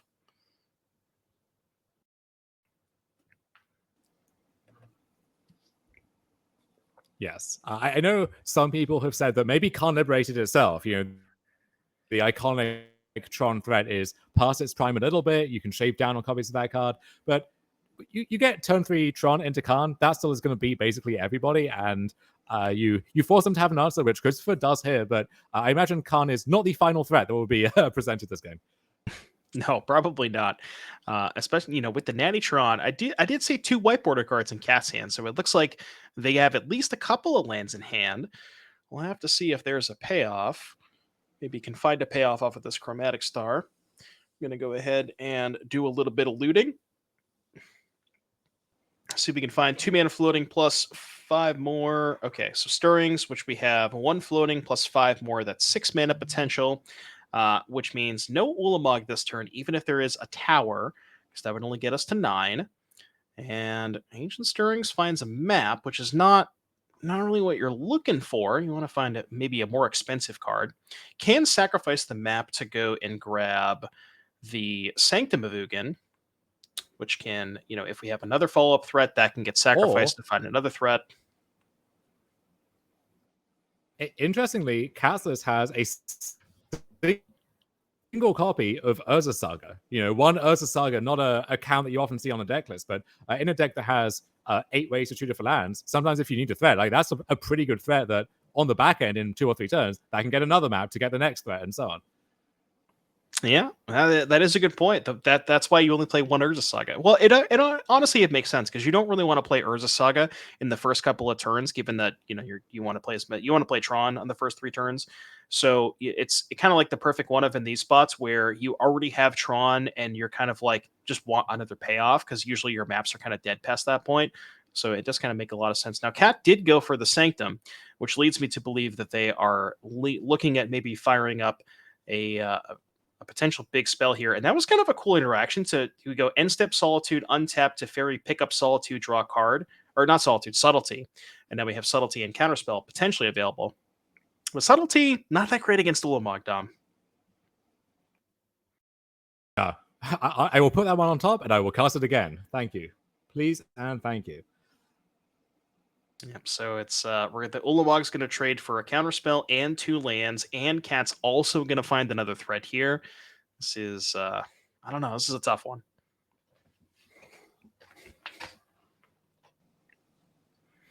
Could be second Ulamog, could be that Sundering Titan. Yeah, there is the Ulamog. If that could work. Or just a leveler, yeah. If the first Ulamog's not good enough, surely the second one's good enough. And if the second one's not good enough, well, I don't know where I was going with that joke, but yeah, looks like Cat's going to go ahead, and that is 9 mana. Yeah, we knew about the Saga. Going after Teferi. I mean, honestly, I kind of want to just go after lands. I don't even know if I care about Teferi. I would be, yeah. All right, so sacrifice. Yeah, I would be tempted just to go after the lands too, but really, I think Cat just kind of toying with their food at this point. Yeah, absolutely. This is that point on Moto where you're just like decisions at random. Shuffle my hand, play the top card, nothing matters, and I mean that's at least what it feels like to us. And the nice thing about Christopher's just having a good time over there. I do appreciate that. Just getting all of his lands blown up, and is just like, I'm here to have a good time. Is he? I mean, he's smiling. I don't want to speak for Christopher, but all right. I would bet he has enjoyed the previous rounds in this tournament probably more than this one. I don't know. Just saying. It's a fair point. Just saying. Oh. You see, you've dealt with all of them. You see, I respect Christopher for sticking it out, though. I would have been out of there just minutes ago. I'd be out of the building by now. But Christopher, giving us content. The Ulamogs were just bait, Dom. They were bait for the real threat, which was Giganta. And Gigantha, unfortunately, was dealt with, but we can just play that bad boy next turn.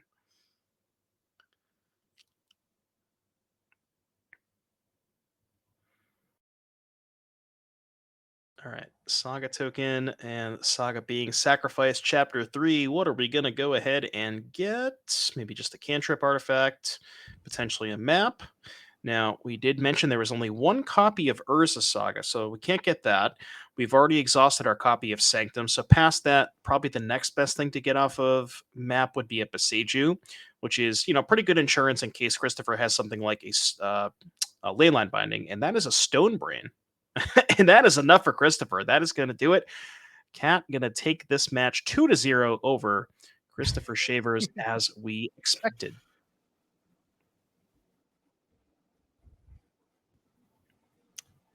All right, so we will send you to a quick video in the meantime. We'll be back here with more Magic, more updates on the tournament before too long, but don't go anywhere in the meantime. Stay tuned.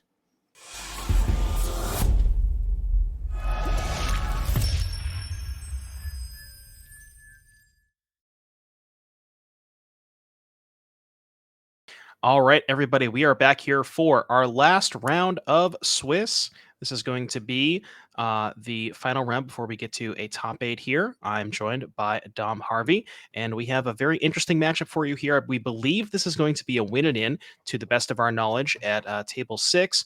We have Mono Green Tron against 5-color Creativity. Dom, who do you like in this matchup? I think this matchup actually favors Tron, and you saw a bit of a upsurgence again in Tron on Magic Online, where Creativity is pretty popular, pretty successful, in part because of this matchup, I think. Creativity needs to do its thing, needs to do it quickly, and even if it does, Tron can still trump that, sweep the board, and go over the top of that. So I think the matchup favors Tron, and I think the addition of the One Ring actually does help that quite a bit here. So I don't know if Tron is the hero or the villain at this stage, but either way, that's our matchup, and we will get you to that right now. Yeah, and as you mentioned, Erik does feature 3 copies of the One Ring along, I believe, with the 4th in the sideboard for the card of the Great Creators.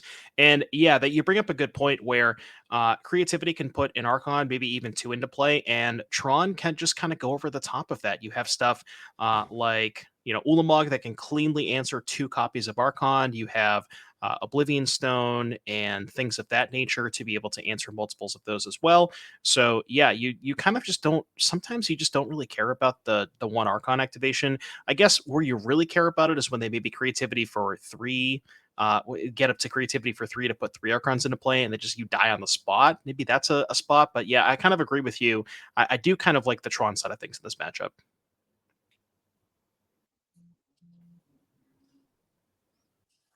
And and you will get the games, of course, where Tron just has Tron into a payoff on turn 3. Also, the games where Tron mulligans to 4 and doesn't do anything. But the games in between, hopefully, will be a little more competitive than that. Yeah, and as we talked about, or as you talked about, we do see quite a few mulligans here, but that's just kind of the nature of the Tron deck. Erik is going to mulligan until his hand can produce Tron, and we didn't instant mulligan this hand, so I'm kind of assuming that means we found a keeper. Looks like I think I saw at least a couple of Tron lands and maybe a star or 2. The question is, how many cards is this? I want to say it's 4. Looks like we're thinking about a 3rd card to put back here. Is going to be a 4, and we lead off with John on a Wooded Foothills. Got an Urza's Mine and an Expedition map. And remember, John does have 4 copies of Spell Pierce, so this would be a pretty good Spell Pierce target. Speak of the devil. Yeah, it used to be that turn on map would resolve and stay alive more often than not. Yeah, but nowadays there's Prismatic Ending. There's a lot of decks with 4 main deck Spell Pierce. So if you keep a hand that relies on that map to make Tron, it's risky. There's no guarantee that's going to go through.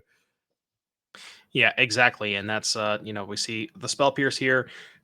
One of a premium target for Spell Pierce here. I mean, you would Spell Pierce basically anything in the first 2 turns, but map specifically because, second Tron land plus map guarantees Tron, and now Erik is in a spot where even if he has a second Tron land, has to find maybe a way to make grade mana and another like a Sylvan Scrying or something or an Ancient Stirrings to be able to dig towards that Tron land. And we did talk about second land being a Cascading Cataracts. That's not what Erik's looking for. And we did talk about how Tron can have the ability to go over the top of an Archon, but if you don't find Tron, you're not really going over the top of anything. No, it's very much an all or nothing style of deck, and this is where, not to beat the dead horse, but the One Ring actually, but then the ring, it gets you a card, it gets you 2 more cards, it finds you that third Tron piece, and then you get to unload whatever big thing you had in your hand. So that gives you some hope in those scenarios, but Erik will need a little more than that at this stage, I think. Yeah, and the nice thing about the One Ring specifically, because the wording on it says you gain protection from everything, Archon of Cruelty does target. So if you cast the One Ring and you get the ETB trigger, and John goes for a creativity, that turn, Archon's not going to get the ETB trigger. Now, you still have to contend with a 6/6 that does the attack trigger, but you kind of at least have that one turn window of reprieve, sort of.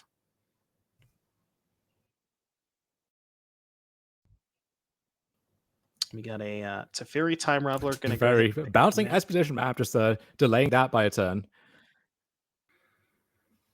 Yep, exactly. I mean, we'll go ahead and sacrifice the Chromatic Still Star. No second Tron piece for Erik yet.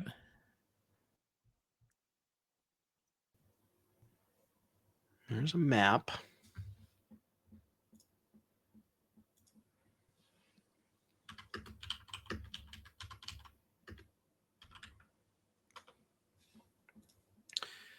And Teferi's going to go upstairs. And we got a run in 6 to pick up land 4, which can give us maybe access to creativity on a future turn. And by getting a Dwarven Mine, looks like maybe considering sacrificing the fetch land now. Let's see what we go ahead and find.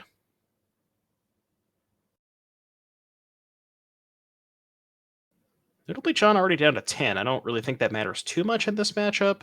But something like a Walking Ballista comes off of a Karn, you gotta at least be cognizant of that. Okay, we're gonna go for a binding on the map. Yeah, John, I'm sure feeling pretty safe about his life right here. But yeah, you're just doing everything in your power to remove these 1-drops, bounce the map, kill the map, just stopping Erik from assembling Tron at all costs. Yeah, and here we see... Okay, that's 2/3 of the way there. There's Oblivion Stone. Oblivion Stone's actually kind of big here. The fact that it can, be able to answer so many things. We spent 2 mana and put a Dwarven Mine on the battlefield. That was kind of funny.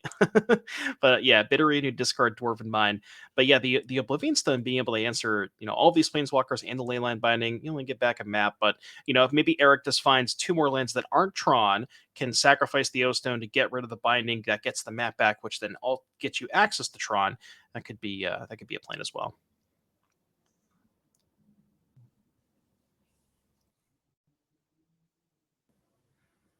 Here we see Prismatic Ending on the Oblivion Stones. Prismatic Ending, okay, taking care of the stone.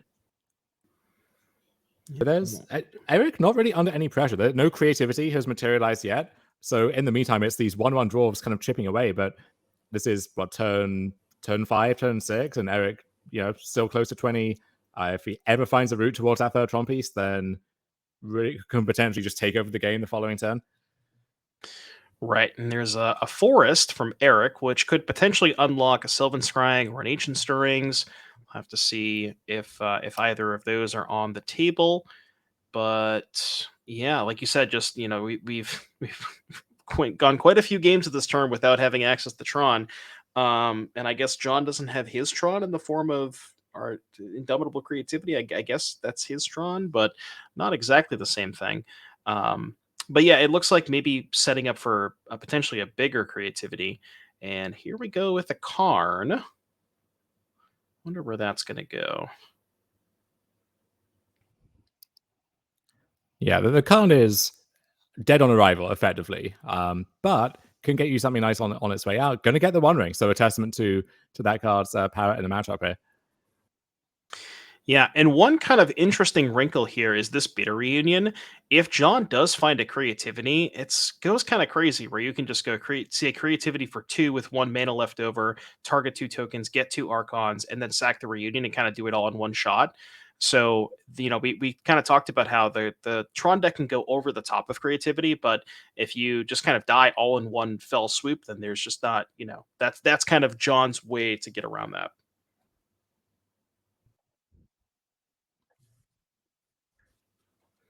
Yeah. Well, worth noting too that Khan can get cards from outside the game or from exile, so it can actually pick up the map that is currently under that leyline binding at the top of the screen there. So, in the face of that and prismatic ending and solitude, that ability does actually come up a decent amount. Yeah, that's a good point. I wonder if maybe Erik didn't think about that because maybe it might have been better to get the map instead of getting the One Ring, given that I would have to imagine that Erik has a lot of payoffs in his hand and is just desperately missing this Tron. But yeah, that's now off the table. That is a very good point.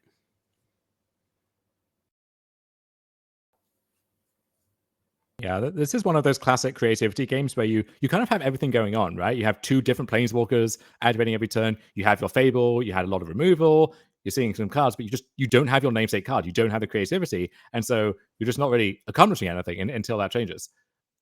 Yeah, it kind of feels like both decks are operating at similar incapacities, where the Tron deck doesn't have Tron and the creativity deck doesn't have creativity. So a bit of an interesting dynamic there. But well, speak of the devil, ways that is Tron, right? It's hard to tell sometimes. All right, looks like it is. Yeah, I don't think Erik is one of those people who plays like 12 different Tron land arts, or they deliberately play the mine that looks like a tower, or the other way around. He's keeping it straightforward, I think. I'm gonna pick up Gigantha, going towards Gigantha. But yeah, so I guess we had talked about the beta reunion last turn being a kind of an outlet to one shot with creativity, but now that that's off the table because John used it to kill the Karn, obviously creativity is very good here, but with Erik at 20, even an X equals 4 doesn't kill you on the spot, right? You can just take 12. I guess you would lose your entire hand, but you would still have maybe out still like an O Stone or something like that.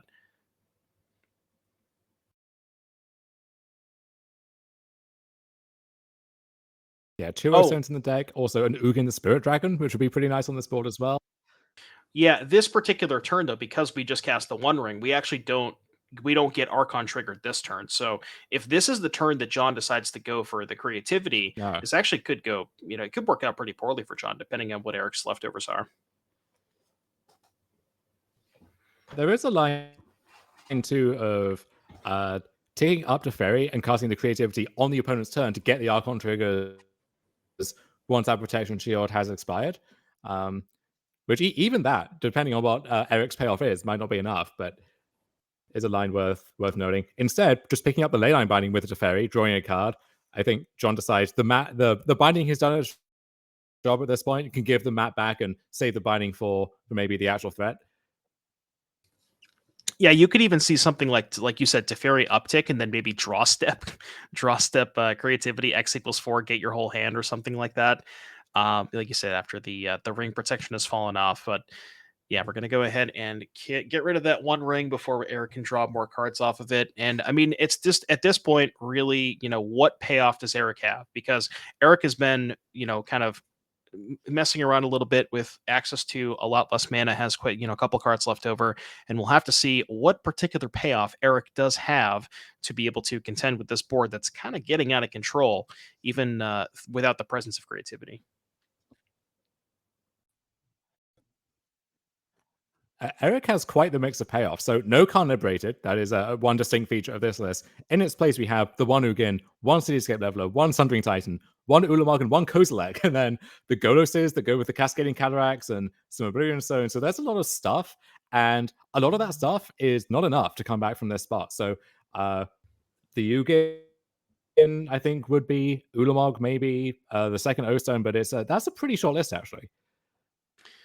Right. Yeah. Like not as many payoffs as I mean, I guess the One Ring kind of counts, but in this particular spot, One Ring isn't really exactly what you're looking for. You'd much rather have one of those kind of haymaker stuff. And yeah, you're right. Eric doesn't have as many of those.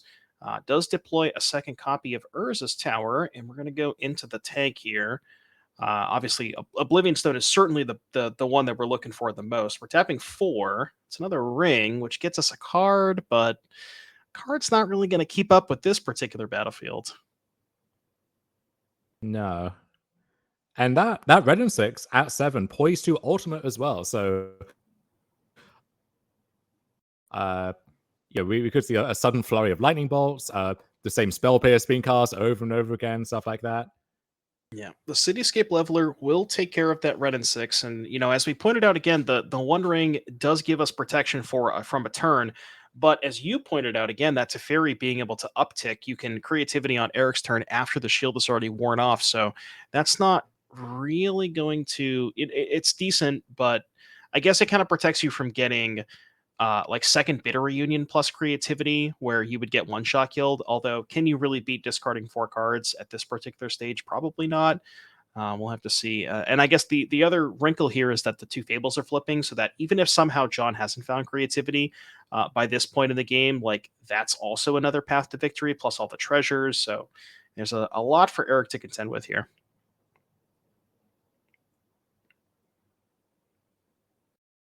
Yeah, Khan the Great Creator could fetch Oblivion Stone either from exile or from the sideboard, or a few other cards that would be as well. So that maybe is a payoff that we're digging for. And we have enough mana to. Yeah, we do have 12. 12 is exactly enough, right? 4 for the car and 3 for the stone, 5 for the sack. So that is good.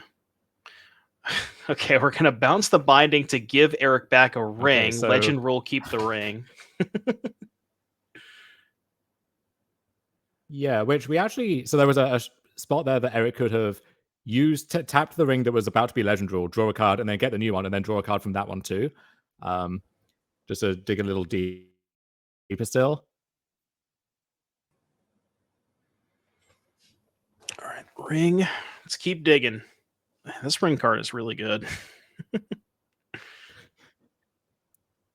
We also now have 2 reflections of Kiki Jiki, which can eventually start doing the trick of one copy's the next one, the copy's the original, and just making a ton of power on Erik's end step. So this, I think the onus is on Erik to do something this turn, turn 10 or something. I have lost count at this point, but we are finally reaching the end game, I think. Yeah, I'm going to peel a couple of cards here. Now, those reflections do have summoning sickness, so we'll have to wait one more turn. And there's the Karn. Karn, that represents an Oblivion Stone. So all of a sudden, this battlefield about to go kind of all away.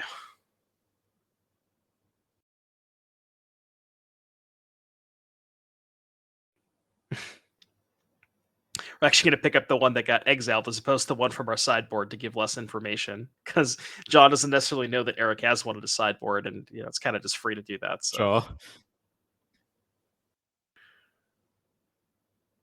No, that is a relevant point. Yeah. Now, funny enough, Spell Pierce can actually break this this would need up. to be, I guess, Spell Pierce or double Spell Pierce, but well, yeah, even just one Spell Pierce, because we only have 5 mana to pay. John, we're fetching. Yeah, he's fetching, and he doesn't have blue on tap yet, so maybe. Yeah, looks like there's the Pierce. So there's the first Pierce. Pierce number 1. So now, Erik has a Tron land in hand, which you would think after drawing so many cards would. So you pay for this one, and then any Tron land gets you to 5 again, but doesn't look like that's in the cards for Erik here. We're going to explosives for 0, which can take out the treasures, the fable tokens, and the dwarf tokens, but that doesn't really contend with the 2 reflections. You got a relic. No.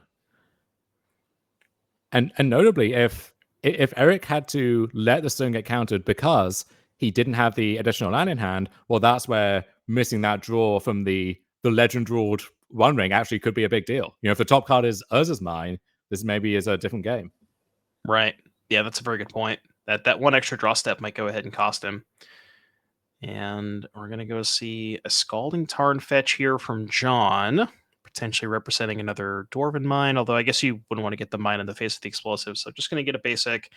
And yeah, can kind of crunch in with the tokens here. And even if... I mean, at this point... Are we hardcasting Archon? Like, if we draw one, that might be the best draw in the deck other than creativity now.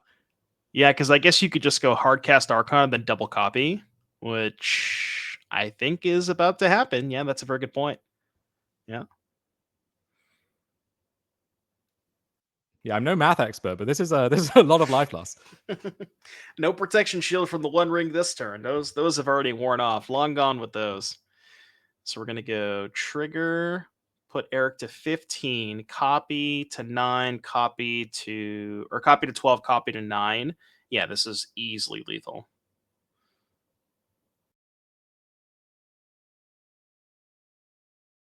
What a strange game. Honestly, I don't quite know what I was expecting when we saw turn 1 of this matchup, but it wasn't that.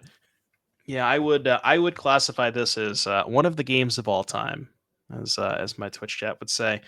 But yeah, looks like we are done, I believe. Take a draw step, attack with some hasty Archons, kind of going through the motions here. Yeah, looks like lethal to me. And let's see if Erik agrees. The other thing too here is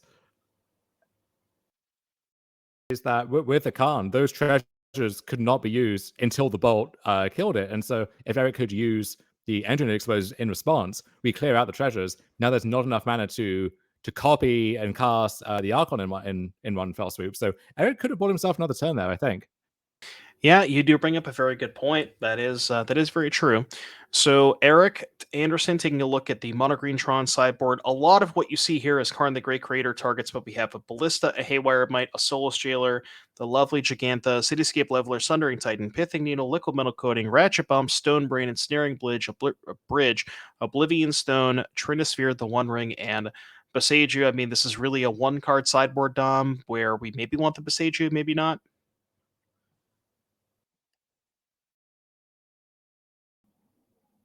Yeah, I would want the Boseiju, especially with so many leyline bindings and so on in the mix. There's always this debate with Karn sideboards over if a card is good in the matchup, or do you bring it in and hope to draw it? Do you leave it there for Karn? If you have a lot of cards that are good, well, do you want some of those in? Because realistically, the Karn will only get 1 or 2 of those, and you want to have more cards that are good there. So I could see balling in some of, the Stone Brain maybe. Do you want the ring in the sideboard? Do you just want to have 4 in the deck? The Oblivion Stone that's there, like you probably leave it, but maybe it comes in. I'm not sure. Same thing goes for the Leveler, the Sundering Titan, right? So yeah, 8 cards in the sideboard that are good in the matchup. Some of those.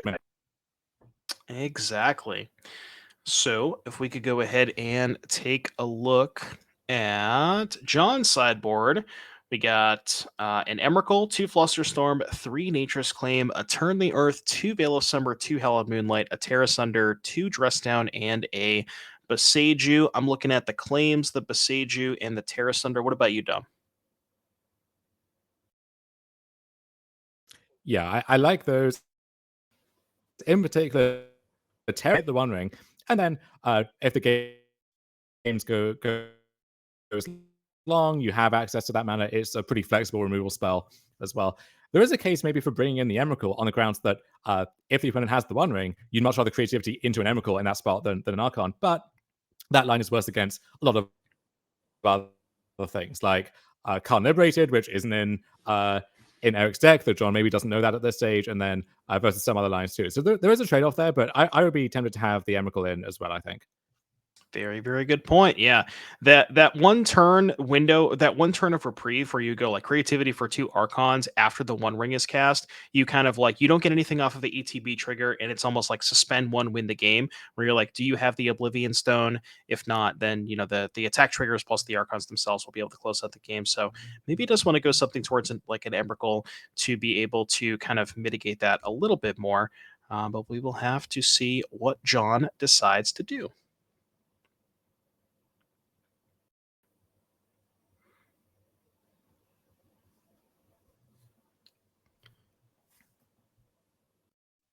All right, so we have players shuffling up here for game number 2. Erik see appears. John. Erik appears to be taking a Yeah, mulligan. we saw John on camera already. It actually had a pretty interesting matchup spread, it looked like. So played 2 Amulet decks in a row to start the tournament, played against a new Abzan combo deck with Samurais and so on, and then your Murktides and your Scams and your Rhinos and so on. But pretty interesting kind of eclectic mix of decks there. And then Erik Anderson on the Mono Green Tron side did pick up a draw, which looks like a draw against Rhinos back in round 5. And then it may be an even stranger mix on his side. We've got a zombies deck in here. We've got some pretty strange stuff. But now we're getting into the creativity bracket. Can you imagine if you're playing like so hear me out, Dom. So you go up turn like round 1, you're playing blue-eye control, and you take a draw like maybe in a blue-eye control mirror. And then round 2, you're like sit down, you're like, oh man, I'm in the draw bracket, and my opponent's gotta be playing blue-eye control. And then they just go like Ketria Triumph, like or like Stomping Ground, Suspend, Footfalls Pass. You're like, what is happening right now?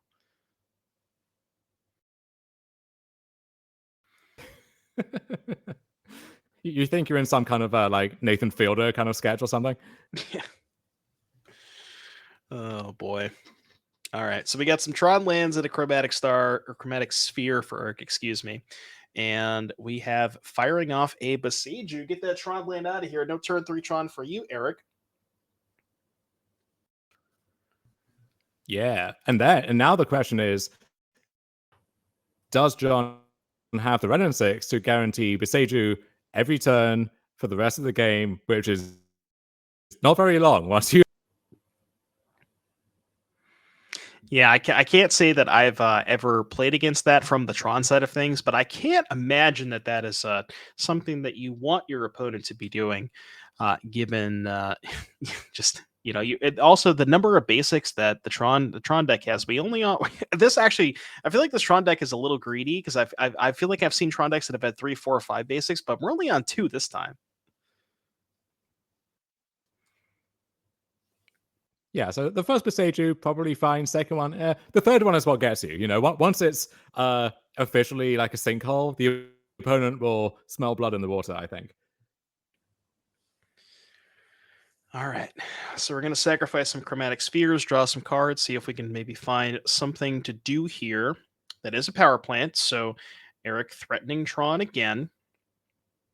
And we will have to see. Now, Boseiju does have the discount clause, but it only counts legendary creatures. So Ren and 6 uptick was, Boseiju, we wouldn't be able to Boseiju this turn. So we're not going to go towards that. Maybe holding up something like a Spell Pierce, potentially some other interaction. But as far as instant speed interaction, outside of Spell Pierce, Flusterstorm, which didn't come in for sure, there's not really a ton else here. Slate Line Binding, maybe. Yeah, I mean, John is threatening. Like 4th land into creativity would really flip the game pretty quickly. But otherwise, we're just kind of chilling here. Nothing much is happening. Yeah. Well, no. Well, okay, hold on. No, you lied to me, Dom. There's mismatching towers. So Erik has failed us all. I had too much faith. Yeah. Yep. So this is only 4 mana instead of, I guess it would be 10 instead, or 8, excuse me.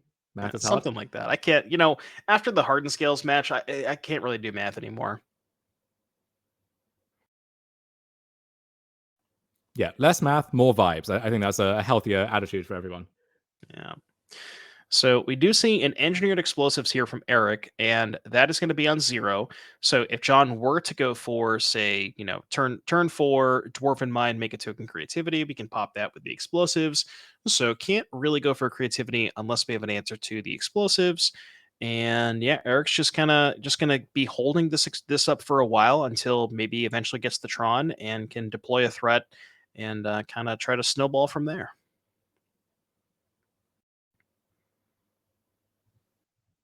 Yeah, some creativity lists will have a card like Prismari Command or a way to clear out the explosives and also set yourself up for creativity.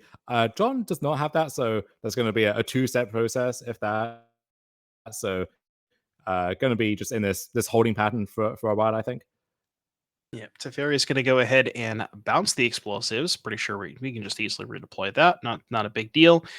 Really looking for maybe a Sylvan Scrying, an Expedition map, just any way to get that third Tron piece. Sanctum of Ugin is not exactly what we're looking for. I'm going to pick up Gigantha and likely redeploy. We're not redeploying the explosives. Interesting.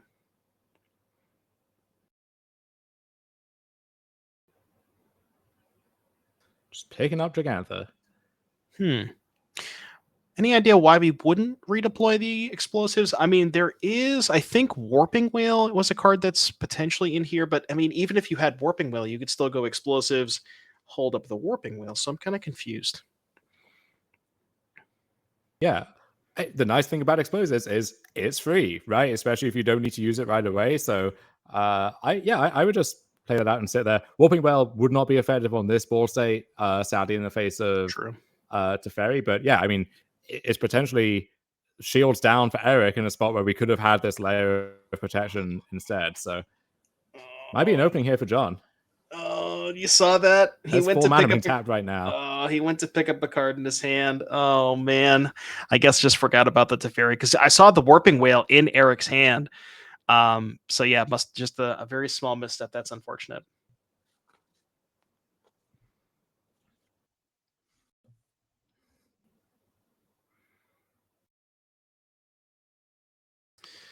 All right. Well, Archon of Cruelty has hit the battlefield. Now, if Erik rips...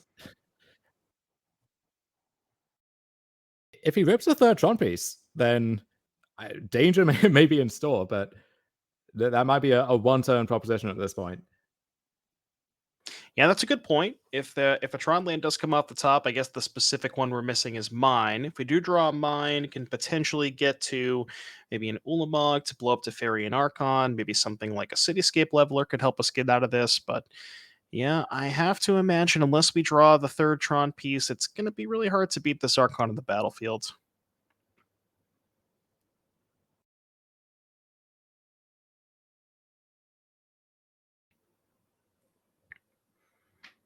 We will see what if Erik had the Mine. Yes, Mine. There we go. If he had the Mine, I think it would be on the board by now. So not looking great. Although, again, the One Ring, right? Like the trigger target. So we could buy a turn, get a card, and get some more cards, and maybe parlay that into something. Potentially, yeah. The One Ring could buy some time. That's definitely something that we're looking for, given that we don't have access to Tron. And there is no blue band available, so John wouldn't be able to have something like a Spell Pierce, although we have 6, so we could pay for Spell Pierce anyways. But Erik going into the tank here, thinking about, you can't really get to an explosives on 8. That's going to be a little difficult here. Doesn't really want to deploy the Gigantha. I think I see a Karn in his hand. Yeah, looks like Karn, explosives, Gigantha. So you can Karn and maybe get like O-Stone, discard Gigantha, hope to peel the Tron land or something like that. Not looking good. Yeah, I mean, Karn...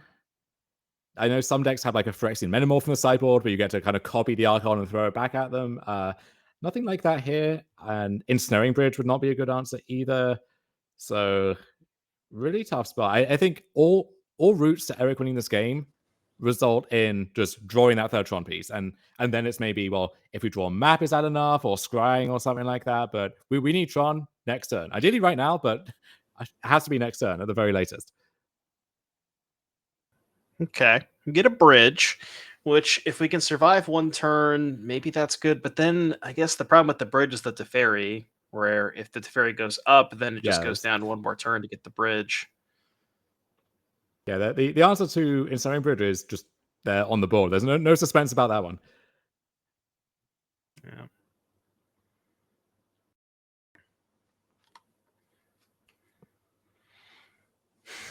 All right, let's see what John wants to go towards. And the Archon trigger is also going to kill the Karn, so you'll go maybe sacrifice the Karn, discard probably the Warping Whale.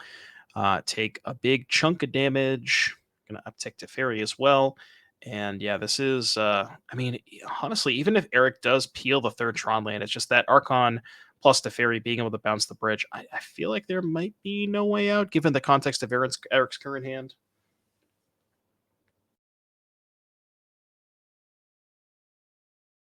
Yeah, the game might just end on this turn. And John, the side is not going to make top 8, but big difference between ending your day kind of on the outside looking in and finishing 6-3, which it's a fine record, right? But nothing to write home about. So, and then for Erik, you know, if he thinks he's live for top 8 and potentially threw it away game 1 and game 2, then going to be a long ride home. Right. So just want to kind of take a look at the standings real quick because I remember seeing John kind of at the very. So John does have the best breakers of the X2s. Now, I believe the first 3 tables drew. So if we pull up the stand, just curious here. So first 3 tables drew. If you think that's 6, yeah, but then okay. Yeah, there. I feel like maybe we're in a position where John's probably going to get 9th place. We'll see. The classic playing for 9th, yeah. But we do have some interesting decks and some familiar faces rounding out our top 8 so far, and potentially more to come depending on how these win-and-ins break as well. So lot to look forward to with our quarterfinals match a little bit later today, and then for the rest of the top 8 in the morning tomorrow. Absolutely. So we do see Erik go for the ensnaring bridge with Teferi on 3, likely going to just go ahead and bounce that. Also could maybe find like a prismatic ending or something. Sure, you know, like you mentioned, plenty of more than one way to eat this Reese's. And that is going to do it. John extends the hand, and that is going to be John taking the match 2-0 over Erik. And we do have a time shifted match for all of you. In case you didn't have enough Magic content in this game, we have Ross on the left-hand side of your screen playing Amulet Titan, alongside Ryan on the right-hand side of your screen with Rakdos Scam. How's this matchup usually for Amulet, Dom? Oh, it's real bad, Jim. You know, this is the nightmare matchup right here. I actually, stop me if you've heard this one before. I think the One Ring is a good card in this matchup from the Amulet Titan side. However, that may be, you can get into like the 40-ish% range maybe. Still a pretty bad matchup. We still rather play against basically anything else. But what if I told you that the Amulet of Vigors and Primeval Titans were white bordered?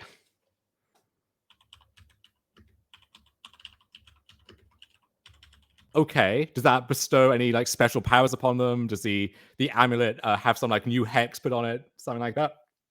No, not at all. It just makes it a lot more heinous to look at from a commentator's perspective. Oh my goodness, Dom, what am I looking at here? Well, now I'm worried that the entire rest of the deck is going to be white bordered too.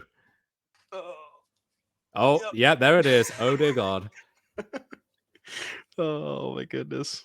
What are we doing here? I didn't think you could get me to root against the amulet deck in this matchup, but I'm almost there, Devin.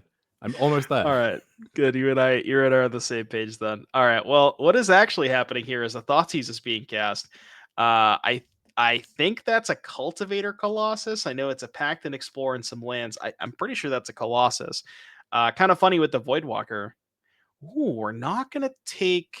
Interesting. So we went Voidwalker into Thoughtseize, but we didn't take the Colossus. Huh. Yeah, I mean the Colossus here, you have the Summoners Pact as a more immediate threat. Titan could end up being a more deterministic or reliable threat than Colossus anyway. And also, Scam historically is like a 19-20 land deck. Not a great deck to have a Colossus trigger in, so can't really turn that against them very easily there. But people are theorizing that actually these are the sleeves that have the kind of white border inlay. So you have your black border card, you put them in, they look white bordered. That's a coward's way out, Devin. If you're going to do this, at least commit to the bid and get some white borders on those physical cards. Oh man, yeah, I've seen those sleeves before. Not the biggest fan of them, but I've also seen people who just like erase the borders in their cards, and it could be either or at this point. We're really no way to tell, but either way, it's It's something that we have to look at, and I'll accept that. That's fine. But we see Ryan going to go ahead and get in with the Ragavan there, potentially not attack the Voidwalker. Might want to go towards this Explore.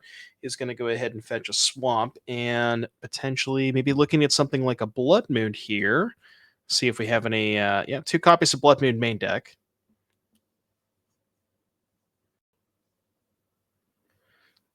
Yeah, and Blood Moon is just one of many reasons why this is such a difficult matchup. Often will end game on the spot or put amulets so far behind that they can't possibly recover. This is okay, just hardcast Grief. That's also pretty good. The fair Grief. But now, you see, so there were 2 threats in the hand. Yeah, we're going to copy the amulet end of turn. We're going to untap 2 amulets. And so at that point, any ramp spell is going to let Ross cast whichever one of those threats is left over in his hand. So big turn here for Ross. A really swinging moment about to happen here. Man, I wanted Ryan to cast the Colossus so bad. I mean, he probably just doesn't have any lands in his hand for it, but yeah, only 1 card left. The Colossus not really that great. Would have been pretty sweet if it was Titan, though. Yeah, well, this line is a lot riskier because leaving the pact means, because the pact can be a ramp spell or a creature, if you draw any one of those, you draw a threat, you pact for the ramp spell, that leaves Ross a lot more outs, and Ross firing off the pact, it looks like he has one of those missing pieces ready to go. Yeah, we're going to go ahead and grab the Azusa. And we're getting out the basic land, so it's definitely time for some fireworks. Now, I have a question for you, Dom. So if it is the white border, like the sleeves that makes the card white border, do you think that is an 8th edition white border forest that's in a white border sleeve?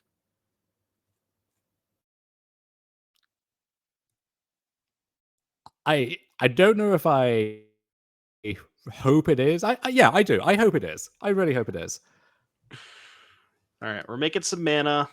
We're doing some stuff. And there is a Summoner's Pact. 9 mana floating. I have to imagine this is pretty close to lethal for Ross. Going to go ahead and grab the Primeval Titan. And get some haste things and do some stuff. This might even be able... I'm pretty sure you can go 2 Titan attacks here because you have 9 mana floating, Titan with 3.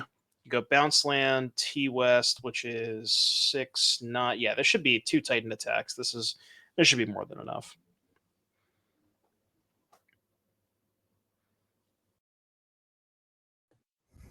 The amulet player, or someone claiming to be the amulet player, is in chat saying it's all white bordered by hand, no sleeves here.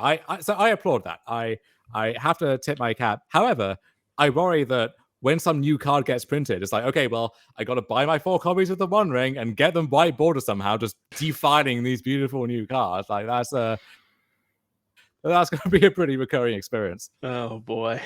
Yeah, I know. The worst part to me is the Primeval Titans. So they're not even like the regular, M12 or whatever Primeval Titans. They're the old retro black border Primeval Titans that were also man, I don't know. There's a lot to take in here, Dom. A lot to unpack, as they say. Yeah.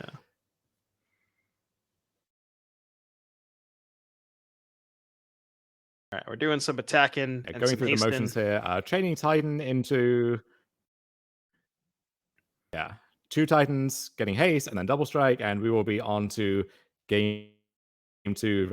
I might still take the Scam side in the matchup just because I think Scam is that advantage. But if anyone, this is a great spot to be in now. Ross, we'll take a look at the sideboard before too long here, and if you want to improve the matchup, you can do it, but it takes a lot of slots and a lot of effort. So we'll see if Ross is going to those lengths. All right, get the double strike land, some mana floating. We are going to go ahead and make these Titans super extra mega lethal, and we will be going to game number 2 here in just a second after we take a look at the sideboards. We have Ross on Amulet Titan. We got an Endurance, an Altered Ego, a Tyrannex Rex, 3 Swan Song, 3 Dismember, 2 Force of Vigor, an Explosives, a Bajuka Bug, a Besiju, and a Cavern. Have to imagine we want to go towards the Force of Vigors, but anything else that you like here, Dom? I do like the Dismembers a lot. It's your best answer to a turn 1, Fury scam line. You can kill a Voidwalker, kill other stuff. Good way to bring. I'm actually less sure about Force of Vigor, just because, yeah, it kills Blood Moon, but they have so many good angles of attack against you, and also a lot of discard. So sometimes they take your Force of Vigor and then cast up Blood Moon anyway. Sometimes they see your hand, leave the Force of Vigor stranded there, take your threat. Now you wish the Force of Vigor was any other card. So I actually think I would leave Force of Vigor on the bench, bring the Dismembers, bring the Boseiju, maybe the Tyrannax Rex or something, but call it a day otherwise. Perfect. Well, that is going to be Ross's list. Maybe we can go ahead and get Ryan's list pulled up. We have the Rakdos scam side of things: 2 Turoks, 1 Hitotsugu Consumes All, an Orvar, 2 Fatal Push, 2 Kolaghan's Command, 2 Path of Peril, an Engineered Explosives, a Ratchet Bomb, 2 Unlicensed Hearse, and a Blood Moon. So definitely want to look towards the Blood Moon. After that, maybe not a ton else, but if we kind of assume that scam is a big favorite in this match, it probably doesn't need to do a ton.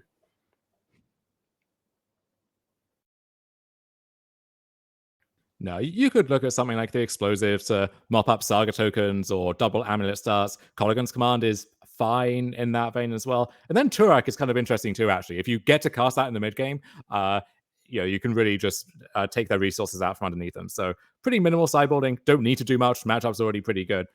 Would be happy to mostly run it back. All right, so we are off to the races here. In game number 2, we got a couple of lands. Most notably an Ursa Saga on turn 1 for Ross. Now, a lot of decks don't usually want to play Ursa Saga on turn 1. I guess the Hammer Time decks do, but decks that have these 1-mana artifacts that they really want to get onto the battlefield as quickly as possible, that makes the turn 1 Ursa Saga a lot more scary. And in this case, being able to get Amulet of Vigor as early as the 3rd turn really helps set up those double Amulet draws as well. Yeah, it's a high-risk line in the sense of, if Ryan has a Blood Moon, or Saga disappears, and probably your hope of winning the game disappears, but that's kind of true as it is anyway, and Saga can power your explosive draws that beat some of the other stars. All right, we're making some mana, got a Bounce Land, got a Grazer, and also going to deploy a Dryad and a Teleria West. All right, well, that's a pretty good turn 2 for Ross, and we know there's a Bounce Land in hand with the Teleria West on the battlefield, so Saga can go Chapter 3, float a mana, get a second copy of Amulet, and then you can go Simic Growth Chamber twice, that's 8 mana, float the T-West, that's 9, pick up T-West down to 6, transmute, that's enough for Titan. So, on with the information that is all known to Ryan, we do have enough for a Titan now. Fury's going to go ahead and get rid of the Dryad to try to prevent that. Yeah, but Ross's cards are effectively on the table. Ross knows what's coming. Ryan knows what's coming. Got to have a really big turn right here. Which we'll see. Fetching for a swamp can't be a good sign. I mean, for if this Ross. is the Blood Moon, that's it. But then I'm trying to think of anything lesser than that. Oh no! Please just fetch a Blood Crypt. Anything but basic swamp. All right. Well, there is the Blood Moon. Gonna go ahead and get rid of the Saga. And yeah, this is oh boy, this is gonna be uphill battle for us. Maybe next game. Just go next.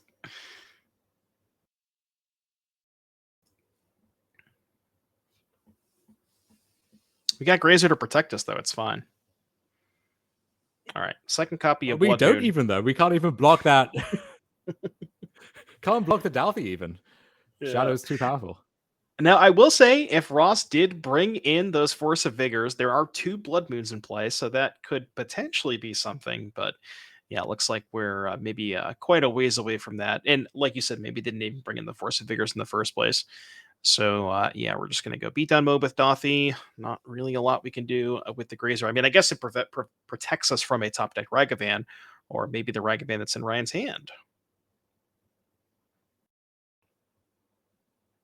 Yeah, Ross playing it out, just why not, right? Especially at this stage of the tournament. But already, I think, mentally going to game 3 in his head. Yeah.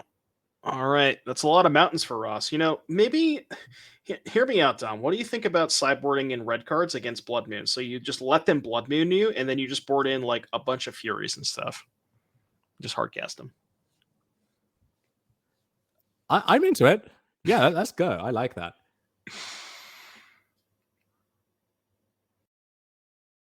Yeah, we can even cast. I know some lists have played Phyrexian Metamorph, so that you can copy their Fury once they Fury scam and kind of throw it back at them. But not a reliable plan, is the way I would put it. Yeah, chat's mentioning Inferno Titan. I do kind of remember that period of time where Amulet players were playing Inferno Titan, and I guess if you have 5 mountains in play, what's the difference between 5 and 6? You might as well just wait. You might as well just play Inferno Titan at that point. But yeah, there we go. Right. I mean, like we said before, that one of the joys of Amulet is you can just play anything you want, basically, and the rest of the deck can kind of carry whatever nonsense you've put in there. So you want to play Inferno Titan? Have at it. That's what I say. All right, we're going to go ahead and get you down to game number 3. We are all square at 1 apiece, excuse me. Ryan Reynolds on Rakdos Scam, Ross on Amulet Titan, and we do see the Amulet Titan player gets to play first, which is, against turn 3 Blood Moon, or I guess potentially turn 2 Blood Moon, if a Ragavan connects, is definitely a good spot to be. But I still think we like the Scam side of things in this matchup. Yeah, I'm on the play. If you have one of your best draws, you kind of have to hope that their cards don't line up well, so they make a turn on Fury with a counter, but you have the turn 3 kill, or they have a weak hand with the Blood Moon, you answer the Blood Moon, and then you pop off after that. But you kind of have to hope for that kind of mismatch, because all of their angles are so good against you that it's tough to win otherwise. All right, Dom, I don't know if you took a look at Ross's hand, but there are 6 white border cards and 1 black border card. So apparently, that leads me to believe that it's probably not the sleeves, and it's possible that the erasing of the actual white bordering of the cards might be correct, and maybe we just couldn't bring ourselves to get rid of the Beseiju. Well, now I want to know what the black border card is.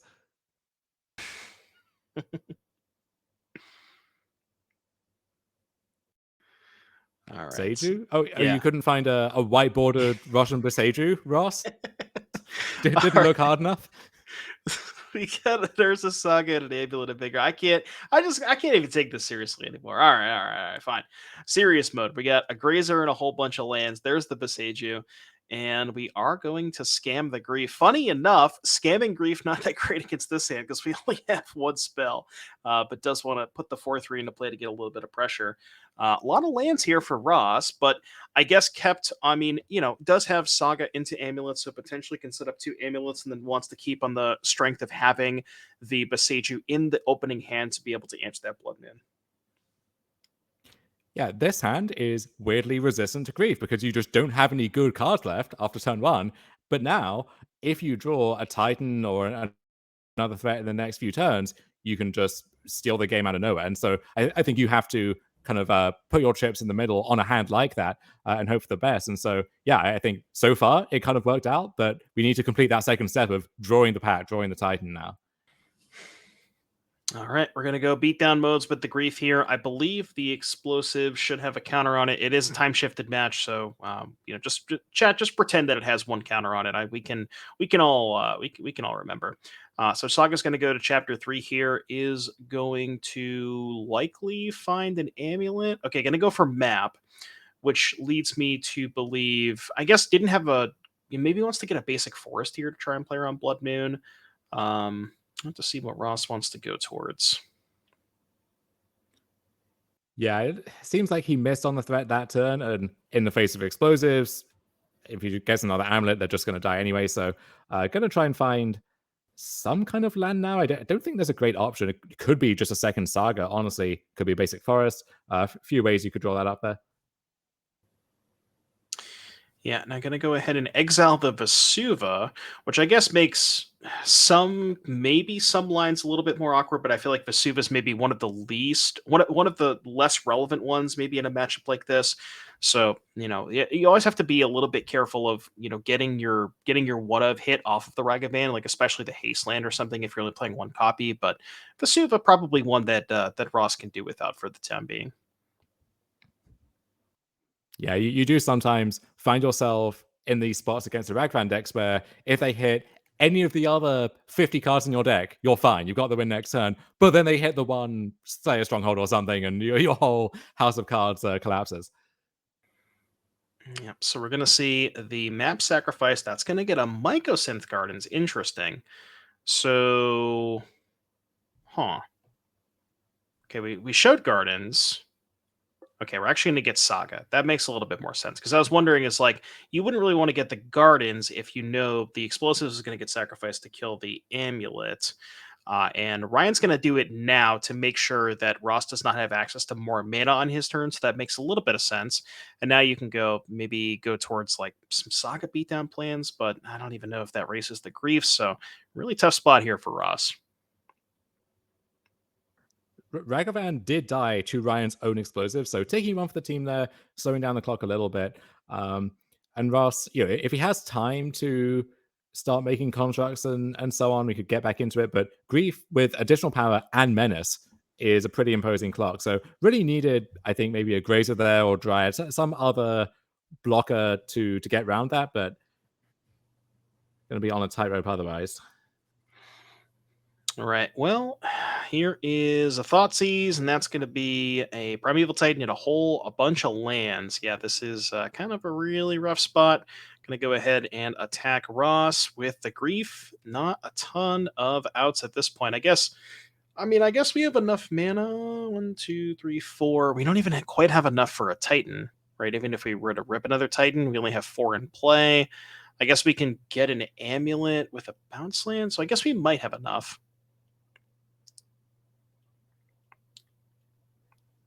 Yeah, if he draws a Titan, we can nothing. And making a contract a sign that we didn't draw the threat. So just going to be all in on these for now. Well, theoretically, the constructs can double block the Grief to kind of get that off of the battlefield. But, any kind of removal spell it just breaks that up instantaneously. So we'll have to see exactly what Ryan does have. Got a lot of spells because Ryan, funnily enough, has not played his third land of the game. And there is, turn, whatever turn it is, we've now played our third land. And okay, Feign Death. I was going to say, if we had a removal spell, Ryan just has so many cards in hand. There has to be something, right? Yeah. Oh, also worth noting, Dom. So we just took a look at Ross's hand. There was 2 white border Boseijus and the black border ones in play. So I'm wondering if maybe that's just like the sideboard Boseiju. Sure, that would make sense. Still less sense than it being white bordered like everything else, but Yeah, exactly. Here we are. All right. Well, Ryan Reynolds is going to take that match down 2-1 over Amulet Titan. We did kind of assume that that's how the match was going to go. That was a very tough matchup for Amulet Titan. But it looks like we are going to we're going to go to a little bit of a break here because we are setting up top 8. Getting some top out. Actually, before we go for a break, we're going to go through some ads real quick. So let's maybe pull up some stuff here. Maybe okay. We're going to go over the next events. Sorry. I'm getting a little flustered here. All right. So we have this is this event. No, sorry. Next event, July 8th through the 9th. 10K Team Showdown. I promised Dom. I got it this time. We're good. 10K Team Showdown, 5K Legacy Trial. That is going to be St. Louis, July 8th through the 9th. And then if we take a look at some more events, we got August 12th and the 13th in Detroit. We got a 10K Modern Showdown and a 5K Pioneer Trial. Then we got October 14th and 15th in Indianapolis. That's going to have a 10K Pioneer Showdown as well as a 10K Team Trial. And then finishing out the end of the year, November 25th and the 26th in Madison, we have a 10K Modern Showdown as well as a 5K Pioneer Trial. That is what the rest of the season looks like. And then we also have every single Nerd Rage event, 4 RCQs a weekend, up to 9 RC invites, and $15,000 in cash prizes. And then if we want to take a look at something else that the players are playing for in every single showdown winner gets a token of their liking. This is the token that we have from Max, Theo, and Connor on your screen, the Goblin Shamba token, and that is really awesome. We can also take a look at the already qualified players for 2023. We got Raja Salimans, last year's champion, as well as Steven Dykman and Daniel Weiser. Both are March and May winner of the showdowns, respectively.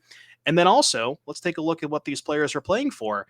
First place in our event today, $2,400, the trophy, and an invite to the end of the year championship, as well as you can see all of those lovely points that are up for grabs, specifically related to our leaderboard, which if we can go ahead and take a look at our 2023 leaderboard, we will see that Steven Dykman is basically dominating everything at this point. The man cannot be stopped.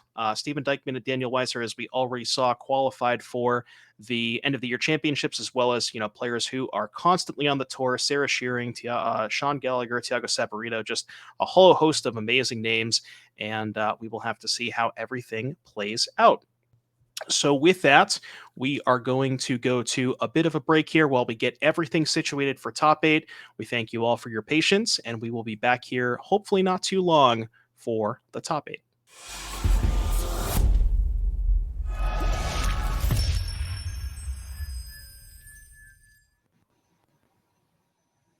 Welcome back, everybody, to the NRG Series Modern 10K Showdown. We are here awaiting and ready for the top 8.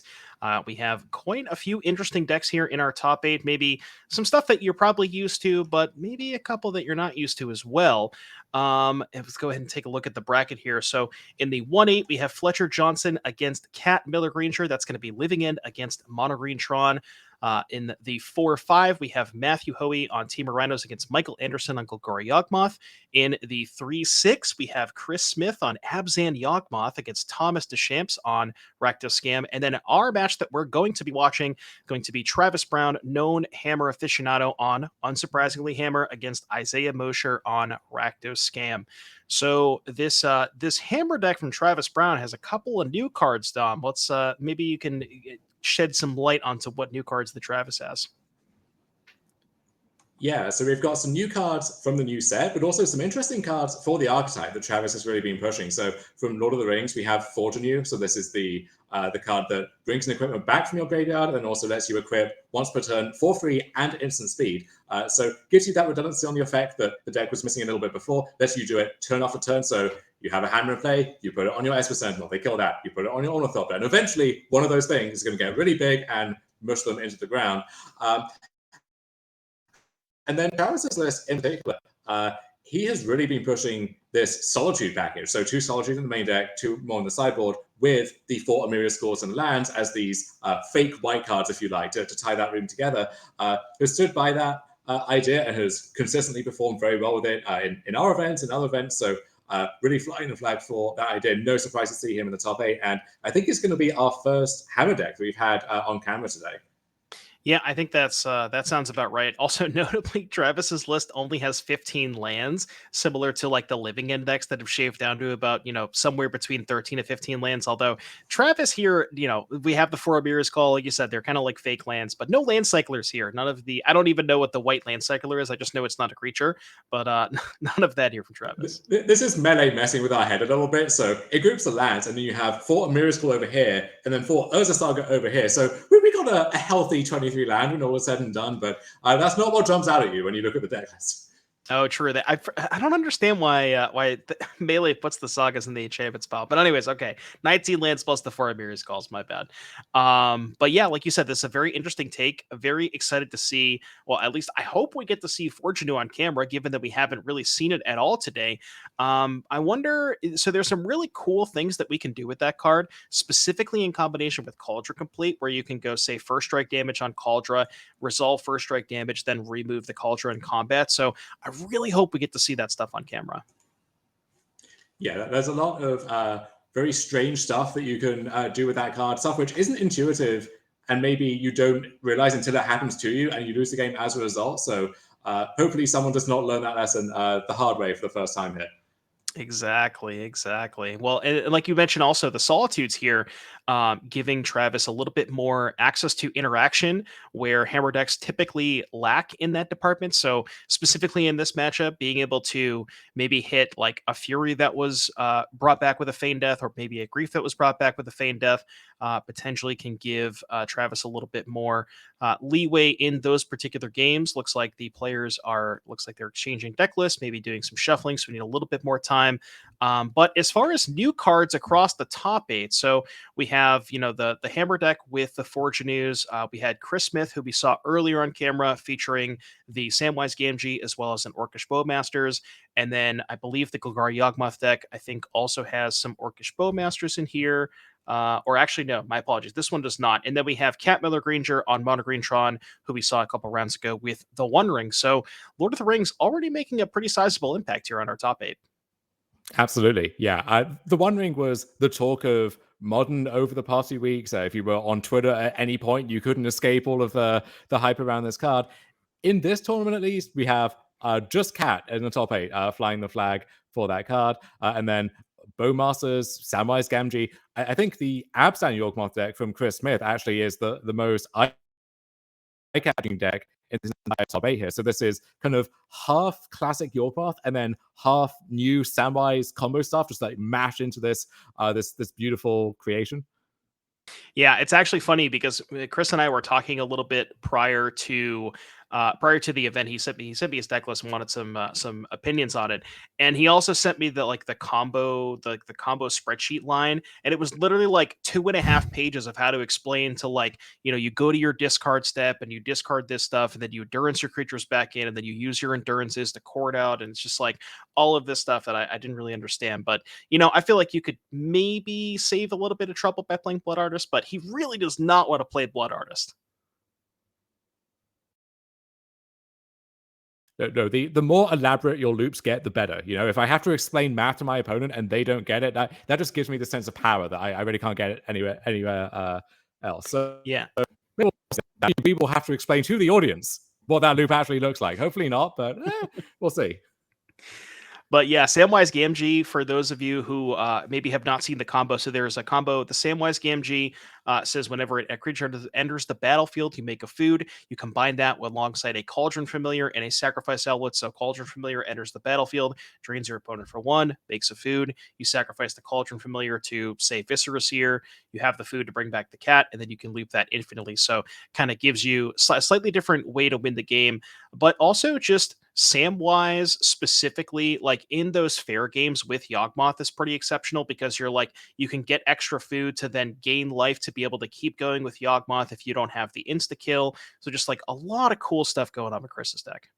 Yeah, Samwise also can get back historic cards, so artifacts, legends, or sagas by sacrificing food. Yawgmoth and Cris both legends, so you can buy back some of these high impact cards as well. So a lot of stuff going on in Chris's deck, and hopefully we will have a chance to see that on camera. But first, though, here in our quarterfinals, we are going to watch Travis Brown, as we said, on Mono White Hammer, facing off against Rakdos Scam. So 2 very established archetypes, but Travis putting his own twist on this. And one new card that has kind of flown under the radar a bit, but is a big deal in this matchup, is Surge of Starvation. Absolutely. Is fighting with, this is fighting with like Blacksmith skill, stuff like that, the Spell Pierces in the blue list. But this is a card which seems almost deliberately targeted at this exact matchup, right? Like you host black cards over here, you host red cards over here, and sometimes you get to host both at the same time. Yeah, absolutely. There is one copy of that card in Travis's main deck, I believe, alongside 3 more in the sideboard. So that is definitely going to be something. Travis Brown, being our 2 seed, is going to be on the play. So, it's something that Isaiah is going to even have to consider if Travis just goes, planes, maybe play an Ornithopter and a pass, has to consider what, is it worth going for maybe a Thoughtseize here or a Grief? Always has to keep that in the back of his mind, even more so in the post-board games, once there are 4 copies present. Absolutely, yeah. This does come at the cost of we don't see a card like Sanctifier on Vec, which is used to be a sideboard staple there, so losing out on that a bit, but I think Travis probably still feels quite confident in his matchup here. Yeah, I was actually going to ask you whose side of things do you favor? I mean, maybe you already gave that answer away. I don't have a ton of experience with this matchup. I don't play a lot of either deck. I know you're kind of big on the scam stuff. So who do you like in this matchup? I think I like the Hammer side, and the new cards, Forge New in particular, I think is a really big deal as well there. So I think it was close, but Hammer was a bit ahead before, and I definitely like the Hammer side now. All right, and you obviously probably like Travis's spot a little bit more with him being on the play. Travis has the signature white border Urza Saga, so we can't escape the white border cards, Dom. They're here all the time. You love to see it or hate to see it, depending on how you feel about these things. Yeah. All right. So looks like Travis has decided to keep, and looks like Isaiah's going to go ahead and take a mulligan. Now that white border card that we saw in Travis's hand, Urza Saga, that one is particularly potent in this matchup, and being on the play maybe is can get some value out of that even prior to Isaiah maybe being able to Blood Moon it away. Plays it on turn 2, gets at least a token out of it before a Blood Moon hits the battlefield. So definitely a card that it's the Rakdos deck has a lot of Thoughtseize, Terminate, Lightning Bolt, stuff like that a lot of these 1-for-1s, but Urza Saga being able to present 2 creatures has to you're requiring them to answer it in a much different fashion.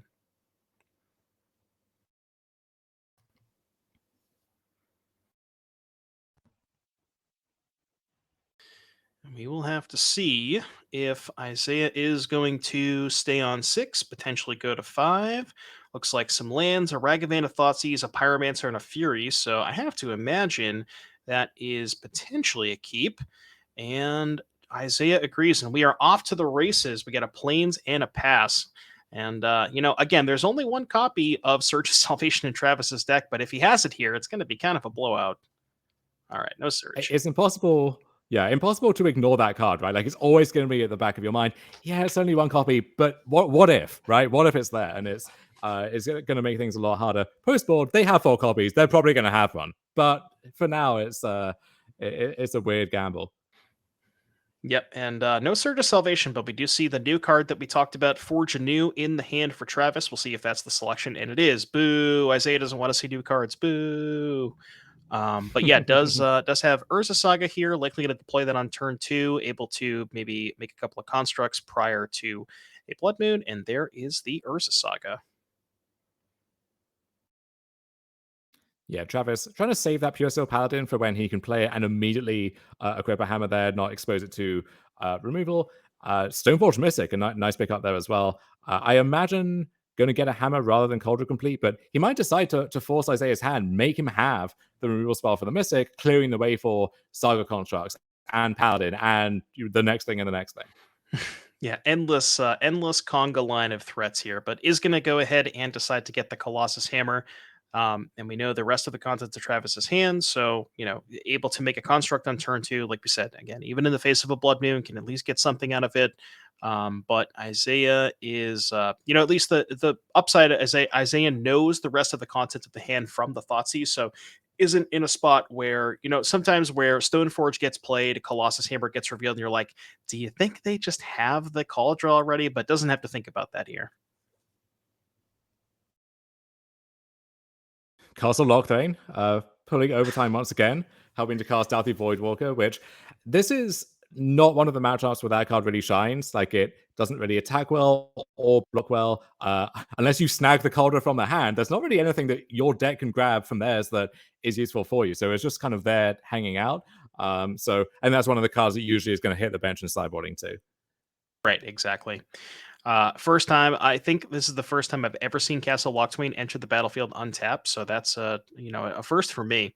But we will see what Travis decides to go here. Have to imagine you just want to go towards making a construct. Going to go ahead and deploy the Paradise Mantle first. Interesting. So potentially giving up an extra card if he wanted to go for the Pure Steel Paladin next turn in favor of developing his mana and giving him access to more mana next turn.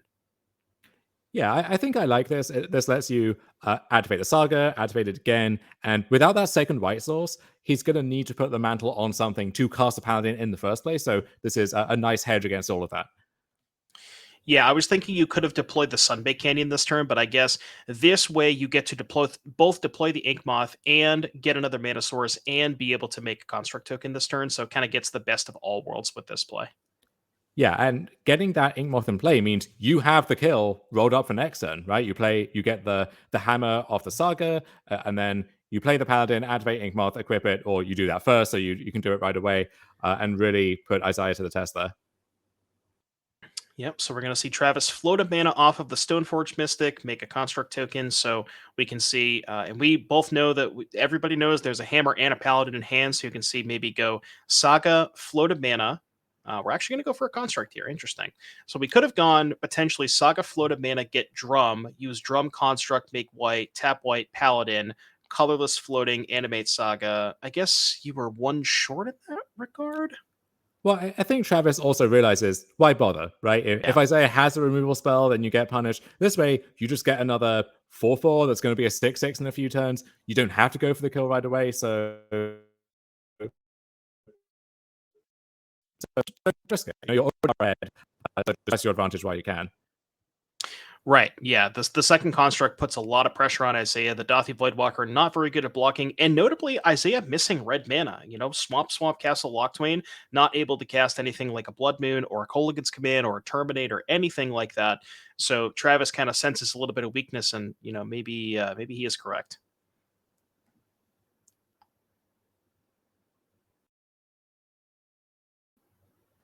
Okay.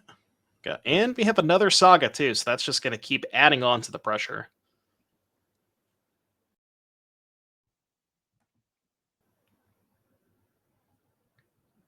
I love this too, because you can go for the hammer here and you say, okay, if you have a removal spell, that's fine. My construct dies. I didn't really lose that much because you're trading a removal spell for, a construct that was half of my Urza Saga or maybe even a third.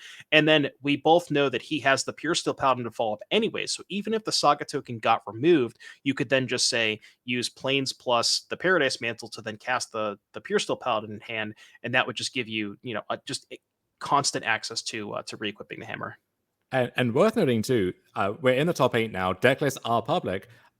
Travis can look at Isaiah's list and realize with no access to red mana, there's actually no way to interact here at instant speed. So no deck, we got just max lightning bolts there. And so you can safely shove on a 16/16 construct and it's going to go the distance. That is a good point. Yeah, I didn't remember that deck lists are public or players have access to deck list. And no fatal pushes means coast is clear. Now, Isaiah did play a red source, but I mean, honestly, at this point, even if he does have something like a removal spell, it's just, I can't imagine it's enough here, given that you took that huge hit last turn. Yes. A long overdue lightning bolt, but that is not close to good enough. The construct's going to take it home by themselves there. Absolutely. So we are going to go towards the Yawgmoth Nexus. And not sure what Travis's last card in his hand. Not sure that it matters. Yep, so we're going to kill the construct. And the other construct is lethal. That is going to be Travis Brown taking game number 1. And let's go ahead and take a look at the deck list. So first and foremost, Isaiah's Rakdos scan list. We got 2 Turoks, a Hidetsugu Consumes All, a Magus of the Moon, 2 Obnixilis the Adversary, 2 Fatal Push, a Path of Peril, 2 Slaughter Games, 2 Engineered Explosives, and 2 Unlicensed Terse. Dom, what do you like here? Yeah, this is a pretty unconventional sideboard. Love the explosives, love it'll push to the Path of Peril. You could argue for the Magus of the Moon, actually, it's almost a Blood Moon in the sense of it doesn't trigger the Sentinel, can block or attack sometimes, get in the red zone. And then Hidetsugu Consumes All as well. The Hammer deck one of its main selling points. It has such a low curve for those 0s and 1s, and funnily enough, that's exactly what Hidetsugu consumes all blows up. So I like those. Could lose the Voidwalkers from the main deck, and then there's a debate over on the draw, do you want Ragavan? I think on the play you certainly do, and you know that Travis doesn't have a card like Sanctifier that can just stop it completely in its tracks, so probably worth leaving those in, I imagine, but not too much sideboarding there. All right, makes sense to me. And if we can go ahead and pull up Travis Brown's deck list, we have the pile of Surge of Salvations that we talked about before, alongside 4 Draenith Magistrate, 2 Orbar the All Form, 2 Solitude, 3 Mana Tide, and a Pithing Needle. Anything besides the Surge of Salvations that you like here, Dom? I'm curious how good Travis thinks the Solitudes are in the matchup. Like, does he want to board these 2 in, or board the 2 that he has in the out? Who's for and against, actually, but I think you're not boarding that much otherwise, and Solitude very good against any kind of like Fury scam line, or if the game goes long, you just get to hardcast that thing. So I imagine he wants most, if not all, of the Solitudes too, and of course, Surge of Salvation, absolutely incredible here. Yeah, I was thinking that, like, I guess you don't really want to be in a spot where you're pitching a card to it, but if it's like if you end up being able to kill a Fury that was evoked on turn 1 off of a Feign Death or something along those lines, that could kind of stem the bleeding a little bit, because otherwise that Fury is going to the Fury is going to kill you before you can really set up. And like you said, there's no Sanctifier in Vex, so it isn't really able to check the Fury in that regard. So yeah, I kind of agree with you. I think I like these Solitudes, at least a couple of them, somewhere around 2 or 3 most likely. But yeah, that is the deck list. So we talked about how we think we like Travis Brown's position, at least in game 1, and I don't really think it's getting any worse for Travis. I think it's arguably getting a lot better for Travis than it is for Isaiah. Yeah, that sounds right to me. So Travis is going to be on the draw here. I wonder if you're going to be more vulnerable to cards like Blood Moon on the draw. That's the card which sometimes is lights out against Hammer. You kill their Saga and you make it so they can't cast their Pure Steel Planet anymore. Other times it's a 3-mana spell that doesn't do anything and you're being attacked by some giant idiot already. So, but I think Scam is behind enough in the matchup that you kind of need to take those high risk situations and see if they pay off for you. So. Exactly. We kind of, game 1 we get to see. Well, we saw the Forge Anew on camera, but unfortunately for us, it was selected from the Thoughtseize. Isaiah again doesn't want us to have our fun, but yeah, a lot of mana troubles. Excuse me, for Isaiah that game. Didn't find the red source until turn 4, as you stated. It was a little bit too late until that point. And we see a very quick mulligan from Isaiah, and it looks like a keep from Travis. So Isaiah is going to be going down to 6. Would like to see the Forge Anew, but it's not even clear that card was kept in. I'm not sure if it's just a card that you keep in a lot of matchups or if it's matchup specific, but Travis potentially wanted to cut those. I think if there's a matchup for it, it's this one, basically, where your Hammer might get discarded, might get blown up by an explosives or something post-sideboard, and also that ability to just equip, and then equip again, and equip again. They might have the first removal spell for your first creature. They're not going to have 3 removal spells for all 3 of your creatures, so you're going to get that Hammer on something eventually, and that's all you need. Yeah, that's a good point, especially, if maybe a Hammer gets Thoughtseized, or even if a Cauldron if a Hammer gets Thoughtseized, you can maybe get that back with the Forge Anew's ability. So, yeah, we'll go ahead and see. Looks like both players are actually going to go ahead and take a mulligan, given the dice on the table. To see what Isaiah can find. Looks like it's hard to see exactly what's going on in terms of players' hands, but they appear to be maybe keeping, looking like taking a little bit longer than the first hands. It's one of those things where it's a snap mulligan. Those are the easy ones, but then you got to think about what we're putting back here.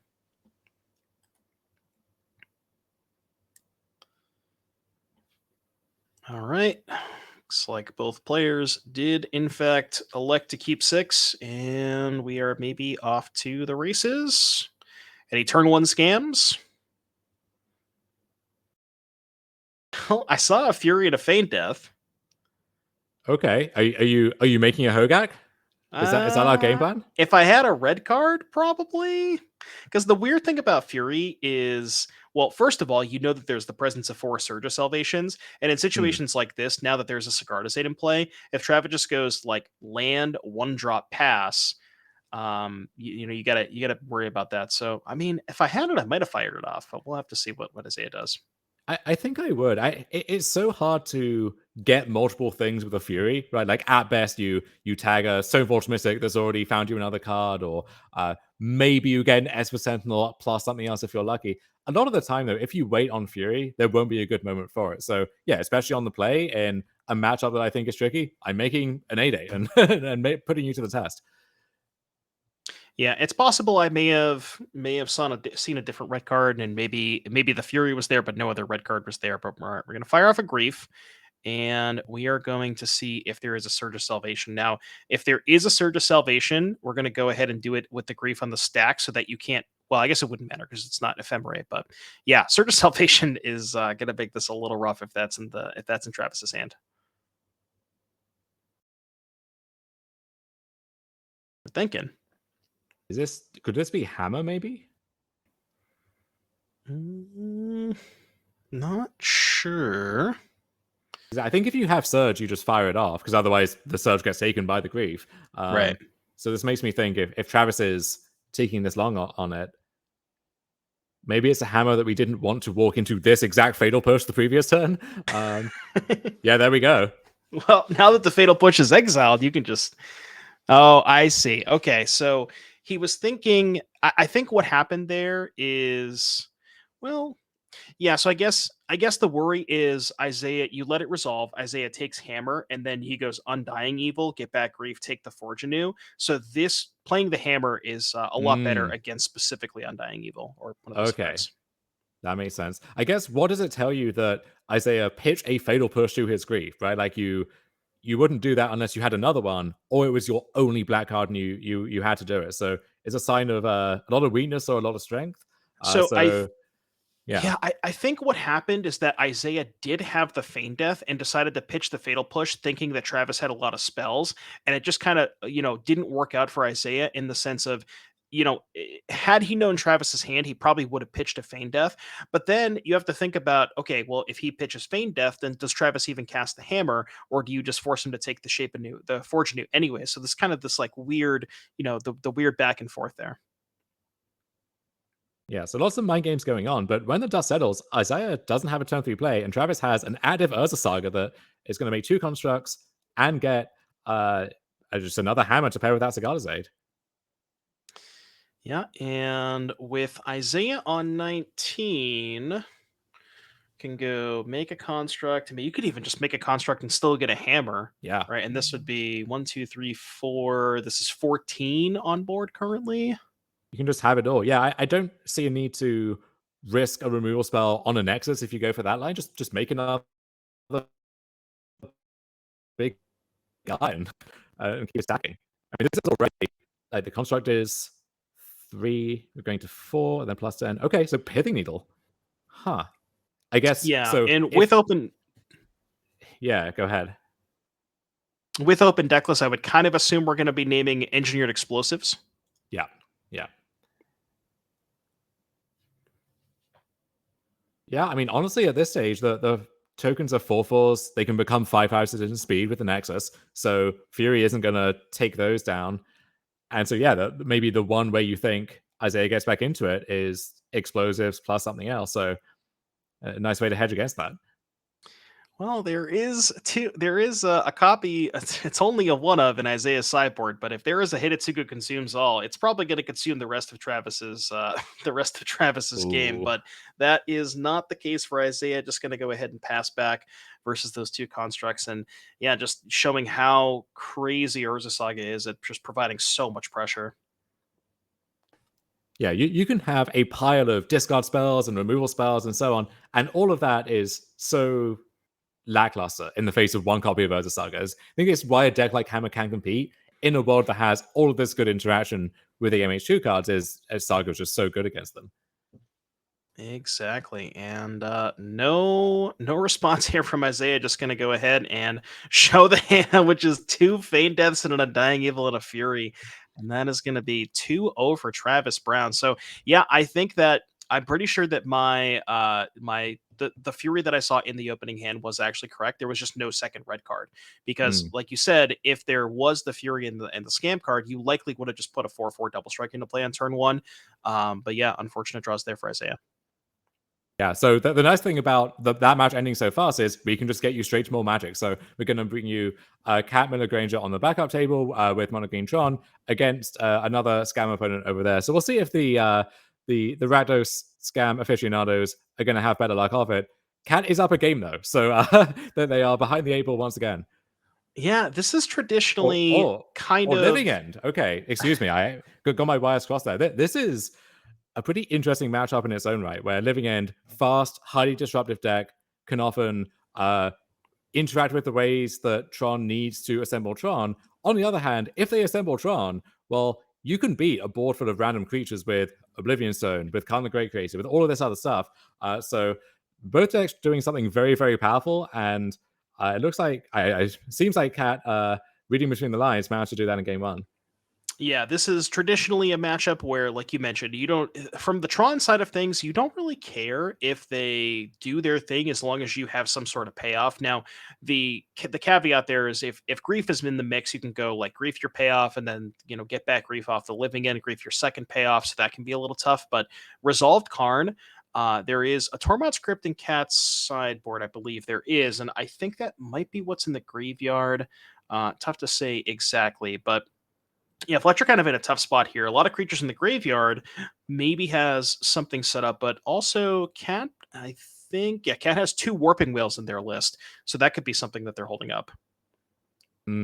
Yeah, and Khan is one of the scarier threats because you can play that and hold up something like Warping Whale, and then Khan's going to find you a card you care about, like Tormod Script, and even if you deal with that, well, there's still a card on 3 loyalty, and next turn is going to find another card that you care about. So really puts you to the test.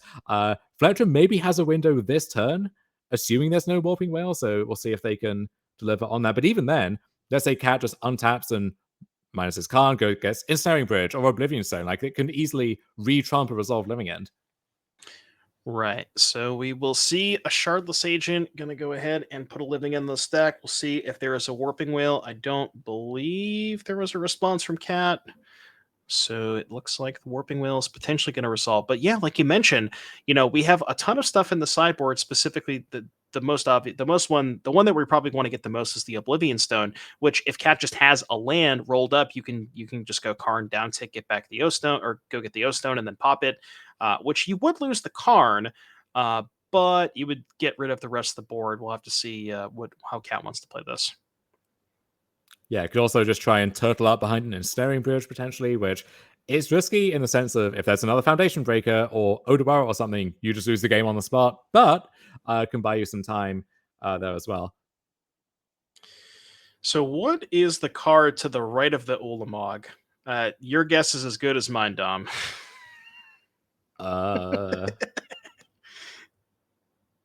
Is that it?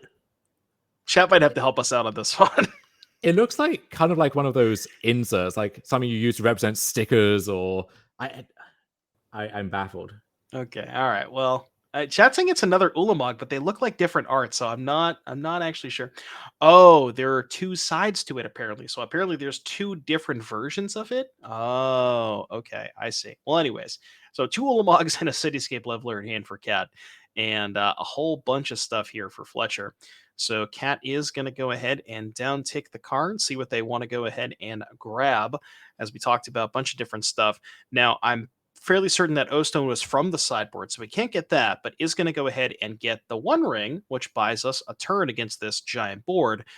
Does not buy the Karn a turn, though. It only gives you protection off the Karn.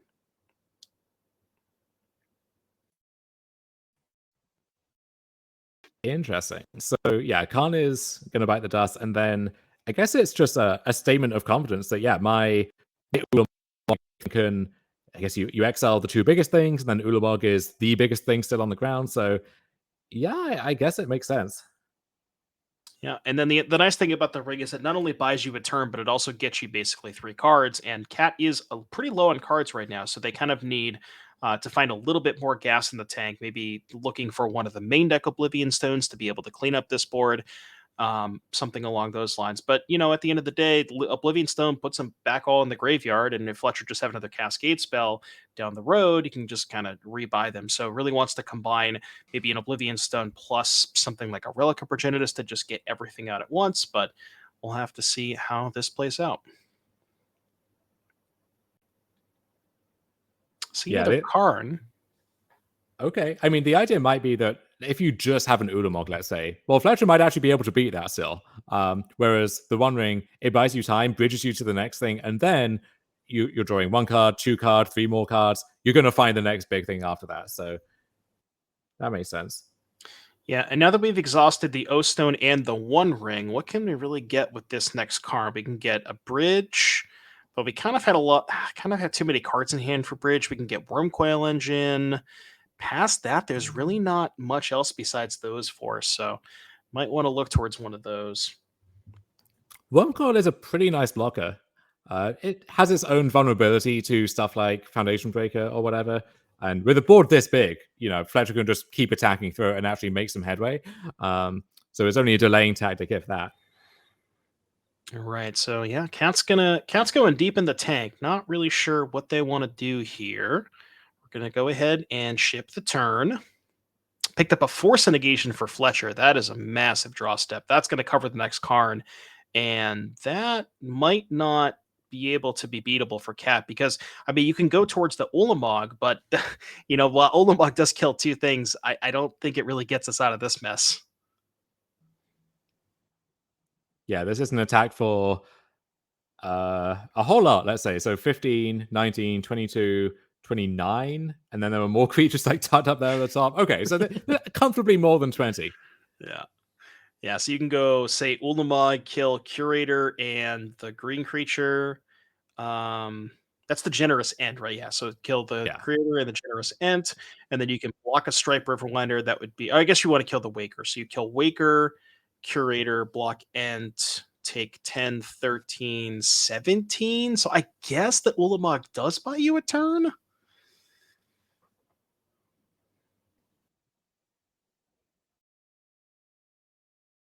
Tough spot.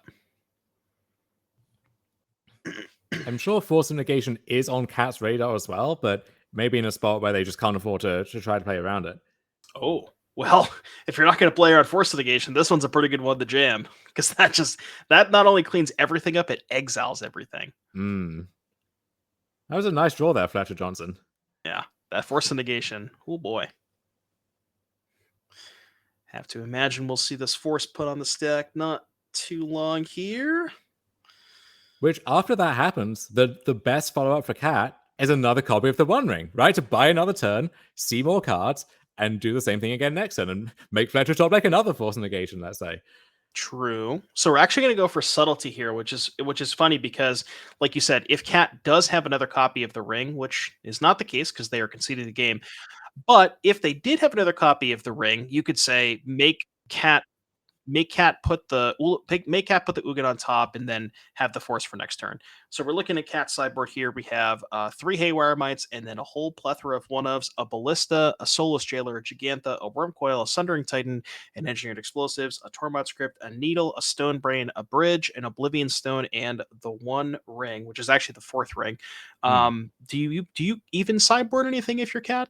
Yeah, well, this goes back to our earlier debate of if you have a lot of good things that Karn could get, how many do you want in the deck? So, for example, if you resolve a Karn, almost always you're going to want to get the Tormod Script, right? First and foremost. So then at that point, do you think, well, I kind of want the ensnaring, the Stone Brain in the deck, especially on the play, so that if I go turn 2 Brain, turn 3 Pop It, right, that might just win me the game on the spot. So you could maybe upgrade some of the weaker Tron payoffs in the deck, like the Sundering Titan, maybe, let's say, and have these cards which, if you draw them early enough, could just win the game right there and then.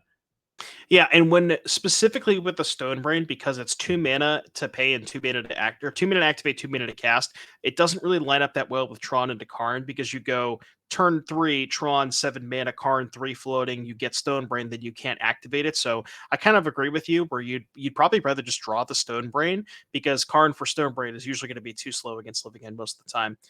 But that is going to be Cat's sideboard. Maybe we can have Fletcher's sideboard on the screen here in just a second. And there it is. 2 Brazen Borrower, 2 Foundation Breaker, 3 Subtlety, the 4th copy of Living End, 2 Mystical Dispute, 2 Force of Vigor, and 3 Leyline of the Void.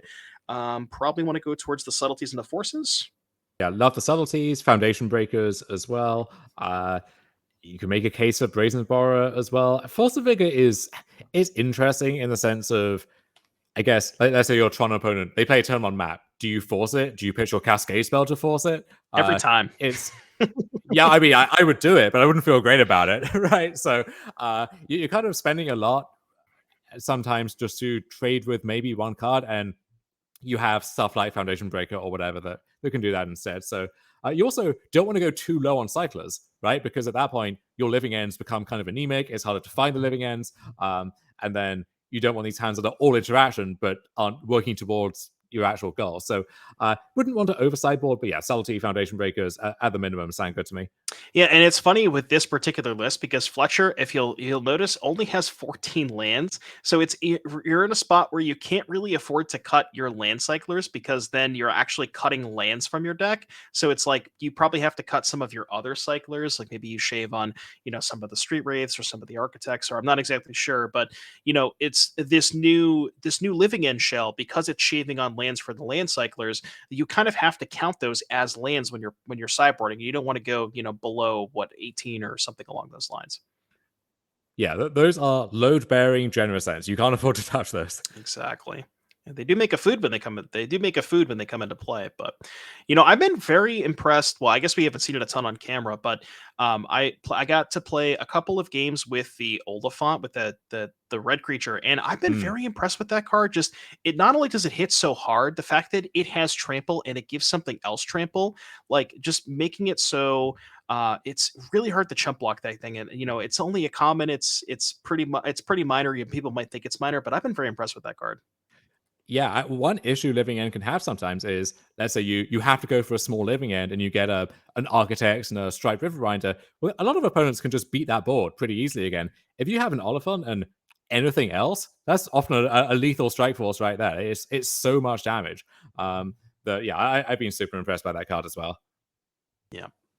And then obviously the talk of the town over the weekend, the One Ring. This is Cat is the only one sporting the One Ring in our top 8. They do have the full 4 copies in the 75, but yeah, we've seen that card basically. We've seen that card everywhere over the course of today. And me, Dom, and I, we're both kind of not only impressed with how well it's done, but we kind of regretfully slow because we maybe both saw it on the spoiler and didn't think too much of it.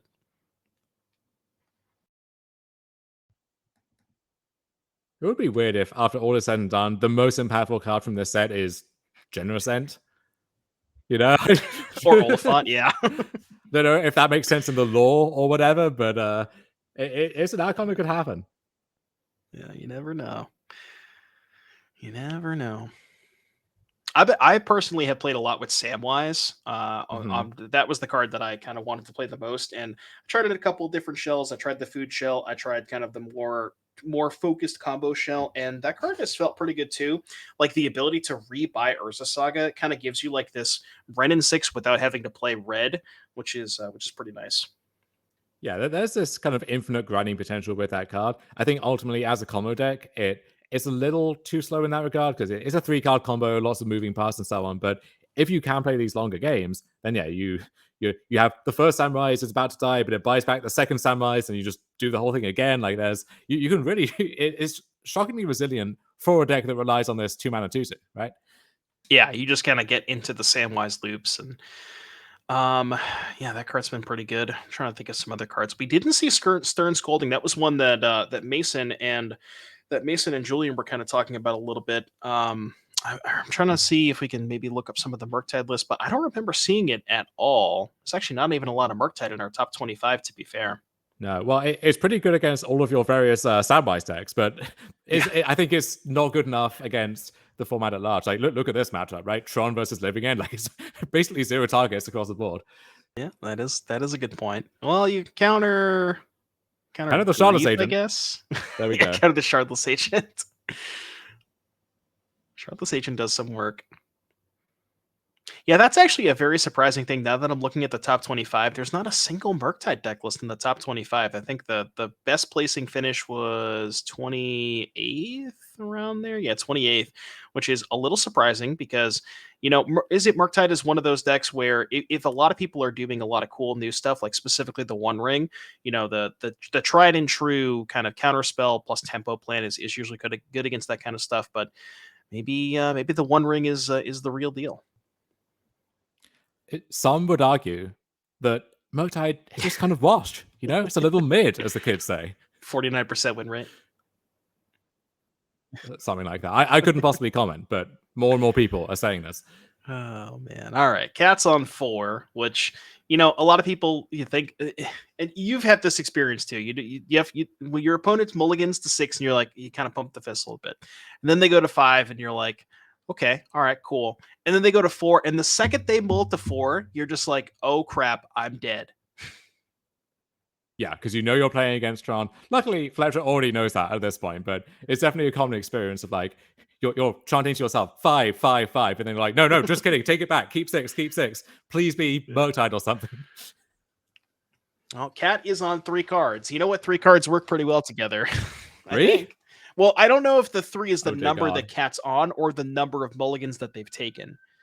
That one I can't confirm or deny. I mean, at that point, you're either 3 cards or 4 cards, so there's not too much difference there. Well, I see 2 Tron lands. Oh, I see 3 Tron lands. I don't know if we're matching or if we're missing. I mean, if we're on 3, just keep 3 Tron lands. We'll have to see what Cat does. All right, 3 it is. How many Tron lands? Well, okay. I'm pretty sure I saw a second Tron land. Okay, no, we do have a land drop. Fine. All right, what do we got from Fletcher? A grief? Yeah, you're going to see the bad news. Okay, all right. Can you imagine? All right. Just need a played around grief perfectly. But in all seriousness, though, Cat passes, gets a 3rd Tron piece, and then if Cat just draws Khan the Great Creator, let's say, yeah, and Fletcher doesn't have a response, I think Model 3 might be enough. Yeah, we might just be done at that point. Yeah, Force of Negation is a card the Cat definitely does not want to see, but we will have to see if Fletcher has that. Got to go ahead and get a tap steam vent, so no cycler here. Kind of interesting. And some speculation that Fletcher has Force of Negation in hand. I'm firing that off on that expedition map, let me tell you. Oh yeah, especially in a that's the Multi case. 3? Yeah, it might be no blue card to pair with it though. That could be the issue there. Yeah. Well, if you got Force of Negation and no blue card, there's a card the Great Creator off the top. I got some bad news for you, Fletcher.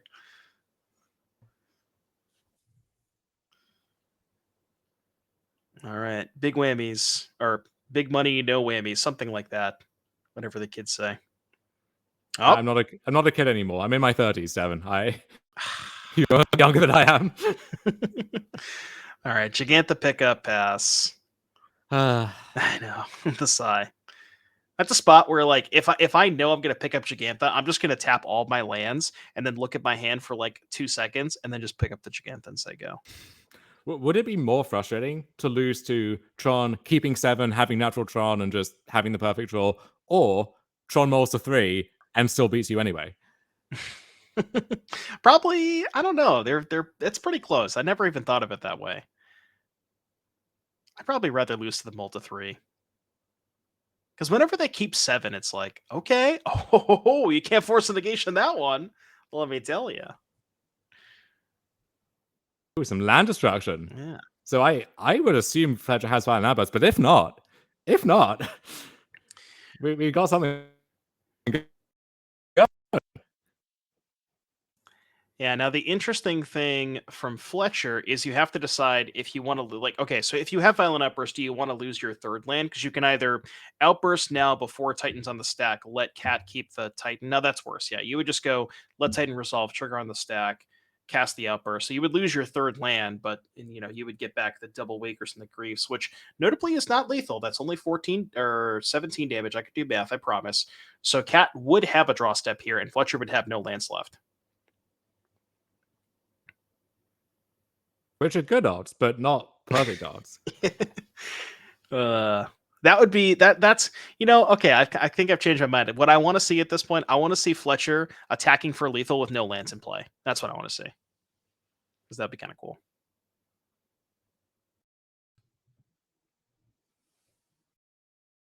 And we just might see that. There's the Outburst, to the surprise of nobody. Not going to cascade into a Spell Pierce. Not today, at least. All right, there's the Living End. So I have to imagine we've let the Titan resolve, and we're doing this with the Titan in the stack. Because otherwise, Cat would have a 5/10 blocker for the Wakers. Yeah, okay. Yeah, Titan's going to go away, as well as all of Fletcher's lands.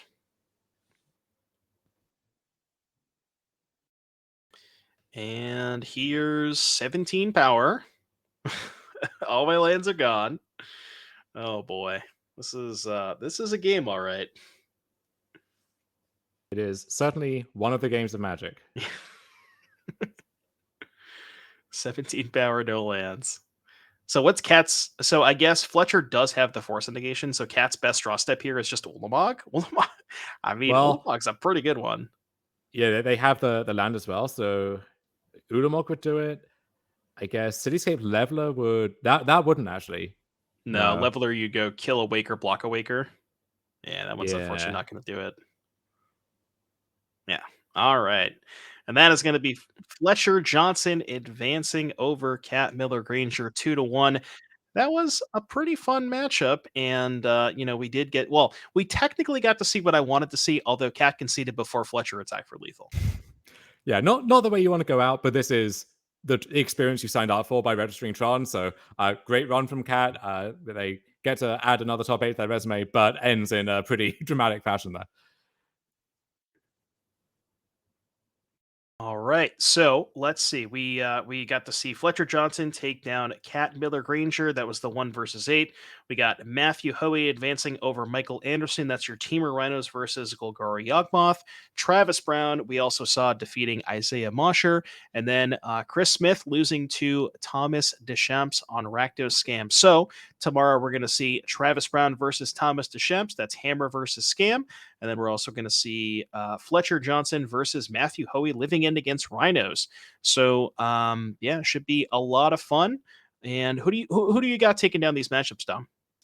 So historically, in the Cascade pseudo mirror, Living End has been pretty heavily favored. Matt Hoey seemed pretty confident. He wasn't scared of the Living End, but we'll see if Fletcher can puncture that confidence until on the other side. I like Travis Brown to beat Scam again, face off against one of our Cascade decks in the finals, which Rhinos versus Hammer, I kind of like the Hammer side for the most part. Hammer against Living End is pretty horrible for Hammer, especially mono white Hammer. So the outcome of that semifinal might decide the whole tournament here. All right. Well, so we'll go ahead and take a look at our next event here. St. Louis, July 8th through the 9th. We have a 10K team showdown as well as a 5K legacy trial. And then after that, we will be going to Detroit, August 12th through the 13th, 10K Modern Showdown, as well as a 5K Pioneer Trial. After that, we're going to be taking a trip to Indianapolis, 10K Pioneer Showdown, as well as a 10K Team Trial. And then we will close out the year November 25th and the 26th in Madison with a 10K Modern Showdown, as well as a 5K Pioneer Trial. And that, I believe, is going to... I don't know if you want to take a look at something else. All right, we're going to go back to us. Well, it has been a blast, Dom. I had a great time today. Thank you so much for everybody in chat. Dom, any last words before we take off here? I know this has been a lot of fun. We will leave you in capable hands tomorrow to finish off the modern portion, and then you'll see me again in the afternoon with Mason for some legacy action, which I'm very excited for as well. Yeah, some Orcish Bowmasters tomorrow. Cannot wait to watch it, but don't miss us tomorrow. We're going to finish the modern showdown, and we're going to go and crown a legacy champion as well. Thank you all so much for watching, and we will see you tomorrow.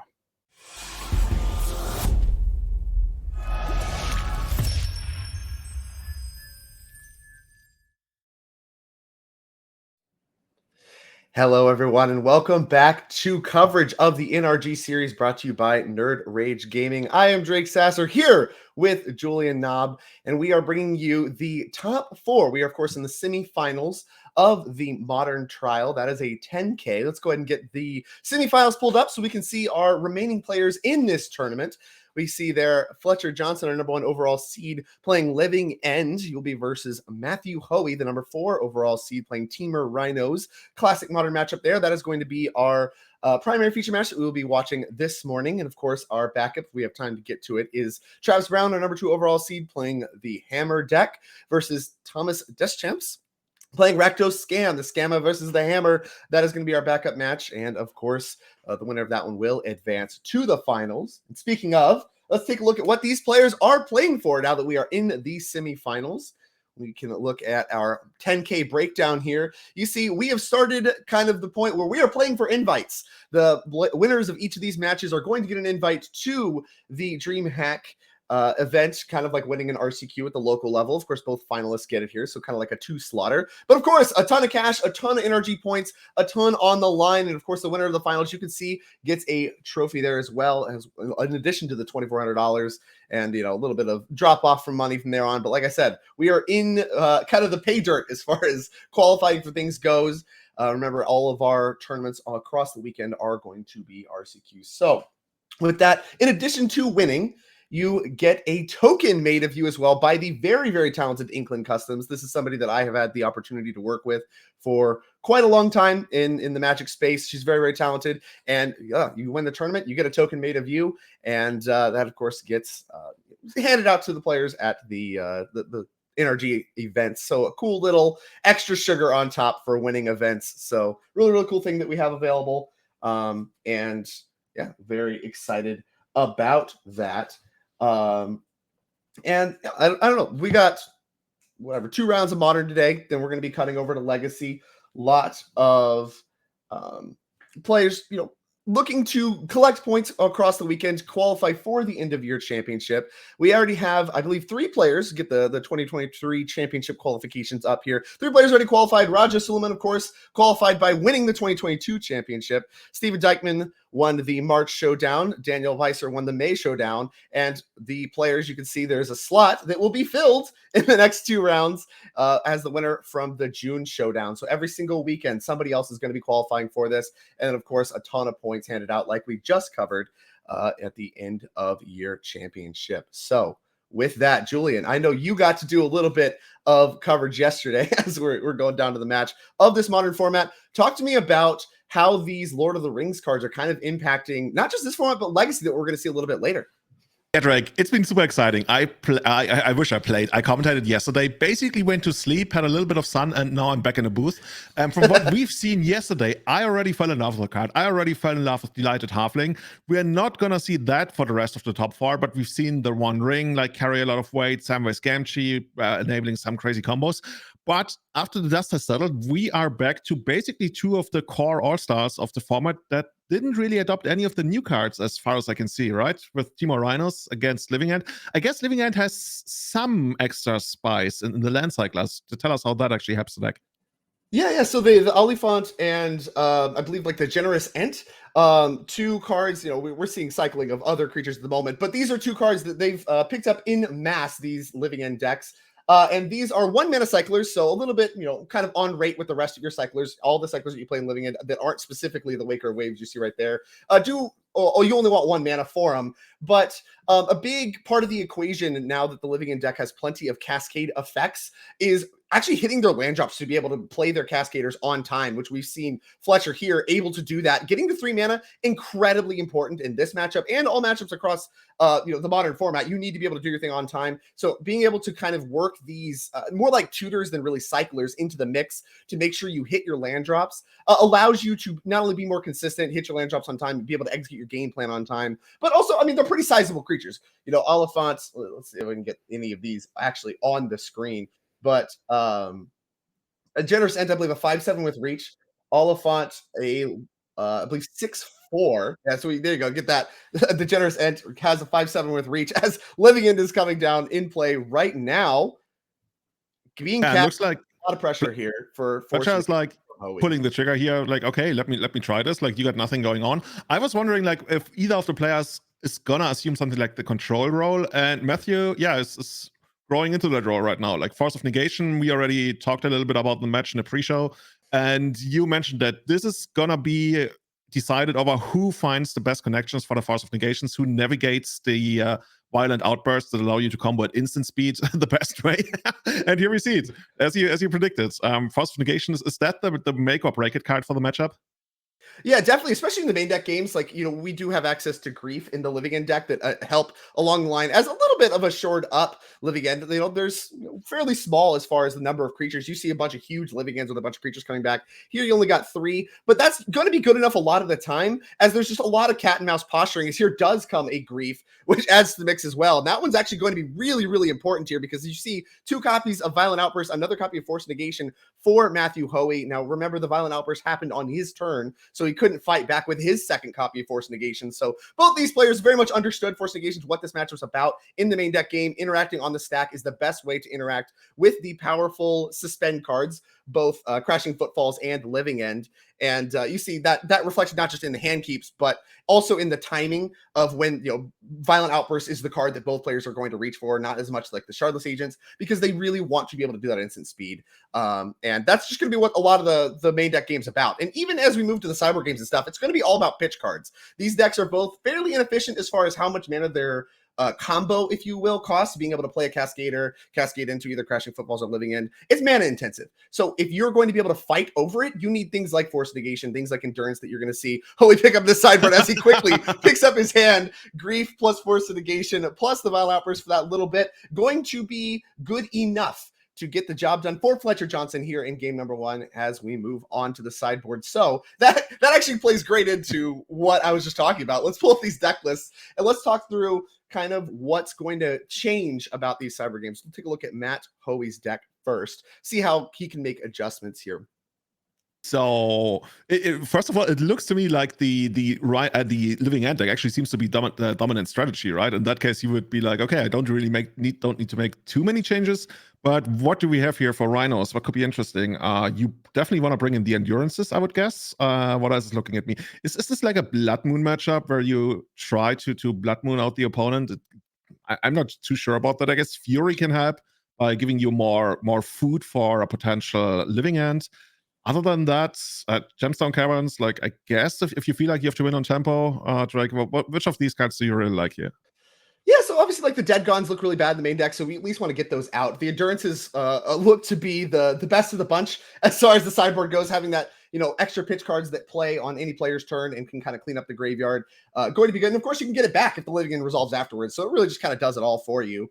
Other than that, like you mentioned, you could do a little bit of the Blood Mooning stuff, where it's a little bit worse now that Generous Ent is in the mix. Now, remember, this is open deck list. That is something Matthew Hoey is going to know about. And having that forest cycling, that allows you to have this colorless source to go get your basic forest, and then Violent Outburst is back online and the pitch card still works. So Blood Moon, a little bit actually less effective because of these Tales of Middle Earth cards that are available in the mix. And not much of the rest is really jumping out to me. You could bring some of the Gemstone Cavern stuff in on the draw, but we're on the play here. You certainly don't want to cut any of your counter magic. And like, I don't know if you can afford to get, tailor with your Fury numbers at all, but overall, I think your spot removal is really bad. And so things like the Dead Gons and Fire Ices are what you're going to reach for first. Let's take a look at Fletcher Johnson's deck real quick. This is the Living End deck, up a game now, only 1 game away from a finals appearance here. And of course, a qualification to the DreamHack event. And with that, he's got 2 Brazen Borrowers, 2 Foundation Breakers, 3 Subtleties, another copy of Living End, 2 Mystical Disputes, 2 Force of Vigor, and 3 Leyline of the Voids. Anything jumping out to you immediately?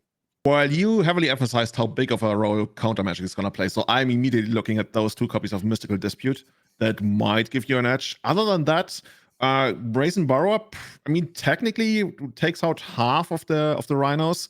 Not sure if that's the kind of game you want to play. I guess if you got stuff in the main deck that you don't really need, I could see it. But I'm really only looking at the Mystical Disputes right now. Is there anything else that I'm missing? No, I like your assessment overall, where we're looking at, overall Fletcher has a little bit of the advantage in the main deck. The Griefs and the Force Negations both going to be very, very good. Picking up the Mystical Disputes is going to allow you to fight against opposing Mystical Disputes and Force Negations. It's going to be very much about those cards, the counter magic, and stopping these spells from ever resolving. And Brazen Bar, like I said, I think they do answering half the Rhinos does matter, and you can kind of pressure if you're just holding up Force Negation mana. We'll see if that's something that Fletcher really wants to reach for as we go down to the match. Players, of course, already looking at opening hands. We can see a little bit of what Fletcher has to work with. Mystical Dispute in Fletcher's hand. Those definitely came in. Yeah, put me in there. I already mastered Modern. Easy game. Didn't see a lot of lands, says Fletcher, shuffling. Hoey likes his hand. And Hoey's somebody we've seen be very, very successful in the NRG series across the actual multiple years that we've been hosting it. Someone very, very confident and familiar. So even though Fletcher up a game, I am excited to see the rest of this match. I do think we kind of talked about it a little bit in the pre-show. I think Living In has a little bit of an edge in the game one. Once the Rhinos deck gets access to 4 copies of Endurance, I think things start to change quite a bit in this matchup because, now you have a lot of things that 3 mana represents, either Hardcast Endurance, Hardcast Force Negation, a Violent Outburst of his own. You have so many options that kind of create this cat and mouse game in this matchup where it's like, okay, what does that 3 mana that's being held up represent? And also what's available as far as free cards go. If there's no grief in the equation, then you have no idea. And that makes it very, very hard to play around from the living inside of things. It looks like Matthew is pretty happy with his hand. Like he's got something like 3 lands. We can spot that. There's a Fury. There's at least 1 copy of Endurance. I'm not sure if there's maybe a promo version of second one. We got a Cascader and I believe Shardless Agent. So this is basically as good as it gets. The only thing you don't really have is defense. But other than that, you're pretty set here. But you'll probably have to pass for the first couple of turns as just like the nature of the deck. Whereas Fletcher, I think he's on a mulligan to 5, I believe. That's at least a second mulligan. At some point with Living End, do you just like try to quickly establish your combo, or is there actually some value in keeping like a 5-card hand of like a couple of lands and like 2 Force of Negations or something? Yeah, certainly you need to, I think, have your hand function. Like you can't really just kind of keep hands that hope to get there in this kind of a matchup, especially these kinds of stakes. Both players kind of know what's going on. And with Matthew on the play, you're already getting a card being on the draw.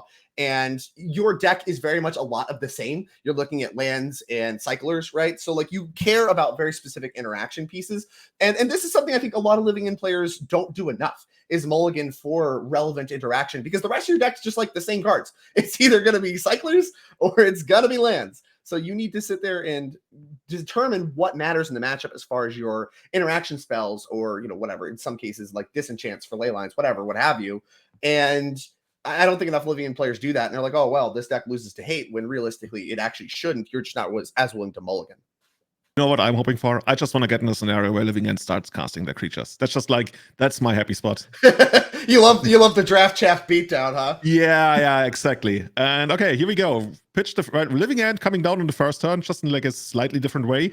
Grief trying to take out something. Matthew, that's a second copy of Endurance we see there, right? Yeah, I believe I see 2 Endurance among the mix. That's going to be a tough out for Fletcher, because Hoey being on the play is going to be able to play the 3rd land and represent just a hard cast. You can't just like take a green card and hope that, okay, maybe I can Cascade or get it off before he can hard cast the Endurance. You can't do that. So now the equation gets a little bit more complicated as you see Hoey with 3 lands. You got a Scalding Tarn, Otawara, Fury, double Endurance. I think that's a Shardless Agent. Can't get a great look there, but an like awesome hand from Hoey. Yeah, this is pretty much as good as it gets. Okay, we take out one of the Endurances and just pass the turn here on a Swamp. And I guess at that point, is that like 2 cards in hand by now? No, Yeah, I do want to go back to kind of that mulligan decision. I mentioned how difficult it is if you don't have something like Grief to kind of navigate what Hoey's mana can represent and what free cards to play around. And, I think Fletcher very wisely mulligan to a hand that is going to be able to kind of work with that. And, we see some Cascaders and other various cards that are part of the Living In mix in his hand as well. But Hoey's hand's actually just like good enough that like even seeing the hand, it's like, okay, you answered one of the Endurances. Now you got to find even more answers, as I believe that's an Oliphant. That's an Oliphant. That's the new, Lord of the Ring cards. Allows you to find, I guess, a mountain. It's also pretty relevant from what I've seen yesterday that the Trample gives you another, like we actually talked about Trample earlier and before the show started, how that's one of the most underrated card types. Actually, you know what? We should set up like an entire NRG pre-game podcast or something something for the future. Yeah, that's good content. It's good content. You see how he fought there on the screen. A 6/4 trample, 6 mana, not looking to cast it though. Whenever it attacks, another creature gets +2/+0 and trample until end of turn. Actually, just like a ton of power. Here's more just random bozo cyclers that kind of fill out a limited file for a set that are just great in Living End and Modern. Sweet. This one can close out the game pretty quickly. Like at that point, Matthew might even be looking into maybe having to fire an Endurance if Fletcher goes in on the Living End. Interestingly, since Fletcher already lost a Living End, we don't know whether he brought in the 4th copy, so he only has access to 2 more Living Ends, unless he gets, like, I guess, Endurance after casting one or something. So how much does that really play into your strategy when you know you will only really be able to get stuff back twice from now on? It's tough. Like, you really don't. It's more about resolving the first one than resolving multiple. Whereas, like, that's kind of not necessarily the case with something like Rhinos, which is going to look to just put a bunch of Rhinos in play and like overwhelm your opponent. Livian's one of the effects that, like, once you resolve the first one, the second one's kind of bad. So really, when you're looking to bring in the 4th one, it's when you're expecting, to try a lot of times and they're not going to work, like in the face of something like a control deck with a lot of counter magic and stuff like that. This matchup's very much about that, but you have a lot of counter magic of your own to fight. An important part of the equation is the turn 1 play we saw where, okay, I'm probably going to be pitching some of these to Griefs because Grief is good in the matchup. So do I want the 4th then? The answer is probably yes. The question is it better than, whatever your next worst card is after you're making some changes, when a lot of your cards in the main deck, like I said, I think are pretty good. It would not surprise me for Fletcher to kind of make the decision either way, either bringing it in or not. Yeah. So Matthew now, I guess, faced with the decision of whether he wants to go for the Shardless Agent, which of course taps him out of a hardcast Endurance, which then in turn leaves Fletcher with the option to maybe Cascade. Is that the decision he's about to make? I mean, he can play it rather safely by playing a land, but if Fletcher doesn't do anything, he finds himself in the same spot on the next turn, right? Right. Well, we do know also that Matthew, we know some unknown information, right? Because Matthew didn't play the Otawara, and those were the only 3 lands. So, Fletcher has a little bit of information on the context of Hoey's hand. If you had a green card, I think it's pretty easy, right? Like, you just Shardless Agent, Cascade into the Footfalls, and then you have it covered with Endurance Pitch. If he doesn't have a green card, that's where you end up with this weird tension, like we mentioned before, where what is your 3 mana worth?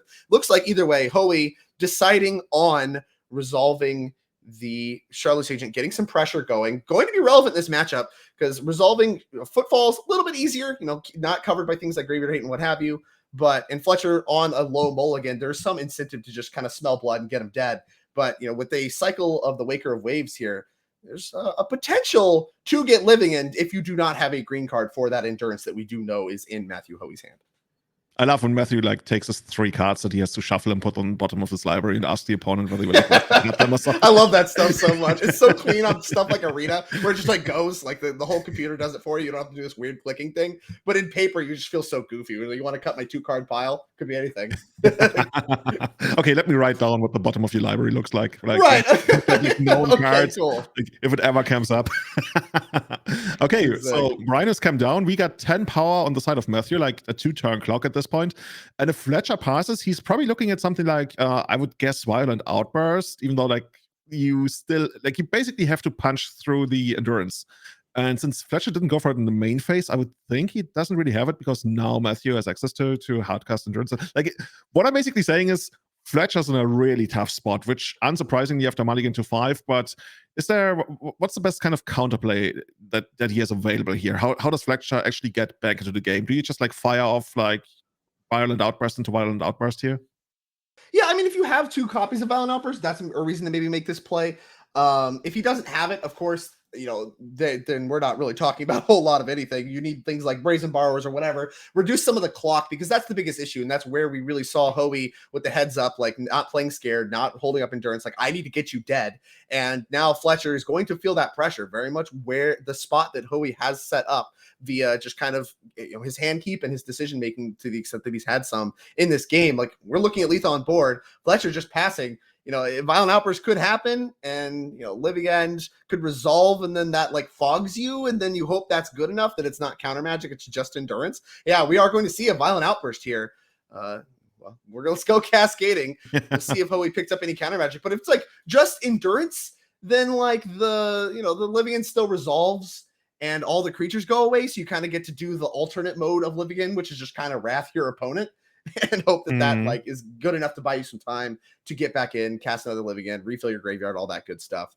Although we do know Hoey looking at least an Endurance, another copy of 2 copies of Violent Outburst. So he could pitch cast this if he wants, get it back instead of having it die. Oh, that's so sweet. That's actually next level. Like you at that point, you put like 6 power into play after living end. Isn't it supposed to work the other way around? Like living end comes out. Thanks. I'll take 2 Endurances. Thank you very much. Annihilate that graveyard. So that's gonna go away. It dies to Evoke. And now you see 2 copies of Endurance in the yard. And sure, there's no attack happening this turn. So Fletcher needed this to happen to not die. But it's not like he's out of the woods. There is going to be power coming back. And we're gonna cycle an Architects of Will. Yeah. In response, something at least still after the Endurance happens. So we're going to get that back. There's going to be an ETB trigger on the Architects. And we saw a Force Negation, I think, picked up off of the cycle. Sounds good. So that's I guess how Fletcher slowly climbs back into the game, even though we know Matthew has I think that's a Fury in hand right now, which will be able to clear the way if necessary.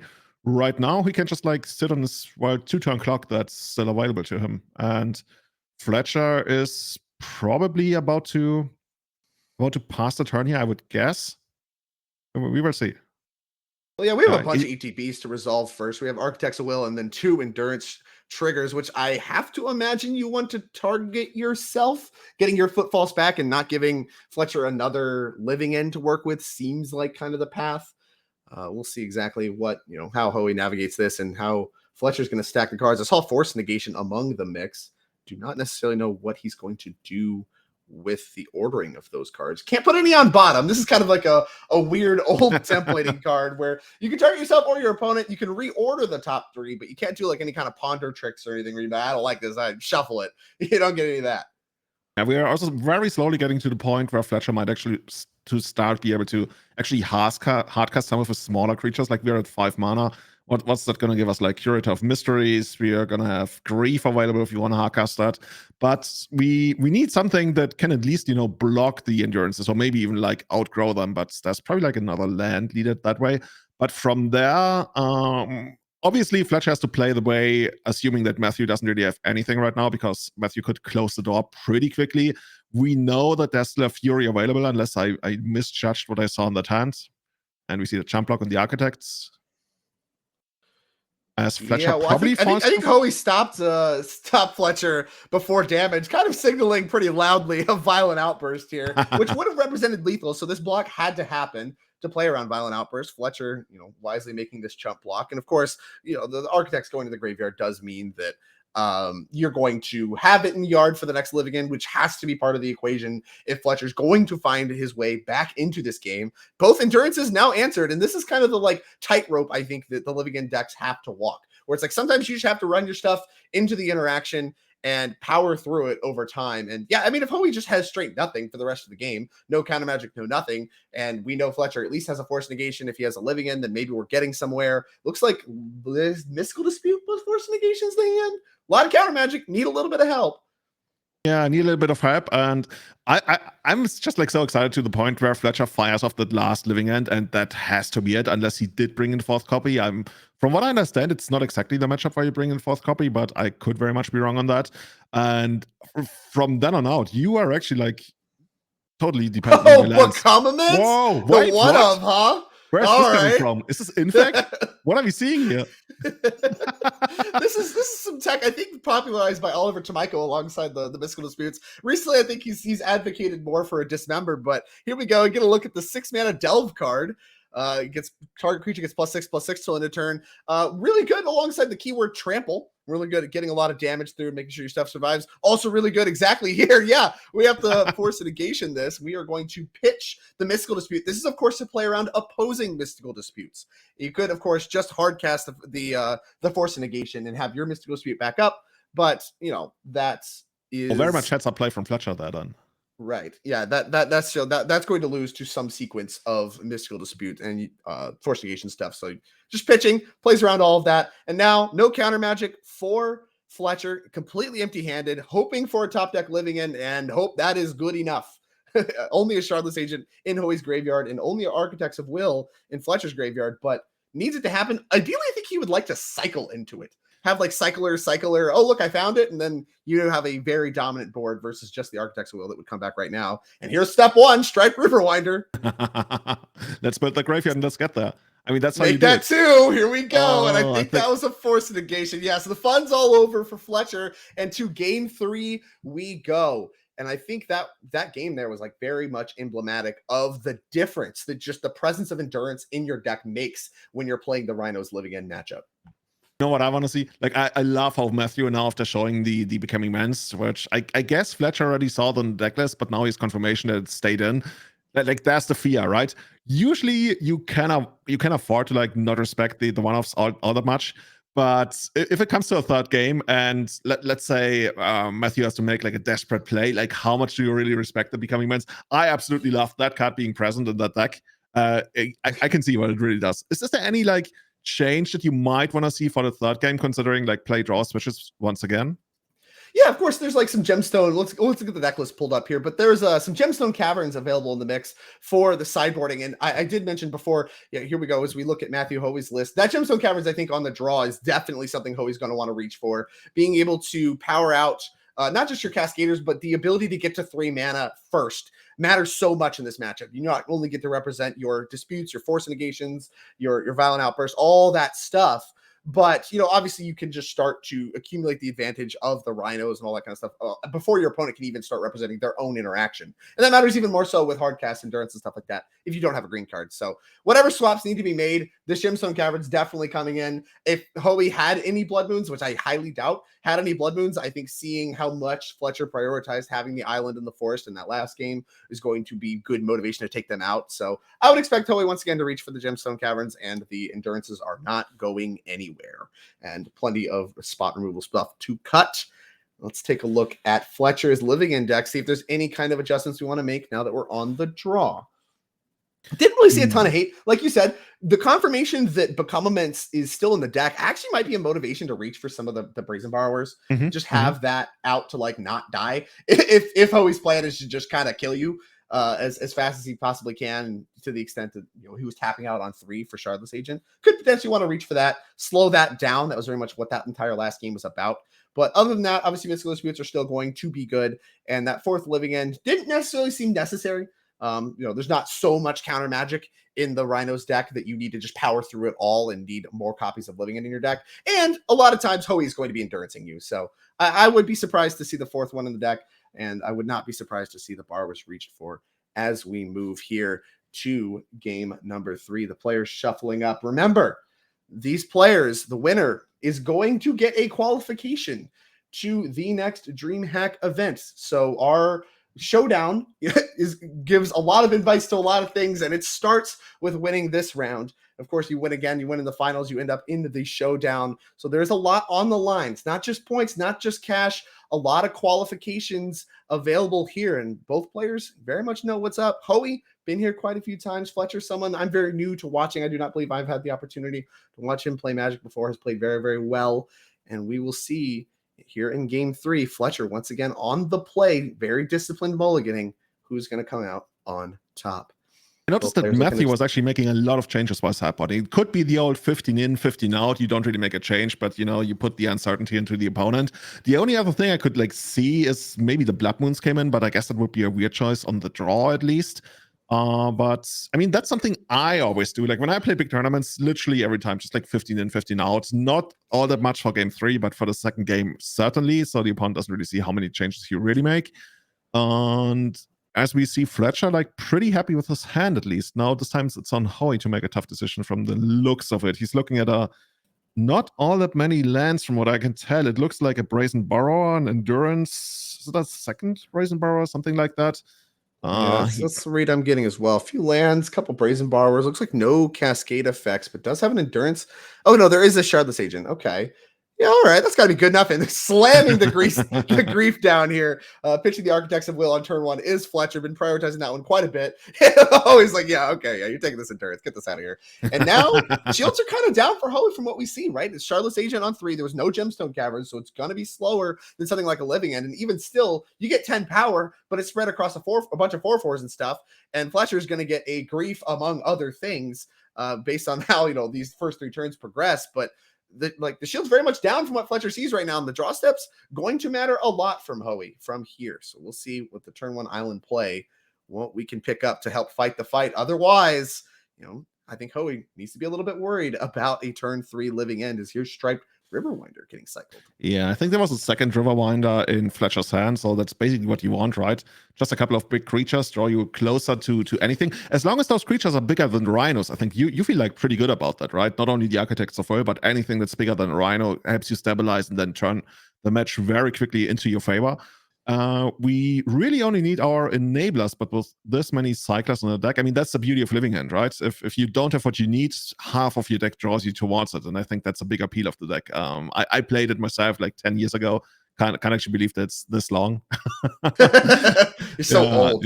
Yeah, but I remember when did you watch the first Modern Pro Tour like in Philadelphia in 2011? That was one of the craziest Pro Tours ever, when like basically everything was allowed and the craziest combos hit the, I think, Italian guy, what's his name again?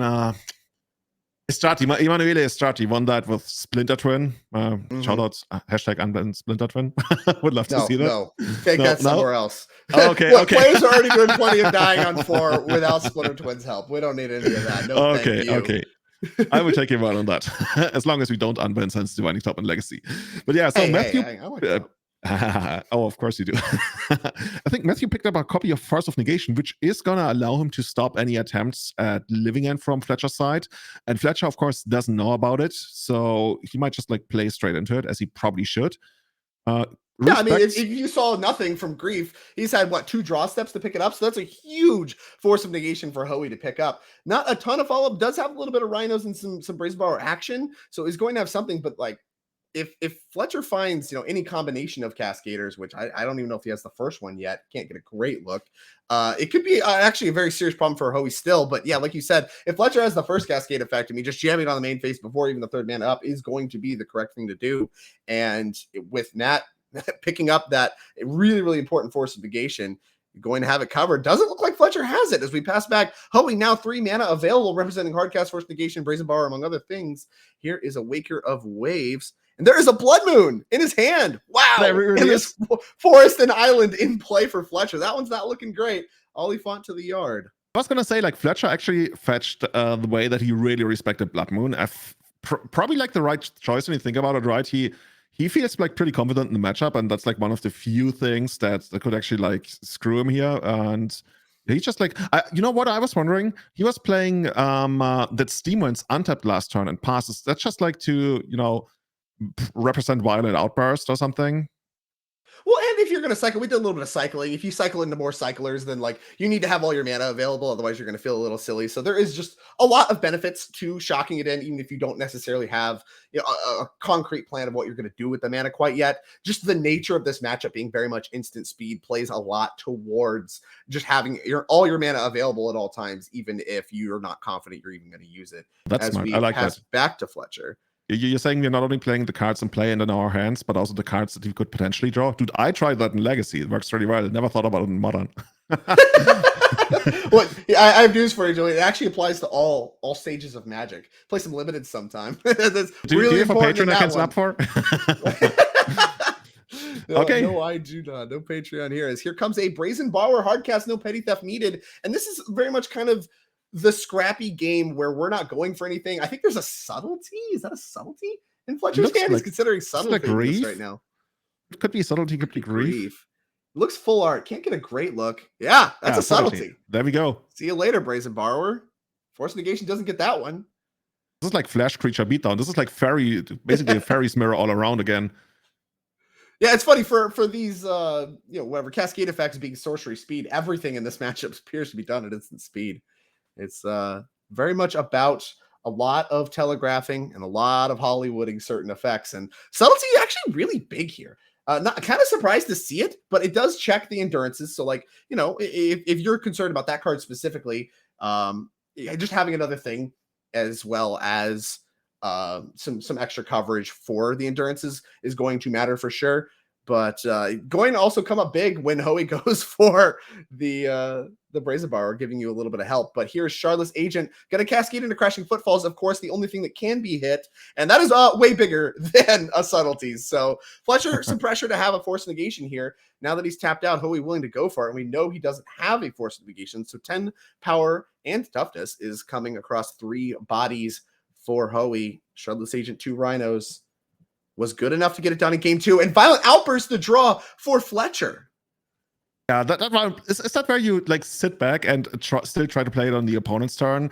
If you have your own protection up, like if you had the 6th land, you could easily do that. If you've got the pitch card, you could also do it. But right now, it looks like we got the Violent Outburst. We got a red card, which I guess could be pretty much anything, Oliphant or something.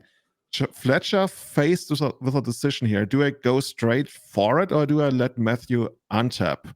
Or where do you sit on this? Do you just like go straight for the Violent Outburst here, knowing that the opponent might have picked up a Force of Negation in the meantime? Right, this is a really critical turn because at this point, Hoey's drawn quite a few cards, right? And Fletcher has, like, with the 6th land, we see that Steam Vents kind of hesitantly coming in on tap. Yeah, we can start just hard casting bozos. And like, okay, nice Force Negation, here's a bozo. Like, block. And then it still goes to the yard anyway. Like, there's a lot of options here. We do see kind of your line where we have that Violent Outburst going for it on Hoey's upkeep.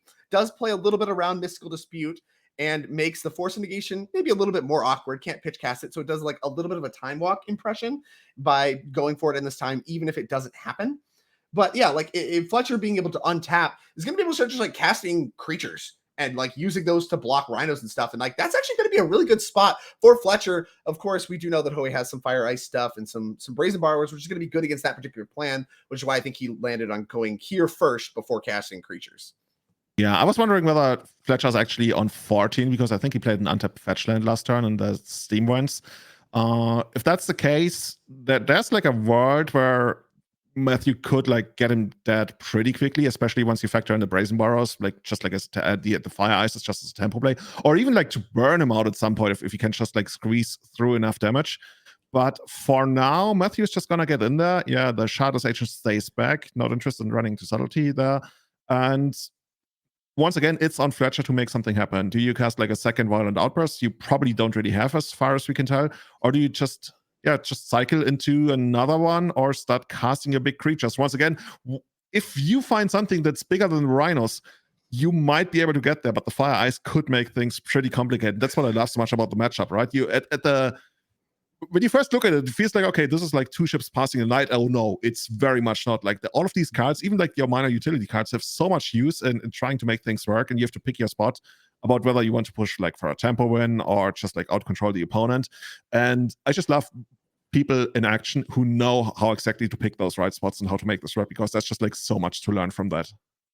Correct. Yeah, I mean, it's really, really interesting. A lot of play to the modern format. Saw Hoey rub his hands together for a very important cut. We saw him knock at the top of the deck from Fletcher. Seems very all in on finding a living and found an Architects will instead. Cycled it very quickly. Did not get a great look at the draw step, but very clearly kind of all eggs in one basket as far as going for a living end here and finding one off of the top with the Force Negation, picking off the one he went for on the upkeep.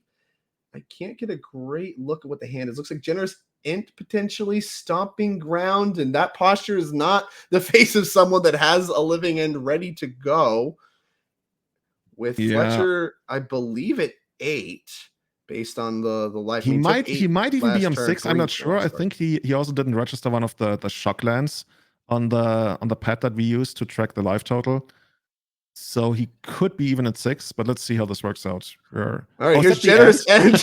What is? Excuse me. Well, okay. Yeah, sure. A 5/7 reacher works for me, and I believe that Hoey is very close to showing a Brazen Borrower and the ice, and that's going to do it. Matthew Hoey, 2-1 over Fletcher Johnson, going to advance to the finals and is qualified for the DreamHack Magic Showdown later this year. Of course, more still on the line, and a great performance there from Temur Rhinos in these sideboard games, leveraging all the density of interaction he has to power through in the sideboard games. Fletcher, a great performance, some really disciplined mulligan, some tight play, but it wasn't in the cards. Little too many lands, little not enough living end effects, and a great run, but a semifinals exit for him. This is also how you predicted. This is how you predicted to me the matchup would run. You told me that like Living End is probably going to take the first game, and then after sideboarding, there's Rhino's counterplay, and Rhino's probably going to get there in the second and the third game. Like, do we need to run these tournaments, or can you just like tell us who's actually gonna win? Yeah, I got the whole bracket laid out for you. I got it all Perfect. covered. Well, speaking of, there was a backup feature match. We're going to get a little bit of an update on that. The other side of the bracket, of course, Thomas Deschamps versus Travis Brown. We're going to get that pulled up for you in just 1 second. But of course, Thomas Deschamps going to be playing the Rakdos scam deck. A lot more of the Grief Fury action where that came from. Versus the Mono White Hammer, which did pick up some new cards in the form of Forge Anew, the 3-mana enchantment that brings equipment back from the graveyard, does the free equipment stuff, does it all for you. So let's dive down into that match wherever we are currently at. But this one, oh, it is finished. Here we go. Look at that. The Rakdos scam deck does actually prevail over Travis Brown on the hammer. So we're going to have the Rakdos scam deck versus Matthew Hoey as our finals. Both players qualified for the DreamHack Showdown, but only one qualification for our 2023 end of year championship on the line. A lot of points on the line, a lot of money on the line. We have quite a bit to play for when we come back in just one moment. Do not go anywhere. Thank you much.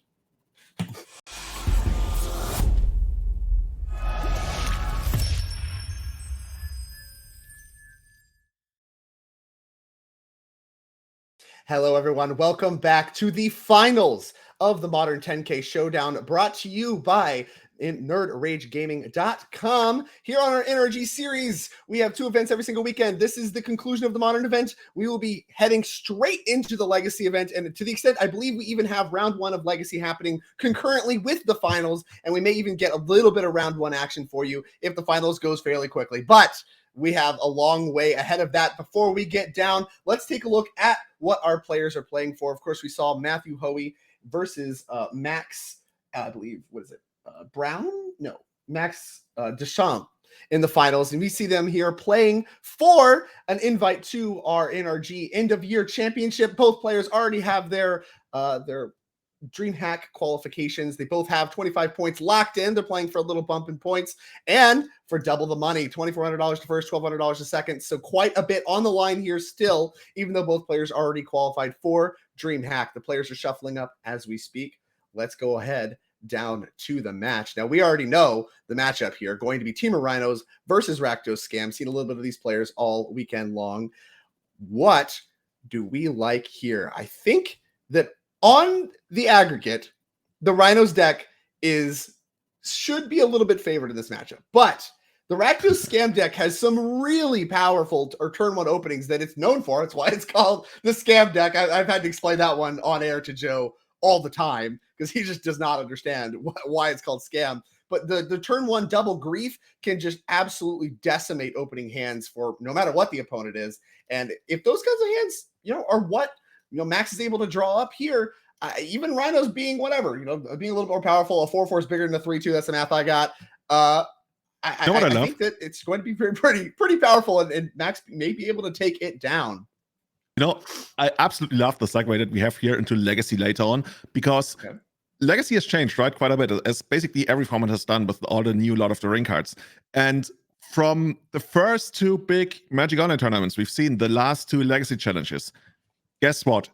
Temur Rhinos and Scam have been the most present decks in Legacy in those top 8s. Like, there were 4 copies across 2 top 8s of Temur Rhinos and Legacy, and I believe at least 2 or 3 copies of, in our case, Buck Sultai Scam. And this, in Modern, we still play a Rakdos Scam. So very much a powerful shell that not only gets to see play in Modern, but also in Legacy. So I'm not surprised to see these decks going all the way to the finals. And like, after everything I've learned about Modern this weekend, never bet against the Rhinos. I mean, Rakdos Scam, I love that deck. I love the synergies that are present, but the Rhinos feel so dominant. And I would guess that, Rhinos is just going to do its thing again. But Rakdos Scam, from what I understand, one of the better decks to play against it, or am I off here?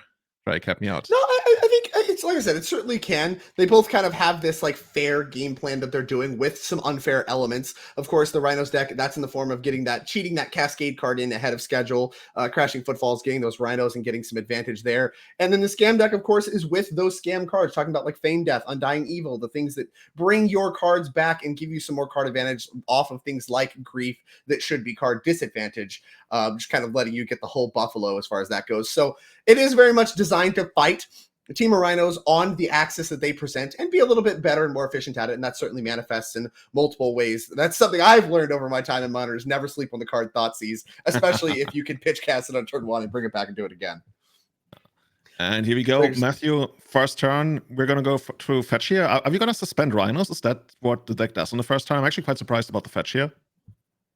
It can, certainly can. That's if you have one in hand, it's certainly not bad, and you know the matchup. This is open deck list. Both players, know what's going on, know it's going to be a grindy game. Suspending the Rhinos is actually just like a fine plan. If you're on the play, go ahead, suspend it. It's probably going to come off suspend. They're not really trying to kill you, and it even protects it a little bit against the Thoughtseizes, the Griefs, that kind of stuff, which are going to tag your Cascaders because it all happens on turn 1. Yeah, we're going to take a look here. We see Force Negation, a couple lands, a Deadgon, and a Shardless Agent. So that Shardless Agent's going to get taken, and that's going to mean that Hoey, if he was just planning to kind of play it slow or whatever, not suspend Footfalls, wouldn't have any Rhinos coming up at all. Just needs to hope for the top of the deck. With that turn 1, hidden in exile there and ticking down, he already kind of has it covered a little bit. I actually just realized that Matthew is playing 2 copies of Gemstone Caverns in the main deck here, which we saw in the opening hand. Quote unquote, unfortunately for him, he was on the draw, so he couldn't really make it work. But Rakdos, I mean, that suspended Rhinos, that's a problem, right? You keep losing life, but the game plan is already on the way. The game plan is sitting there in the exile zone, as Max is just sitting there losing a little bit of life, and Matthew doesn't really care about it, right? All Matthew wants at this point is just get to 3 mana and eventually draw into another Cascader, which by the nature of Rakdos decks, not something you can really stop, as you're not really interacting on the stack there. Absolutely. Here's Ragavan, the follow-up. That one could line up to be pretty good. Max, there is some pressure to get a little bit of pressure on Matthew as he does not crack his Wooded Foothills. Remember, Gemstone Cavern's the only other land. Paraforce Negation's not really great in this matchup. You want to talk about like 2-for-1ing yourself. You don't really want to be doing that. This matchup is about doing fair stuff, but did pick up a copy of Otawara and can now start hard casting them. Did not have access to that. Otawara, as the draw for turn, adds that available to the mix. And now actually, Max is in a little bit of trouble. Does have some pressure already started with Ragavan, but with the Footfalls now down to 2 counters, Rhino's going to be coming very soon, long before Ragavan's even going to be able to deal lethal blows. And, Matt has 2 cancels, or what, negates rather, in hand, already ready to go. There is Mystical Dispute, which could actually, funnily enough, help pressure these Force of Negations a little bit. You go for like a Fable the Mirror Breaker or something, you can fight back with Hoey's Mystical Dispute with that treasure. If you like to, yeah, you can actually make the trade. And it seems like that's actually happening. And I mean, Matthew already knows what's going to happen. Do you even fight over this? Yeah. He sees. He sees. Oh, wait, that Mystical Dispute. I can't just guess it. Yeah. You see Max saying, yeah, that was a pretty good hit, huh? he's so happy with himself. I love this. Max is loving life. Great energy.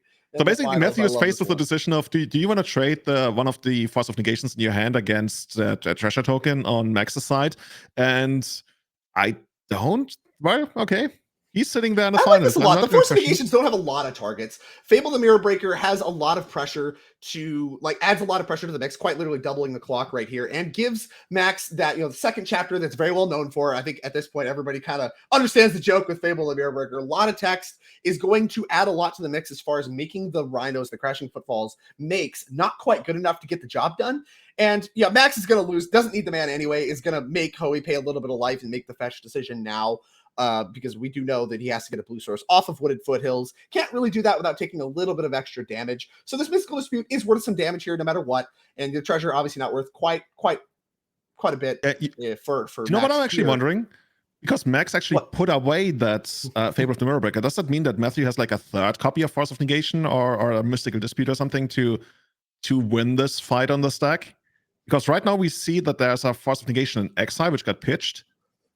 What actually? Yeah, there's a what actually happened? That we cast one of the Force of Negations. How did the second He one? pitch cast Force of Negation, and then Mystical Dispute was cast on that Force of Negation. He had to fetch shock and pay for the Mystical Dispute. Oh, he ended up paying. To counter that, right? Nobody ever pays for Mana League, do they? Oh, that one of the. Imagine not seeing that play. Oh my god, I'm so. Okay, cool. Yeah, cool. Matthew almost cast it, but did find it. And the Shardless Agent off of the top. That one's going to go find 2 more copies of Rhinos, and this is bad news for Max. Is now not only is there Rhinos coming out this turn, there's some coming next turn, and with his last turn not really amounting to much of anything, the pressure is now on Max to be able to answer what's on the board, or else he's going to die very, very quickly, as we've seen many times in this modern format. We will need to From everything I know about that main deck, it's almost undoable. I guess there's a combination of like Furies and I don't know, like Feign Death, Undying Malice to try to at least take out 2 of the soon-to-be 4 Rhinos. But unless Max has that, I think we might be headed for the second game rather quickly. Like a 2-1 Ragavan, not really good enough to go up against all the Rhinos that we're seeing here. What's that? That's a Voidwalker, not really relevant, right? Another land drop. Well, Jonathan Voidwalker is going to allow you to make your own Rhinos. So this one coming off suspend here, getting cast, we see that void counter going on it. 2 more Rhinos coming. So that it starts to answer the problem. We talked before about having like Fury plus Feign Death. That's one way to do it. Things like Dauthi Voidwalker can add to the mix as well, letting you produce your own Rhinos and start the blocking game. Have to imagine this Ragavan's going to jump in front of that Shardless Agent, do anything you can to reduce that pressure. And Hoey found, wow, a Dead Gone to kill the Dauthi. That's incredibly important here. Is now Max, dead on board, needs to find answers to 4 of these Rhinos to clear the board. Needs to answer 3 of them just to stay alive. So a real tough ask. Real tough ask. Yeah, we're probably going to see like a draw on the concession. I can't really see this getting no like faith? a 7 live. You have no faith? Okay, it was a draw concession. You got it. Well, if anybody could have put it off, maybe the person sitting here in the finals could find the winning line. But yeah, Matthew, 1 game away from taking championship here. And Max will have to rely quite heavily on his sideboard, I would guess. I mean, we see some stuff in there as we go over to the deck lists. What is there for us to do? Look at the sideboards. Here we go. This is the that's Mono White Temur deck list, I believe. So we need to get the Rakdos Scam deck up. We'll start with Hoey instead here. We, of course, still have that 4 copies of Endurance, 2 copies of Fury, 4 copies of Force of Vigor, 3 Blood Moons, 1 Besiju, and 1 Gemstone Caverns. I can tell you where I'd start. That Gemstone Caverns is an easy end. We're going to be on the draw. I don't know. It seems better than your average land. I don't know how interested you are necessarily 2-for-1ing yourself just to get your land into playing this matchup. So that actually might be a consideration. But I imagine if you have that card in your deck list, you want it basically every game you're on the draw. But other than that, I mean, not a ton I want to reach for in this matchup. Your game 1 game plan does look pretty good. Anything catching your eye? I believe one thing that we have to respect that's probably going to be in the Scam sideboard might be Chalices. So at that point, we have to look at something like, I don't know, Force of Vigor, if we or like the Besiju. There's no Besijus in the main deck, so we could also use Berries and Borrower to get rid of that. Like, how much are you actually looking into those Force of Vigors, knowing that there's going to be 2 Chalices in the opponent's sideboard? Right. I mean, you could just rely on your Force Negations to check it alongside your Brace and Borrowers or what have you. Obviously, it's a problem. Comes down to 1, so you can't really do anything to get under it with something like a Mystical Dispute. Those cards, I have to imagine, are going to leave the deck quite quickly. So I imagine that we're going to remove the Mystical Disputes, and maybe that does mean we want some amount of like the other forces. But in general, I would rely more on the Force Negations to cover those. Force of Vigor. Plus, Besiju is a very easy end that is like fairly free, right? Because it's part of your mana base. Definitely going to bring that one in to respect the Chalices, but I don't know how many Force of Vigors. I could see maybe bringing a couple in just to cover it, but maybe you don't want all 4. I don't know. It's powerful enough that maybe you do. But either way, we see the combination of Fury and Brace and Borrower can often be good enough when these Rhinos decks are having to play through a Chalice. It sounds like we have the other deck list. So let's get Max's appropriate deck up here. The Rakdos Scam, see what kind of adjustments he can make. 1 copy of the new card, Orcish Bowmasters, 2 Torok Dreadcanter, 2 Orvar the All-Form, 2 Necromancer, 2 Chalice like you called out, 2 Engineered Explosives, 1 Ratchet Bomb, 2 Unlicensed First, and 1 Blood Moon. Well, the Chalices are slam dunks. That part I know. Definitely, right? Necromantia, probably another, from everything I understand about the card, effect of like cranial extraction. Is that going to be something that we are looking at to like get rid of all the Rhinos and force Matthew into playing like fair game as far as the deck is capable of that? Yeah, probably. I mean, the spot removal is not great. We're talking about things like bolts. The blood moons, I don't think are super awesome. I mean, he plays blood moons. The Ragavans can be awkward, but you probably leave them in. And you have a lot of cards coming in that are going to answer Rhinos. We're talking about engineered explosives, talking about ratchet bomb. Those being able to just clear the Rhinos is going to be a big deal. They have text against other cards as well. I think Chalice of the Void, like obviously there's some non-bows with answering your Chalice of the Void, but if you have Chalice of the Void, the Rhino should already be covered anyway. So you want you want all these artifacts. You're gonna maybe bring in the Necromancer too, just because you probably have enough cards that you can take out, like I said, in the form of those spot removal spells, because killing Rhinos is just so much of what this game's about to mitigate the opposing card advantage. So I can see quite heavy sideboarding happening for Max here, given all of the pretty weak spot removal spells that he is probably going to be looking to get out of his deck. Yeah, also interestingly, neither the engineered explosives nor the ratchet bombs can really practically be hit by Force of Vigor, because they will probably like come down and explode right away, unless you want to sneak them under your own chalice, in which case you do get blown out by Force of Vigor. But other than that, I would guess the matchup improves quite a bit here for Max. Am I right to assume that? I think you definitely are. This is a matchup where Rhinos just kind of comes a little bit more equipped. I mean, we saw there, I think even Hoey drawing a little bit of the weaker cards in the matchup. Things like Force Negation aren't as good when there's no sideboard cards to hit. So, you know, you're more concerned about like whatever Thoughtseizes and Griefs, which feels terrible to Force Negation. They happen to find a target there, but I don't think those cards are typically very good in the main deck game specifically.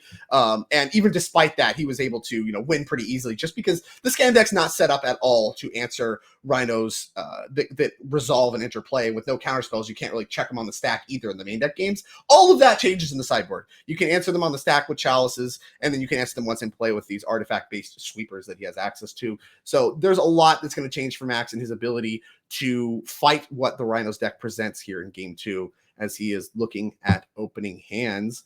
Black League plus Thoughtseize, a great start. Don't get to have a great look at the rest of the hand, though, to see if it fills out. And from looks like Matthew, no Gemstone Caverns if he actually ends up keeping the sand. So no, you basically turn it around, right? You basically put yourself on the play, but you skip your first turn play. So you go straight into turn 2. That's the effect that you get from, as it was called, like Lucky Man's Cavern, when I think it was Shuhei Nakamura when he won like the Wizards Invitational and got to design a card. That's the entire idea behind it. I love that name, dude. Seriously. Yeah, it's a sweet card. You know, I'm actually seeing a lot more play as time goes on in Magic, which I find to be actually extremely fascinating. Which kind of shows how card advantage has changed over time. As here is the Black League Cleaves turn 1 Thoughtseize, 2 lands for Hoey. There's the Force of Vigor, like you called out, a copy of Fury, a copy of Dead Gone, and a Shardless Agent. I guess the Force of Vigor makes somewhat more sense when you also account for the Fable of the Mirror Breaker and the Blood Moon, which, like, not necessarily cards that you would want to bring in it for, but like it's additional splash damage as opposed on top of what you already do. Value. Yeah. So what are we going to take? If we take out the Shardless Agent, and right now Matthew, his hand doesn't really present any kind of game plan. You have to hope that you eventually draw into something as you develop your mana, and this is basically the turn where Max has like free reign. You have to respect the removal spells on the other side of the board, but here you can go crazy. You know there's no Rhinos coming up. You might just like, I mean, I initially like called it as not that relevant, but I was actually like pretty impressed by Voidwalker in the first game that actually does give you your own Rhinos. So unlike what I said, it's a big deal in the matchup, and it actually nearly counters one of the Rhinos, right? If it lives, which it ended up not doing. But yeah, I mean, coming down. It's impressive stuff. I think that Voidwalker is a card that can be hard to kind of understand its impact until you see it happen for the first time. You're like, oh, wait a minute, I should have killed this. Unfortunately, Hoey recognized that right away, did go ahead and kill it, and easy to steal game 1 with it. No pressure is the follow-up for Max. Does play the Ratchet Bomb. We do know about a Force Negation, but there's no green card in Hoey's hand yet, and there's only 2 lands. So it's actually very possible that Hoey's just going to have to wait until he finds 4 lands to even be able to blow this up before he can even start presenting Rhinos. And Max going to be able to keep this Ratchet Bomb around. Who knows if he even finds other engineered explosives and answers and stuff like that. But there's a lot of pressure on Max to find something to pressure Hoey's life total. And we see a little bit of a shortcut here. Max is going to get his Blood Crypt tapped by a copy of Fire Ice here, as Hoey is selecting the second land he wants to use. Picked up a Force of Negation as well of these few draw steps. Yeah, fan favorite play for like over 20 years in Magic by now. Tapping your land on your upkeep to draw that extra card, get a little bit of tempo swing. Interestingly, though, that Max actually does play out the Ratchet Bomb. We just talked about how you can just keep it in hand. I mean, the only way that this really matters is if Matthew, let's say, picks up a Force of Negation to later on potentially be able to counter that Retro Bomb. Because as Max runs it out right now, of course, you're exposing it to Force of Vigor somewhere down the line if Matthew ever picks up green card or like gets the 4 mana. That almost like kind of tells me that Max is not holding a Fable of the Mirror Breaker. Not too interesting for Matthew to know right now, but if Max doesn't do anything on this turn, you can like read pretty deeply into his hand, because apparently there's like so many cards you can rule out, as we actually see a copy of Necromantia in his hand, I believe. Oh, that it's getting pitched to Grief, so not for long, as here comes that Grief pitch. So we're going to exactly see what Hoey is working with. Down to 1 card is Max, and we're going to take a look, and maybe this is part of the equation here. Now we can snipe that Force of Vigor if we want. That's going to keep your Ratchet Bomb from getting tagged. Of course, there's also a Fury, Dead Gone, and a Force of Negation to work with, and I believe that is in either a Feign Death or an Undying Evil. I don't have a great look on exactly which one that is. Very, very dark. But there we go. Coming back with a counter tapped. So now we get the answer of choose. So he went ahead and shortcut and says, I'm going to take 2 cards. You can't kill it in between. So let me just think about this. Let me get the easy part out of the way. I'm taking 2 cards. I know that. And it looks like the answer is Fury plus Dead Gone, leaving him with the Force of Vigor. And now there's pressure in play for Max. We got to do the scam thing. Things are looking very, very good for Max right now. Hoey has some answers, but does not have a lot of time. As here comes an untapped breeding pool. 3rd land going to be important as the turn goes back to Max. Yeah, that Grief is not going to be blocked anytime soon and dealing 4 damage a turn. That's a 4-turn clock that might actually increase depending on what Max picks up for the turn. And Matthew, sitting on a lot of like reactive cards, he probably would love to be able to cast his Fury at some point, and we're almost there, right? We need to pick up 1 more land, so maybe Max is actually sweating on the other side of the board at this point, but just getting in for another 2, another swing, another 4. Matthew down to, is that 10 here?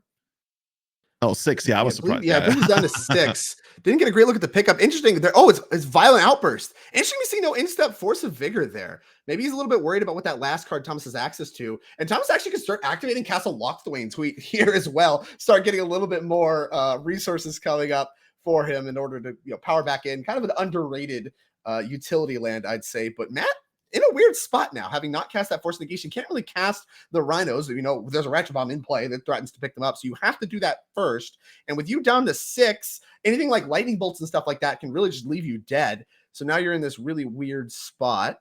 But, of course, he didn't know he was going to draw that Cascade effect right away. And if something like a Chalice got added to the mix or whatever, you would feel very silly for casting your Force of Vigor. So it's a tough spot for Matt either way. No matter what I can tell you, Thomas got more cards coming from Castle Lochthwain. And there's land number 5 very quickly played. Here's an attack 4/4 with the Menacing Grief. That one's going to put Hoey down to 2 life points. And passing of the turn, we got that taken care of very quick. He said, I'm going to Force of Vigor that. Get that out of here. Thank you, says Hoey. Okay. At this point, that there's a world where, Max doesn't even care about the Rhinos, because the Rhinos are not really able to attack. So Max gets to just like sit there, maybe draw a bunch more cards, and eventually he's going to find a way to deal with the Rhinos. Matthew can try to fight over it with Force of Negation, but dropping down to 1 life, I think like fortune very much favors Max at this point. There's way more ways that he comes out ahead of this. Even like getting rid of one of the Rhinos is going to allow the Grief to crash in. And we go for now that's the play we talked about. We picked up the 5th land.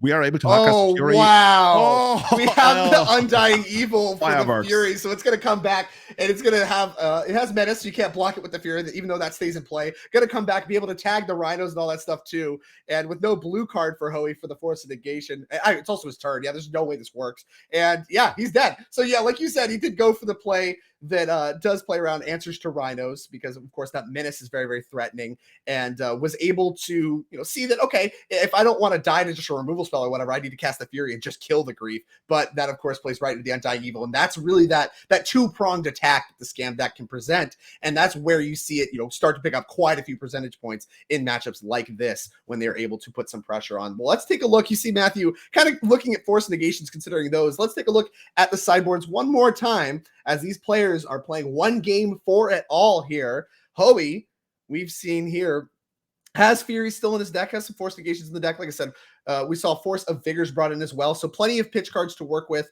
as far as, trying not to lose tempo in this matchup.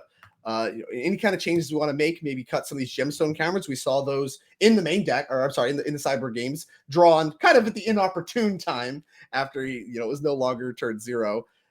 Maybe gonna cut some of those, keep the Besejus, and bring some more spells in. I mean, how many of these can you realistically cut?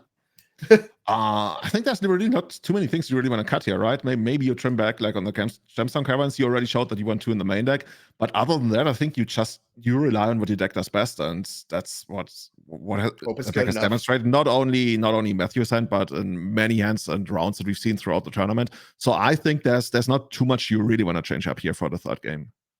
Yeah, like I said, I think we saw him kind of considering some force negations. I can see kind of trimming those back a little bit for more Force of Vigors. You've seen kind of the composition of how these games are going to play out. Maybe Force of Vigor is a little bit easier to line up, and Force of Negation gets a little bit harder because it's really hard to tag the grief because, the trigger resolves first. Whatever. Well, Matthew always going to figure it out. We saw him considering moving some Force Negations around. Let's take a look one more time at the Rakdos Scam deck before we go down to these players and their final match of Magic the Gathering. Of course, we have that Bowmasters, 2 Torok, 2 Orvar, 2 Necromentia, 2 Chalice, 2 Engineer Explosive, Ratchet Bomb, 2 Hearse, and a Blood Moon, and we saw a lot of this come in. We saw Necromentia, we saw Ratchet Bomb. Have to imagine the Engineer Explosives and Chalice are in the deck as well. And, who knows? Maybe even like the Torok's in, just because this can be a little bit of a grindy matchup. So we saw some really sweeping changes for Max, made a huge difference. I don't think a lot changes on the play draw. Maybe cards like Necromancer are a little bit worse because it's slower, right? Because you can't play it on turn 3. He could just respond with Violent Outburst or something. May not want that.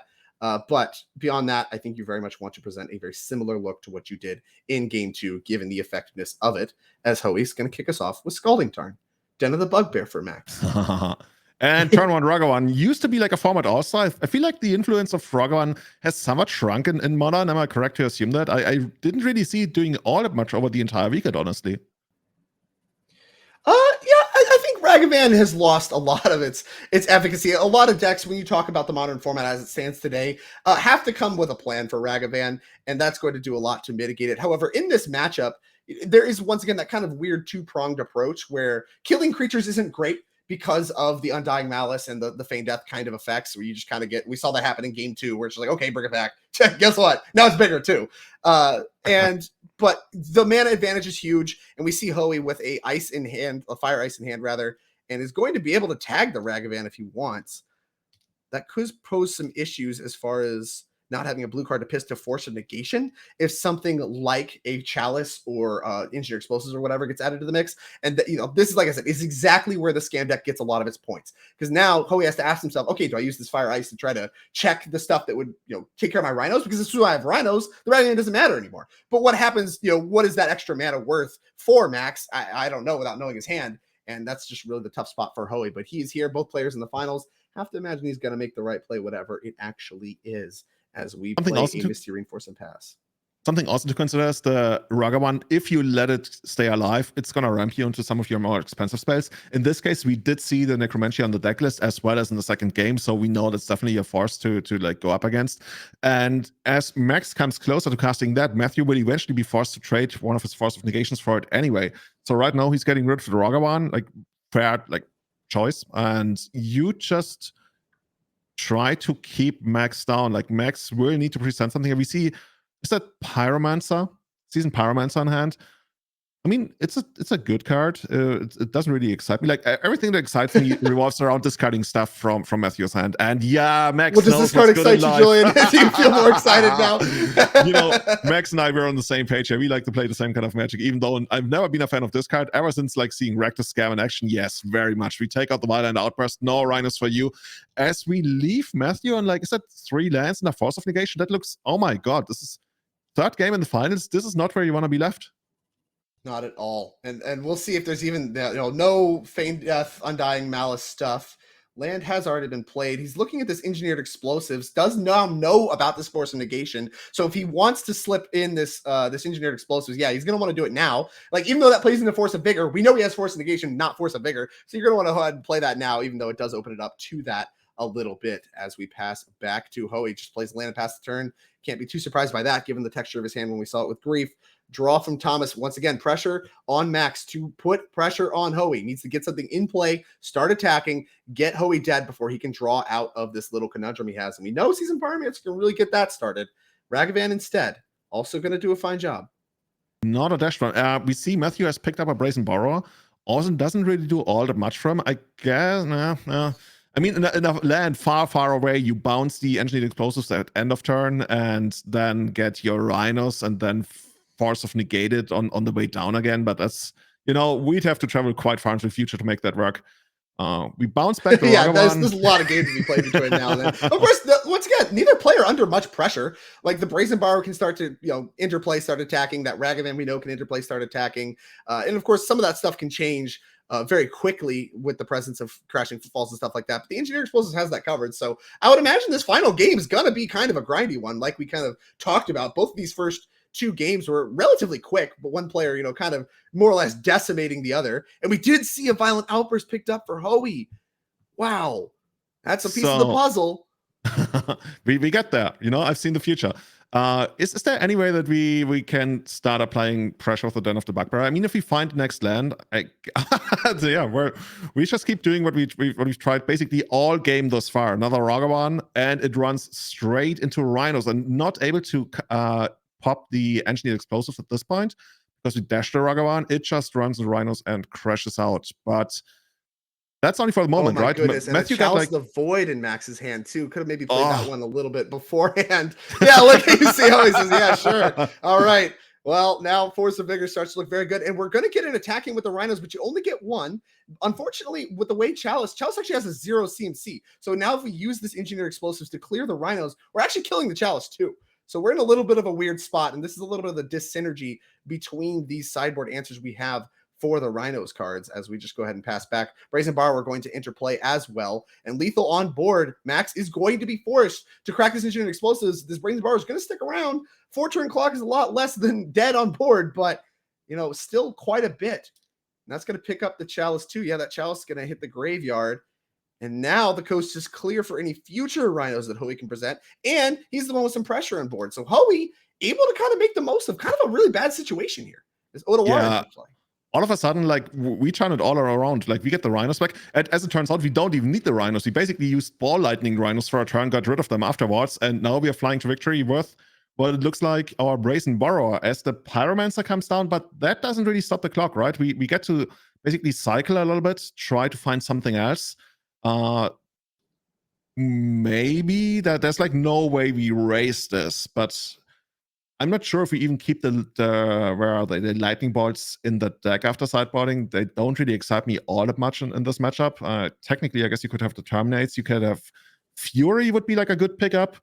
Oh my gosh, another copy of Violent Outburst. That's going to do it. And just like that, we called this matchup going to look really, really grindy. Hoey able to get it done thanks to a little bit of some unfortunate mana situation from Max, some well-timed Violent Outbursts, and that gets the job done. Hoey is going to win this tournament, now qualified for both DreamHack and the our end of year 2023 showdown. An impressive performance with the Rhinos deck, kind of proving that this deck, I mean, we've seen it a lot in the modern format over the last few years. More and more, I think we're seeing it get tuned into a better and better deck, see more and more success. And Hoey really, I think, able to show up and prove that all of the cards that look a little bit weird really showed their worth, even in the matches that we watched, things like Become Immense, like Mystical Dispute, all that stuff. An impressive run from Hoey and some great work. So we are going to get him in the booth, talk a little bit about him. So with that, let's jump on over. I think we can talk to our modern champion here about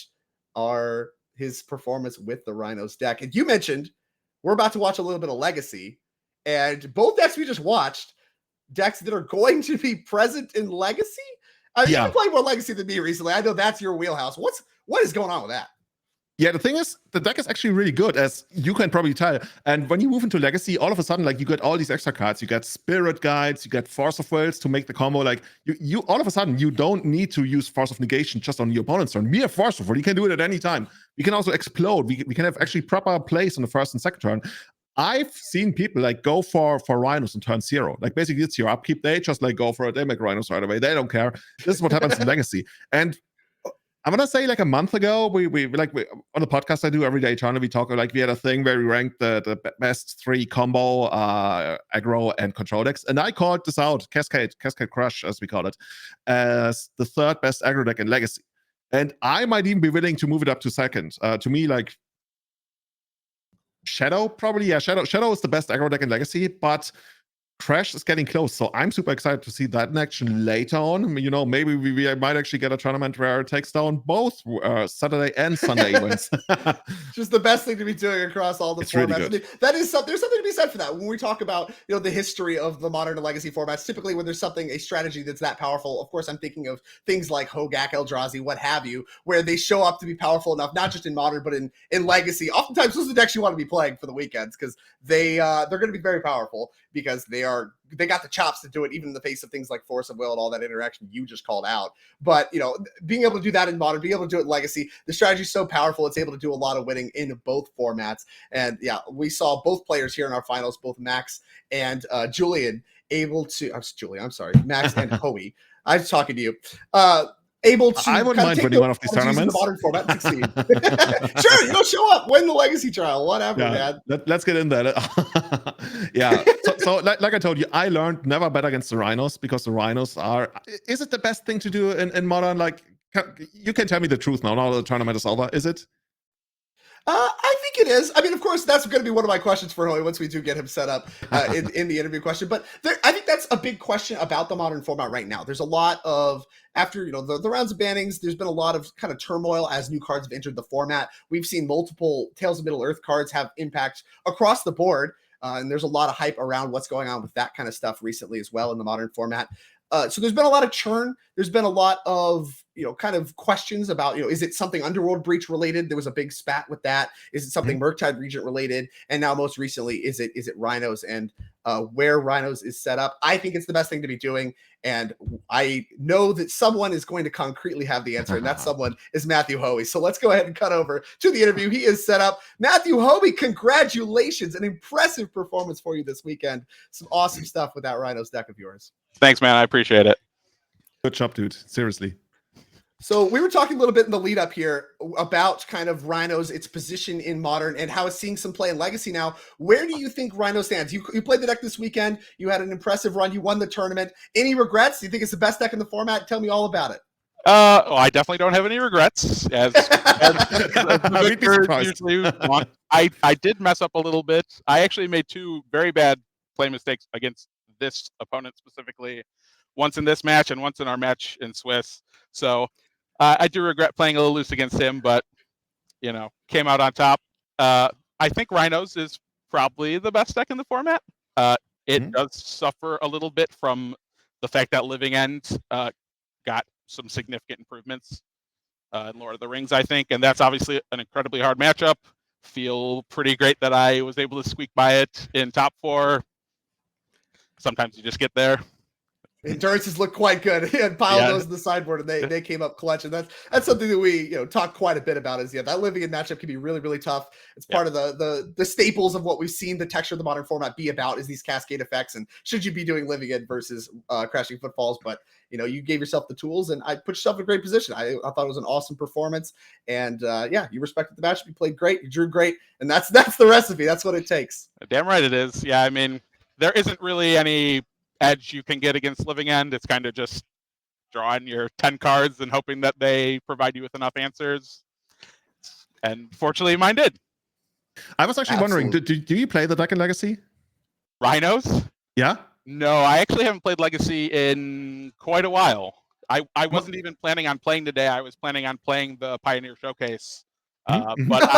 But I was forced to show up this morning, so I put together a Legacy deck. Yeah, I know it's really, really tragic. I really wanted to stay at home, but I'm here and I'm going to enjoy it. So I just told Drake that on the last weekend in the 2 Legacy challenges, we actually had 4 copies of Rhinos in both top 8s altogether. So this is one of the best aggro decks in the format right now. It has been for a while, and I think it's somewhat underplayed, and it's really only starting to show now how powerful that deck is. And I've played against it a couple of times, and as you can probably tell from Modern, it's super annoying to play against because it gets you when you don't expect it. And Legacy being a format with even more free cards, I'm scared, man. Like, if you are Rhino players, you have Legacy. Rhinos is exactly chef's kiss. This is all sponsored. We're trying to get you to play Legacy. We're playing the Rhinos deck again in Legacy. That way we can just see it back-to-back, same deck. That'd be nasty. Well, that's what we're trying to set up here. If I had planned on that, I would gladly gladly run it back. Unfortunately, I am playing Death and Taxes, Very different. which I'm pretty sure puts me at like a 0% chance to top 8. But maybe the buy does puts in a lot of work and that Helps out. It gives you a little boost that you need here, putting some white creatures. Well, either way, congratulations. You are qualified for DreamHack. You're qualified for the end of year championship. That's some impressive run, an impressive way to do it in one weekend, all in one go. And it sounds like you got some more Magic to play here in Legacy as well. So we are going to let you go. Any final shout outs you want to make before you start your Legacy run? Shout out to my constant traveling companion, Joe Bernal, and our sponsor, Hot Sauce Games. Beautiful. Well, awesome stuff, Hoey. I hope to see you and your Death and Taxes deck in the Legacy rounds here coming up very shortly. In the meantime, celebrate your win, and thank you very much for talking with us. Thanks, guys. I appreciate it. All right. Now, that is the conclusion of our 10K Modern Showdown this weekend. Next up...